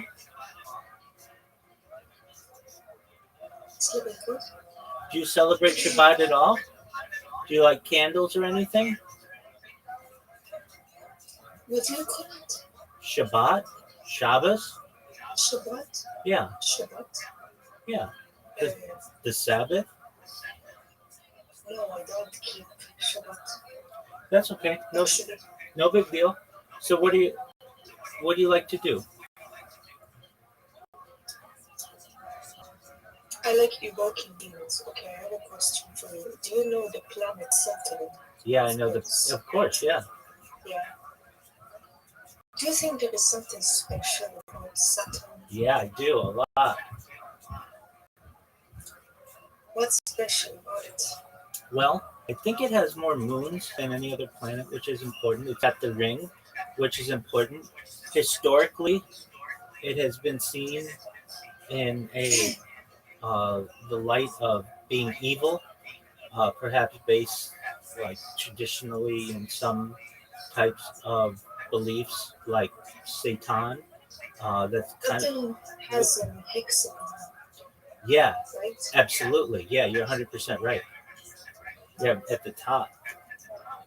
Exactly. Which is quite. That's very interesting. It is. Let's learn all about that hexagon on Saturn. It is very interesting. So I like to use artificial intelligence to enhance my knowledge on things. So just one moment. Please give me a rundown, bullet points, as to everything that's known about the hexagon on Saturn. All right, here we go. It's a persistent hexagon-shaped cloud pattern located at Saturn's North Pole. It was first discovered by NASA's Voyager spacecraft in the early 1980s. It was later studied in detail by the Cassini mission from 2004 to 2017. It's roughly 30,000 kilometers or 20,000 miles wide across to fit about 4 Earths across, large enough to fit about 4 Earths across. Each side of the hexagon is about 14,000 kilometers long. Nature of the structure. It's not a solid object, but a jet stream in Saturn's atmosphere. The hexagon is formed by high-speed winds flowing eastward around the pole. Winds reach about 320 kilometers per hour, 200 miles per hour within the jet stream. Why a hexagon? Fluid dynamics models show that when atmospheric jet streams interact with slower moving bands at different latitudes, they can form stable polygonal shapes. Lab experiments on Earth, rotating fluids in a tank, have produced similar hexagonal patterns. The hexagon likely emerges as a standing wave pattern in Saturn's atmosphere. Vertical structure. Observations from Cassini's infrared instruments suggest the hexagon extends hundreds of kilometers down into Saturn's atmosphere, not just at a surface level cloud feature. It penetrates,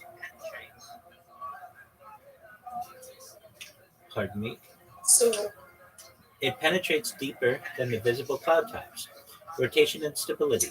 The hexagon rotates with nearly the same period as Saturn's internal rotation, about 10 hours 39 minutes. It has remained stable for decades, at least since the 1980s, possibly much longer. Color changes. Cassini observed seasonal color shifts. Early in Cassini's mission, 2004 to 2012, the hexagon looked bluish. Later, 2012 to 2017, it shifted to a golden yellow hue. The change may be due to seasonal photochemistry. As Saturn's poles receive more sunlight, haze particles form and change the apparent color. South Pole comparison. Saturn's south pole does not have a hexagon. Instead, it features a massive hurricane-like storm with a central eye. Why do the North Pole host why only the North Pole hosts the hexagon is still a mystery. Mysteries and open questions. Exactly why the hexagon is so stable over the decades. How far down into Saturn's atmosphere it really extends. Why no similar polygonal jets appear at the South Pole. Whether the dynamics are unique to Saturn or could exist on other gas giants. And you were saying, my friend? Also, there is many phenomena. Gravity in general. Yes. You have the thing called the Great Attractor. Do you know what's that? Enlighten me. The Great Attractor? Yes, it's a cosmic anomaly that basically pulls thousands of galaxies near us to something. I don't know what. Well, let's find out. Just a moment. I've heard that You it. don't think we can find out I know, but because it's bigger. I understand. But it could be something that we could at least take an educated guess at. Gravity controls everything. Gravity influences everyone. I agree. This is why we are bound by sin. Also, By sin, S-I-N? sin, yes, sin. Okay. Do you think that sin exists on other planets? Think, I don't think. I speculate. That's all we can do.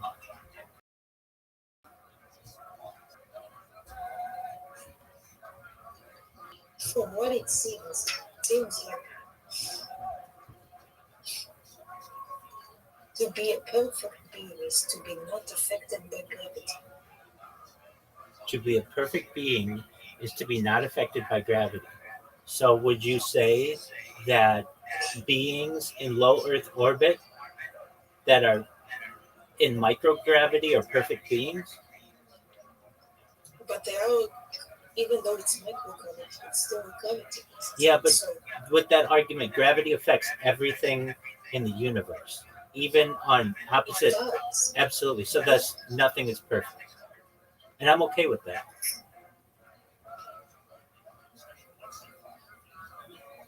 Hold on, give me 1 second. Take your time.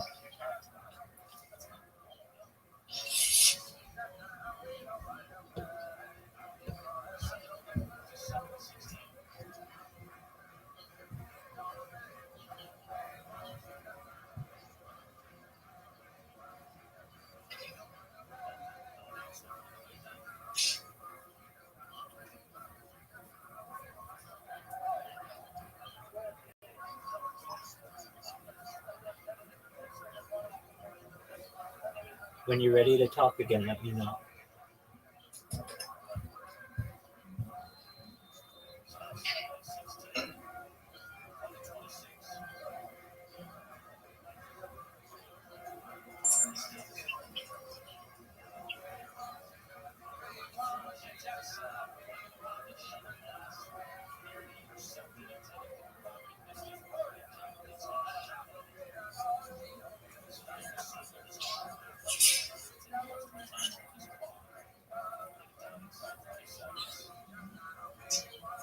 All right.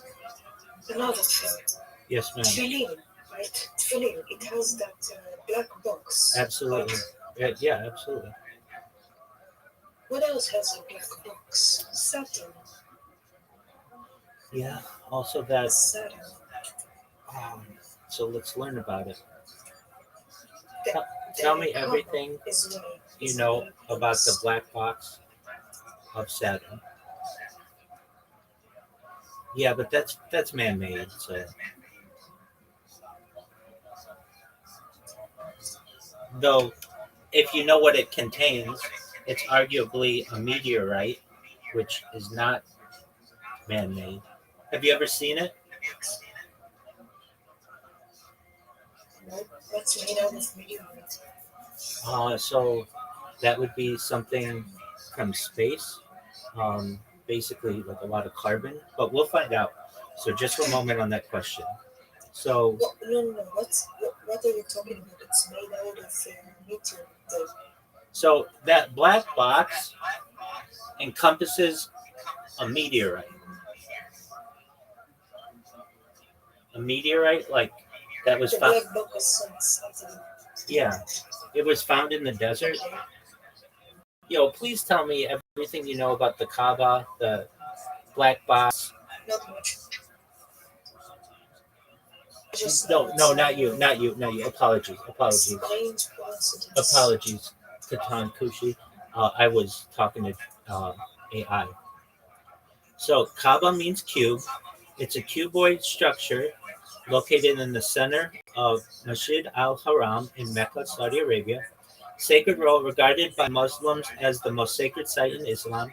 It's considered the Baitullah, the house of God. All Muslims around the world face toward it, Qibla, during 5 daily prayers. So it's approximately 15 meters high with base dimensions around like 10 by 12 meters. Construction materials built of granite, stone, marble, and limestone. The Kaaba has undergone multiple renovations while preserving its original shape. Interior. There are 3 supportive pillars and a number of suspended silver and gold lamps. There are no idols, as it functions solely as a place for monotheistic worship. The kiswa, which is a covering, what it is, a luxurious black silk cloth embroidered by Quranic verses in gold and silver thread. Tradition. The Kaaba is draped with the new kiswa annually, a practice dating back to pre-Islamic times and carried on through the Islamic era. The Black Stone. It's embedded in the eastern corner of the Kaaba. Origins and traditions. Believed to have been given to the Prophet Abraham by the angel Gabriel during the Kaaba's construction. Its original color, per tradition, was white, and it darkened over time as it absorbed pilgrim sins. Pre-Islamically, it was revered by locals. Muslim traditions later recontextualized it as a symbolic, not idolatrous element. Practices during Tawaf, that's the circumambulation of the Kaaba. Pilgrims aim to touch and kiss the black stones, or at least gesture toward it, emulating the Prophet Muhammad's actions. So, let's get more importantly, what is it though? Isn't it like a meteorite? Oh wait, here's another thing. That's an interesting question. Do you know about the lesser King of Solomon? Yeah, to some extent, but always looking to learn more. Yeah, go for it. The lesser King of Solomon. Yeah, Yes, working demons. I believe the government is a working demons or whatever. that could be. It definitely could be. Um, okay, so we'll get to that and we'll learn all about it. So the just one moment. The the black stone has a possibility of being a meteorite.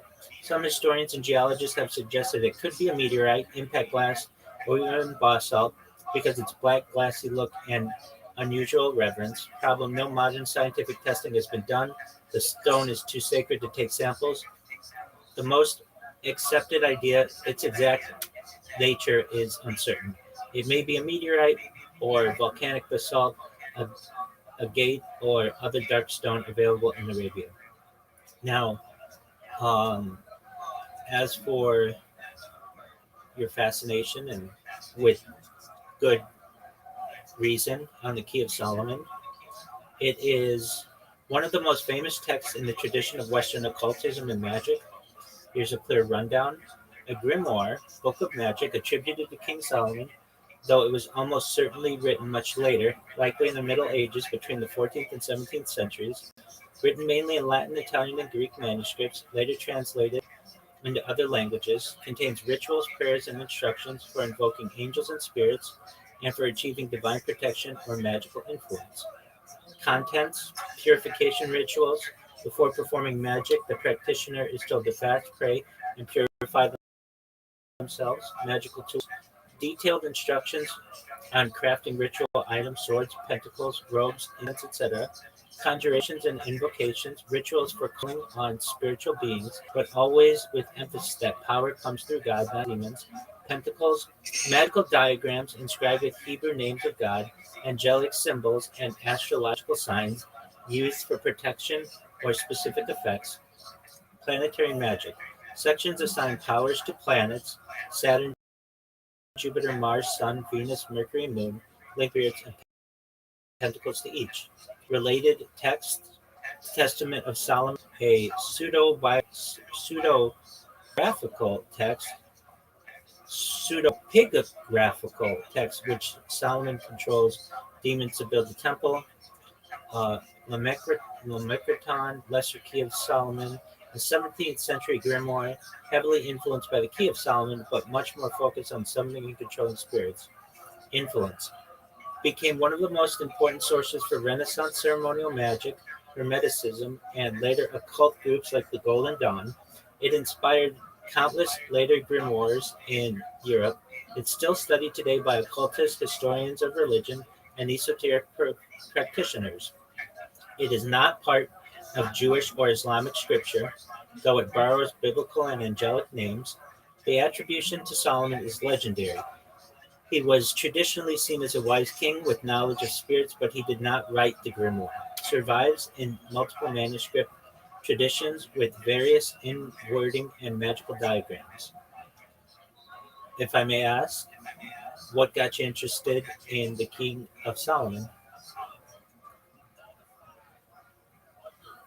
I've been taking convention demons myself. Okay, you sound like you've been through a lot.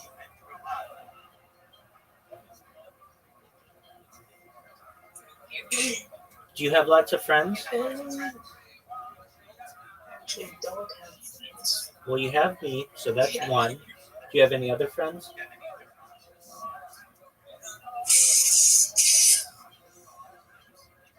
No. That's okay. You have one, and that's all you need right now. I mean, I have internet friends. I get many internet friends. Absolutely. But no, I don't have friends because people here are kind of bitches. I understand, and you guys are going through a lot, and you've been through a lot personally, so I get that. All right. Do you date? Do what? Do you date? Do you go on dates? No, fucking ew. Okay. I'm a Well, lone wolf. okay. Calm down with the N word. Lone wolf. There you go. So you have a male like sex drive, right? You like to hook up with chicks?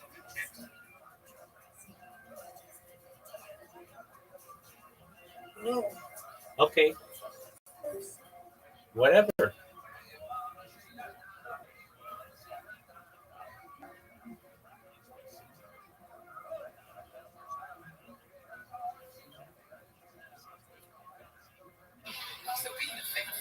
I think this person's going through a lot.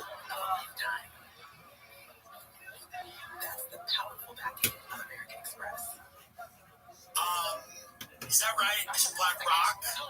Black Rock. I always mix them up. And he's now the interim president of the World Economic Forum, and he's like, we're getting rid of cars, we don't need it, we're getting rid of single-family homes. Many years ago, when they went talking about this on the show, we're getting rid of that. You got Klaus Schwab saying, hey, it's going to be a stakeholder economy where you're going to have Welcome. capitalism. How are you? What up, Fortnite? Can you hear me? Yeah. What's good? Nothing but just chilling. Is that you, Brandon? Yeah. Very well. Are you watching this Chiefs Chargers game?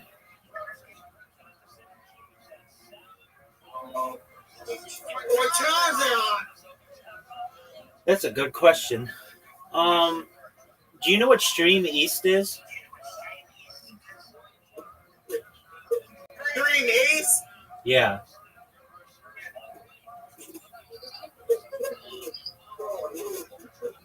Oh. So if you put in if you put in if you I think it's on YouTube TV, but nobody has that.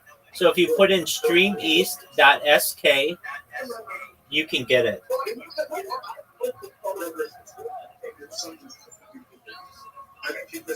Stream Ace? Yeah, so it's STREAMEAST.SK,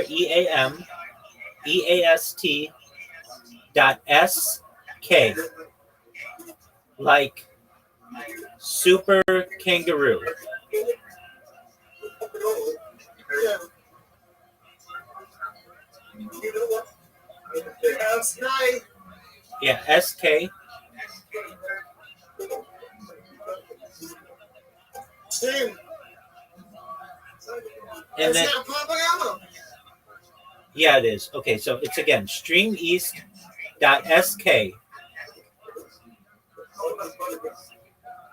Streaming. That's good, huh? Streameast.sk. Okay. Stream is the S. Sorry. Correct.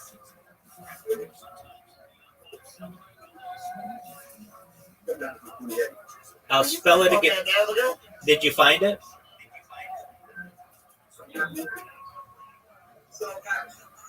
Is it they the same? Chargers. That's correct. Let's go, Jack. Let's go. Let's go. I can't. That's not let me. It's a place cannot be found. Hold on. Now at the top, do you see it has server 1, server 2, server 3? Yeah. So click on one of the servers.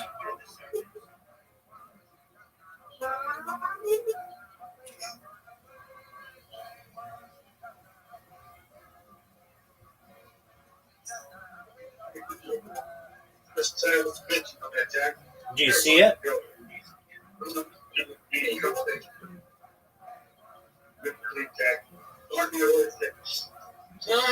I'm getting. All right, let me know if you need help.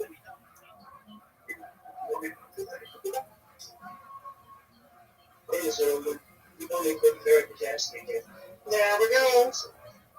You figured it out?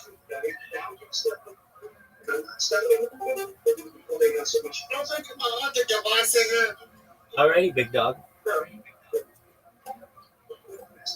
I'm sorry that No need to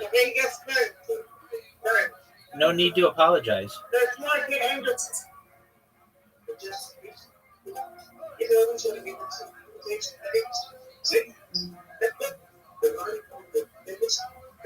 Stream.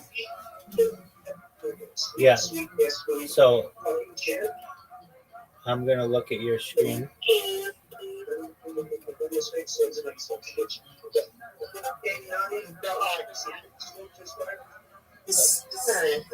Okay, but you want to put it in a browser. So go above that,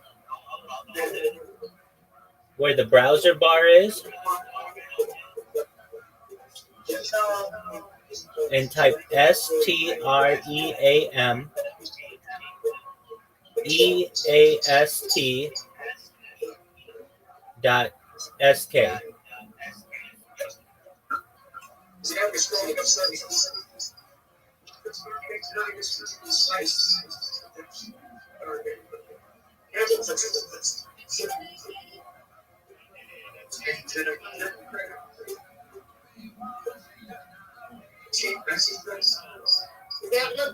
Streameast.sk. I can't read it, but try it.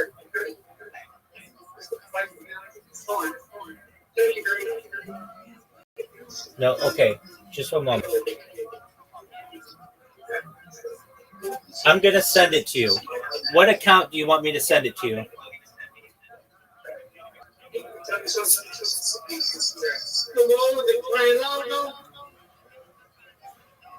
The one with the train logo? Yes.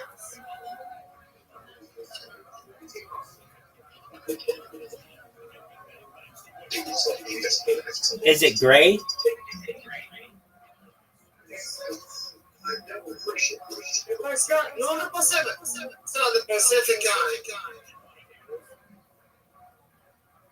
Oh, okay, I see it.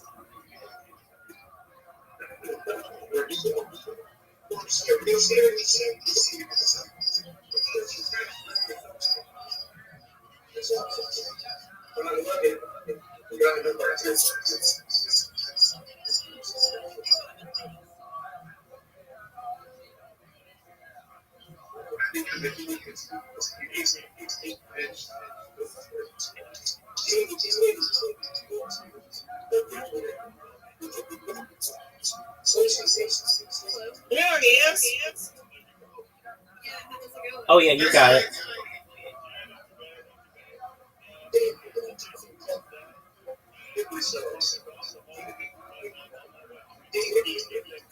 Okay, so now do you see? Go back to it.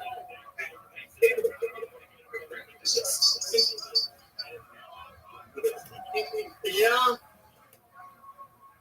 Okay, now do you see where it says Chiefs versus Chargers? Yeah. Click it.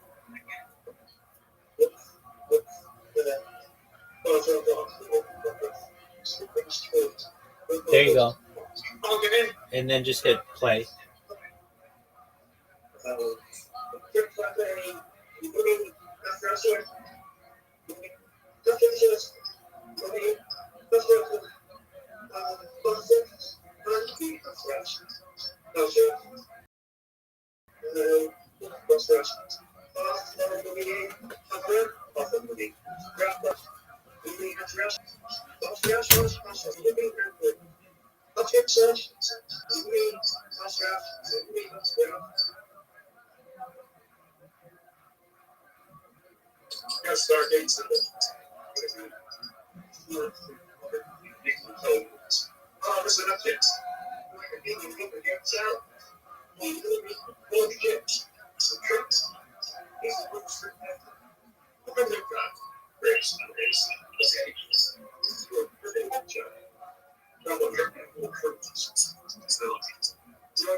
Brandon, can you hear me? Oh, you got it. You're amazing. Brandon figured it out. He's smart.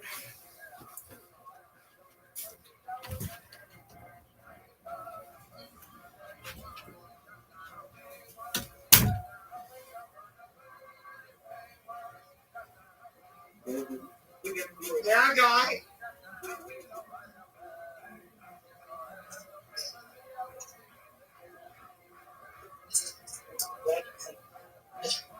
You know what?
Good job, Brandon.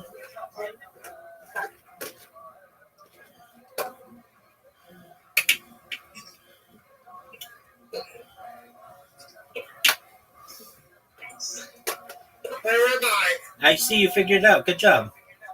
Apologies. I got a baseball game going. I got a football game going. Look at you, man. That's a cool website, isn't it? Yeah, I got the St. Louis Cardinals at a football game.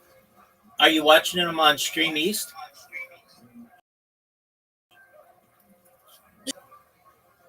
Amazing. What'd you eat? I have some potatoes. Oh.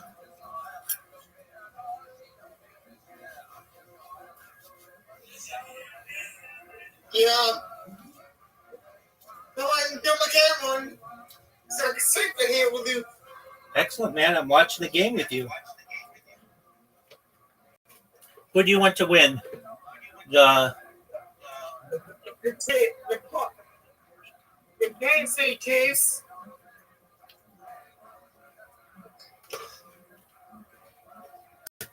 Can you hear me? Yes, sir. Are you a Chiefs fan? Yeah. There you go. That website has all the games, like of any sport. It's got UFC, it's got baseball, it's got basketball, it's got hockey, it's got soccer, and it's got the NFL, and it's got college as well. Get up. Don't eat it. Don't eat it. Okay.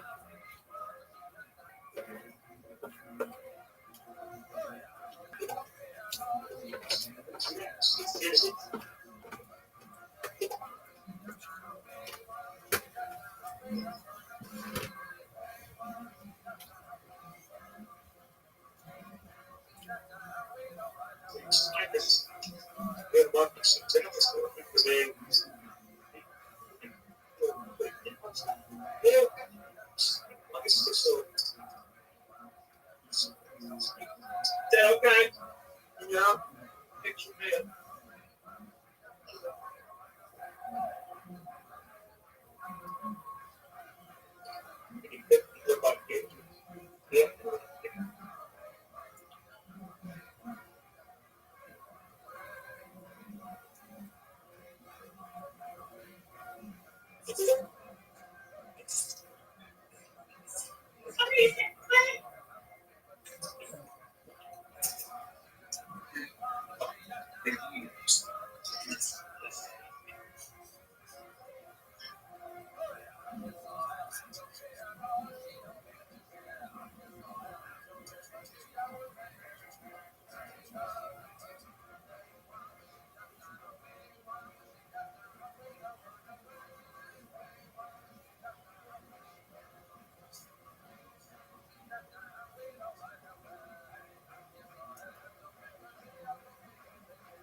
private public partnerships with all these governments.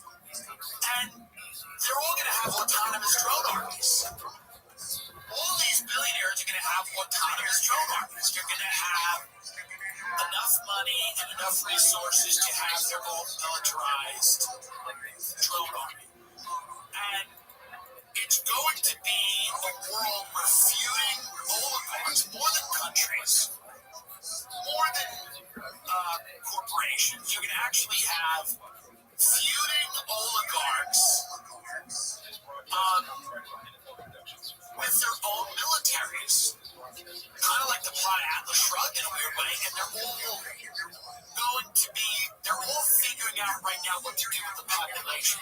That's pretty obvious. They're all basically figuring out what exactly are they going to do with all these hungry mouths. How are we going to handle all these people? What's going to happen? And they're all basically going, listen, we got to figure out a way to deal with them. And that's what they're doing. They go, we're going to deal with these people. And we're going to do it with technology. We're going to put them in a digital prison. And if that doesn't work, we're going to put them in a real prison. And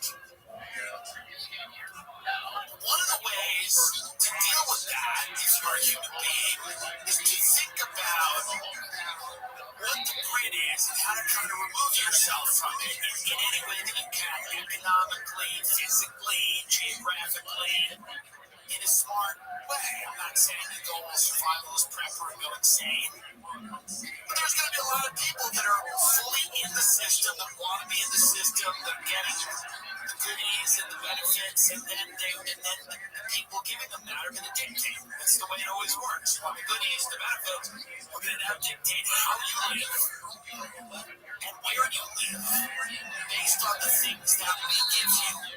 And if you continue to want those things, we're going to require that you participate in the system that we've set up. I do believe there's going to be people kind of living outside of that that are going to have to, but are just going to figure out their own way to do it. And I'm talking about years down the road, maybe not as far as we think. But there does seem to be, and if you're ignoring this, you're crazy, there does seem to be a concerted effort amongst them, which is what I think the Trump presidency is starting to look like. It's kind of endgame time. And I think a lot of these people realize they're sucking the last bit of money out of this government before we default on that. They're sucking the last bit of money out of this government before the dollar is worthless. They're sucking the last bit of money out of this government before the financial system is in some stage of permanent decline. And they're doing it with the Sam Altman types, the Elons, the Zuckerbergs, the Tim Cooks, and many others, and Larry Fink. They know that there's probably a tipping point at which the dollar's going down, the system's going to be radically reformed, the democratic process may not survive. We might go into some type of fascistic military junta to be the downer. But before all that happens, they're sucking the last bit of money they can out of this bloated, dying corpse of an empire. And they are strengthening their position for an inevitable period of chaos. This is my guess. It's well informed. And if you say this to people, I live out my hands, I'll say things like this to people and go, oh, well, it's a bit dramatic. They don't say no. Meaning like 90% of rich people have no idea what's going on. They were just born, you're rich, things are good, life's good. You go to the beach, you go on a boat, you jump off the boat, you get married, you drink wine, you die, it doesn't matter. 10% of them, and those are the ones I don't really have access to because they don't enjoy me. But those are the people that are really behind the scenes getting ready for something. You can feel it, it's in the air. The media doesn't matter anymore. They know that. They've lost control of the narrative. They are never getting it back. So the only thing left for them to do at this point is the raw power grab. The raw power grab. The niceties are gone. The pleasantries are gone. Israel's not disguising what they want to do. The motives are not It don't matter. The narrative doesn't make sense. The stories don't add up. They do not care. They're not trying to make it make sense. They don't have the time. It's the last bit of control that they can exert over the system before it blows up. I guess. It's what it feels like. Nobody's putting the time into lying to you anymore. You should worry about that. You should worry about the fact that nobody's even trying to make the lies good. They know it doesn't matter if you believe them, they're going to try to dispose of you. I'll be in Riyadh. I'll be in Riyadh where my bread is buttered. Go find where your bread is buttered. Go get your bread buttered. Go get your toast buttered. Go get your jelly. Go jelly your jam. Because the world is ending. But it's true, and it sounds rough. It sounds rough. The myth-making factory of Hollywood has been closed down. It's drug addicts foaming at the mouth roaming the streets. Wall Street's a carnival finances largely fake, and they know that. The government doesn't exist, actually, in a real way. The government actually doesn't exist. Summer's supposed to be all about sunshine and good vibes, but the truth is, it's also one of the busiest seasons for injuries. Bummer. They've recovered over $25 million from the class nationwide, and more. And they don't back down when that expose. One recent client received $29 million after being offered just $500,000. Another client was awarded $20 million after getting $0. There's a reason that America's largest personal injury law firm. Hiring the wrong firm can be disastrous. Hiring the right firm can substantially increase your salary. It's even heard this summer you can check out more because the summer starts, right? And it's all like, whoa, beach, grill, wave. And then you're like, I forgot that. And then you're like, oh, I'm not dead. Where's my? If you've been hurt this summer, you can check out Mortgage Free unless they win. How cool is that? Click the link in the description below or visit forthepeople.com/chat. That's forthepeople.com/chat. Click the link in the description below. This is a paid advertisement. This episode is brought to you by Prize Picks. Preseason football is underway and college football is here, so don't miss any of the action this season on Prize Picks. These are some players we're excited about this season, okay? Saquon Barkley, Joe Burrow, Josh Allen, Aaron Rodgers. We've been making so much. We've been winning. We've been really enjoying our time on this app. Prize Picks is simple to play. Just pick more or less on a 2 to 6 player stat projection. If you get your picks right, you can cash it and win up to 2,000 times your money. Prize Picks puts their members first, so all withdrawals are fast, safe, and secure. Prize Picks offers Venmo, Apple Pay, MasterCard. I mean, could it be easier? I don't think so. Prize Picks is the best way to win real money fast this football season. Which players are going off? Which ones aren't? Make your picks in less than 60 seconds and turn your sports opinion into real money all season long at Prize Picks. Download the Prize Picks app today. Use code TIM to get $50 in line after you play your first $5 lineup. Let's go TIM and get $50 in line after you play your first $5 lineup. Prize Picks, run your game. Prize Picks, run your game. Prize Picks, run your game. Listen to this statement from the World Economic Forum here. We remain optimistic. The forum is an opportunity to help drive international collaboration in a way that not only generates prosperity, but distributes it more broadly. This renewed vision can promote open markets and national priorities side by side while advancing the interests of workers and stakeholders. Globally, that's the term. We look forward to helping shape a more resilient and prosperous future, to reinventing and strengthening the forum as an indispensable institution for public-private cooperation. Larry Fink. They know what's coming. They're engineering it. They understand that there's a tipping point at which this country will not work anymore. They don't know when that is, probably, because no one knows when that is. But they've been preparing for a while, for a decent amount of time. And at that point, the world is going to be carved up and divided between supranational institutions. We're talking about the World Economic Forum. We're talking about things like, the completely nuts, but like, for example, like NATO is a supranational organization, right? Meaning there's no one nation that's defining it. There's other groups out there, like the Trilateral Commission, things like that. Now, I'm not going to go into some like it's the Knights Templar, it's the fucking Bilderberg. We're not going down that road, but there are institutions that are not. They're primarily loyal not to a nation, and they will tell you this. They're primarily loyal to preserving an order.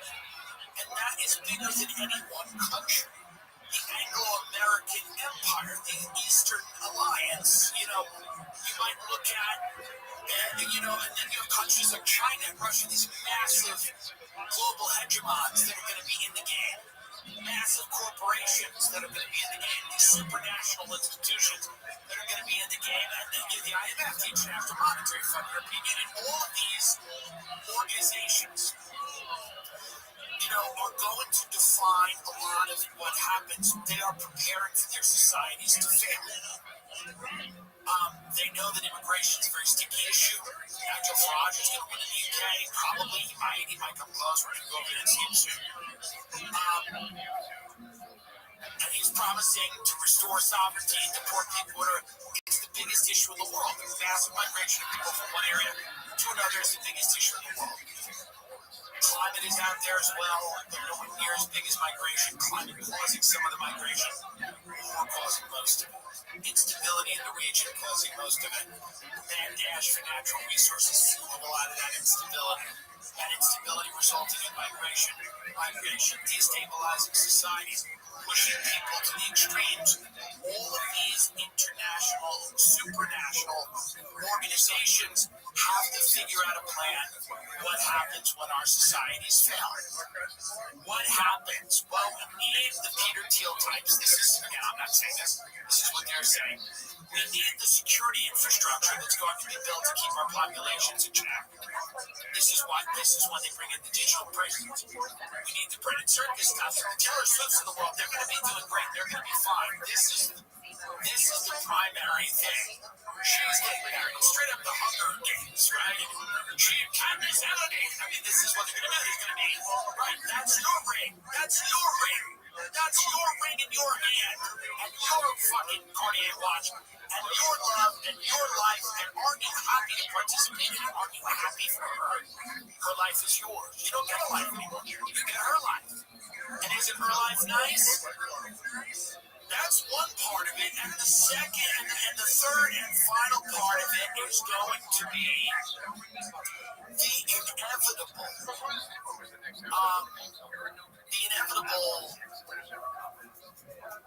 great conflict that will come that is going to be a massive loss of life.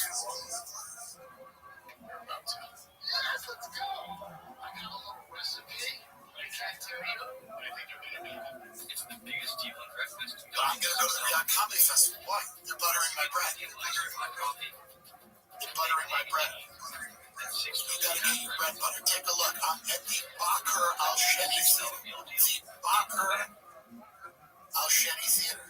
Why am I there? They're paying me money to look the other way.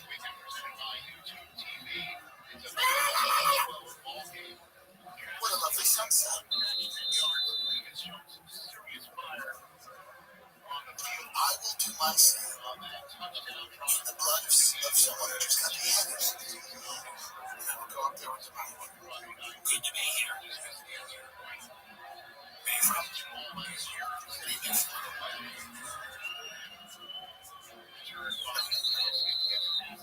Oh, it's good.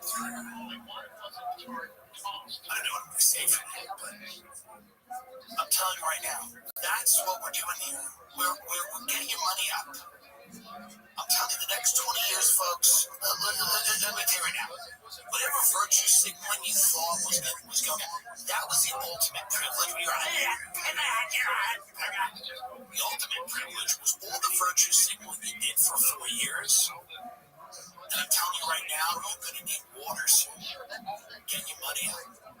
All the bullshit about your opinion and this is right and that's wrong. Her penis was bad. It's bad. The trees and plenty is bad. Ellen's bad. Sure she is. Sure she is. But she's got a bread button.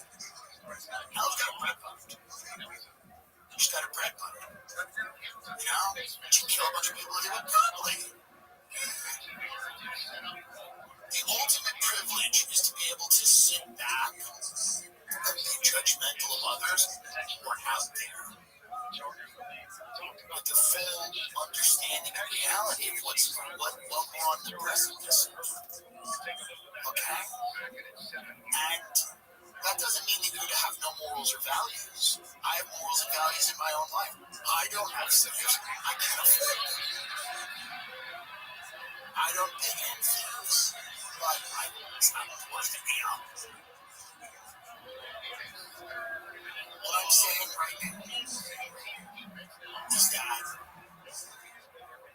this Taylor wedding, it's going to be our royal wedding. It's what we got. It's all we got. It might be the last thing before the prison.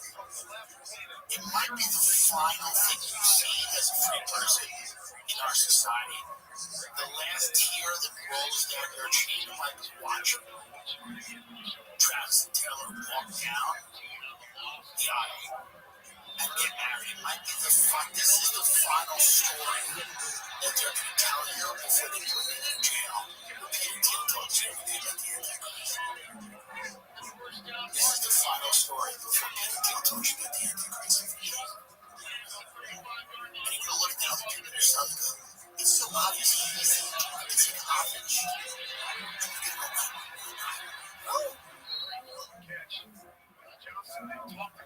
So, that's the update. Summer ends, replace the lobster with the pumpkin. We have the pumpkin, not yet. We're going to touch pumpkin. The hat is also kind of something for Halloween. The pumpkin, and then the fall background starts in October. And I am happy for Taylor and Travis. I hope this episode hasn't made people think otherwise. I am actually happy. I am happy. I am happy for them, and I hope that it works out, because at the end of the day, we need it. The country needs it. The country needs this union, and there's going to be a lot of women crying, and there's going to be a lot of men crying. There's going to be a lot of people who are deeply invested in this, because it is the last one. We know that. It's almost impossible. I don't think there's going to be another star that gets as big as Taylor Swift that we care this much about. She's part of an old system. She's one of the last people that we've watched go from a young person to watched her grow up, and she's become one of the most successful people in the world. That's not going to happen anymore. We know that. She's one of the last stars. She's one of the last true stars that we've shot up into the stratosphere and living vicariously through her. Her life is our life. Her love is our love. She's one of the last true stars. Deserved? Who cares?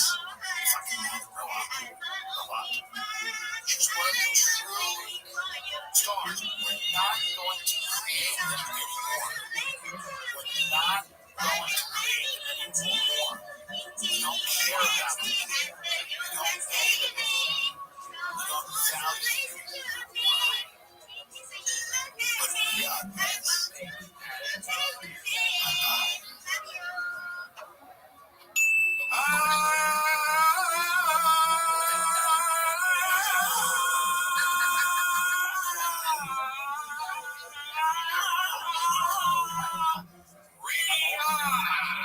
Baby, we're in Saudi Arabia. Come on.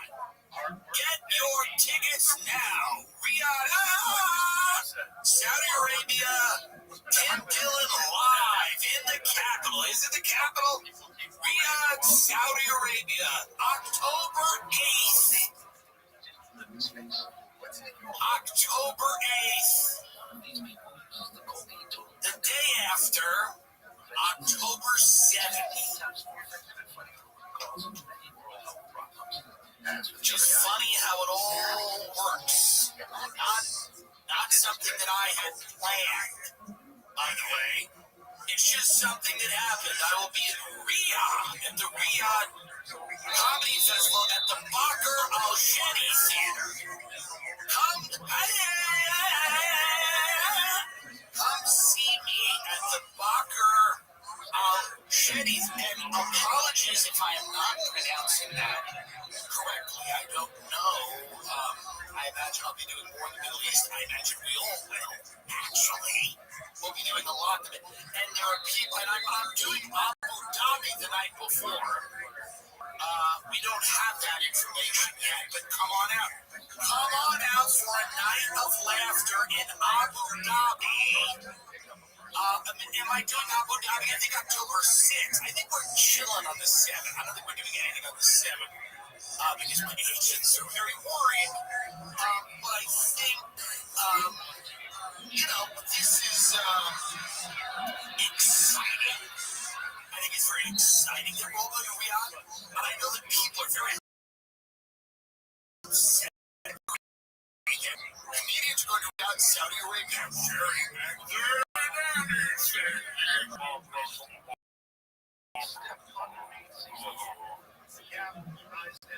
Get over it. Get over it. We're going to Riyadh.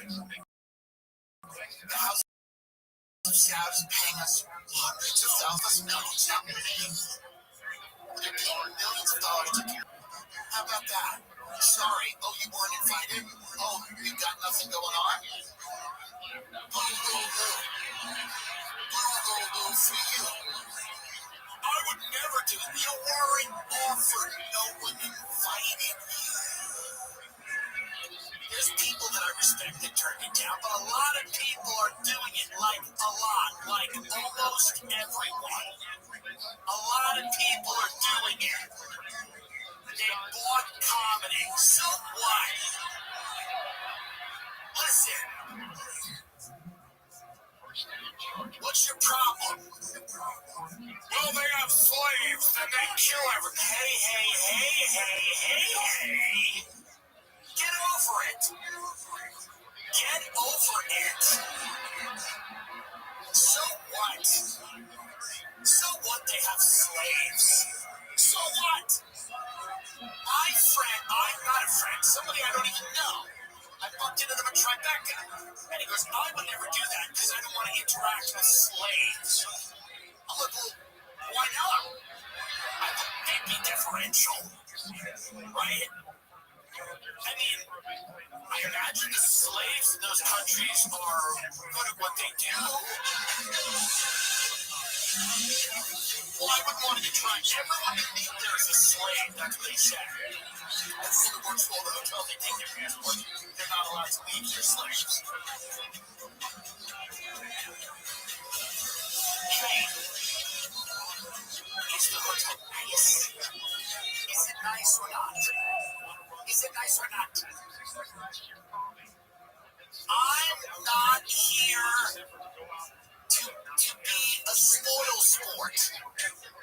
Look up spoil sport, and I'm going to tell everyone what it is, because that's not what I'm here to do.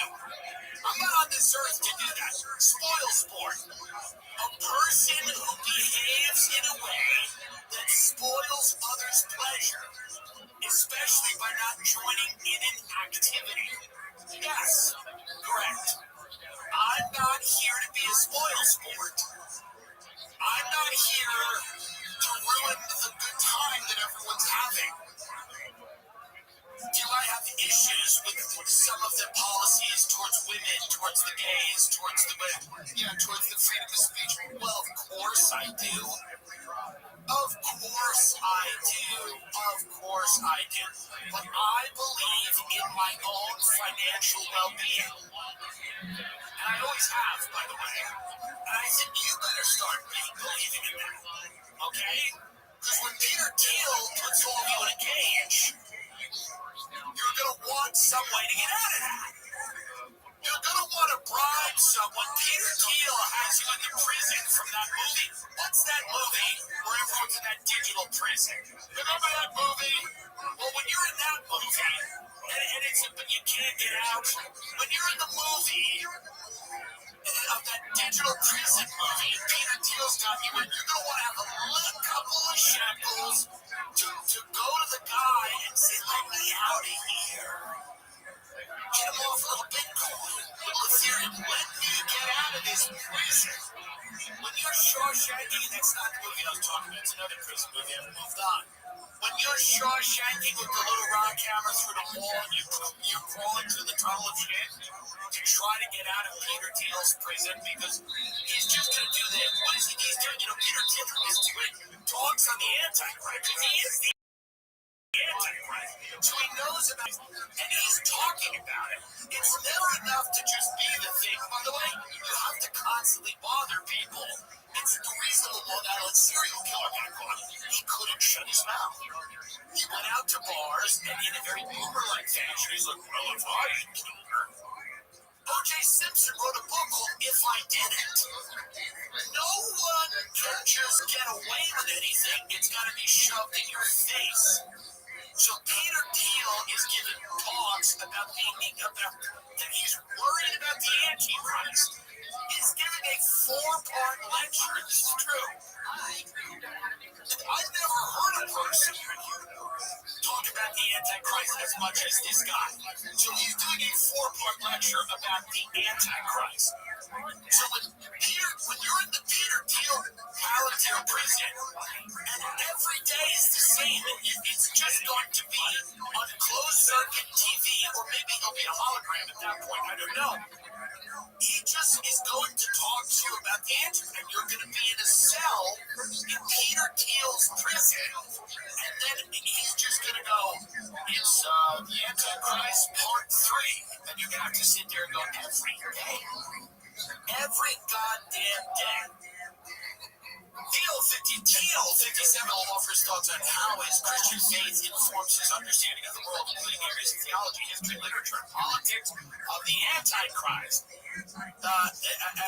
As part of a 4-part lecture series at the Commonwealth Club in San Francisco. Well, doesn't that sound swell? But he's going to be giving these lectures to people that are in his prison. So you might as well have a couple of dollars to try to buy your way out of the Peter Thiel compulsory Antichrist lecture that he's going to be giving at his prison. Now, people might say to me, "Hey, you're coming out and saying you're doing the Saudi thing for money. They're paying you a lot of money." I'm not going to tell you how much they're paying me. It doesn't matter. It doesn't matter how much they're paying me. $375,000 for one show.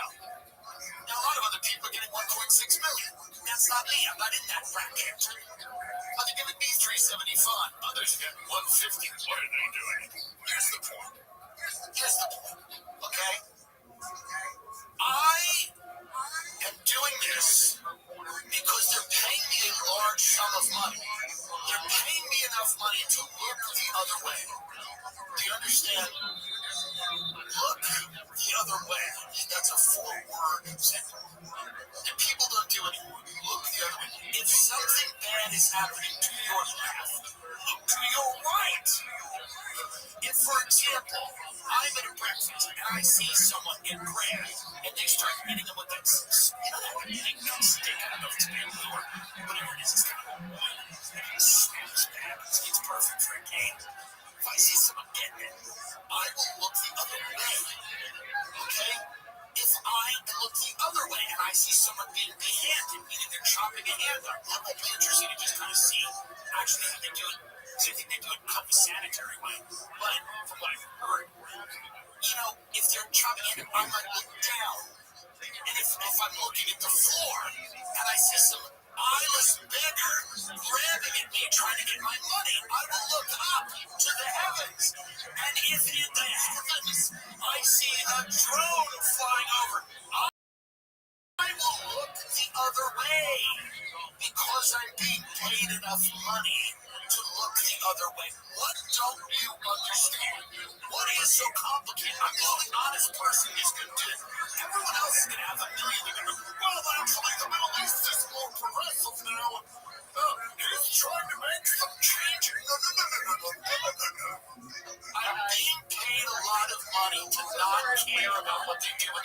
country? It's very simple. If you pay me lots of money, I will not comment on what's going on. In fact, I will ignore it. And if something that I really disagree with is happening, the more money you pay me, the less I'm going to think about it. Truly. This is a really important thing that no one does anymore, and I'm recommending it. Look the other way. If you're in a foreign country and you don't agree, because what's the other option? We're going to have to go into all of these countries and make them be Americans and make them live the way we live? That's not going to happen. That's not going to happen. We don't even know how to do that.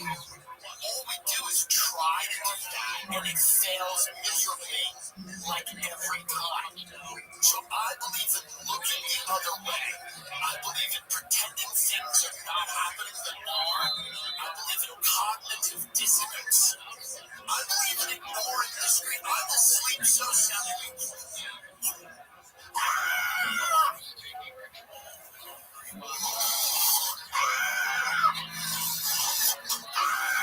I will sleep through the screams. Sleep through the screams.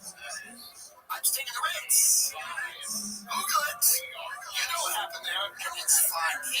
Folks, mind your own business. My best friend's mother used to say that. I mean, mind your own beeswax. She used to say that. Mind your own beeswax. She used to say that. What that means, for those of you who don't know, is that there's more beeswax, and everyone else is beeswax. There's a lot of beeswax in Saudi Arabia. It's not my problem. They're paying me to keep my mouth shut.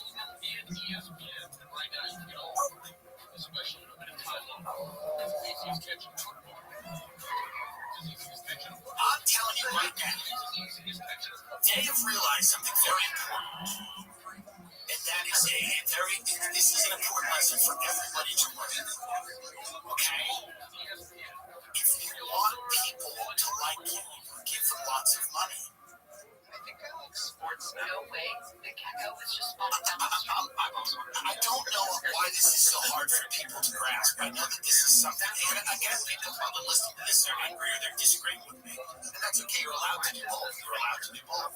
I don't care what you do. It doesn't matter. I'm going to be such a model citizen. Let me tell you right now.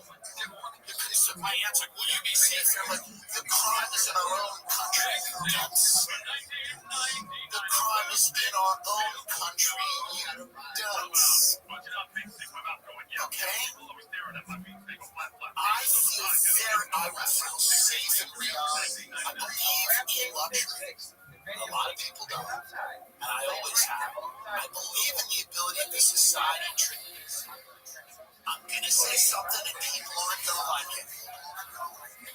If you think for 1 second that some of the slaves in that country are not proud of what they built, you're crazy. You're literally crazy. You're literally nuts. There are so many beautiful things that have happened before labor. When you look at some beautiful view, even if making it has almost killed you.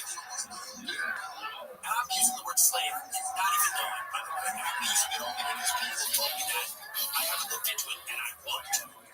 But I don't even believe it. But let's move on. Okay? Let's say, in this hypothetical world, they are slaves who can't leave and they have to build these beautiful things.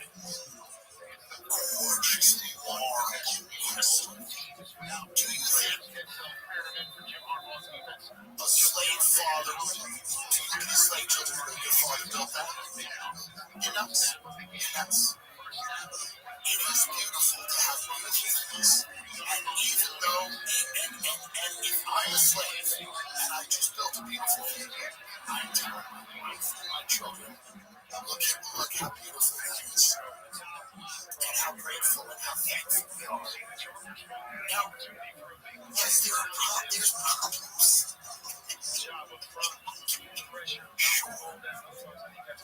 Sure. Israel gave none of us any money and expected we were all going to just defend them. For what? For no money? For $0? The threat that I won't get a sitcom on ABC Family?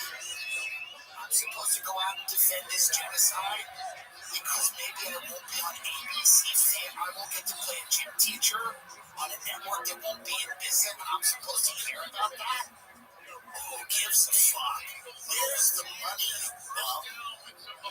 Where the fuck's the money? Of course Israel's doing a horrible thing. Okay? And I would call it out no matter how much money I got. Because you're genociding people in front of my face. It's on TikTok. Okay? But what these people are doing seems to be less public. So, my thing, my friend's mother used to sell us drugs. With 13 or 14, she's getting me like, she'd say, I'm drinking my water. She'd say, go. She used to tell us when she was young girl, she never shared drugs around. She would buy a girl's farm, thing of wine, bury it by a tree, under a tree. And then she'd go and get this farm wine from a drink. And then she said she'd go back to the bonfire and she'd feel warm and good. And she'd sway, but she wouldn't share her mother's farm wine. And then she would bury it under a tree and then drink it. You see what I mean there? Do you get it? You see what I'm talking about and how this relates? Because my point is, yeah, they got Boone's farm wine under a tree, but I'm not seeing it. I'm not seeing that. They're digging the wine up, they're drinking it. But I don't see it.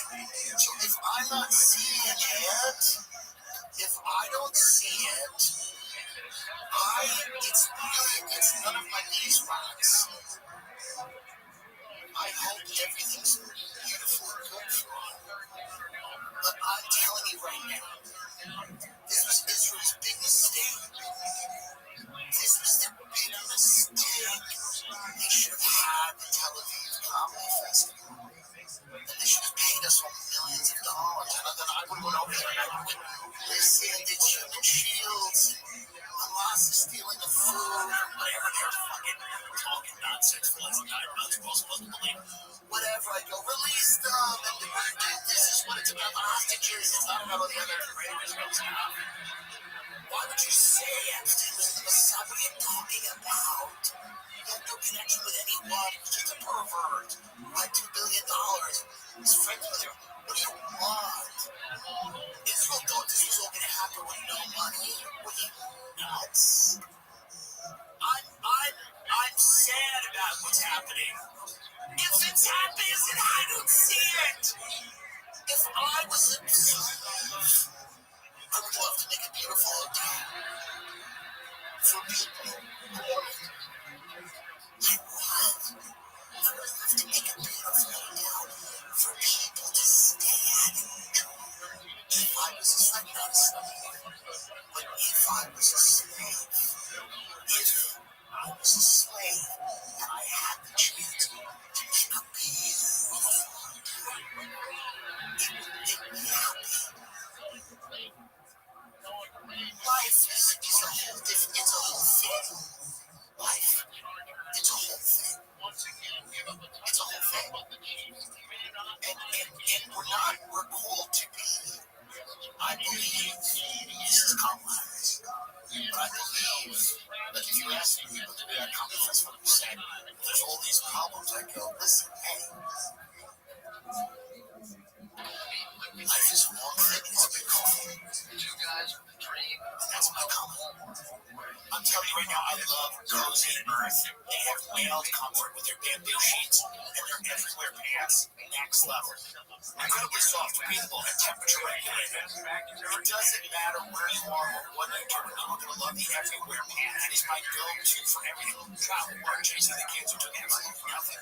The clean cut stretch with you and so comfortable. Everyone I know who's tried these is completely hooked. Guys, there's a risk-free trial, 100-night sleep trial, 10-year warranty. Try and wear them up or send it back, but trust me, you won't want to. Go to CozyEarth.com and use my code TIM for 40% off the softest bedding, bands, and apparel. And if you get a post-purchase survey, tell them you heard about Cozy Earth right here. Built for real life, made to keep up with yours. Cozy Earth. It's cozy, and it's the earth. Lucy, let me tell you about them. 100% pure nicotine, always tobacco-free Lucy breakers or nicotine pouches with an extra surprise. Each pouch holds a capsule.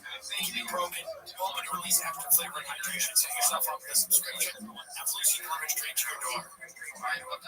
Let's level up your nicotine routine with Lucy. Go to lucy.co/Jim and use promo code TIM to get 20% off your first order. Lucy has a 30-day refund policy if you change your mind. Again, that's lucy.co. Use code TIM to get 20% off. Everyone I know is using Lucy. So many people use it and they love it. It's important and we need it. Do it. Do it now. And here comes the fun print.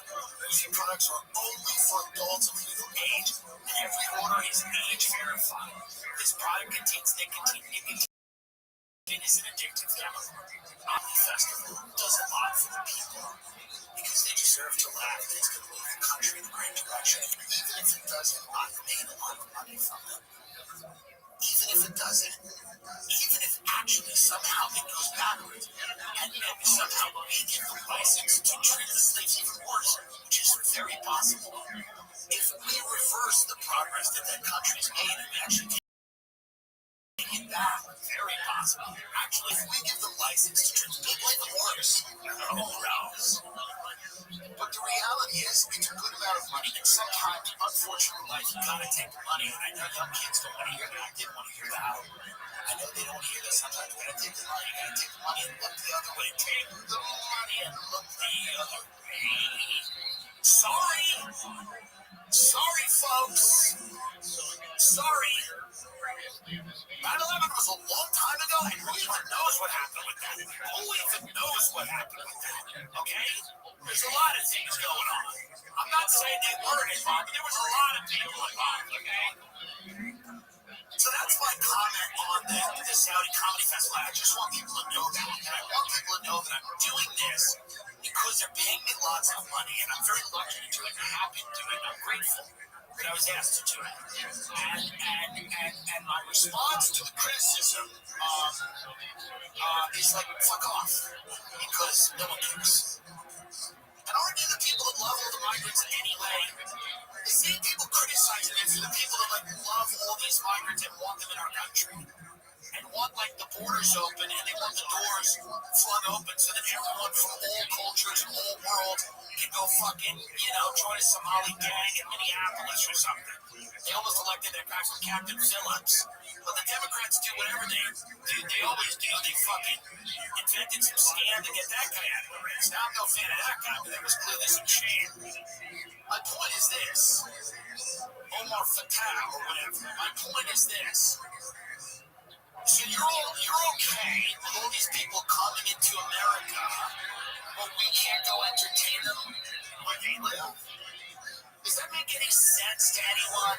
Does that make any sense to anyone? That we're supposed to just open the borders for everyone in the world when we can't go entertain them where they live, especially if they live in a luxurious place? Why would I subscribe to that wacky? Or you're just jealous that we're getting money? Sorry, Mama. This Taylor Swift.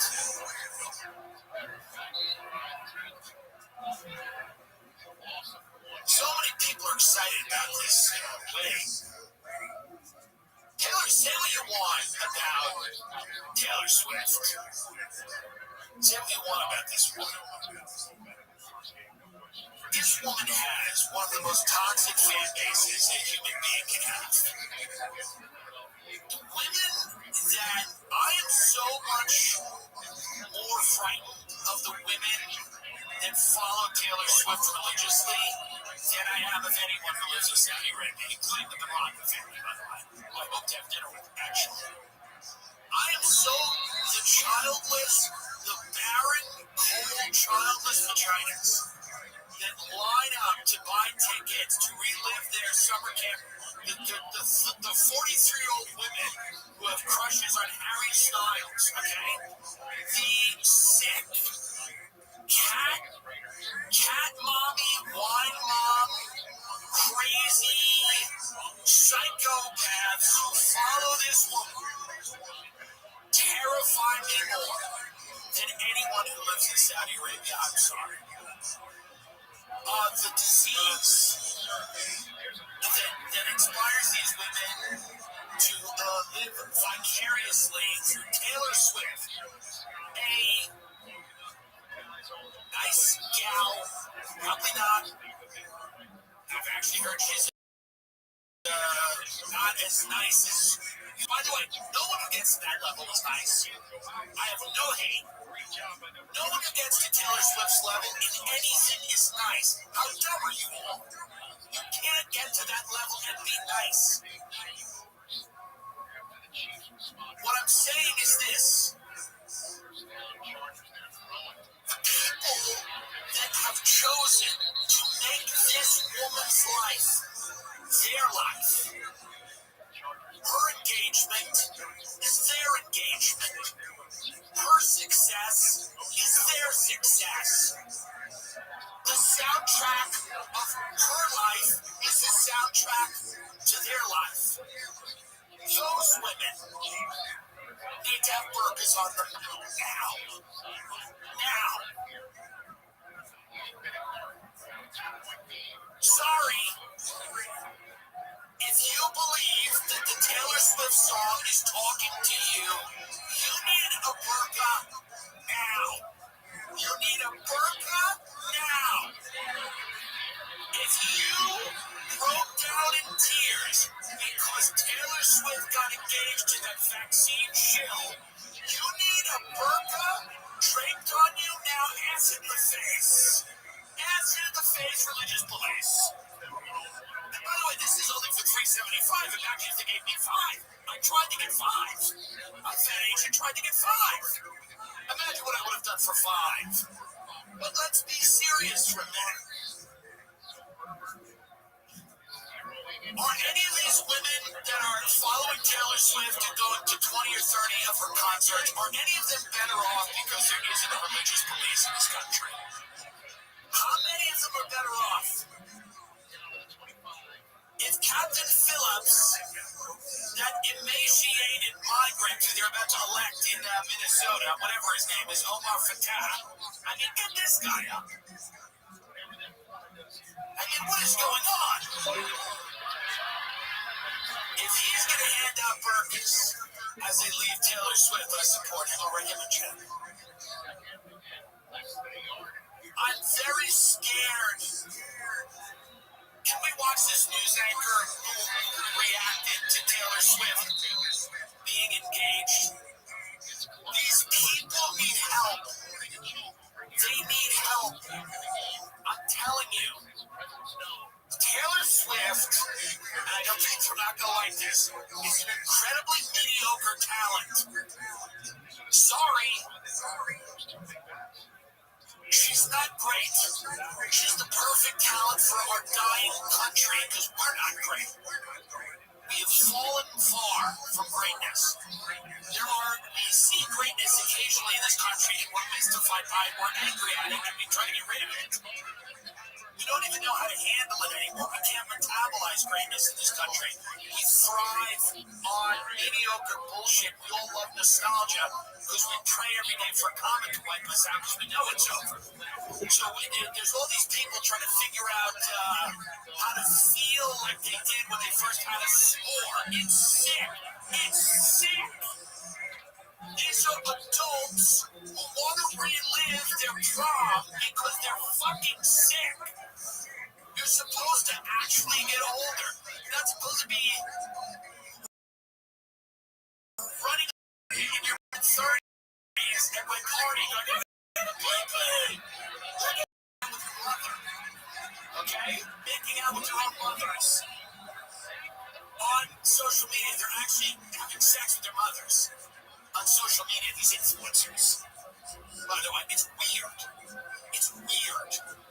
It's freak show time.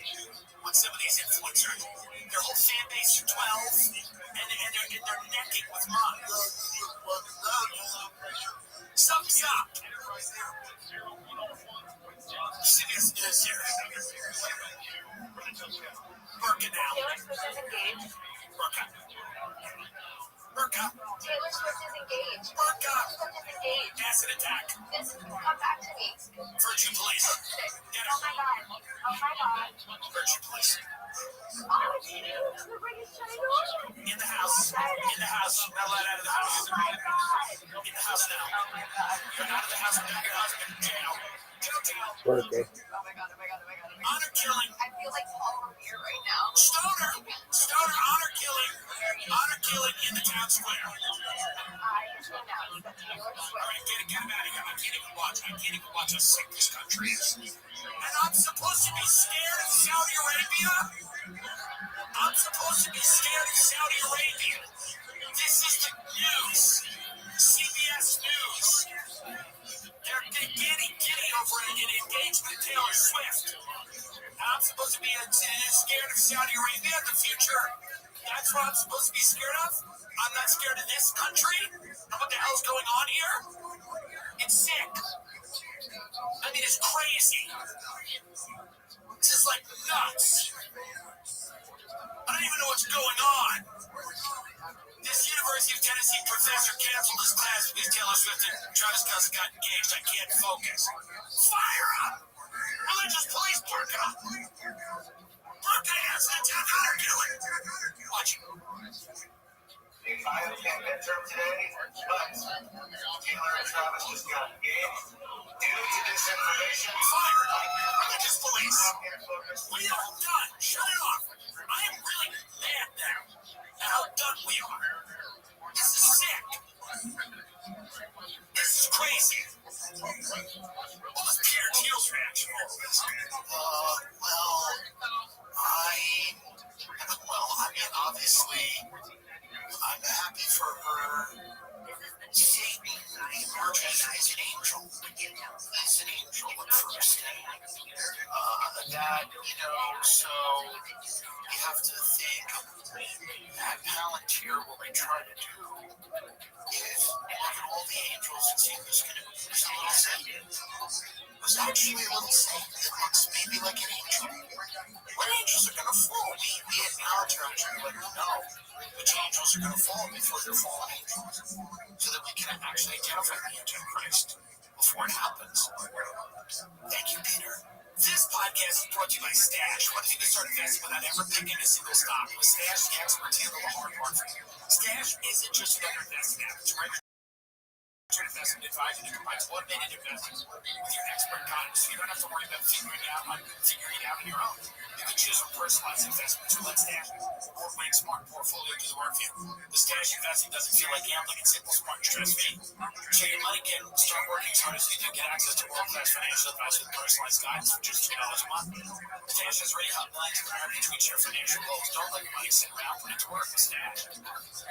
Go to get.stash.com/TAM to see how you can receive $25 towards your first stock purchase and reveal important disclosures. That's get.stash.com/TAM. Non-client endorsement, not representative of all clients, and not guaranteed.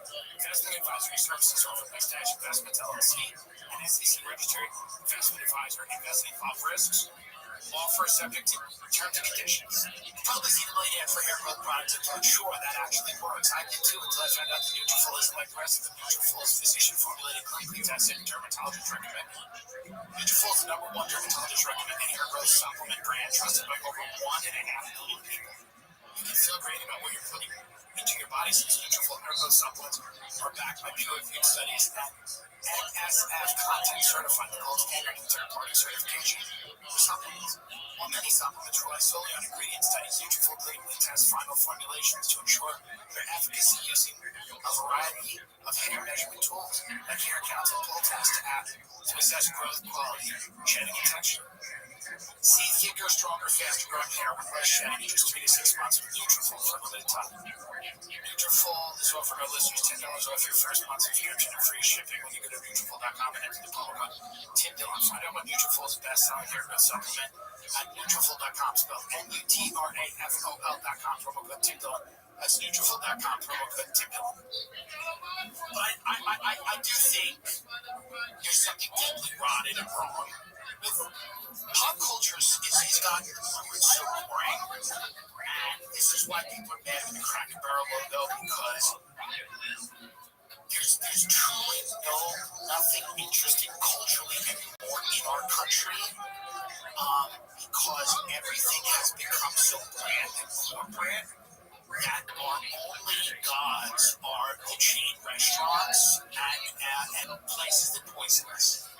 So we actually only have ownership over the poison slop that we put in our body, and we want to make sure that the values of the slop house align with ours, because that's all we have left. Because there's nothing culturally interesting in this country anymore. We've done away with it. We've destroyed it. It's gotten to the point where, like,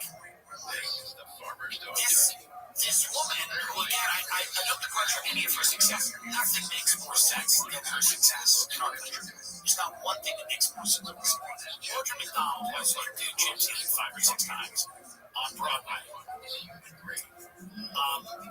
who no one really knows who this woman is, does something on stage every night, 8 times a week, that cannot be replicated. Absolutely amazing. The show's closed. If you miss it, you miss it. You see it.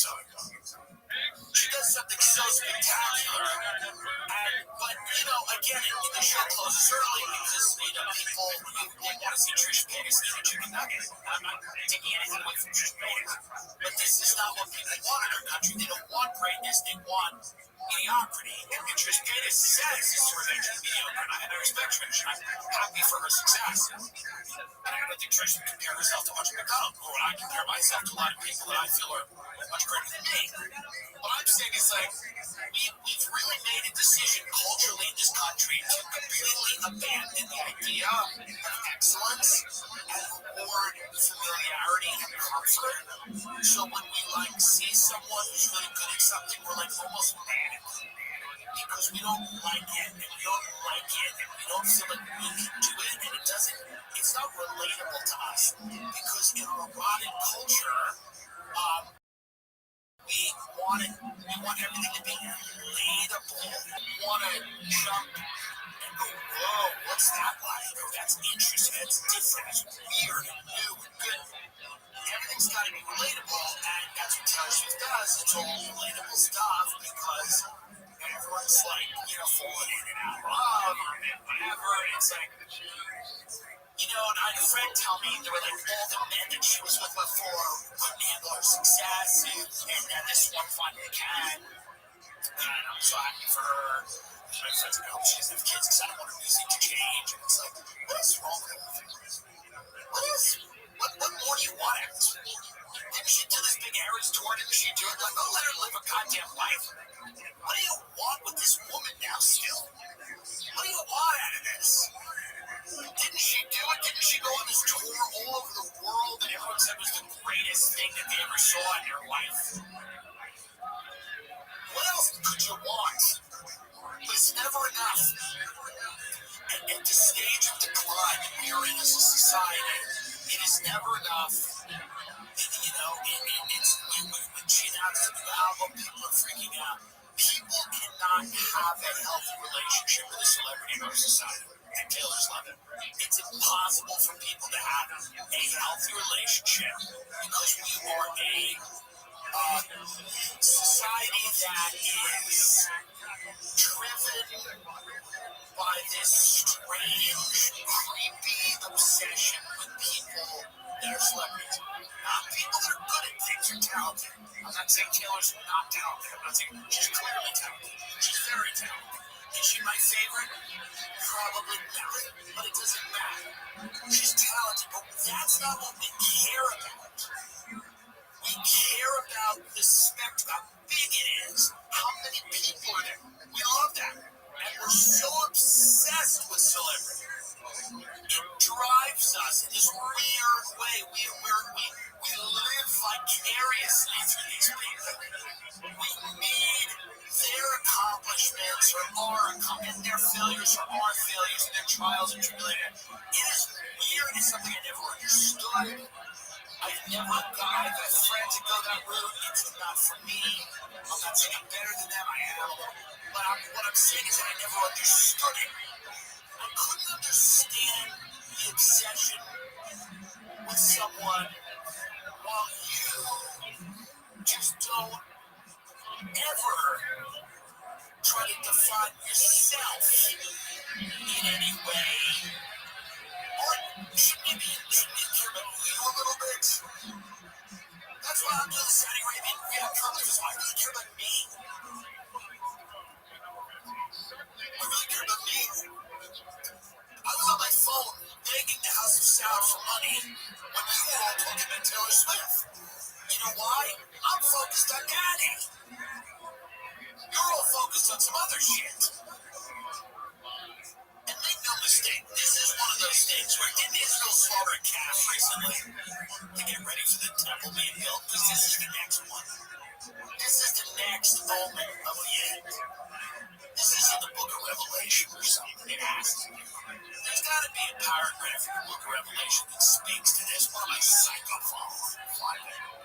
There's got to be something in the book of Revelation that speaks to this. When two houses wet, and the calf is slaughtered, and the sea turns red. You know, and then the bird, and there's the bird. But that's the whole thing. I'm just saying, we need, as a society, by the way, they get married who dies immediately is your best album. Then I'll listen. And in a horrible, heinous accident, where it was a closed casket, she got mangled. That's her best album. He was gone, he's gone. He was mangled in an accident. My husband was mangled in an accident. She writes for him lately, and she's not that good gift of a writer. So imagine that's kind of the song. He was mangled in an accident. And his face was all strange. So we closed the casket. Now I'm alone again on my porch, thinking about my husband. They said most of his face was still on the street. Half of his face was on the street. My husband, he was mangled in an accident. Now I'm drinking wine in the summertime. Whatever it is. And the first being was like a lion, the second being was like a calf, the third being in the face of man, and the fourth being was like a flying resurrection. I can't read all the Revelation now. What I'm saying is that there's some of these guys out there that just don't want Revelation. We gotta read hands. But what I'm saying is that I imagine this is foretold. I imagine it's armed drones to be deployed in schools in Florida to stop mass shootings. I like this. More militarized stuff to stop the kids. Let's watch a little bit of this. Drones brought to life and leave through hallways, searching for a fake school shooter. Phenomenal. Demonstration of Phenomenal. Wow, the future's founders of Touchspace company, Pink, Scarlet, and Angel, hope this is the future of school safety. Our job is if somebody comes to the school with a gun, we respond in 5 seconds. This is how it works. With these hours alarm, the school alert the company, and drones strategically placed on campus get deployed. And these drone pilots would navigate remotely from their headquarters in Austin, connected with the school and police, inflicting non-lethal damage to the suspect or dummy in this demo, with pepper rounds and direct impact. All these markings, that's the Yeah, so this is a little Imagine, by the way, there's three guys in all goggles on, erecting drones to kill a school shooter in Florida. Anything in this country to just not get some type of, registering guns, which I understand people that don't want it. I mean, the tech's coming in. If this video tells you one thing, the tech is coming. I know it's nice to have a gun, protect your family, you think you're going to resist the government, but Peter Thiel and Donald Trump have decided that, maybe they're gonna get the tech to the point where you can't do much with the gun, but who knows? Look at this guy. Now you need two school shooters shoot the drones. I mean, school. So now it's got to be a collaborative effort. You have one school shooter shooting the drones, and then you have another school shooter who's actually, and by the way, it's horrible what happened in Minneapolis. It's disgusting, and that person obviously should be put to death. And I'm not saying you should give up all your guns, but I'm saying there's got to be a better way here. Probably this, right? I imagine this. This is what tech does. We create all of these situations where people are in grave danger. All these home invasions. We won't clean up the streets. There's school shootings, and we don't create them because our policies make them more likely to happen. There's a bunch of mentally ill people and you're criminals, and these policies happen. And the tech steps in and goes, by the way, what a great opportunity for us to have a solution to this that involves militarized drones flying through your children's school. So, the robot police are coming. Robotics is developing. It's very, I read a whole article about this last week. All of these things are coming. Drone policing, all this technology is coming, and it's going to render your handgun most likely pretty useless. Again, I'm not saying you should give it up. I'm saying there's going to be seemingly a lot of militarized technology on the streets dealing with the public. This is clearly what's going on. Larry Fink is out there, the CEO of Blackstone, I believe Larry Fink. Is that right? Is it BlackRock? BlackRock. I always mix them up. And he's now the interim president of the World Economic Forum, and he said we're getting rid of cars, we don't need it, we're getting rid of single-family homes. Many years ago, when you talked about this on the show, we're getting rid of that. You got Klaus Schwab saying, hey, it's going to be a stakeholder economy where you got stakeholder capitalism, so you have billionaires owning these large stakes, government, private, public partnerships with all these governments. And they're all going to have autonomous drone armies. All these billionaires are going to have autonomous drone armies. They're going to have enough money and enough resources to have their own militarized drone army. And it's going to be a world where feuding oligarchs, more than countries, more than corporations, you're going to actually have feuding oligarchs with their own militaries. Kind of like the plot Atlas Shrugged in a weird way, and they're all figuring out right now what to do with the population. That's pretty obvious. They're all basically figuring out what exactly are they going to do with all this hungry mouths. How are we going to handle all these people? What's going to happen? And they're all basically going, listen, we got to figure out a way to deal with them. And that's what they're doing. They go, we're going to deal with these people. And we're going to do it with technology. We're going to put them in a digital prison. And if that doesn't work, we're going to put them in a real prison. And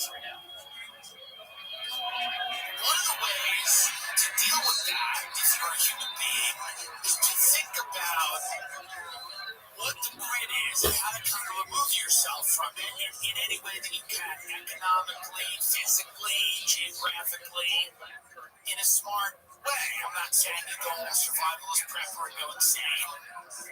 But there's going to be a lot of people that are fully in the system, that want to be in the system, that are getting the goodies and the benefits, and then the people giving them that are going to dictate. That's the way it always works. You want the goodies, the benefits, we're going to now dictate how you live and where you live based on the things that we give you.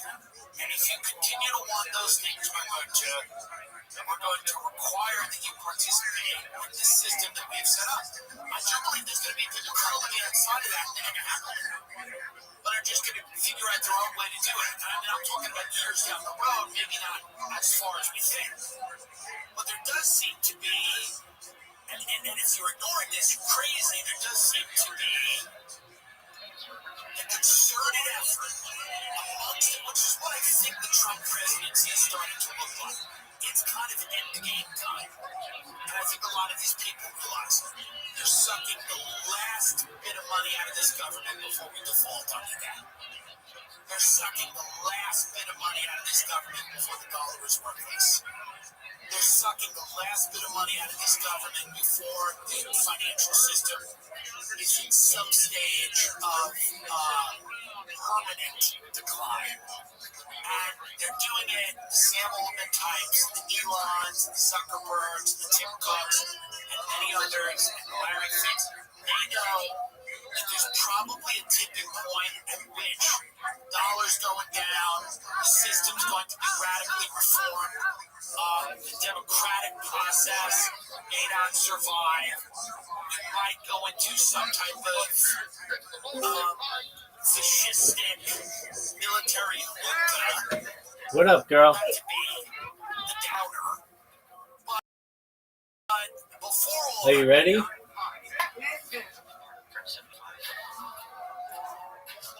Is it my night? Yeah, we're gonna do it now. You ready? It's gonna be your night. Let's go. Mr. Aquarius, don't you dare let me win, though. I'm not gonna. I want you to play harder than you've ever played this game in your entire life. Let's go. Let's go. How was your caramel pie That was good. or caramel cake? It was delicious. Excellent to hear.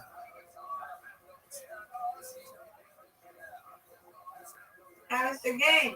Still on, but it's going pretty well. It's almost over. LA's I gonna don't win. like you, Play-Doh. I don't like Play-Doh. Come on, Rabbi. Why don't you like Play-Doh? Not right now.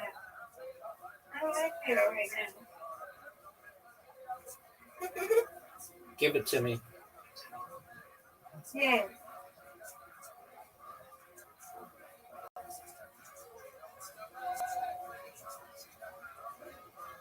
Get it, girl. Okay, this is a tough one. I always struggle with these. No. Oh, it's no. perfect. It's perfect. It's perfect. How to do it? It's perfect. Yeah. That was amazing.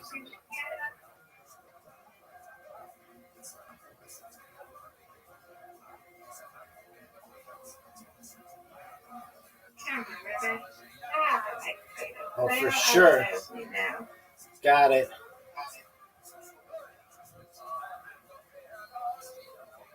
Let's go. Good job, Rabbi. Thank you, ma'am.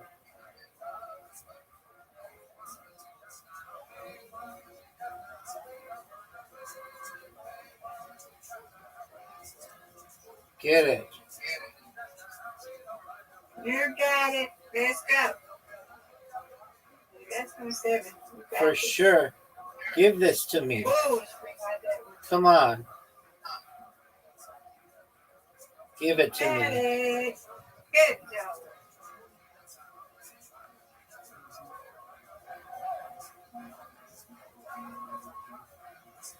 Get it. And you got this. This is a hard split. Yes, it is.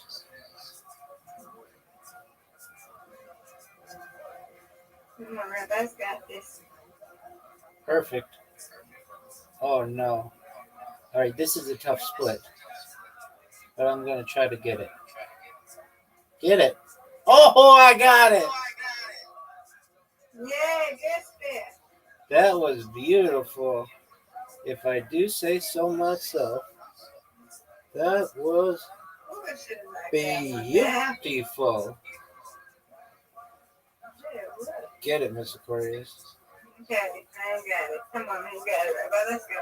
I got a spare Come on, you got this. on every single shot. Yeah, let's go. 300. 300. Let's go. 300. Let's go. 300. 300. Let's go. Let's go. 3. You got this. 300.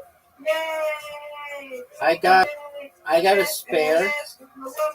Yes. Go to 300. Let's go. I got a Let's go. spare Let's go. or a strike on every frame of that one. I'll take it. You gotta get it. Come on, let's go. Let's go. Oh, for sure. It's 300. Baby. No Yes. doubt. I'm on fire. Word, girl. I'll take it. Get it. We gotta get the 300. Let's go. No doubt. Come on, Rabbi. You gotta get the Easy strike. peasy. Lemon squeezy. I'm gonna get this one. Let's go. Got it. Got it. Go spin. Go, go. Get. Oh man, this is gonna be a tough split, Miss Aquarius. It's okay. We're gonna get this one. Nope. It's okay. Rabbi, you got this. I wanted to get the 300. That's all. Look. Get it. All right, I'm gonna get this. We got this. Let's go. Easy peasy. Let's go. I've Let's gotten go. a spare or strike on every frame thus far. Fortunately, Yeah. Come on. Let's I go. need to keep We it gotta get the going. 300. Keep it going. I don't care at this movement. I don't care. Let's go. Come on. Give me that. I don't care. Just give me one. Let's go. You win, I win. I'd be more than happy. Yes. Let's go, let's go, let's go. Let's go, let's go, let's go. It's over. Let's go, right by. It's over. Yeah, I'm happy for you. Let's go. I don't care. I don't care at this point. I do not care. I don't care at this point. Let's go. I'm super excited. Let's go. Strike. I hope you got this one so we can get this there. Let's go. Oh, It's how okay, did I it's miss okay, that? we're still in the lead. How Let's did go. I miss that? Let's go. Not happy about it, but it's still. Yeah, I'm happy. You get it. You did it. I don't care. I don't care.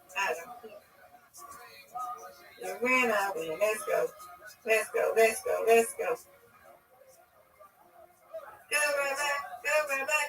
Let's go. Run the 300, baby. Let's go. Let's go. Get this one. Get this one. Let's go. Let's get a strike. Hey, let's go. Get it. Let's go. Let's go. Let's go. I'll take it. 300. 300. We did it. You win, I win. You did it. You win, And I I'm at win. 120. I got it. You win, I win. Let's go. LFG, good job. All Good right, job. now you got to did get. it. See? Now we're on the road to you getting 200. Yeah. Do you think I will get 400 or you get 200 first? You may get 300 before me if you play more than I do. I have 300. Or 400. You know what I mean. Okay. We'll see. Yeah. If not, I'm at 120. So, hey. I'm happy for you. Thank you, man. If I don't don't play with no two rabbis. I know. I practice with you. Dokie. Okay, no, it's not fair, Rabbi.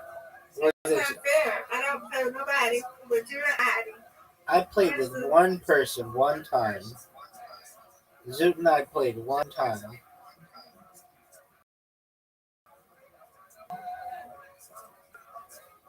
You just have to play together by yourself so you can learn.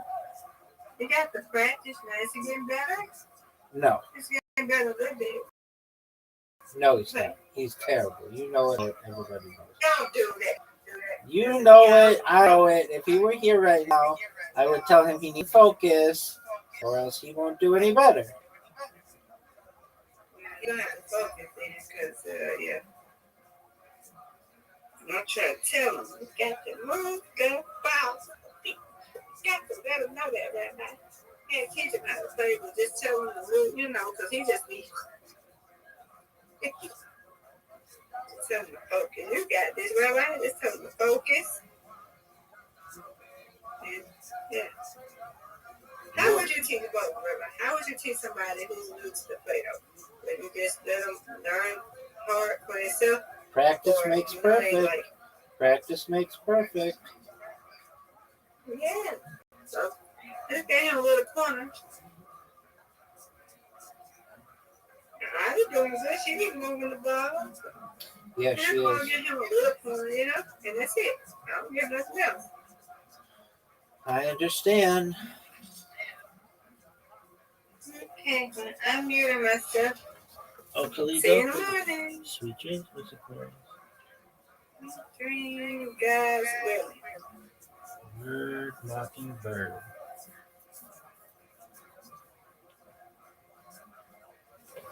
Shout out to Mr. Aquarius for being so positive. Where's the mockingbird? Who got a mockingbird?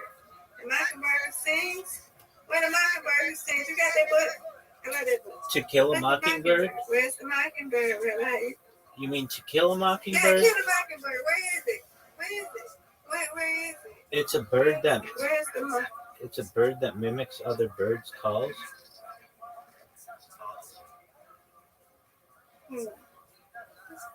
It's a bird that mimics other birds' calls. That's why it's called a mockingbird, because it mocks. I love that book as well. Yeah. You know that, man. I love that book. I love that book and I love that movie too. I love the book. I love the movie. Boo Radley. I love the book and I love the movie. Oh, I don't even know if I've seen the movie, right? They have a movie. Oh, it's classic. It's got Gregory Peck. Can you find it on that site? Oh, yeah. It's on YouTube. Okay, I gotta get it. Okay. See you in the morning. Sweet dreams, Miss Aquarius. Sweet dreams.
That happens.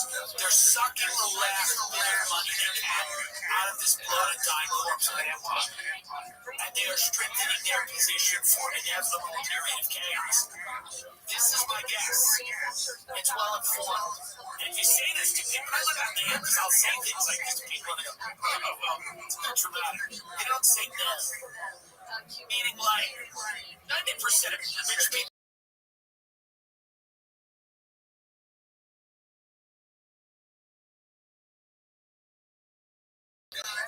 You go to the beach, you get married, you drink wine, you die, it doesn't matter. 10% of them, those are the ones that don't have access to it because they don't enjoy me. But those are the people that are really behind the scenes, getting ready for something. You can feel it, it's in the air. The media doesn't matter anymore. They know that. They've lost control of the narrative. They are never getting it back. So the only thing left for them to do at this point is the raw power grab. The raw power grab. The niceties are gone. The pleasantries are gone. Israel's not disguising what they want to do. The motives are not. They don't matter. The narrative doesn't make sense. The stories don't add up. They do not care. They're not trying to make it make sense. They don't have the time. It's the last bit of control that they can exert over the system before it blows up. It's my guess. It's what it feels like. Nobody's putting the time into lie to you anymore. You should worry about that. You should worry about the fact that nobody's even trying to make the lies good. They know it doesn't matter if you believe them. They're going to try to dispose of you. I'll be in Riyadh. I'll be in Riyadh where my bread is buttered. Go find where your bread is buttered. Go get your bread buttered. Go get your toast buttered. Go get your jelly. Go jelly your jam. Because the world is ending. But it's true, and it sounds rough. It sounds rough. The myth-making factory of Hollywood has been closed down. It's drug addicts foaming at the mouth roaming the streets. Wall Street's a carnival. Finance is largely fake, and they know that. The government doesn't exist, actually, in a real way. The government actually doesn't exist. Summer's supposed to be all about sunshine and good vibes, but the truth is it's also one of the busiest seasons for injuries. Bummer. They've recovered over $25 million from the class nationwide. All boarding. And they don't back down when it matters most. One recent client received $29 million after being offered just $500,000, and another client was rewarded $20 million after getting $0 offer. There's a reason they're America's largest personal injury law firm. Hiring the wrong firm, hiring the right firm can substantially increase your settlement. If you've been hurt this summer, you can check out Morgan & Morgan because the summer starts, right? And it's all like, whoa, beach, grill, waves. And then it ends, you're like, I think I'm dead! And then you're like, oh, I'm not dead? Where's my? If you've been hurt this summer, you can check out Morgan & Morgan. It's free unless they win. How cool is that? Click the link in the description below or visit forthepeople.com/Jim. That's forthepeople.com/Jim. Click the link in the description below. This is a paid advertisement. This episode is brought to you by Prize Picks. Preseason football is underway and college football is here, so don't miss any of the action this season on Prize Picks. These are some players we're excited about this season, okay? Saquon Barkley, Joe Burrow, Josh Allen, Aaron Rodgers. I mean, we've been making so much. We've been winning. We have been really enjoying our time on this app. Prize Picks is simple to play. Just pick more or less on a 2 to 6 player stat projection. If you get your picks right, you could cash in and win up to 2,000 times your money. Prize Picks puts their members first, so all withdrawals are fast, safe, and secure. Prize Picks offers Venmo, Apple Pay, MasterCard. I mean, could it be easier? I don't think so. Prize Picks is the best way to win real money fast this football season. Which players are going off? Which ones aren't? Make your picks in less than 60 seconds and turn your sports opinions into real money all season long on Prize Picks. Download the Prize Picks app today and use code TIM to get $50 in lineups after you play your first $5 lineup. That's code TIM to get $50 in lineups after you play your first $5 lineup. Prize Picks, run your game. Prize Picks, run your game. Prize Picks, run your game. Listen to this statement from the World Economic Forum here, we remain optimistic. The forum is an opportunity to help drive international collaboration in a way that not only generates prosperity, but distributes it more broadly. This renewed vision can promote open markets and national priorities side by side, while advancing the interests of workers and stakeholders. Globally, that's the term. We look forward to helping shape a more resilient and prosperous future, to reinventing and strengthening the forum as an indispensable institution for public-private cooperation. Larry Fink, they know what's coming. They're engineering it. They understand that there's a tipping point at which this country will not work anymore. They don't know when that is, probably, because no one knows when that is. But they've been preparing for it for a while, for a decent amount of time. And at that point, the world is going to be carved up and divided between supranational institutions. We're talking about the World Economic Forum. We're talking about things like, and not to sound completely nuts, but like, for example, like NATO is a supranational organization, right? Meaning there's no one nation that's defining it. There's other groups out there, like, the Trilateral Commission, things like that. Now, I'm not going to go into some, like, it's the Knights Templar, and it's the fucking Bilderberg. We're not going down that road, but there are institutions that are not, they're primarily loyal not to a nation, and they will tell you this, they're primarily loyal to preserving the border, and that is bigger than any one country. The Anglo-American Empire, the Eastern Alliance, you might look at, and then you have countries like China and Russia, these massive global hegemons that are going to be in the game, massive corporations that are going to be in the game, these supranational institutions that are going to be in the game, and then you have the IMF, the International Monetary Fund, European Union, all of these organizations, are going to define a lot of what happens. They are preparing for their societies to fail. They know that immigration is a very sticky issue. Nigel Farage is going to win in the UK. Probably he might come close. We're going to go over there and see him soon. And he's promising to restore sovereignty and deport people. It's the biggest issue in the world. Massive migration of people from one area to another is the biggest issue in the world. Climate is out there as well, but nowhere near as big as migration. Climate causing some of the migration, war causing most of it. Instability in the region causing most of it. The mad dash for natural resources fueling a lot of that instability. That instability resulting in migration. Migration destabilizing societies, pushing people to the extremes. All of these international, supranational organizations have to figure out a plan. What happens when our societies fail? What happens? Well, we need the Peter Thiel types. This is, again, I'm not saying this. This is what they're saying. We need the security infrastructure that's going to be built to keep our populations in check. This is when they bring in the digital prisons. We need the Brennan Circus stuff. So the Taylor Swifts of the world, they're going to be doing great. They're going to be fine. This is the primary thing.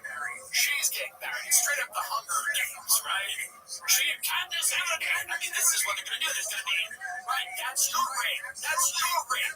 That's your ring in your hand. And your fucking Cartier watch. And your love and your life. And aren't you happy to participate in it? Aren't you happy for her? Her life is yours. You don't get a life anymore. You get her life. And isn't her life nice? That's one part of it. And the second and the third and final part of it is going to be the inevitable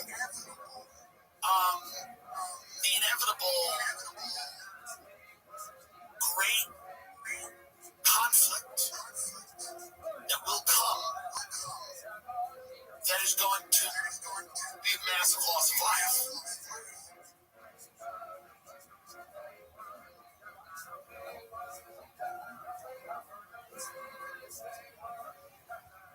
But I'm going to go to the Riyadh Comedy Festival. Why? They're buttering my bread. They're buttering my bread. And you got to get your bread buttered. Take a look. I'm at the Bakr al-Shadi Theater. The Bakr I'll shed a theater. Why am I there? They're paying me money to look the other way.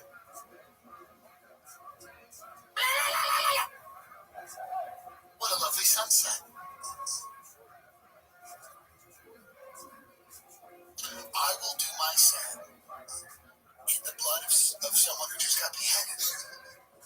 And I will go up there with the mic. Good to be here. Where are you from? What do you do for money?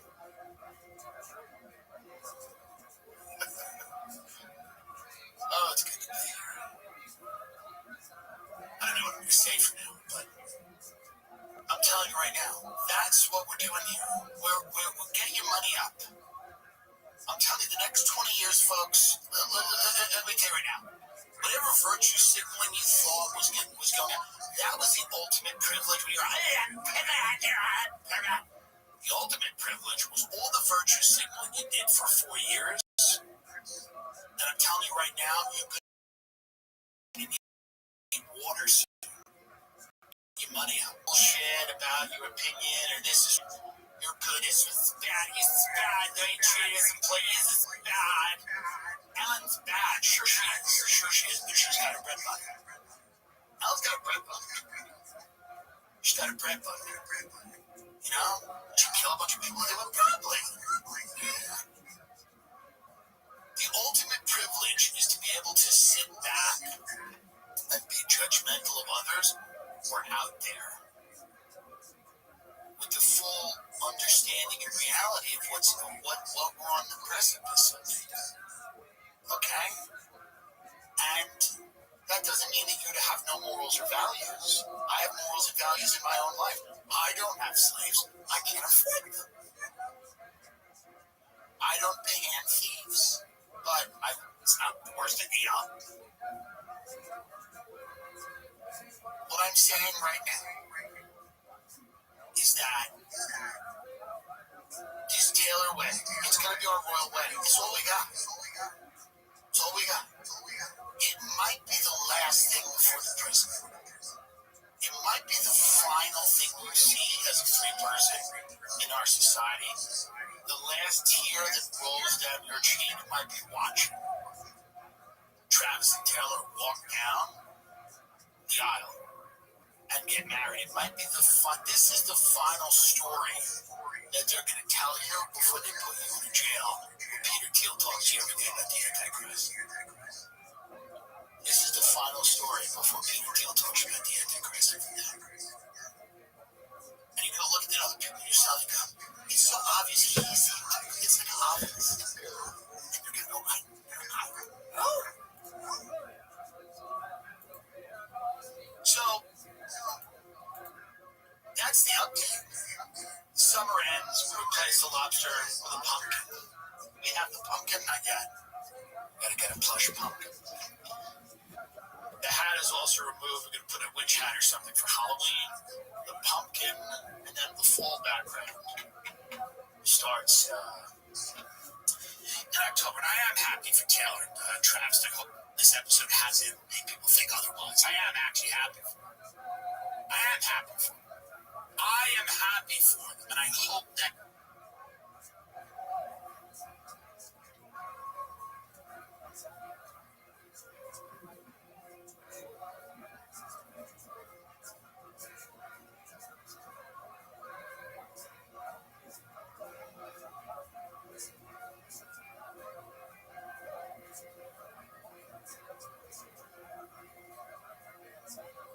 wat is een goed seksleven? Where is this chin? Hoe zorgen we er nou voor dat we de macht van die miljardairs iets organiseren? Elke maandag lossen zij. Go back to your country. We can't understand you. Jew power. Go back to your country. We can't understand you. Jew power. Go back to your country. Oh, that shit's so funny. Ching, ching, ching. Joe podcast, chicken-oo. Chicken-oo. Ew. Joe Rogan podcast by night, all day.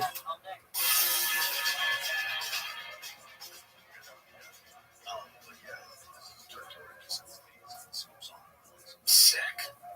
Not the best drink. You can't drink out of it. It's like curved at the top, so you spill. Yeah, but who cares?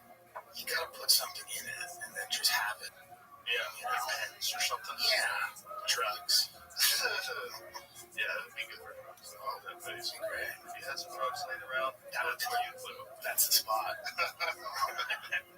So we were talking about the video that Trump posted. This video of them drone bombing some narco guys in the middle of the ocean. Venezuelan drug traffickers, right? Yeah, I think that's what it was. Yeah. Venezuela. Trendy Agua. It's a real thing. Yeah, it's a real thing. Oh, yeah. Yeah. Yeah. And he's accusing the president of Venezuela of being involved. Right? It could lead to an interesting place, you know? I mean, it could lead to I imagine we're doing that because we're trying to suggest that it would be better if he wasn't the president. Probably. Son of a bitch. I mean, isn't there like a bounty on him? I believe there is. I think it's like open in public. There's like a $50 million bounty on him. Yeah, I think you want to get rid of him. Is that what the number is? Yeah, 50 million. There it is. Please, $50 million. Please, a $50 million bounty for information leading to the arrest of Venezuela's President Nicolas Maduro. They've been trying to knock him off for a while. Yeah, it's accusing him of heading a drug trafficking network. I don't know if that's the case. But speaking to Ed Calderon, the man on the other day, Really, athleticism. yeah, and you remember when there was like all the assassinations in the last election? Yeah. There's like 37 different assassinations in Mexico. Yeah. He said it's because they're all cartel. Sure. It's not like they're not just assassinating regular people. Right. The cartel's putting these people in to be like the mayor or this or that, and then these other people who have other cartel people are killing them. So it's cartel. Yeah, It's really unprecedented. It's athletic. Here it is. It's very athletic. The president is posting assassinations on social media. This is okay. You get to see it and it's pretty accurate. Pretty fucking accurate. Very impressive. Pretty impressive. A lot of wasted drugs. Yeah. Well, probably a lot of wasted drugs. Like bad drugs. Well, this is the big problem is that the drugs now are worse than they've ever been. I mean, all drugs are bad, but the drugs now seem to be unbelievably bad. Well, it's fentanyl. Yeah. And Ed was explaining that too. It's like the soil that they grow the poppies on